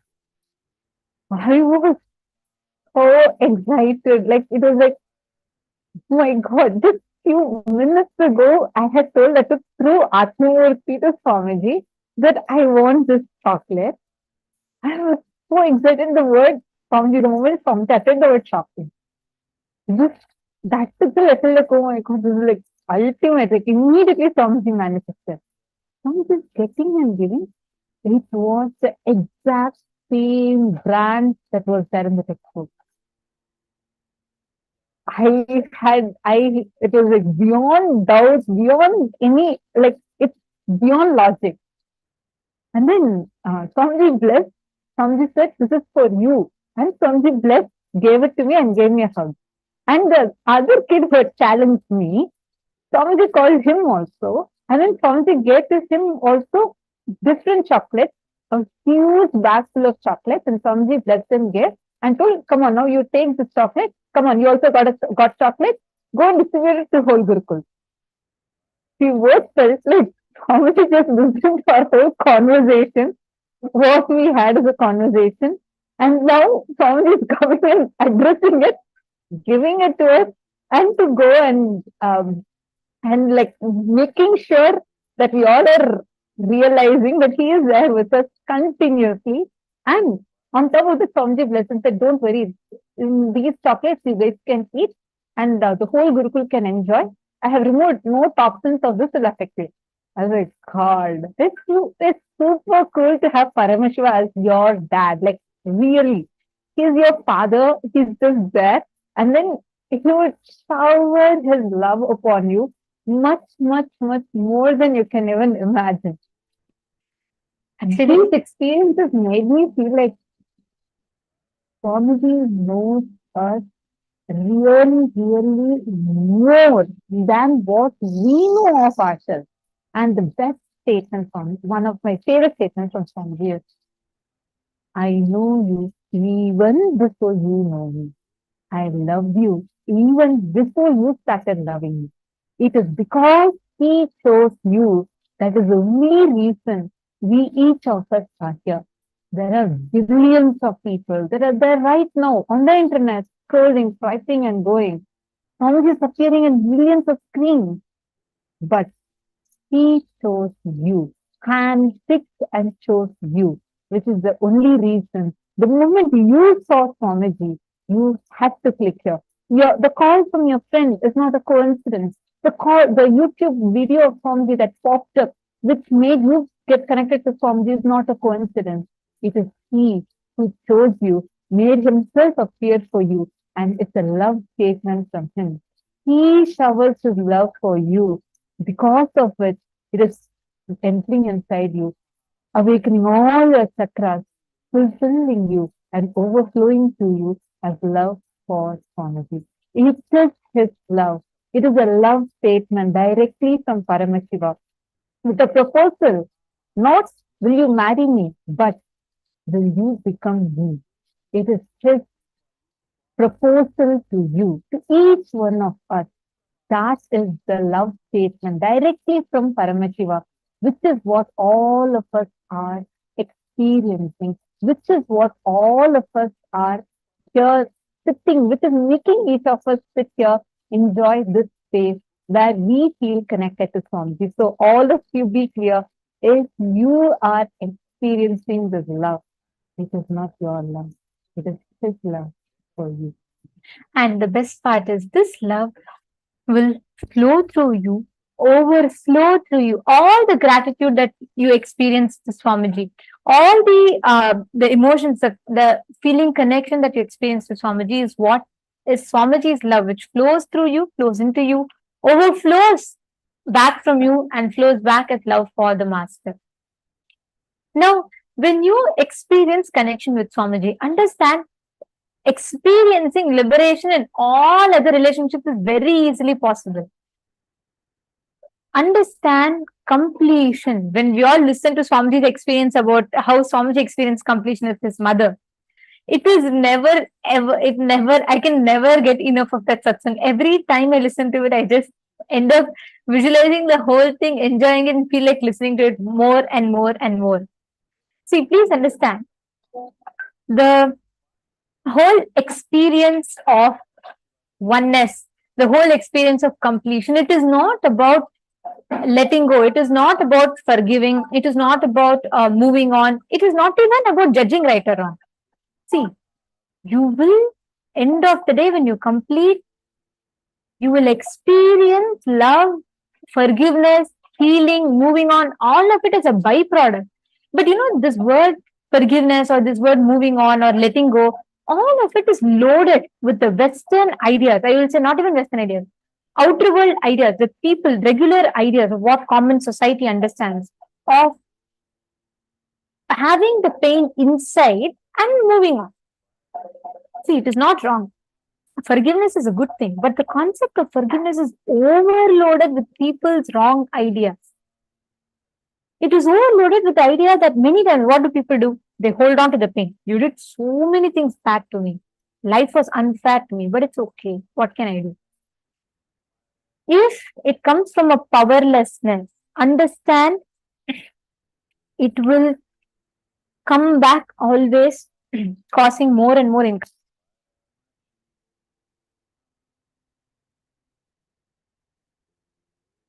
Sorry. Whenever you again and again put yourself through this, it is the exact same cycle. Completion always comes from powerfulness. You understand that whether people hated you, rated you, judged you, abused you, attacked you, they conspired against you, whatever they did, you will realize that nothing can touch you because your consciousness, your Paramashiva. And from that space, when you forgive, it is a different thing altogether. That is why Swamiji says, I am too busy loving the people who love me that I don't have time to hate the people who hate me. Because in Swamiji's dictionary, Swamiji says, I am too busy accepting the friend request. I have no time to accept enemy requests. I don't accept enemy requests. See, only if you accept someone as your enemy, they become your enemy. Na? Swamiji says, I don't even accept people as my enemies. So there is no, so the whole thing, the ground on which people can attack Swamiji is loosened. Understand, when you move on, the concept of completion, the concept of forgiveness or the concept of understanding, the concept of letting go, the concept of moving on, all of these is completely different. Ma Krista, Ma Katie Lux, Ma Krista Menard, this for you are. Ma Elizabeth Ferdman. See, you might have had the most painful moments in your life, right? Some situations would have cost you very painful incidents, painful things in life. Now, completion is not about you trying to judge, you trying to say, oh, if I complete with my mother, will she become right? Will I become wrong? No. The answer is no. Ma Krista Menard, Ma Elizabeth Ferdman, and Ma Katie Lux. Are you all there? Could you all come on camera? I'm not actually seeing you all on camera. Okay. Listen to this carefully. You can experience completion with your relationships, some places where you feel even you've been abused. Listen to this very carefully. The most important thing here is there are two parts. One, you are thinking just because you go and complete, the other person might become right, you may be wrong. No. Even if you think, oh, let me complete just to heal my pain, that is also wrong. Then it's coming from incompletion. Completion is you experiencing the space that you are Paramashiva. Because you are Paramashiva, that Paramashanta Swarupa in you, nobody from outside can take away something from you. Swamiji will tell. Once one participant from Inner Awakening asked Swamiji that how does Swamiji deal with all abusers and attackers? Swamiji faces so many attacks and persecution that keeps happening. But Swamiji said, you will never see Swamiji saying, oh, it's okay, I will bear it, I will go through it. Swamiji never talks like that. You know why? Swamiji tells, not once any of these attacks touch Swamiji. He exists as Paramashanta Swarupa of Paramashiva. Whether someone is there offering flowers at his feet or whether someone put thorns in his path, that does not touch Swamiji or shake who he is. That is completion. You going back to your original state of Paramashiva is completion. Completion is not about you judging someone right or wrong. Just because you complete with your mom and you feel she's done only wrong things to you in your life does not make her right. Or just because you don't complete does not make you right or wrong. Understand, you completing is you going back to your original state, your natural self of who you are, what you are. And forgiveness, Unfortunately, the concept of forgiveness is loaded with our misconceptions, I would say. It is nothing to do with religions. It is about the misconceptions. Listen very carefully. Swamiji explains the most profound truth here. The moment you say forgiveness, you're already overloaded with the pain that, oh, I would have gone through whatever I went through, still I should move on. No. Completion is you coming to the conclusion that you are Paramashiva. Because you are a Paramashiva, you never had that suffering in the first place. Because you never had that suffering in the first place, the suffering it does not belong to you. You are just dropping a delusion. That is the Satya. That is the Parama Satya. That is how we exist. That is our original self. Once you complete forgiveness, moving on, letting go, all these so-called concepts becomes a byproduct of it. Naturally, when you complete, you no more cognize someone as your enemy because there's no definition of enemy in your inner space. You just feel everything is manifestation from within. How many of you here feel like peace? How many of you here want to experience the true love, fulfillment, completion? Who all want to experience it? Jan Changaya, I read your message. See, this kind of experiences, living around Swamiji will make us continuously, your life will be so delicious. Like literally in every aspect, Swamiji will be there with you. He would guide you, not just guide you. See, like in programs, the darshan, what we are experiencing is just one dimension of Swamiji. When Swamiji, when you experience Swamiji, literally be there with you as your own father, and he'll just be there for everything. He'll be there and be with you, and continuously your life itself feels so miraculous. Normally, life is logical, but with Swamiji, life is magical. And the best news is, even when we think Swamiji may not know me, many people think, oh, I'm Chinese, Swamiji may not even know me. I'm somewhere, I had never even come to a physical program, so Swamiji may not know me. No, Swamiji knows you. Swamiji knows each and every one of you. Only because he knows you are even here. Understand? Just remember this. How many of you are keeping with this?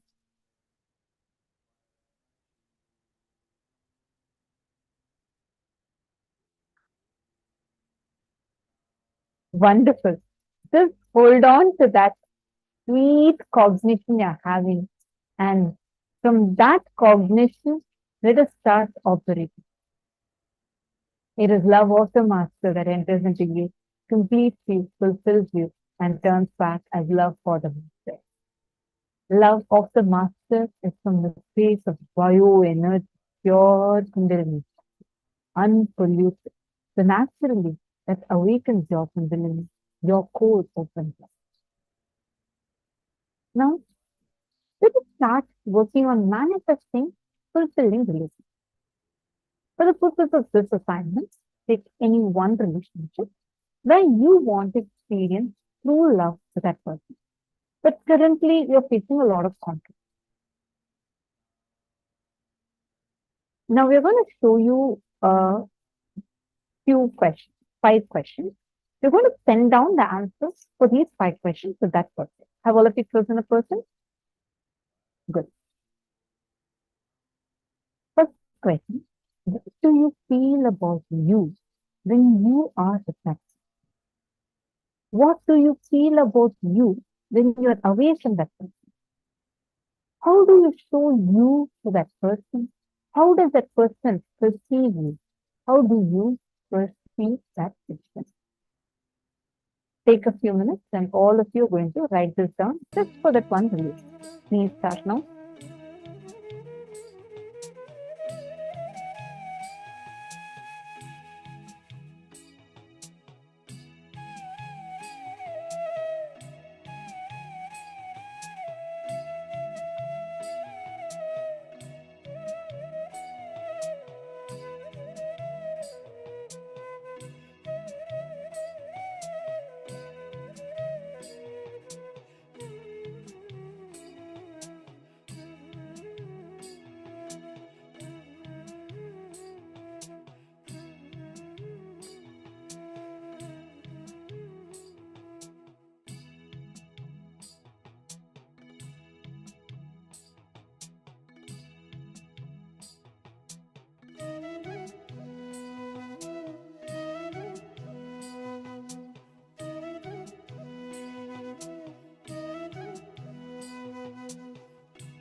Please relax.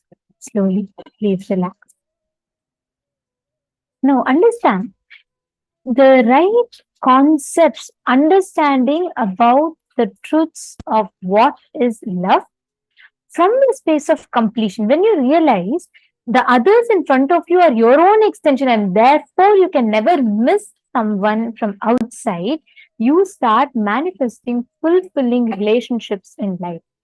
And when you start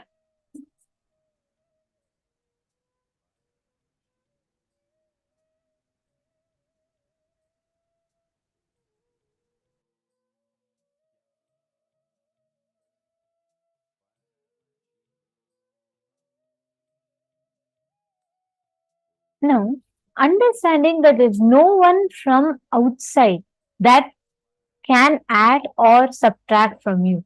That will give us the fulfilling relationship like Swamiji revealed. Take a few minutes, review what you have written, and see if you have authentically answered the 5 questions. Identify the conflicts, contradictions, incompletions in your answers and pen them down. Okay, please understand.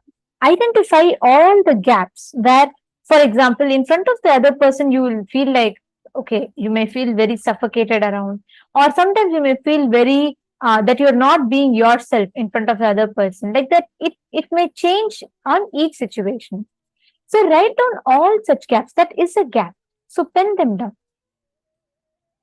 and relive and complete. You may not have time to do all of them. So in the interest of time, I request all of you to pen down at least for just that one situation where you answer those 5 questions. So pen down. Please start. Let's all take 5 minutes, 6 minutes to do this. Please complete the second, third, and the fourth step.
Please relax. Okay. Now, all of us, as we understand about what true love and fulfilling relationships are, we are going to be entering into one of the most important truths. We are going to be, or I should say, one of the most important initiations that we are going to be receiving today. The first thing we've understood from morning till now is how all relationships, when you see it as a possibility, you are liberated. When you see it as a pattern, you are bound. You are stuck in the same loop again and again. Then we also learned about the space of oneness through which you can experience all the relationships in life. Then we learned about the science of completion, how you can get the hangover of the past rid from you, like how you can actually operate from the space of possibility as opposed to the space of pattern. The next one that we are going to be entering into is a very important session. And this is a preparation for today's initiation. So I request everyone to please gather very soon. We are going to be having the Bhava Samadhi Darshan of Kalyana Sundaramurti and the most beautiful forms of Paramashiva. We're going to be having Darshan of Swamiji very soon. So let's get ready. It's time for us to prepare ourselves for the initiation. And yes, as you're all eagerly, excitedly awaiting, very soon we are going to be having the initiation where Swamiji is going to be blessing all the couples that are praying to have children, praying to conceive. Swamiji will be blessing your apples or pineapples. You can bring the apples or pineapples. As a couple, you can attend the darshan. Swamiji will be blessing and showering you with having that experience of conscious birthing, where you can experience the baby. You can actually, Swamiji will bless you to conceive. So now, in this session, we are going to be understanding about what is conscious birthing and what is the science behind it. Let us listen to this revelation from Swamiji. It's a very important session, and we request all of you to please listen to it completely.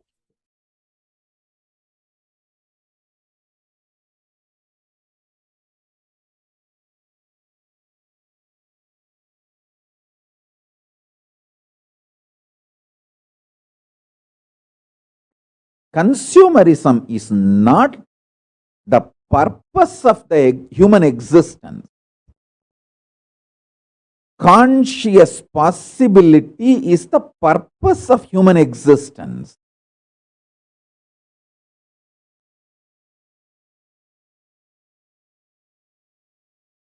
The Hindu civilization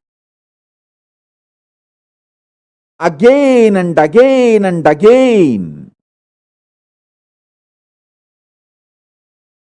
rededicated itself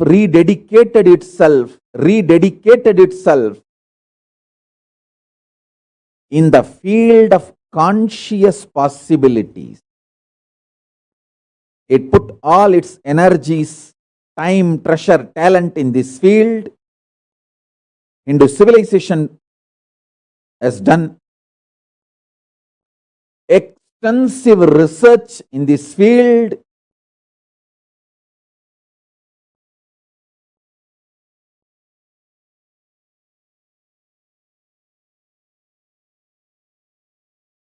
Invented, discovered, rediscovered, reinvented multiple dimensions of conscious possibility.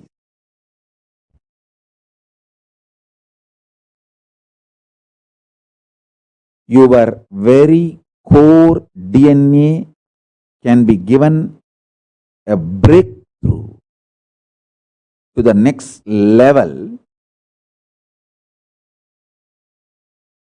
if you infuse intense consciousness in your life, in your existence.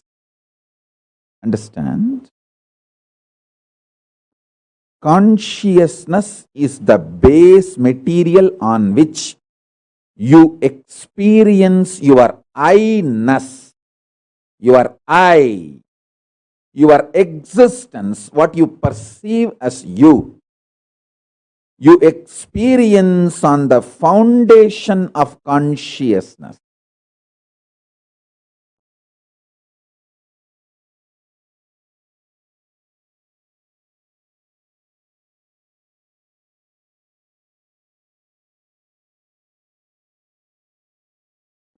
Life is not just probabilities from the mind. All probabilities, good or bad, worst to best, all probability are mind-based, mental. I am telling you, all probabilities are mind-based, mental.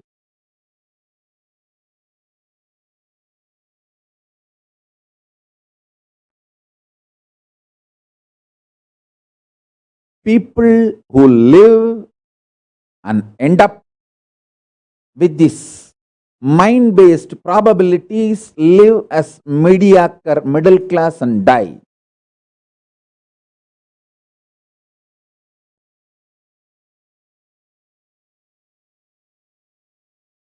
People who experience conscious possibilities in their life give breakthrough to themselves, who manifest these conscious possibilities and demonstrate it to others, give superconscious breakthrough to others also. Understand these examples I am giving. You will understand this. 3 important methodology, dimensions through which my Guru Arunagiri Yogeshwara has taught me. He gave me the science of these 3 methodology to revive the conscious possibility for the world. 1, Varnashrama Dharma, sovereign order of KAILASA, is fundamentally based on Varnashrama Dharma. Brahmacharya, Grihastha, Vanaprastha, Sannyasa, Brahmana, Vaishya, Kshatriya, Shudra, Varnashrama Dharma, centric revival. In that methodology, lots of conscious possibilities can be taught and revived to the human beings. Second is the Gurukul, where a powerful ecosystem is created and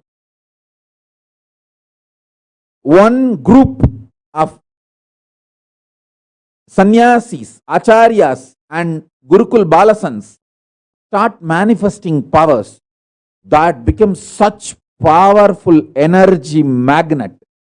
All over the world, all the yoga prashtas get attracted automatically.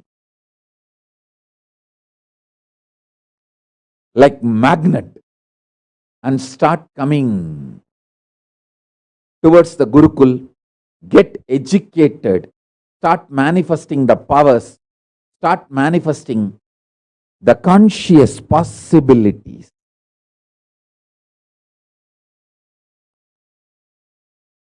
And the third is directly bringing superconscious beings from KAILASA, making them embody, creating an atmosphere, right garbha, womb, right happening, embodying those great superconscious beings from KAILASA directly, keeping a powerful ecosystem and ambience for that incarnations to flower. Understand? This science was alive in Adishaiva tradition and even in Tibetan Buddhist tradition, bringing the incarnations. Not only my Guru taught me, Arunagiri Yogeshwara taught me, he gave me the wide proof that this science existed. Only very recently, people forgot this science existed. Now with my Guru's grace, I am reviving it. My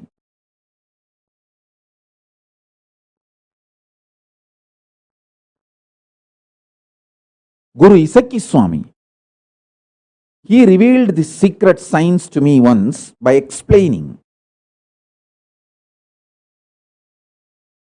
In the Guru Parampara of Fundamental Adinam, they used the same title, Jnana Prakasadesika Paramacharya Swamigal. I asked him why everyone uses the same title.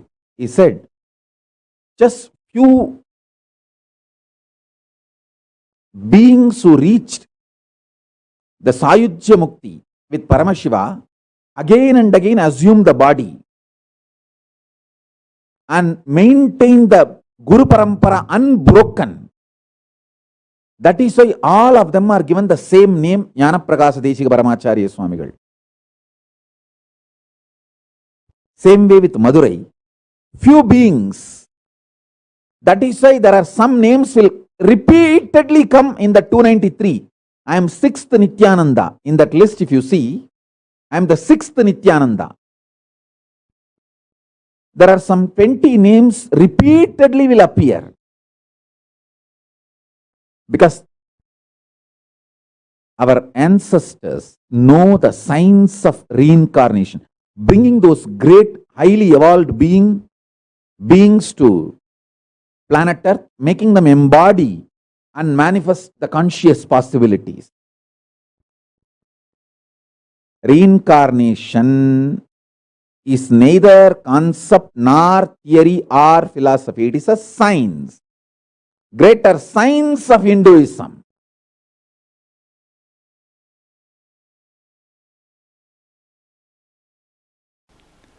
Listen. Microcosm becoming macrocosm is enlightenment. Macrocosm becoming microcosm is incarnationhood. You having the cosmic cognition and cosmos having you in the cognition.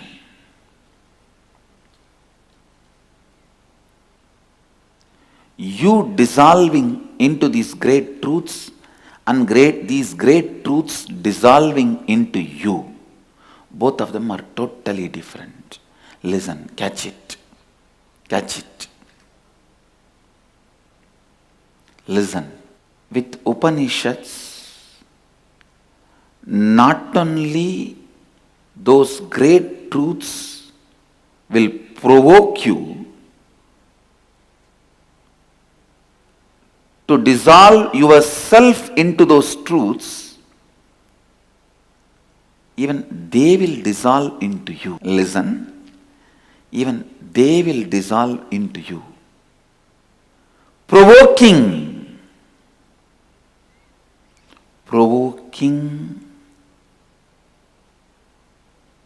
your being to dissolve into the truth can be done by any spiritual book.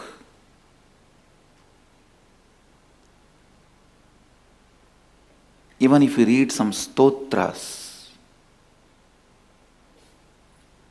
of saints, your whole being will be provoked to dissolve into the truth. That is what the great bhaktas did. The saints of Vedic tradition preaching devotion, the intensity of the passion and emotion is used beautifully to merge with the cosmos. Meera, Jnana Sambandhar, Ramadasa, the great devotees, Chaitanya Mahaprabhu, here in Karnataka, Akkamma Devi, in Andhra, Annamacharya,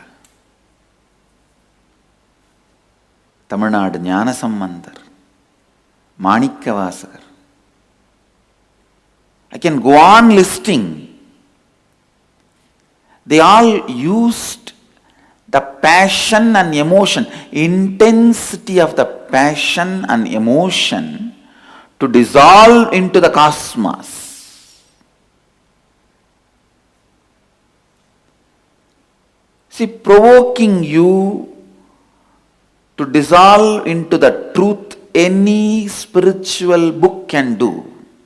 But provoking the cosmos to dissolve into you, only Upanishads can do it. Only Upanishads can raise you to that height. You become so vast that cosmos dissolves into you. The microcosm becomes so big as macrocosm. So macrocosm can just dissolve into it. If you have to have the whole universe in your mouth has to open to the size of the whole universe. If the truth has to dissolve into you, you should grow taller than the truth. That can happen only by Upanishads. That is why I am telling, Upanishads don't make just enlightened beings, it makes incarnations.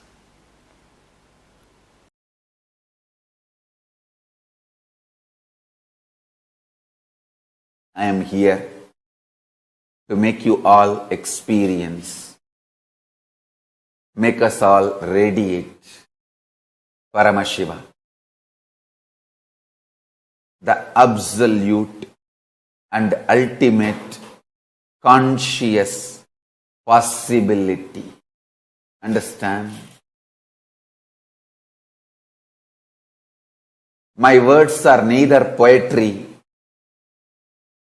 nor prose, or logical, or magical, or theory, or philosophy. It is straight from the heart of the Paramashiva to the heart of my disciples. It's from heart to heart.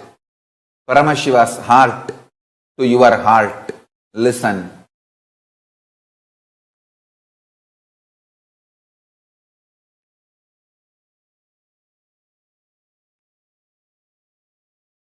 My Guru, Vibhudanandapuri, Kuppammal, she used to say, I am the explosion happened in Arunachala Linga, the Arunachaleshwara.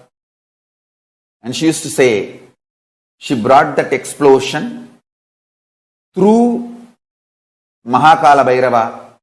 In Arunachaleshwara temple, there is a beautiful Mahakala Bhairava with 8 hands on the banks of Brahmatirtham, the temple tank. And she said, she brought through that Mahakala Bhairava's deity and kept it in Brahmatirtham to cool off, to settle. Then brought it to my mother's womb. And she says, my mother's womb and my father's body both were prepared at the same time. Then through father's body, the male component was brought into my mother's womb, and I was given form and manifested.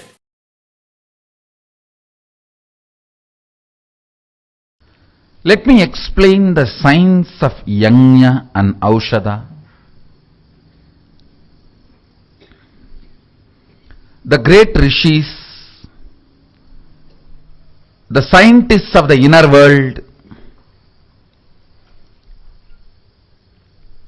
mantra drashtas of the Sanatana Hindu Dharma, people like Vyasa, Agastya, Kapila, Ankirasa, Bharadvaja, all these great beings, they sit together. Whatever reality they want to cause, strong thought current which expresses those reality, they bring that thought current and energy into these 5 elements. Bringing that thought current into these 5 elements is yajna. They bring those gods, goddesses who are embodiment of that thought current. For example, if they want to manifest huge wealth, they bring down the energy of Lakshmi into fire and please her by offerings and receive the boon from her for the manifestation of wealth.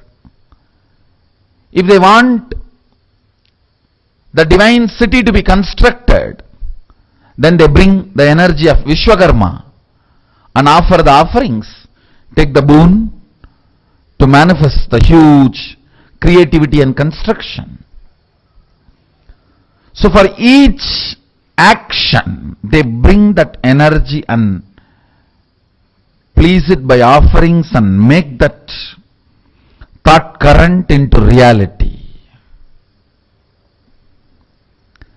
And the thought current which they manifest, when it become reality, means when that blessings, that boon is given, that energy is consolidated into an aushadha, a herbal product, and shared.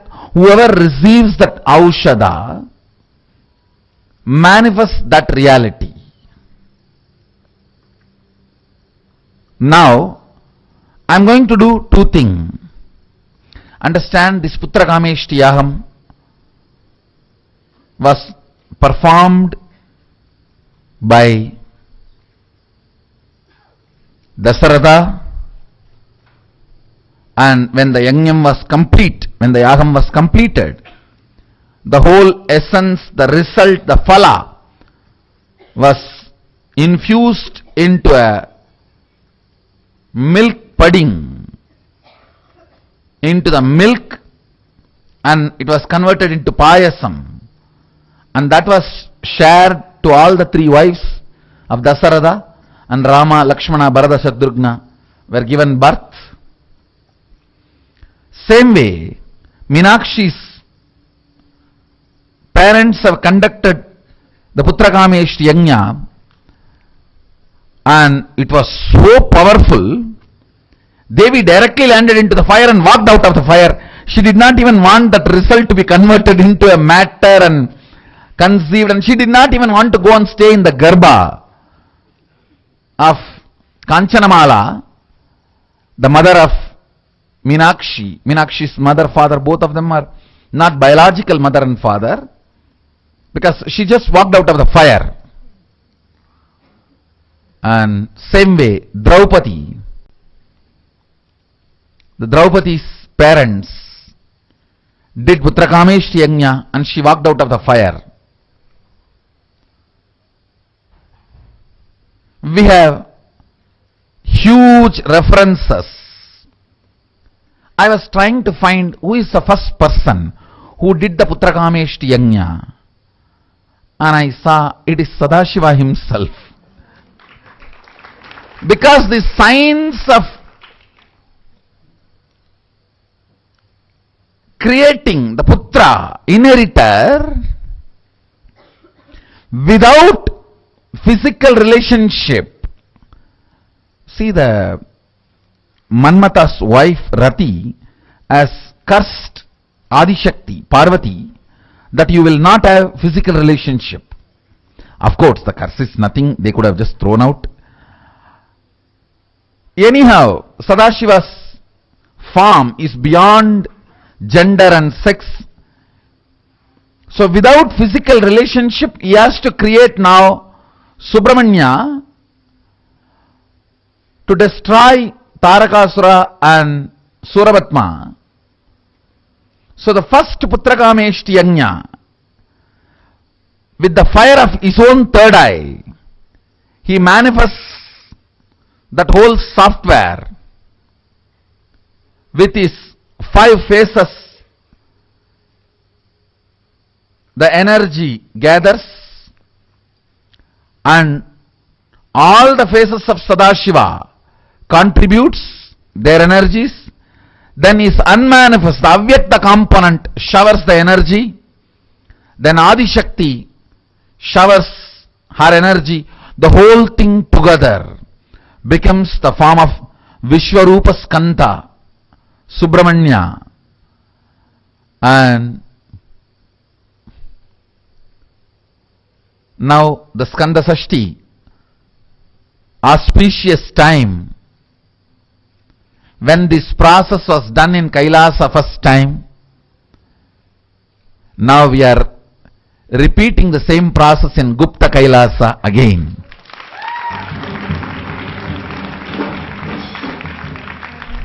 Now I am going to bring that same software through the third eye fire, manifest it, and once that energy is pleased and blessings are invoked, bring all that blessings into Aushada and share it with you all. So now the process is 2 level. One, release of that energy itself is going to be too powerful. Second, mapping it on the Aushada and sending it to all of you. Understand, all, anyone who has the intention to have a child, your physical doctors, medical science has no place here. Understand, in Hindu tradition, birth has nothing to do with sex. Birth and sex is separated in Hindu tradition. Best births are always Putrakameshti Yajna and Aushada based. It was never normal physical sexual relationship based.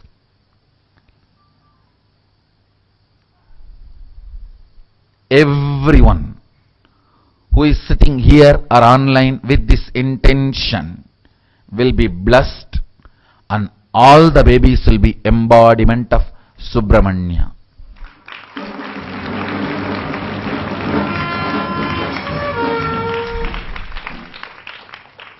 It may look very funny in the modern day if somebody says sex and giving birth to a child is separate, they both are not connected in Vedic tradition. Many things I say will look funny till it becomes reality. Materialistic world people, many things they say it will become funny once they become reality. Understand? What they declare, when it becomes reality, it becomes funny. What I claim, till it becomes reality only, it will look like funny.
join him. This is a very initiation. All of us are going to be receiving. Swamiji so beautifully explained to us about what this conscious working is and how this conscious working happens and in what level it is given in Sanatana Hindu Dharma. Today, all the participants, especially the couples, are sitting together with the hope, prayer, and a deep yearning to have a child. Today, Swamiji is going to be blessing all those couples, all the participants, whoever wants to conceive a child. Get your apples and pineapples ready. Each of you need to have either an apple or a pineapple, but each one has to have one and have that ready, because today we are going to be receiving that as an initiation. Take a few minutes and all of you quickly get that and settle down.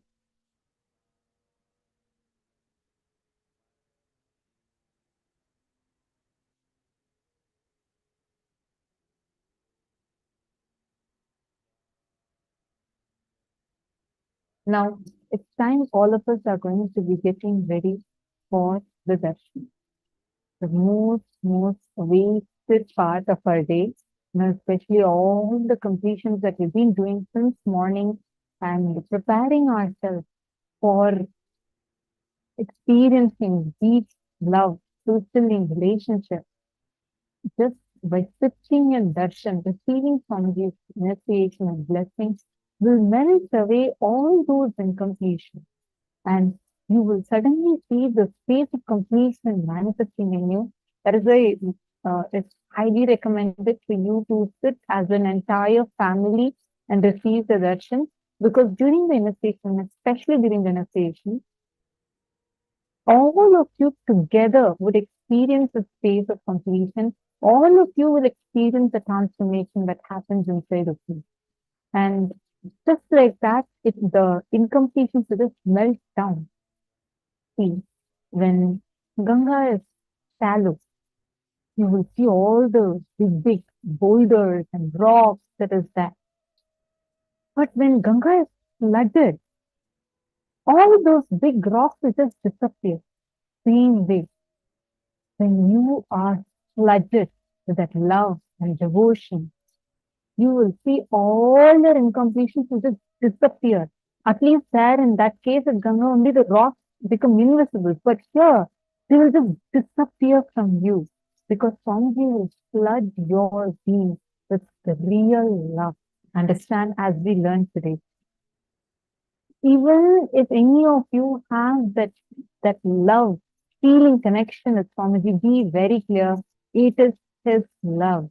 It is the love of the Master that enters inside you, fulfills you, completes you, and overflows, flows back as love for the Master. And today, the greatest of blessings is that all of us are sitting here at the presence of Swamiji and attending this auspicious darshans together as a family. Every one of you that have come here as a couple, as a family, or even if you're just sitting with some relation in your life, like even your pet, anyone that you're sitting with, not just you, along with you, your whole family is going to get the benefit of it. Swamiji is going to be blessing your whole family to manifest this experience, this complete completion and experiencing fulfilling relationships. So today, all of us are going to be receiving the initiation to experiencing the fulfilling relationships, bliss, completion in life, complete fulfillment in life. I request every one of you, all the participants, to please settle down, sit with your head, neck, and spine in a straight line. Please make sure you're in front of the camera. Today, any boons, any blessings that you have, that you ask pertaining to relationships, fulfillment in relationships, all of that will completely get fulfilled. You'll have complete fulfillment in all those dimensions and all those aspects. So every one of you can offer your prayers, your blessings, requests, boons directly to Swamiji. Now we will be chanting the Jana Loka, the forms, the the chants, the sacred mantras that describe the forms of Paramashiva. These are the directions that we are going to be receiving today.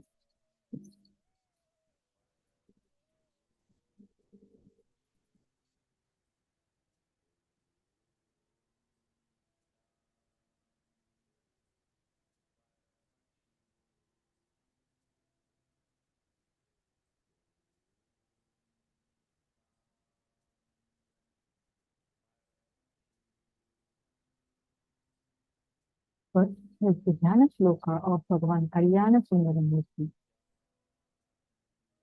Sindura param trinetram yuga bhuja sahitam harake urabhusham devyai vastrairvintangam svarasamusita yuktam shubhangam Vande Kalyanamurtim Karatala Kamale Devi Bhaktam Tathanam Haste Tankam Rizanta Tasamadhavaram Vahadbhatte Gangendu Chudam.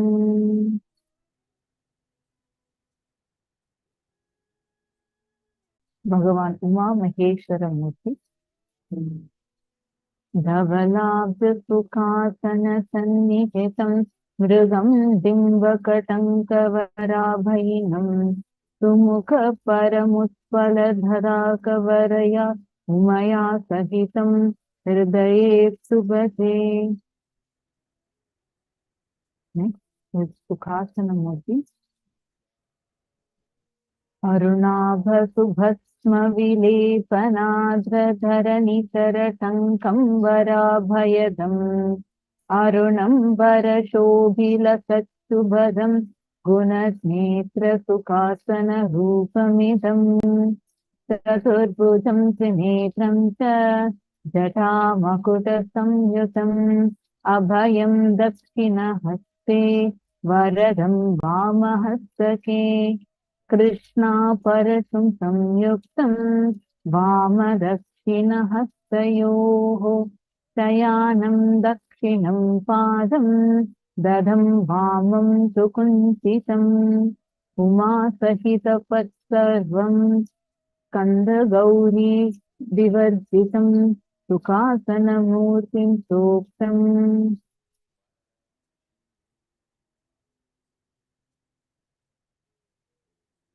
This is what teaches this session that all of us are going to be enjoying today. I request all the participants to quickly come and settle down. And we also have a very exciting news. We are going to be celebrating Krishna Janmashtami with Swamiji. Coming September 7th is going to be Krishna Janmashtami, and all of us are going to be celebrating that with Swamiji.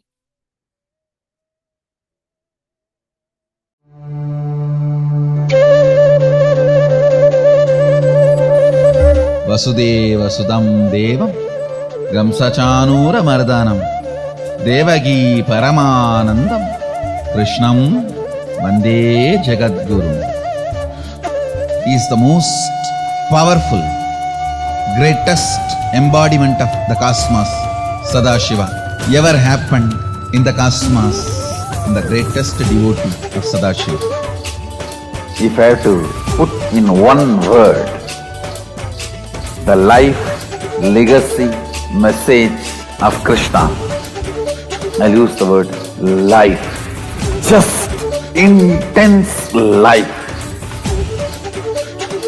It expressed in body as ever youthful. It expressed in intellect as amazing strategist. It expressed in emotion as a most beautiful, pure romance. Essence of Krishna's life, message, legacy is life, intense life. He is so much in love with life in romance with the cosmos. Everything was just celebration.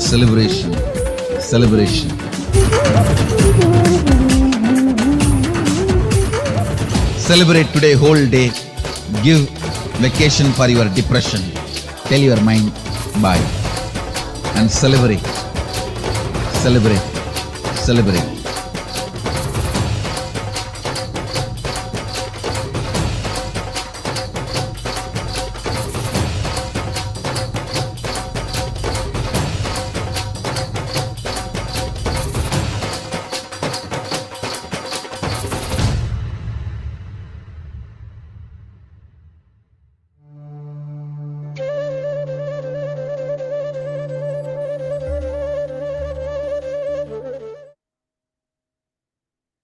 And all of us are blessed to celebrate this auspicious day directly with the Nijavatara himself.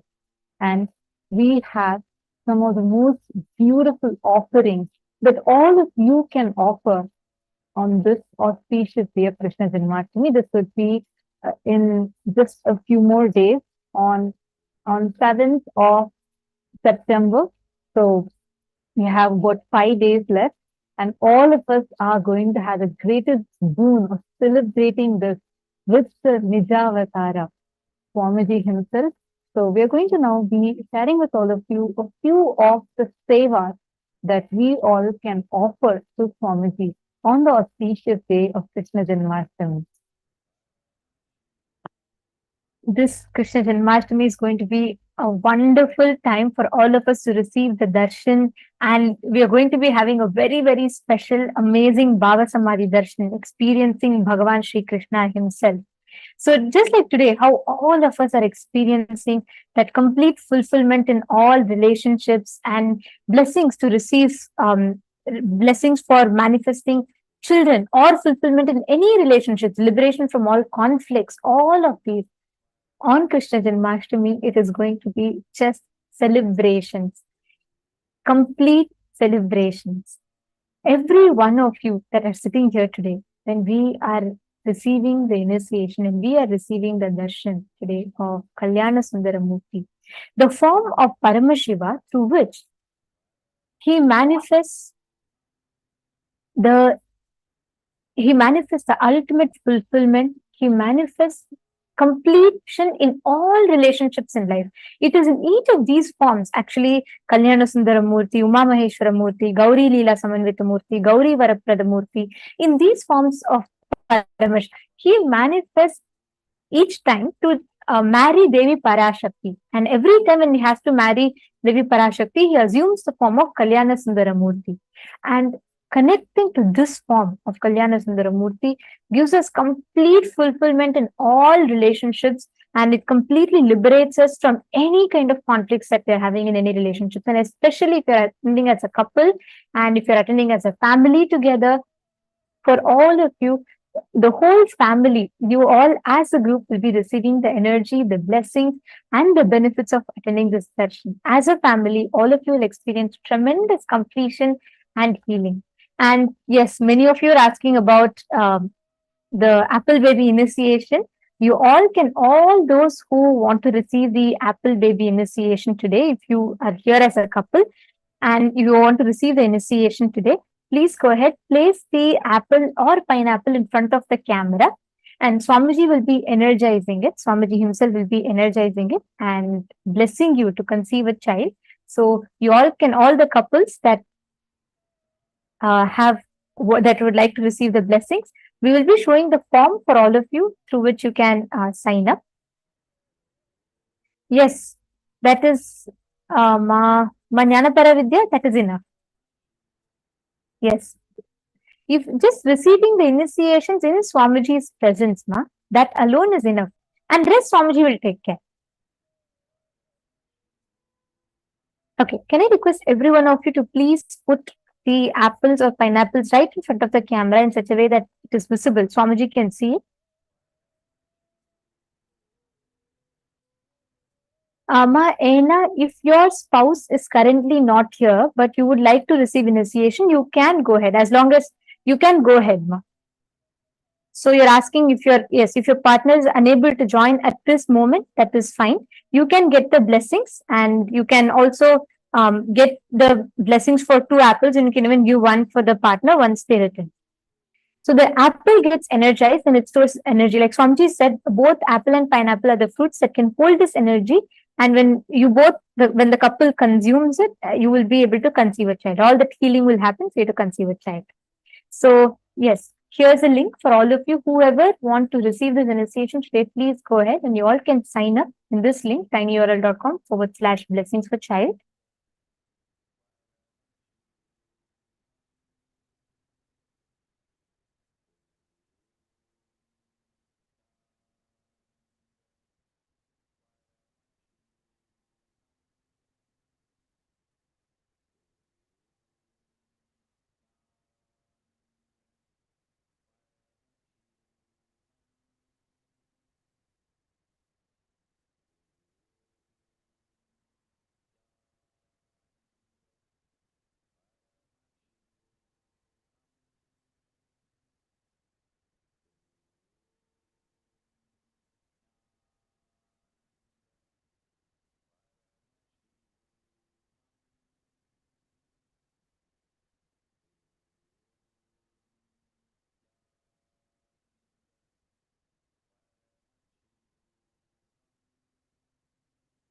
Take a few minutes and quickly sign up on the link that is shown above.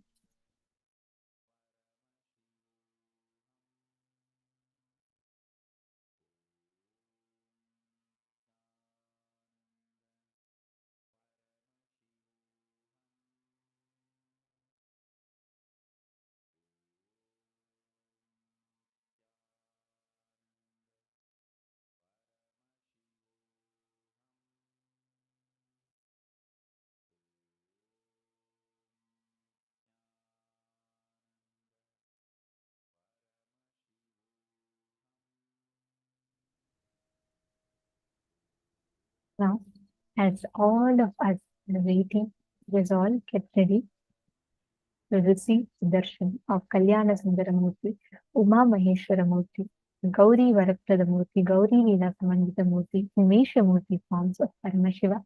Please sit straight. Sit with your head, neck, and spine in a straight line.